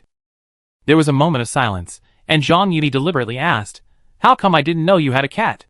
Seeing the message, Zhou Tings raised an eyebrow, glanced across at the other side, and said with a slight quirk of his lips, "My colleagues are saying I'm gossiping?" Zhang Yuni, "I just mentioned that you have a cat." Zhou Tings, "Don't want to be a cat." Zhang Yuni, "Is that the point?" She couldn't help but ask, "Was your shirt collar that low that day?" She vaguely remembered that his shirt would have covered the marks she'd left. Zhou Tings, "I forgot, I accidentally undid 2 buttons. Besides, Meng Sui had sharp eyes." No one had noticed at first, but Meng Sui made a fuss, asking if he was allergic. Naturally, all the colleagues around him looked at him. Even if Zhou Tings wanted to block it, he couldn't. Zhang Yuni was slightly speechless, having never expected the truth to be this. She was at a loss for words. "Okay." Zhou Tings, "Did they say anything else?" Zhang Yuni, "No, they just said your girlfriend is pretty wild." Zhou Tings, "Don't believe what they say." He then added, telling Zhang Yuni, "My girlfriend is actually very gentle." Hearing this, Zhang Yuni couldn't help but glance up at the person across from her. Zhou Tings and Sync also looked up. The two exchanged glances in the conference room, then tacitly moved away. Zhang Yuni didn't reply to the message, and Zhou Tings put down his phone. Ming Sui and Ren Huiming, who had witnessed both of their interactions, tried to hold back, but ultimately couldn't resist sending messages to each of them. Ming Sui, could you be more obvious? Ren Huiming, Eva. Are you trying to make it public? Unfortunately, neither Zhang Yuni nor Zhou Ting saw the messages sent to their phones until after the meeting. Zhang Yuni was startled and quickly asked Ren Huiming, is it obvious? Ren Huiming, if everyone knew you and Mr. Zhou were actually very familiar with each other, it would be obvious. But most of their colleagues knew they didn't get along and didn't particularly like each other, so no one thought much of it. Zhang Yuni breathed a sigh of relief. That's good. Be more careful next time. Ren Huiming, I just wanted to remind you and interview you. Zhang Yuni, interview about what? Ren Huiming, how does it feel to be sneaking around in front of everyone? Isn't it thrilling? Zhang Yuni choked, thought for a moment, and replied, not bad. After that incident, Zhang Yuni was very careful when she went to Nexalith for meetings. But no matter how careful she was, someone still noticed something was amiss. That day, she went to Nexalith for another meeting. After the meeting, Zhang Yuni went to the restroom before heading back to her office. As soon as she entered, she heard someone say her name. Have you noticed that President Zhou and Eva aren't as confrontational as before? Yes. It was a familiar voice, probably a colleague from Nexalith's PR department. I've noticed for a while now that President Zhou's questions about the Seaway solution have been much more moderate this time. What's going on with them? I'm curious too. The atmosphere between them feels a little strange. I thought so too. During the last meeting, they exchanged glances from time to time. Really? Of course it's true. Zhang Yuni listened to the two's analysis, raised her hand, touched her nose, and pondered. Was it that obvious? On the way back, Zhang Yuni mentioned this to Zhou Ting's. They're being too obvious. They need to tone it down a bit from now on. Zhou Ting's. Then, go to Seaway for meetings next time. Zhang Yuni, huh? Zhou Ting's. Seaway's colleagues probably won't overthink it. Zhang Yuni was at a loss for words. Mr. Zhou, is this the key point? Zhou Ting's. Yes. Zhang Yuni was speechless, not arguing. However, the two of them didn't have to worry about being discovered. After that day's meeting, Zhou Ting's and Zhang Yuni were both busy. Even during meetings, they were non-stop, leaving no time for a furtive chat. Before and during the launch of Nexalith's new product, Zhou Ting's was extremely busy. So was Zhang Yuni. They both worked tirelessly until the first week of the launch, when they received a very positive response, and only then did they relax a bit. To be precise, it was Zhou Ting's who relaxed, while Zhang Yuni remained just as busy. Seaway had to participate in the annual PR proposal competition for Yika in July, and she had to refine her proposal. Thus, the two who had been working overtime became just one person. Zhou Ting's could almost work and go home normally. Even if he did work overtime, it wasn't for long. When Zhou Ting's worked overtime, the two of them ate separately. But when Zhou Ting's could get off work on time, he would go home, cook, and bring food to Zhang Yuni. Knowing that Zhang Yuni had stomach problems, Zhou Ting's began researching stomach-nourishing foods. Zhang Yuni wasn't picky. She'd eat whatever he cooked. Of course, Zhou Ting's always cooked something Zhang Yuni loved. On Friday, Zhang Yuni had to work overtime again. Before leaving, Zhou Ting's asked her, and she said she was. Zhou Ting sighed, my girlfriend's so busy. Zhang Yuni said helplessly, sorry. Zhou Ting's, silly, I was just teasing you. He whispered, what do you want to eat tonight? Zhang Yuni tilted her head and thought, no soup tonight. Okay. Zhou Ting's asked, is there anything else you'd like to eat? Zhang Yuni, shrimp. Zhou Ting's shrimp had no fishy smell, and she loved it. Zhou Ting's curled his lips, anything else? Zhang Yuni ordered 2 more dishes, and Zhou Ting's agreed, I see you at 8 o'clock. Zhang Yuni, okay. When Zhou Ting's finished cooking and brought the food over, Zhang Yuni glanced outside.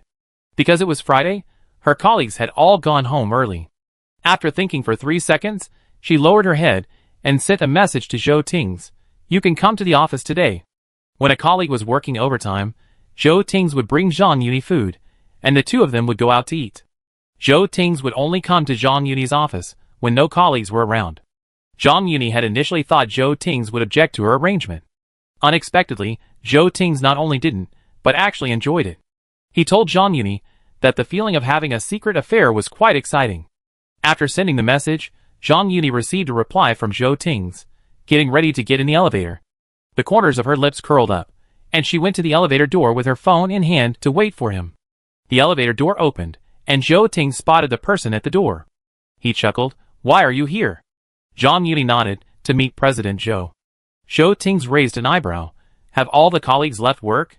Everyone on our side has left, Zhang Yuni said. Zhou Ting's nodded, and went with her to her office. Pushing the office door open and entering, Zhang Yuni turned around and said, I'm so hungry. Zhou Ting's couldn't help but laugh at her anxious look. He bent down and touched her lips. Have you washed your hands? Zhang Yuni, I'm going now. After washing her hands, Zhang Yuni returned to find Zhou Ting's already setting out the food. As soon as she entered the office, she was greeted by a rich aroma, and her stomach rumbled. Zhou Ting's peeled a shrimp for her, and placed it before her. Zhang Yuni ate it, giving him a thumbs up. My boyfriend's cooking has improved again. Zhou Ting smiled. Is it delicious? Very delicious. Zhang Yuni never hesitated to praise Zhou Ting's cooking. Zhou Ting's nodded slightly, raised his chin slightly, and said, eat more. Zhang Yuni agreed. The two chatted as they ate. The atmosphere was wonderful. While eating, Zhang Yuni didn't notice that her phone screen on her desk had lit up several times. The meal lasted over 20 minutes. Afterward, Zhou Ting's cleaned up and asked her how much work she had left to do. Zhang Yuni stood for 2 minutes, then sighed as she sat down in her office chair. I might not get off work until 10 tonight. Zhou Ting's, earlier than I expected. Zhang Yuni was speechless, then looked at him with a sudden thought. Zhou Ting's lowered his gaze. What's wrong? Zhang Yuni stood up from her chair, stretched her neck, and kissed him. Are you bored? She's always so busy. Zhou Ting's raised an eyebrow. Why do you ask? I just think I'm too busy. Zhang Yuni was honest. She had initially refused Zhou Ting's offer to bring her food. Having to go home and cook after work and bring it to her was too tiring and exhausting. She'd just eat whatever she wanted. But Zhou Ting's wouldn't listen. He really enjoyed cooking after get off work and then eating with Zhang Yuni. They were both so busy. So they cherished their free time. Zhou Ting, however, honestly didn't think he put much effort into cooking. Seeing Zhang Yuni's gloomy expression, Zhou Ting raised his hand to touch her head and said softly, everyone gets busy sometimes. Zhang Yuni wasn't always this busy. Zhang Yuni was silent for a moment, then took the initiative to put her arm around his waist. When I'm done with this, I bring you food? No need. Zhou Ting laughed. When you're done with this, shall we go out for a few days? Zhang Yuni's eyes lit up. Where to? Zhou Ting lowered his head and touched her lips affectionately. Wherever you want to go, we go. Zhang Yuni thought for a moment and said, okay. The two agreed, and Zhou Ting stared at the person before him, pressing closer to her with a hint of impatience. A warm breath approached, and he lingered just above Zhang Yuni's lips. His voice was low. Can I slack off for a while? Zhang Yuni understood what he meant and stood on tiptoe. 10 minutes. The moment he finished speaking, Zhou Ting's kissed her on the lips. They stood beside the desk and kissed. As they kissed, Zhou Ting's lifted her up onto the desk and continued the kiss, which could only last 10 minutes. As they kissed passionately, there was a sudden movement outside. Zhou Ting's heard it first and stepped back slightly. Zhang Yuni opened her eyes and looked at him bewilderedly. Why not?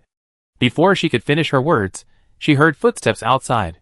After a brief pause of 2 seconds, Zhang Yuni jumped off the desk. Her mind went blank, but her movements were faster than her thoughts. She glanced around her office, shook Zhou Ting's arm, then bent him down and tucked him under the desk. After finishing all this, Zhang Yuni straightened up just as a colleague from another department pushed open her office door. Sister Eva, you're in the office? The man was visibly startled when he saw Zhang Yuni. Zhang Yuni feigned composure and hummed, What's wrong? Nothing, the man said, shaking his head. I just saw the lights were still on, and when I called out a few times and no one answered, I thought you forgot to turn them off. She hadn't expected Zhang Yuni to be working overtime. Zhang Yuni was startled. She hadn't heard the sound at all. She pursed her lips slightly, avoiding her colleague's gaze and saying, Well, I still have some unfinished work. The colleague smiled, Okay, then you continue with your work. I be leaving first. Zhang Yuni nodded, Okay. After the colleague left, Zhang Yuni breathed a sigh of relief. To prevent the man from returning, Zhang Yuni ran to the door and closed it, even locking it, before returning to her desk. Zhou Ting's, she called the man under the desk, but there was no response. As she spoke, she also walked over to the side and squatted. As she squatted, her eyes met with the aggrieved man, his legs bent, his head lowered, and his back hunched. Zhang Yuni swore that before she came over, she had wanted to apologize to Zhou Ting's. Her mind was too confused just now, and she had acted in a hurry. But looking at Zhou Ting's expression, she couldn't help but laugh. You? Zhou Tings glanced at her calmly. Aren't you coming out yet? Zhang Yuni asked. He was curled up under the table with his long arms and legs, looking rather pitiful. Zhou Ting stared at her without moving. Zhang Yuni quickly asked, Sorry, are you angry? No. Zhou Ting glanced at her, paused, and whispered, My legs are numb. Zhang Yuni suppressed a smile and quickly reached out to him, trying to pull him out. It would have been fine if she hadn't reached out, but as soon as she did, Zhou Ting grabbed her wrist, and Zhang Yuni was pulled forward by gravity. Caught off guard, she was pulled into Zhou Ting's arms, throwing herself against his chest. You? Zhang Yuni was stunned. In this awkward position, she tried to speak, but Zhou Ting didn't give her a chance, simply leaning down and kissing her. The space was very limited. The two kissed awkwardly for a while before Zhou Ting let go of Zhang Yuni and slipped out from under the table with her. After coming out, he sat on Zhang Yuni's office chair, pulled her to sit on his lap, went straight in and hooked her tongue, continuing the unfinished kiss. Chapter 65. Considering they were in Zhang Yuni's office, Zhou Ting didn't go too far.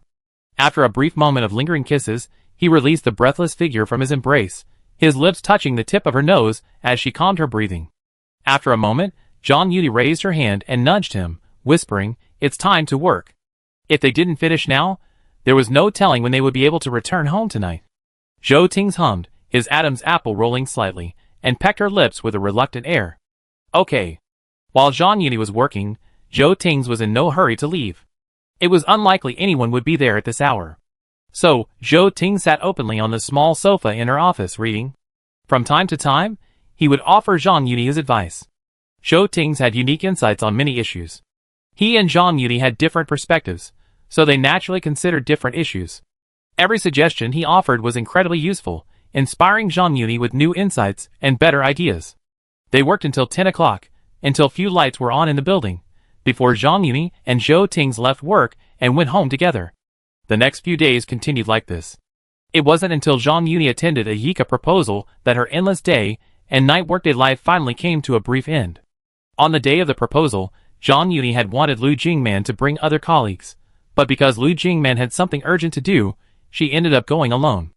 After the last race club meeting, Zhang Yuni and Ji Yueza had met once more, but it was just a brief greeting at an event, and nothing more. Before she left, Caroline had sent her a message, asking how her preparations were going and if she was nervous. Zhang Yuni laughed, Not nervous. Caroline, that's fine. Zhang Yuni spoke frankly. You didn't put any pressure on me anyway. Caroline wouldn't say anything if she didn't get the deal, and certainly wouldn't deduct their department salaries or bonuses. At most, they just lost out on the double bonus. But it was only halfway through the year, and Zhang Yuni was confident she could get it back. So on the way to Yika, she wasn't really nervous at all. Caroline, okay, no pressure, that's good. I'm looking forward to your performance. Zhang Yuni, great. After chatting with Caroline for a few minutes, Zhou Ting also sent her a message, asking if she'd arrived. Zhang Yuni smiled, her lips curling slightly as she held her phone. 10 more minutes. Zhou Ting, keep going. Zhang Yuni raised an eyebrow. Is that all? Zhou Ting smiled and asked, What kind of reward do you want after the proposal is completed? Zhang Yuni, I haven't even secured the deal yet, so it's inappropriate to ask for a reward now, right? Zhou Ting, rewards have nothing to do with this. Zhang Yuni was surprised. Then what does it have to do with? Zhou Ting, it has to do with my girlfriend's hard work lately. He wanted to reward Zhang Yuni because he wanted to, and also because she'd been working so hard lately. Zhou Ting wanted to encourage her, to help her relax. Zhang Yuni couldn't help but curl her lips at these words. Let me think about it. 10 minutes later, they arrived at the Yika office building. Zhang Yuni and her colleagues got out of the car and went to the conference room. As they sat down in the conference room, several colleagues from Chang'an Public Relations arrived. Director Zhang, long time no see. Yin Man from Chang'an greeted her. Zhang Yuni smiled, long time no see. After exchanging greetings, Yin Man glanced at the person next to her. Are you bringing someone new this time? Zhang Yuni nodded. An intern from our company. She briefly introduced him. Yin Man nodded and jokingly asked, Seaway is hiring new people based on appearance, isn't it? Zhang Yuni smiled and looked at the two interns next to her. It's about half and half. She said, half appearance, half ability. Hearing her answer, Yin Man smiled faintly and said nothing more. Soon after, several other PR firms arrived. After the PR firms arrived, the staff from Yika arrived. Ji Yueza shouldn't have been present for the first round of bidding, but he came anyway. Zhang Yuni wasn't surprised and politely addressed him as Mr. Ji. Ji Yueza glanced at her, his expression indifferent. Eva. After everyone sat down, the bidding began. Zhang Yuni's company was at the end, so she waited patiently. After the proposal presentation concluded, the group waited in another conference room for the results. Not surprisingly, Siwei advanced to the second round of bidding, as did Chengyan. After receiving the results, Zhang Yuni and the others prepared to leave. But just as she reached the elevator, her phone rang. Seeing the caller ID, Zhang Yuni paused briefly, said something to a colleague, and walked over to answer the phone. Hello. Eva, can you chat? It was Ji Yueza. Zhang Yuni was silent for a moment. Okay, are you free now, Mr. Ji? Ji Yueza, yes. After telling her colleagues to return to the office, Zhang Yuni was led to Ji Yueza's office by his assistant. Ji Yueza's office was large, with a wall of coffee cups. Zhang Yuni caught sight of him, and paused for a moment. Ji Yueza noticed, raised his eyebrows, and asked, Do you like them? Zhang Yuni admitted, I collect coffee cups. Ji Yueza nodded. Which set do you like? No, Zhang Yuni declined. No reward without merit. And she liked to collect them all herself. Ji Yueza laughed and jokingly asked, Do you have to distinguish them so clearly? Zhang Yuni remained silent. Forget it, Ji Yueza said, not forcing her. He raised his chin slightly. Sit down. What would you like to drink? Zhang Yuni was very polite. Coffee? Ji Yueza asked, The R&D department has a new product. Would you like to try it? Zhang Yuni replied, Okay. The coffee was brought over. Zhang Yuni tasted it carefully and told Ji Yueza, It's delicious. Very refreshing. Perfect for summer. Ji Yueza hummed. With Eva's words, I feel relieved. Zhang Yuni smiled faintly. Ji Yueza lowered his eyes to look at her and paused. You don't want to ask me what I want to talk to you about? Zhang Yuni thought for a moment. There's nothing to ask. Ji Yueza was surprised. Why do you say that? You want to talk to me now? Zhang Yuni looked up at Ji Yueza, her expression calm. You can't be talking to me about business, right? Ji Yueza couldn't be telling her that he decided to give Siwei the full-year PR job at Yika through a backdoor. Zhang Yuni didn't make such an assumption. It was impossible. Ji Yueza, He stared at Zhang Yuni for a moment, his eyes fixed on her, and suddenly said, Eva. Zhang Yuni, you tell me. I really like you, Ji Yueza said. Zhang Yuni was surprised, but not entirely surprised. She had guessed Ji Yueza had come to her about something personal, but she hadn't expected him to be so explicit. After a moment's silence, Zhang Yuni said, I like myself too. Ji Yueza was speechless, his hand resting on his temple. Are you sure you don't want to reconsider? Zhang Yuni feigned ignorance. Consider what? Ji Yueza didn't answer. After a moment's silence, he asked, What do you think of Zhou Ting's? Zhang Yuni sighed. Mr. Ji is curious about this? Ji Yueza, well, I heard there were quite a few people pursuing you before. It said that Mr. Pu from Xuanxing also pursued you, right? Zhang Yuni didn't answer. She thought for a moment and asked Ji Yueza, What do you think of Zhou Ting's, Mr. Ji? Aren't you afraid I say something bad about him?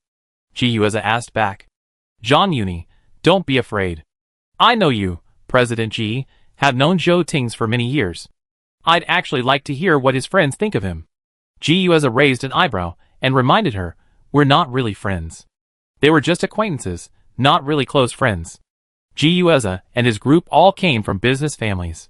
Zhou Ting's, on the other hand, had both parents who were doctors, a grandfather who was a renowned scholar, and a grandmother who was a professor at a prestigious university. He came from a typical scholarly family, a stark contrast to the other young masters from wealthy families. Zhou Ting's used to be quite arrogant. He rarely interacted with them, and even if he ran into them, he would only greet them coldly. Ji Yueza had several friends who couldn't stand Zhou Ting's pride and wanted to take him down, but they were no match for him in every aspect of their studies. So, they could only challenge him over money, but he ignored them. Additionally, Meng Sui kept flirting with Zhou Ting's, and they couldn't beat him in money games, so they gave up. Ji Yueza told Zhang Yuni, I always felt he looked down on us. Never imagined he would ultimately choose a career in business. Back in their school days, everyone assumed Zhou Ting's would follow his parents' path, becoming a doctor, a lawyer, or some other more prestigious profession. Zhang Yuni listened and said softly, I don't think he looks down on you. Zhou Ting's was known for his aloof personality around strangers. He wasn't the type to look down on others. Ji Yueza shrugged and jokingly said, maybe. I used to dislike him anyway. But no matter how much he disliked him, Ji Yueza had to admit that Zhou Ting's was very outstanding. He was always top of his class in school. Even after going abroad, his grades remained excellent. More importantly, he was very self-disciplined. Since school, countless people have pursued Zhou Ting's, but he has always politely rejected them. Ji Yueza admired this very much. At this point, Ji Yueza suddenly paused, realizing belatedly, Eva, did you do that on purpose? Zhang Yuni, no. She returned Ji Yueza's gaze, smiled faintly, and said, Mr. Ji? Ji Yueza, go ahead. I've already told you my answer, Zhang Yuni reminded him. The reasons Ji Yueza listed were enough to make Zhang Yuni's heart flutter for Zhou Ting's. He was good enough, so Zhang Yuni liked him. Of course, just having good character, a good personality, and outstanding abilities isn't enough to attract someone. At most, it might just be admiration. But if this person's every virtue is devoted to you, it's hard not to be attracted to them. Zhang Yuni found it difficult to tell Ji Yueza what she liked about Zhou Ting's, or when she first fell in love with him. She just knew that she liked him. Ji Yueza smiled helplessly, I understand. Zhang Yuni hummed, Mr. Ji, is that what you asked me to ask? Of course there's more. Ji Yueza immediately changed the subject. Let me talk to you about the thinking plan. Zhang Yuni was stunned. Okay. It was already over half an hour after leaving Ji Yueza's office. Zhang Yuni was about to return to the company. As soon as she reached the first floor, Zhou Ting's called. Hello, are you back to the office? Zhang Yuni smiled as she walked out. Not yet, I'm leaving now. Zhou Ting's was surprised. Just finishing now? No. Zhang Yuni lowered her head. I went to Ji Yueza's office. She was so engrossed in her phone conversation that she didn't notice a familiar figure nearby. When they saw her, the person nearby narrowed their eyes slightly and asked their colleague, who's that? Why are they here? Ji Yueza's office? Zhou Ting's raised an eyebrow. What did he want to see you about? Did he give you any trouble? Zhang Yuni laughed. No. Her car had been driven back by a colleague, and she was now standing on the side of the road, trying to hail a taxi. I tell you when I get back to the office? Zhou Ting's, okay. Back at the office, Zhang Yuni briefly told Zhou Ting's about Ji Yueza's visit. After hearing this, Zhou Ting simply said, he's quite self-aware. Zhang Yuni chuckled, Mr. Zhou? Zhou Ting's, Mr. Ji said, you had a lot of suitors before. Didn't you have anyone you liked? Zhang Yuni was curious. Zhou Ting's replied, yes. Zhang Yuni paused, then couldn't help asking, then why not? Before she could finish her question, Zhou Ting's replied, we're in a relationship now. Zhang Yuni, She blinked, uttered an oh in amusement, and didn't know what to say. In some ways, she was indeed one of Zhou Ting's suitors. Zhou Ting's words were absolutely correct. Noticing her silence, Zhou Ting's asked, is there anything else you'd like to know? Zhang Yuni, nothing at the moment. Zhou Ting's, okay, feel free to ask me. Zhang Yuni, okay. Both of them had to work, so the call didn't last long. A few days later, Zhang Yuni and her colleagues went to Yika for the second round of proposal competition. On the way back to the office, Zhang Yuni reported the situation to Caroline, and then received a message from Qingyan's PR director. What's your relationship with Nexalitha's general manager? Don't you have a boyfriend? Could that be him? Zhang Yuni was stunned. What? Yin Man, it's spread throughout the industry. Zhang Yuni received this message along with a photo from Yin Man. The photo was taken in her community's parking lot. It showed her and Zhou Ting's, acting intimately, suggesting a special relationship. Zhang Yuni frowned slightly. Where did you get the photo? Yin Man, someone posted it in the PR group. My assistant told me. You had no idea? Zhang Yuni, I just found out. Yin Man, the rumors in the circle aren't very nice. Zhang Yuni lowered her eyes. Okay, thank you for telling me. Yin Man, you're so polite. He's your boyfriend, right? Yin Man had only recently learned that Zhang Yuni had a boyfriend. Surprised, she asked Zhang Yuni on WeChat when she had finally decided to fall in love, and who her boyfriend was. Zhang Yuni replied, I tell you later. Zhang Yuni, yes. After the message was sent, Yin Man gave her a few thumbs up and added, Mr. Zhou is awesome. Chapter 66. Zhang Yuni didn't talk much with Yin Man. She frowned at the photo. If she remembered correctly, the photo was taken a few days ago, when she was going back to her apartment to find a book, and Zhou Tings accompanied her. Zhang Yuni wondered, curious about who took the photo and what their purpose was. To expose her and Zhou Ting's relationship? They weren't public figures, let alone a secretive couple. What was their intention? Soon, Zhang Yuni knew what they meant. As she pondered this, Lu Jingmen called her. Hello, Zhang Yuni answered. Lu Jingmen was silent for a moment, then nervously asked, Eva, are you back? Zhang Yuni, on the way, what happened? Lu Jingmen hesitated, then whispered, we just saw a photo. Of Zhou Tings and me? Zhang Yuni guessed immediately. Lu Jingmen choked slightly, not expecting Zhang Yuni to ask so directly. She hummed, some people say you and Mr. Zhou. Lu Jingmen was a little stumped for the rest of the sentence. Anyway, we don't believe it. Don't believe what? Zhang Yuni was puzzled. Don't believe he's my boyfriend? Lu Jingmen, what? She immediately raised her voice. Is Mr. Zhou your mysterious boyfriend? Zhang Yuni frowned. Isn't that what people are saying? Lu Jingmen, no. Zhang Yuni raised her eyes, momentarily ignoring the shocked looks from her colleagues in the car. She asked suspiciously, what are they saying? They say, you interfered with Mr. Zhou's relationship with his girlfriend, and that you and he were lovers, hidden from the public. Lu Jingmen told her awkwardly. Zhang Yuni, huh? Lu Jingmen looked at the screenshot her colleague sent her and told her, someone said Mr. Zhou's girlfriend is abroad. So when someone saw the photo of Zhang Yuni and Zhou Tings, they started spreading rumors that Zhang Yuni had interfered with Zhou Ting's relationship with his girlfriend. Zhang Yuni, She was speechless for a moment, confused. Who said Zhou Ting's girlfriend is abroad? Lu Jingmen. It seems someone at Mr. Zhou's company said it. If someone breaks the news, someone will believe it, whether it's true or not. More importantly, there were rumors that Zhou Tings had a lover abroad, and that he returned to China because he broke up with his girlfriend. So when someone mentioned that Zhou Ting's girlfriend was abroad, no one suspected anything. Everyone naturally assumed that Zhou Tings had reunited with his ex. Zhang Yuni was speechless for a few seconds. Okay, I understand. Lu Jingmen responded, so, in that group? Should I explain it? Zhang Yuni, in our company? No. Lu Jingmen said, a colleague from another department told me about it. Someone in the marketing department, they know a lot of people. She told me she saw a photo at a group with over 1,000 people. She didn't think it was credible, so she sent me a screenshot and asked me. Zhang Yuni pondered, then there's no need to say anything specifically. Lu Jingmen, but there's no need to pay attention to messages in that group, Zhang Yuni said. I'll be at the office soon. I explained it to my colleagues. Lu Jingmen thought about it, and felt that Zhang Yuni had a point. As long as their colleagues at their own company didn't misunderstand them, there was no need for them to say anything about other people they didn't know. Because even if they did, no one would believe them. They only believe what they want to believe. There are always people who assume the worst of others. After hanging up the phone, Zhang Yuni asked the colleague driving beside her, how long will it take to get to the office? The colleague replied, a little over 10 minutes. Zhang Yuni nodded and said nothing more. The car fell silent. After a moment, the colleague in the back seat couldn't help but say, Eva. Zhang Yuni turned around.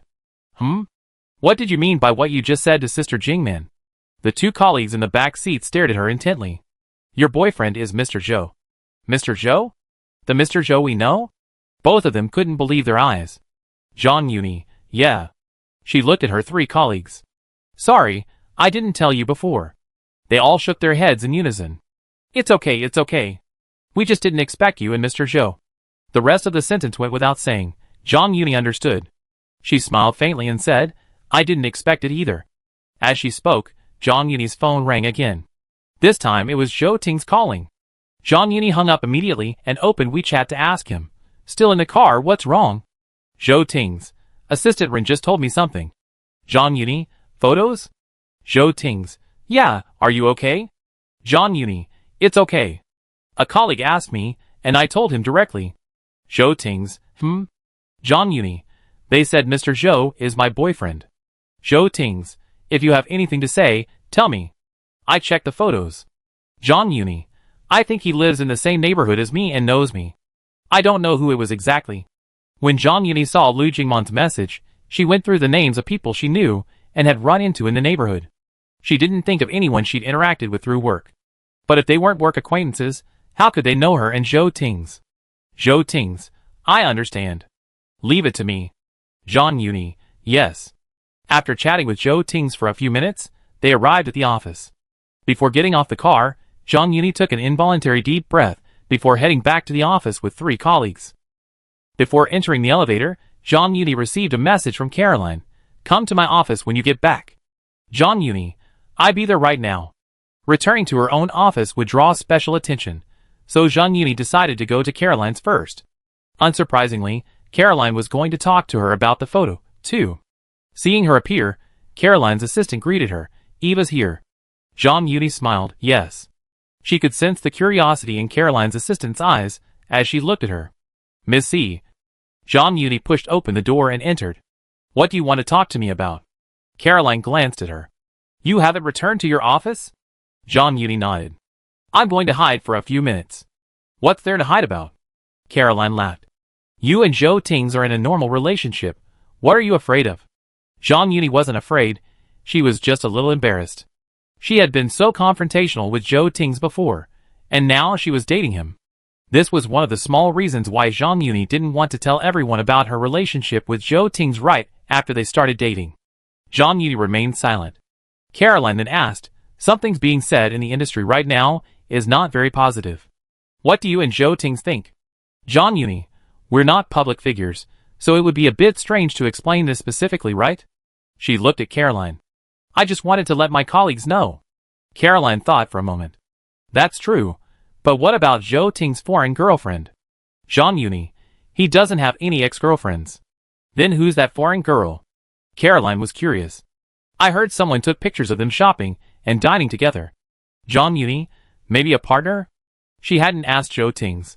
When she was with him, Zhang Yuni hadn't thought about it at all. "Caroline, maybe?" Zhang Yuni, I didn't ask." Caroline was speechless, giving her a disapproving look. "You should ask." Zhang Yuni smiled and said she understood. Zhang Yuni didn't spend much time in Caroline's office before heading back to her own. She took the elevator downstairs, and as soon as she stepped out into her department, she was met with numerous stares. She had no choice but to stop, smile helplessly, and say, "What do you have?" Before she could finish her words, a familiar voice called from behind, "Eva." Zhang Yuni turned and saw Ren Huiming, clutching a bouquet of flowers. "Why are you here?" Zhang Yuni was surprised. Ren Huiming handed her the flowers, raised her eyebrows, and said, "I'm here to deliver flowers for President Zhou." She relayed Zhou Ting's words. "Mr. Zhou said you've finally given him a legitimate status, and specifically arranged for me to come here to assert his authority." Ren Huiming's words were incredibly clear. First, they told everyone that Zhou Tings was Zhang Yuni's boyfriend, and they were in a serious relationship.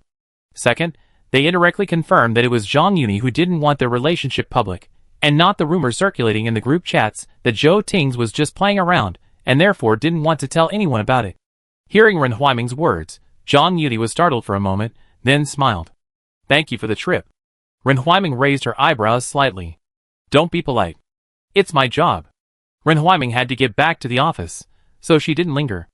After a brief exchange, she handed him the flowers and left. After they left, Zhang Yuni also returned to her office. Just as she entered and sat down, an assistant knocked on the door. "Sister Eva." Zhang Yuni looked up. "What's wrong?" Qin Xinhe handed her the documents requiring signature, and tilted her head to look at the flowers nearby. "Mr. Zhou has excellent taste." Zhang Yuni followed her gaze, the corners of her lips twitching slightly. "Not bad, indeed." The two exchanged glances. Qin Xinhe pursed her lips and whispered softly, "Sister Eva, don't listen to what those people say. We all trust you."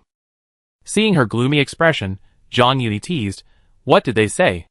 Qin Xinhe's eyes widened. Nothing." She had assumed Zhang Yuni knew, so she brought it up to comfort her. She had never expected that Zhang Yuni was completely unaware. Seeing Qin Xinhe's reaction, Zhang Yuni chuckled. "Just teasing you." She handed her the signed document. "Don't worry, I'm not that fragile." Qin Xinhe breathed a sigh of relief. "That's good." She took it and said seriously, "Anyway, we all support you and Mr. Zhou being together." Zhang Yuni replied earnestly, "Thank you." After Qin Xinhe left, Zhang Yuni took a photo of the bouquet with her phone and sent it to Zhou Tings. "Mr. Zhou, I received the flowers." Zhou Tings didn't mind her address and replied, "Okay." "Zhang Yuni, what are you thinking?" "Letting Ren Huiming deliver the flowers at this time." Zhou Tings, I just hope Director Zhang will recognize my identity. Zhang Yuni's lips curled up, and she deliberately asked, what identity? Zhou Ting's, as Director Zhang's boyfriend. Zhang Yuni couldn't help but laugh at this and asked, okay, I understand. Zhou Ting's, well, I pick you up from get off work later. Zhang Yuni, I might have to work overtime. Zhou Ting's, will you let her go? His focus wasn't on whether Zhang Yuni worked overtime or not. Zhang Yuni laughed and replied, if I say no, wouldn't that be a little cold-blooded? Zhou Ting's, a little. Zhang Yuni, yes. After sending the message, she added, I won't tell you anymore. I'm busy. She had to try to get off work early and go back with Zhou Ting's. Putting down his phone, Zhou Ting's glanced at the person who had entered the office without saying hello. Have you figured it out? Meng Sui hummed proudly, of course. Zhou Ting's looked at him. Meng Sui raised an eyebrow, deliberately keeping the conversation in suspense. Guess who leaked the photos? Zhou Ting's remained silent. If he could have guessed, he wouldn't have let Meng Sui investigate. However, Zhou Ting's had a suspicion, but he couldn't understand how the other person knew his and Zhang Yuni's identities, and was able to leak the information so accurately in a group chat with everyone who knew them. Just say it, Zhou Ting urged. Meng Sui glanced at him. That's boring. He handed him the phone he was holding. The person who leaked the information is the neighbor who saw Eva's car last time. He's an employee at Yika. Zhang Yuni had previously been spotted by a man while she was at Yika with a colleague, and he learned her identity. When they were parking neighbors, the man only knew Zhang Yuni's name, not her occupation, the company she worked for, and so on. This time, he secretly took photos of the two of them and posted them out of pure retaliation against Zhang Yuni. Zhou Ting was confused. Revenge for what? Meng Sui glanced at him. He specifically sought to understand your relationship with Eva, and having heard from somewhere that your girlfriend was abroad, he naturally mistakenly assumed that your relationship was shady. He wants to damage Eva's reputation in the industry. Although Zhang Yuni was only an employee at a public relations firm and not a public figure, but if her private life is too chaotic, the company might fire her or even demote her to protect its reputation and image. Zhou Ting frowned, seemingly unable to grasp the true grudge between Zhang Yuni and that person. Meng Sui explained, I confirmed that Eva and him didn't know each other before. It's likely that the conflict arose over the parking issue. Zhou Ting was speechless. Is he sick? Meng Sui spread his hands. A little bit. He said, people these days, you can't really understand what they're thinking. It was clearly his own fault, but he's blaming others. Zhou Ting sneered. Does Jiueza know about this? Meng Sui, I don't know. He asked Zhou Ting's, why, you're going to tell Jiueza? Zhou Ting's pulled out his phone and said calmly, an employee at his company is ill, shouldn't he know? Meng Sui thought for a moment, well, tell him then. Zhang Yuni didn't know how Zhou Ting's handled the situation. She didn't even ask who took the photos or who posted them. Industry groups are filled with cryptic accounts, so you never know who's who. Zhou Ting said he'd handle the matter, and Zhang Yuni let him handle it, not wanting to ask. Mainly, she didn't have the time to ask. Zhang Yuni was busy until the end of the day, ready to take a break. She picked up her phone, untouched all afternoon, and opened it. There were several messages on WeChat, from Zhou Ting's, Yin Man, and even Jiueza, saying he hadn't known there was such a person in his company and apologizing. Zhang Yuni was bewildered. Mr. Ji, what are you talking about? Jiueza, you don't know? Zhang Yuni was even more confused. What should I know? Less than half a minute after the message was sent, Jiueza called her. It was an employee of my company, who leaked the news about you and Zhou Ting's. He said calmly, I'm sorry. Zhang Yuni was puzzled. An employee of your company? Someone I know? Hadn't she and Yika just met? Jiueza, I know them. He reminded her, you two still have some issues. Zhang Yuni, who? Jiueza mentioned a name, and it sounded familiar to Zhang Yuni. After Jiueza reminded her, she finally knew who it was. Zhang Yuni was a bit helpless about this. So he's a big shot. Jiueza hummed, I just found out today. Zhang Yuni was slightly speechless. It's okay, I just can't figure it out. We don't have any grudges. Aside from the last time she called the police after washing her car, Zhang Yuni believed she hadn't offended him. Jiueza, I asked. Zhang Yuni was surprised and asked curiously, could it be that I've offended him without knowing it? No, Jiueza told her. I asked his colleagues, and he's just a bit petty. It wasn't a good thing to say, but it was true. He told Zhang Yuni, I just found out today. He's done a lot of similar things before. Gueza was the boss, so it was impossible for him to be familiar with every employee in the company. For an employee in such an ordinary position, he'd be lucky to remember their name, let alone anything else. Naturally, he wouldn't have noticed such a flawed employee, one with a strong sense of jealousy and revenge. If it weren't for the incident with Zhang Yuni and Zhou Ting's, he wouldn't have known that his company even had such a psychologically challenged employee. Gueza apologized to Zhang Yuni, blaming it on his own mismanagement. Zhang Yuni smiled. Mr. Ji, this isn't your fault. Gueza replied, would you and Zhou Ting's be treated to dinner sometime? Okay. Zhang Yuni agreed. Their phone call didn't last long. They discussed their situation and hung up. As soon as they hung up, a commotion could be heard outside. Before Zhang Yuni could even stand, the office door was pushed open. She looked up and saw the person at the door. Their eyes met. Zhang Yuni blinked. Why are you here? Zhou Ting looked up. Picking you up from get off work. Zhang Yuni realized what was happening and checked the time. Did you finish work on time? Yes. Zhou Ting walked into her office. Are you still busy? Zhang Yuni watched him approach, thought for 3 seconds, and said, I can take it home and work on it later. Zhou Ting curled his lips. Okay, then, how about going home and working overtime? Zhang Yuni nodded. The two of them packed up and left the office, unsurprisingly drawing the attention of their colleagues. Zhang Yuni was unusually nervous. Sensing the attention of her colleagues, she smiled faintly and said, I'm leaving first. I'll be off work when I'm done. Those who aren't in a hurry can deal with it tomorrow. Everyone agreed in unison. Goodbye, Sister Eva. Zhang Yuni. Okay, see you tomorrow. See you tomorrow. After Zhang Yuni and Zhou Ting's left the office together, there was a commotion in the PR department. Oh my god, why didn't I realize before that Sister Eva and CO Zhou look so good together? Right? I think so too. Their looks are a perfect match. Not just their looks, but their auras are also very compatible. I never thought the story of sworn enemies becoming lovers would happen to me one day, lamented a colleague, who enjoyed reading novels, and had been at Seaway for just over a year. Zhang Yuni guessed there would be some discussion in the office after she and Zhou Ting's left, but she had no way of guessing the specifics. It wasn't until she got in the car that Lu Jingman sent her a message. Everyone is very optimistic about you guys. Zhang Yuni smiled. Thank you, everyone. What are you laughing at? Zhou Ting's turned and asked. Zhang Yuni held up her phone to show him. After reading it, Zhou Ting said, even if they're not optimistic, we still be fine. Zhang Yuni, Mr. Zhou, are you so confident? Huh? Zhou Ting tilted his head to look at her, his eyes etched with a smile, and said, of course. The two drove back. On the way home, Ming Sui called Zhou Ting's. Where are you? Zhou Ting's, on my way home. Ming Sui pressed, with Eva? Zhou Ting's nodded. Just say it if you have something to say. Ming Sui sighed. You and Eva are in an open relationship now. Everyone knows it. I'm asking you if you'd like to bring Eva over for dinner, and some formal introductions. Zhou Ting's pondered for a few seconds, and didn't immediately refuse. Instead, he said, I ask her. But not today. He knew Zhang Yuni still had work to do. Ming Sui, okay, let me know when you confirm the time. I booked the place. After hanging up, Zhou Ting's asked Zhang Yuni, do you want to go?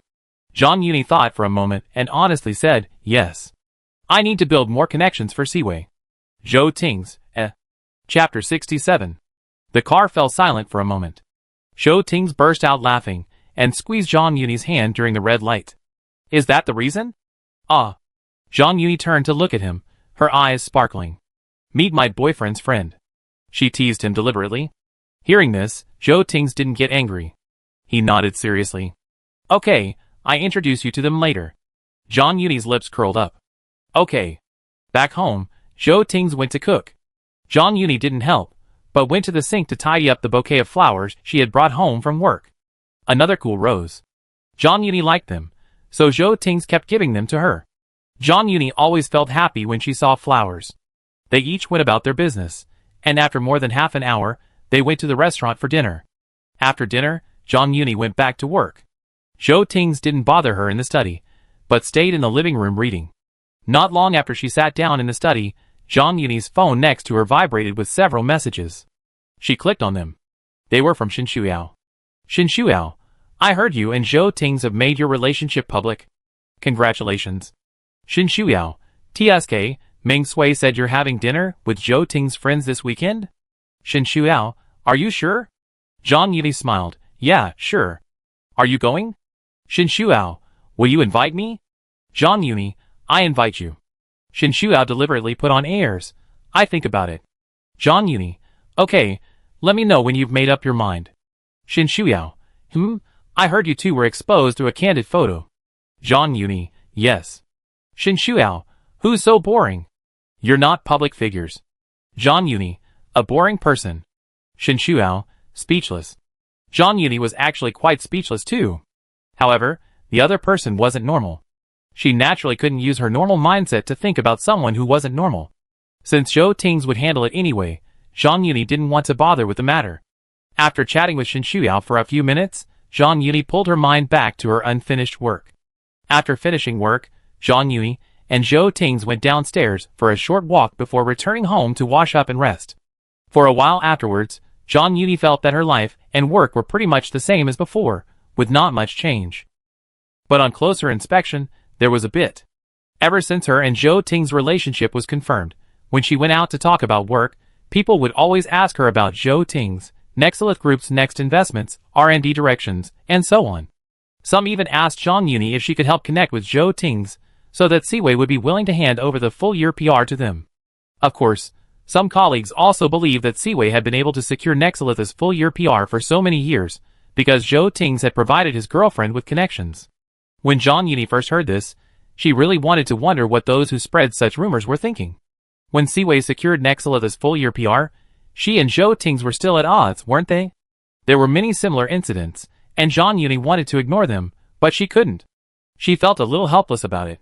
But the good news was that Zhang Yuni's colleagues at her own company wouldn't tease her about her relationship with Zhou Tings, or try to get her to use Nexalith's connections. This deeply touched Zhang Yuni. Zhang Yuni knew her company had a good work atmosphere and her colleagues got along well, but after experiencing it firsthand, she realized how truly wonderful Siwei was, and how wonderful her colleagues were. She was willing to work tirelessly for Siwei for the rest of her life. Thankfully, these troubles were only temporary. Zhang Yuni's refusal was complete, and the partner wouldn't broach the subject again. Even if they did, they would be rejected by both Zhang Yuni and Caroline.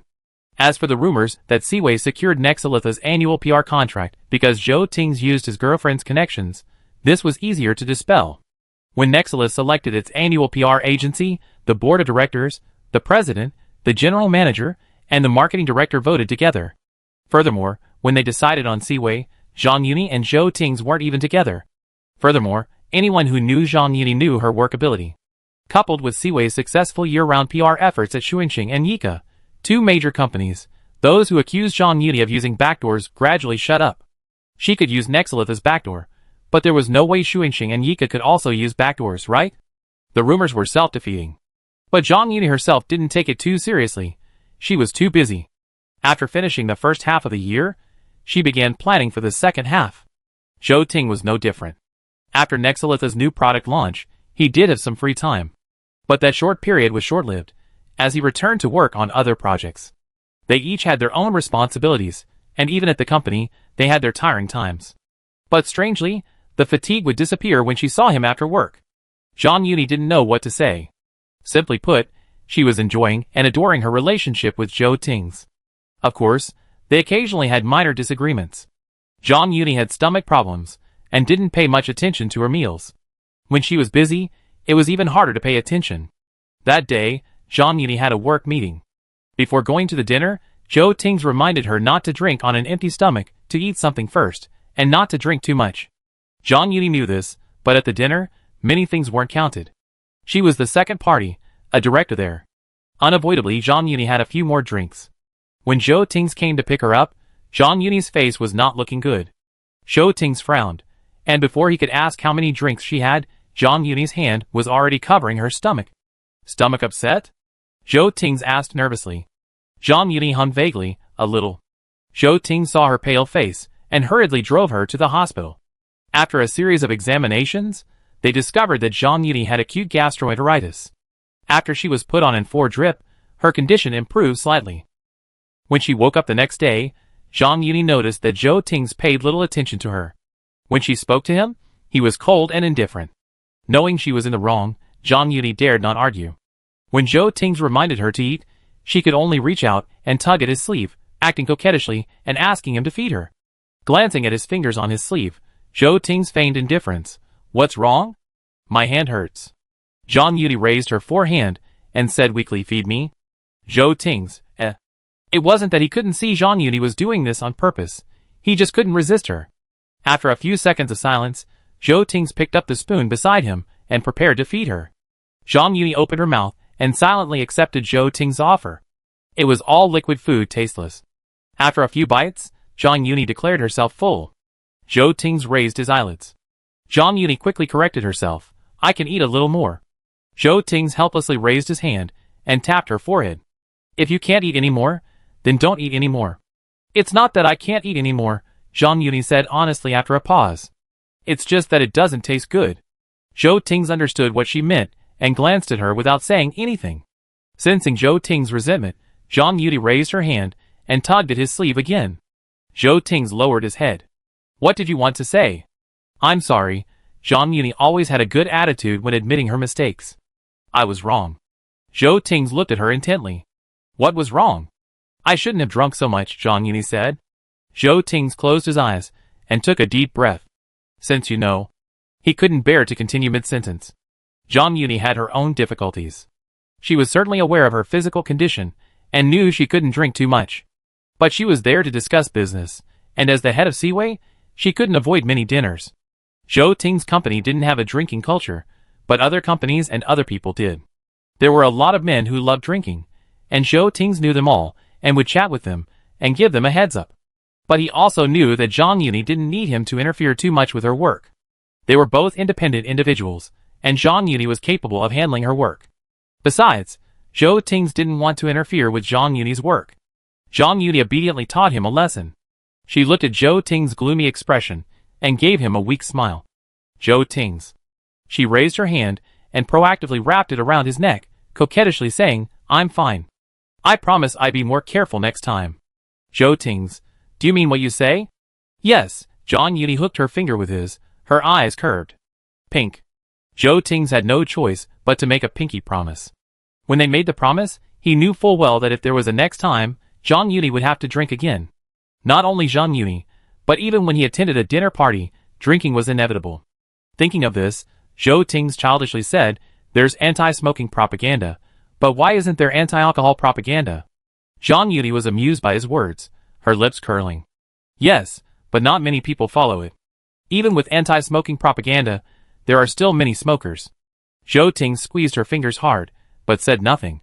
The health problems caused by drinking this time made Zhou Ting's pay more attention to Zhang Yudi's 3 meals a day. After being discharged from the hospital, Zhang Yudi truly felt how punctual Zhou Ting's alarm clock was. No matter how busy he was, Zhou Ting's would call or text Zhang Yudi at lunch and dinner time. Even when he was on business trips abroad, he would set an alarm in China to remind Zhang Yudi to eat.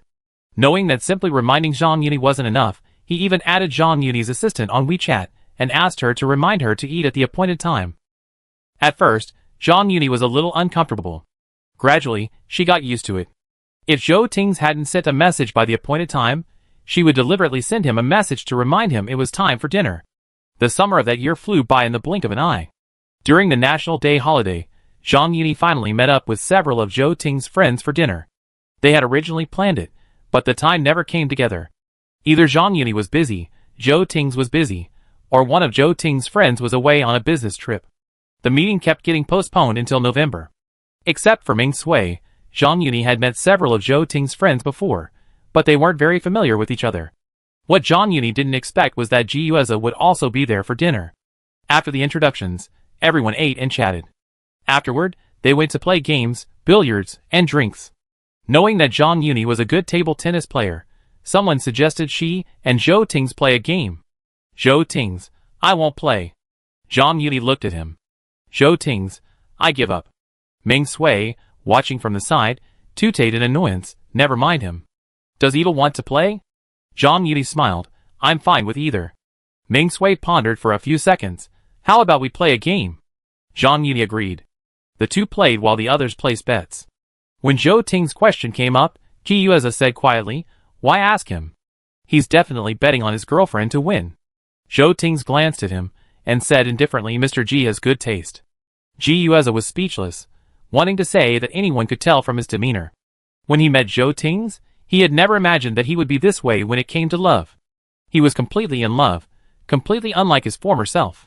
Listening to the two bickering, those around him who knew the inside story laughed knowingly and teased, "Mr. G, who's the winner?" Ji Yueza said frankly, "Of course it's Eva. I'm not very optimistic about Mr. Ming's skills." Ming Sui glanced at him. "Don't forget, you lost to Eva before." "Ji Yueza, I just remember, so I think you lose." There was nothing wrong with his statement. Ming Sui had no way to refute it, and could only secretly vow to avenge his previous defeat today. Facts proved that improvisation was ineffective. Not surprisingly, Meng Sui lost to Zhang Yuni, and several others followed suit. Everyone was convinced of their defeat and sighed, "Director Zhang is worthy of being Director Zhang." Zhou Ting's friends were all quite measured. Aside from Ji Yueza, none of them were the same as the last time they met at the club. The ones I'd met last time were mostly idle young masters and playboys, but this time, in terms of both workability and wealth and status, they were on par with Zhou Tings and Ming Sui. As the meeting was about to end, one of them asked for Zhang Yuni's contact information, saying their company was having an event at the end of the year, and they were looking for a more professional PR firm. They would contact Ziwei then. Zhang Yuni smiled and agreed. On the way home from their meeting, Zhou Tings asked her, "How was it?" Zhang Yuni, "Not bad." Her phone vibrated, and she took it out and smiled. Zhou Tings was puzzled. "What's wrong?" "Mr. G sent me a message," Zhang Yuni said. Zhou Tings raised an eyebrow. "What did he say?" "He said, if I ever break up with you, you can contact him." Zhang Yuni was also a little surprised that Ji Yueza could send her such a message. Hearing this, Zhou Ting's face darkened. He took her phone and replied to Ji Yueza's voice message, "We're not breaking up. Don't daydream." After that, Zhou Tings handed the phone back to her, saying sourly, "Don't pay attention to him anymore." Zhang Yuni chuckled. He was just joking. Zhou Tings glanced at her, and said in a low voice, "Not necessarily." Zhang Yuni, eh? She met Zhou Ting's gaze, and blinked slowly. "Don't worry, Mr. Zhou. I have very high standards for my partner." Zhou Ting squeezed her hand in response. The designated driver was there, so he couldn't do anything for the time being. Back home, when Zhou Tings grabbed her waist and tucked her against the shoe cabinet for a kiss, Zhang Yuni realized that Ji Yueza had taken her words seriously, and was becoming jealous. His jealousy was tormenting Zhang Yuni. Luckily, the next day was Saturday, and neither of them had to work. An absurd night out wasn't out of the question. After staying up so late, Zhang Yuni slept until midnight. When she woke up, Zhou Tings was answering a phone call in the living room. Zhang Yuni glanced at him, and went back to the bathroom to wash up. While she was washing up, Zhou Tings entered. They exchanged glances, and Zhou Tings walked over to her, rubbed her lower back, and whispered, "Are you feeling any discomfort?" "No." Zhang Yuni's ears flushed, and to avoid further questioning, she abruptly changed the subject. "Is there something going on at the company?" Zhou Tings was startled, then realized, "No, it's my sister calling." He told Zhang Yuni. "She said she'd come back next month and wanted to see you." Zhang Yuni was stunned, then she remembered that Zhou Tings had a cousin. "Has she set a date?" "Not yet, but it's just a plan." Zhou Tings told her, "Don't worry, my sister will like you very much." Hearing this, Zhang Yuni raised an eyebrow. "I think so too. She's quite popular." "Has your cousin always been abroad?" Zhang Yuni was curious. Zhou Tings. "No, she lived in China as a child and went abroad for college." Zhang Yuni nodded, then suddenly remembered something. "Your cousin." She looked at Zhou Tings. "Have you heard any gossip about you before?" Zhou Tings. "What gossip?" "Gossip about you having a girlfriend abroad," Zhang Yuni reminded him. Zhou Tings paused, then asked, feeling both amused and embarrassed, "Didn't I tell you?" "I don't think so," Zhang Yuni said. "Could that girlfriend everyone's been talking about be your cousin?" Zhou Tings nodded. "Yes, she is. If the woman's name is Yan Ling, then she is." "Her last name is Yan?" Zhang Yuni was surprised. Zhou Tings nodded and said, "She takes her mother's surname." Zhang Yuni suddenly realized, "Do you have a photo?" She wanted to see what Zhou Ting's cousin looked like, so she wouldn't be unfamiliar when they met next month. Zhou Tings. "I check her WeChat moments later." Zhang Yuni laughed. "You don't have any on your phone?" Zhou Tings answered honestly, "I only have photos of you and Professor Duan on my phone."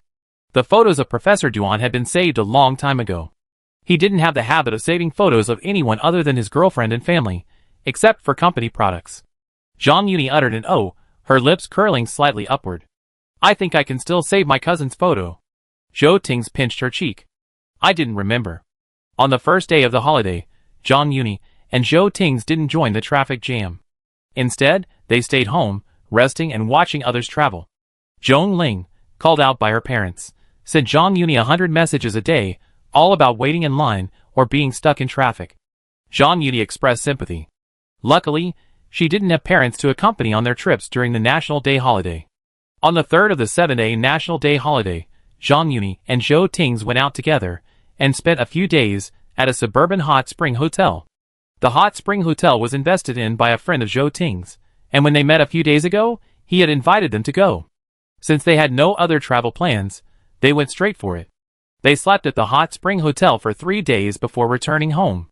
On the last day of her vacation, Zhang Yuni and Zhou Ting's were originally planning to return to Zhou's home to meet Professor Duan and his group, but a sudden issue arose at Siwei's client, requiring Zhang Yuni to attend to.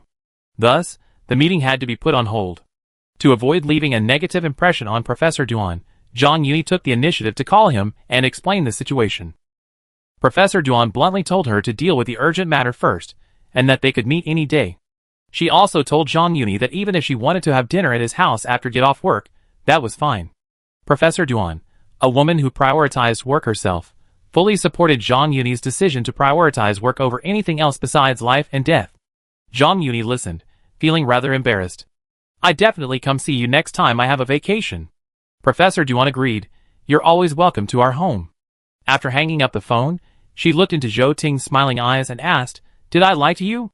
Zhang Yuni, no. Professor Duan is very easy to talk to. Zhou Ting smiled and patted her head. Don't be nervous, they won't have any objections. He told Zhang Yuni to mind her own business. Call me if you need any help. Zhang Yuni nodded. On the last day of the holiday, Zhang Yuni and Zhou Ting's each went about their own business. He went home to be with his parents, while she handled any emergencies. In the evening, Zhou Ting's came to pick her up. Not surprisingly, his trunk was filled with the things Professor Duan had asked him to bring back for Zhang Yuni. There was fresh fruit, nutritional supplements sent home by friends, and even chicken soup personally cooked by Dean Zhou. Zhang Yuni drank it immediately, looking at Zhou Ting's with bright eyes. Zhou Ting smiled, touched her face, and said, My girlfriend is amazing. Zhang Yuni chuckled. Are you soothing the kids? Yeah, taking care of Wenwen, Zhou Ting said. Zhang Yuni was startled, then smiled and leaned against his shoulder. Zhou Ting's glanced sideways. What's wrong? Zhang Yuni thought for 3 seconds. I'm planning to take a vacation in a couple of days. Do you want to join me? Zhou Ting's paused. Is there somewhere you want to go? Zhang Yuni nodded. I want to go back to my hometown. It was Zhang Yuni's birthday in a few days, and she wanted to take Zhou Ting's back to her hometown to formally introduce him to her grandmother. Zhou Ting's understood what she meant. He was silent for a few seconds, then discussed it with her. How about postponing the trip back home for a while? Zhang Yuni was puzzled. Can't you take a vacation? No, Zhou Ting said somewhere else he wanted to take her. He squeezed her palm. I want to take you somewhere. Zhang Yuni was curious. Where? Zhou Ting curled his lips. It's a secret for now. Zhang Yuni laughed. You have to keep it a secret too? Zhou Ting nodded seriously. Okay, Zhang Yuni compromised. Then I won't ask. Zhou Ting agreed. After a long vacation, everyone was off-key. Zhang Yuni wasn't a demanding boss. As long as it didn't delay work progress or involve slacking off, she wouldn't bother. After a day and a half of work at the company, Zhou Ting took Zhang Yuni to the airport on the afternoon of the 9th. In the morning, Zhang Yuni received the flight information and knew where Zhou Ting was taking her. She was curious about what they were going there for. After getting on the plane, Zhang Yuni turned to the person next to her and asked, Do you still want to keep it a secret? Zhou Ting looked down at her. Haven't you figured it out yet? Zhang Yuni shook her head honestly. Zhou Ting pondered for a few seconds. I tell you after we get off the plane. Zhang Yuni, okay. It seemed this person was determined to keep it a secret until the very end. It wasn't even evening when they got off the plane. As the two of them exited the airport, someone handed Zhou Ting a set of car keys and pointed to the car next to them. After they loaded their luggage into the car, Zhang Yuni watched Zhou Ting enter his destination. After a pause, she asked, Let's go? She stared at Zhou Ting in disbelief, her long eyelashes trembling. Is it what I thought? Zhou Tings raised his eyebrows slightly. Maybe? Zhang Yuni was stunned. Why did you think of bringing me here? You can see more stars here, Zhou Tings replied. Compared to the stars seen at the city observatory, there's still a gap. Because Zhang Yuni wanted to see the stars, she loved it. Zhou Tings always remembered what she'd said about how, as a child in the countryside, she could see many bright stars at night. After they got together, Zhou Tings took Zhang Yuni to the observatory to see the stars. He could tell she loved it. She felt so good after seeing the stars. Zhang Yuni was stunned, unsure what to say. She looked at the distance to her destination and asked, "Can we make it?"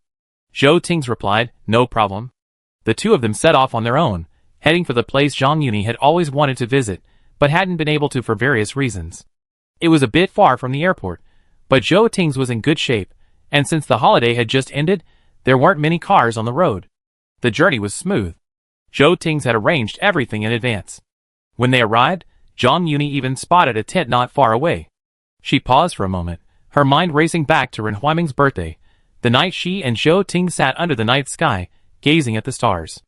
It was the night she truly felt a stirring of affection for him. This way. They got out of the car, and Zhou Tings took her hand and walked forward. Zhang Yuni followed him, and it felt like the night they'd gone to the suburbs to relax and watch others fishing. She followed Zhou Tings, slowly moving forward. The only difference was that this time their steps were synchronized, their heartbeats in unison. As they were about to reach the tent, Zhou Tings suddenly stopped and asked, "Would you like to wear a blindfold?" Zhang Yuni, "Why?" Zhou Tings, "You know in a moment." Seeing the blindfold Zhou Tings offered her, Zhang Yuni hesitated, then put it on. For a short distance, Zhou Tings led her forward. Not long after, they stopped. Before them, it was pitch black. Zhang Yuni could see nothing. She could only feel Zhou Tings holding her hand, hear his breathing, hers, and the sound of the wind. "Can I take it off?" Zhang Yuni asked. Zhou Tings nodded and walked over to her. "I help you." The moment the blindfold came off, Zhang Yuni subconsciously closed her eyes. When she opened them again, the birthday song, brighter light, and twinkling stars filled her field of vision. The surroundings were brighter than before. There were stars in the sky, stars around the tent, and the stars beside her, right in front of her. They were dazzling, and so striking. Zhang Yuni stood there in a daze until Zhou Tings called out to her, "Wen, happy birthday." "Happy birthday." Zhong Ling shouted, holding up a cake. Ren Huaiming pressed flowers into her hands. Ming Sui, Shen Shuiao, and Jiang Mingzi stood beside her. Zhang Yuni stared at them in disbelief. Why are you here?" "It's all thanks to your boyfriend," Zhong Ling said. "He invited us." Zhang Yuni immediately turned to look at Zhou Tings. Zhou Tings whispered, "I tell you later." He reminded her, "Want to make a wish?" Zhang Yuni looked at the cake in front of her. "Yes." A group gathered around Zhang Yuni, and Zhou Tings lit her birthday candles. Zhang Yuni clasped her hands together, and under the blessings of her friends and their gazes, she closed her eyes and made her birthday wish. The candles blew out. Shen Shuiao was the first to exclaim, smiling, "Happy birthday, Director Zhang." "Happy birthday." Zhang Yuni looked at her excited friends and whispered, "Happy birthday, thank you." Ming Sui smiled, "It's my pleasure."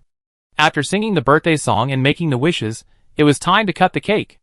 After cutting and eating, Zhang Yuni suddenly remembered to ask Zhou Tings why he had thought of inviting Zhong Ling and the others over. Zhou Tings looked at her gently and replied, "She was always there for you every year on your birthday. And Jiang Mingji too." Zhang Yuni had usually spent her birthdays at Jiang Mingji's tavern with Zhong Ling. Zhong Ling will prepare flowers, a cake, and gifts, while Jiang Mingji will prepare a sumptuous and special dinner for them. Zhang Yuni, "Well, I thought it would just be the two of us this year." Zhou Ting, "I thought so, but I think he'd want them to be there too." Zhou Ting didn't want Zhang Yuni to distance herself from her friends after they started dating. He hoped that after they were together, more people would love Zhang Yuni. Not that he would come, and the others would leave. He didn't want that. His girlfriend, Director Zhang of thinking, Zhang Yuni herself, deserved more love and care. Zhang Yuni was stunned and hummed softly, "I'm used to them being with me."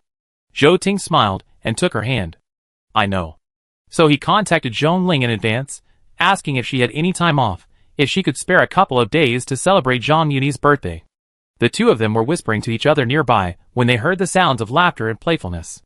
They looked up, and Shen Shuiao called out, "Do you two want to play games?" Ming Sui also said, stop showing off your affection tonight, let's play games together. The two had no choice but to go over and join in their childish card game. At this time, there weren't many stars yet. After playing for a while, the stars in the night sky gradually increased. Zhong Ling had been on duty the previous night and was feeling sleepy, so she went into the tent to rest. Ming Sui, Xin Shuiao, and the others abandoned their game and took out their playing cards to start playing. Zhou Ting, from nowhere, pulled out a telescope and handed it to Zhang Yuni. Zhang Yuni took it, glanced at it, and asked, "Where do you think Grandma is?" Zhou Ting looked up at the night sky with her, pointing to one of the stars. "She should be there." Zhang Yuni, "Why?" "That one is the brightest." Zhou Ting tilted his head, gazing at her. "She knows you're there, and she wants you to see her. So, she would strive to be the brightest star. That way, Zhang Yuni wouldn't have to exert too much effort or strain to find her. Grandma loved Zhang Yuni the most, loved her the most. She wouldn't want her to put in too much effort." This was Zhou Ting's logic. If it were him, he would do the same. Zhang Yuni relaxed for a moment, then curled the corners of her lips. "I think too. Grandma loved beauty even when she was young, so she must be the most beautiful and dazzling now." Zhou Ting nodded. The two watched and discussed. As time passed, the stars grew larger and larger, filling the sky with a dazzling Milky Way, attracting the card players. Even Zhong Ling, still half asleep, woke up and sat down with them. Zhang Yuni and Zhou Ting sat in a corner. Under the shimmering starry sky, their eyes occasionally met. Suddenly, Zhang Yuni couldn't help laughing. "Do you still remember that time?" "Yes." She didn't specify, but Zhou Ting knew which one she was talking about. He leaned over to where Zhang Yuni was and whispered, "Is it cold tonight?" Zhang Yuni's lips curled up, and she adjusted her clothes. "Your clothes are already on me. I'm not cold anymore." Zhou Ting looked at her and squeezed her hand.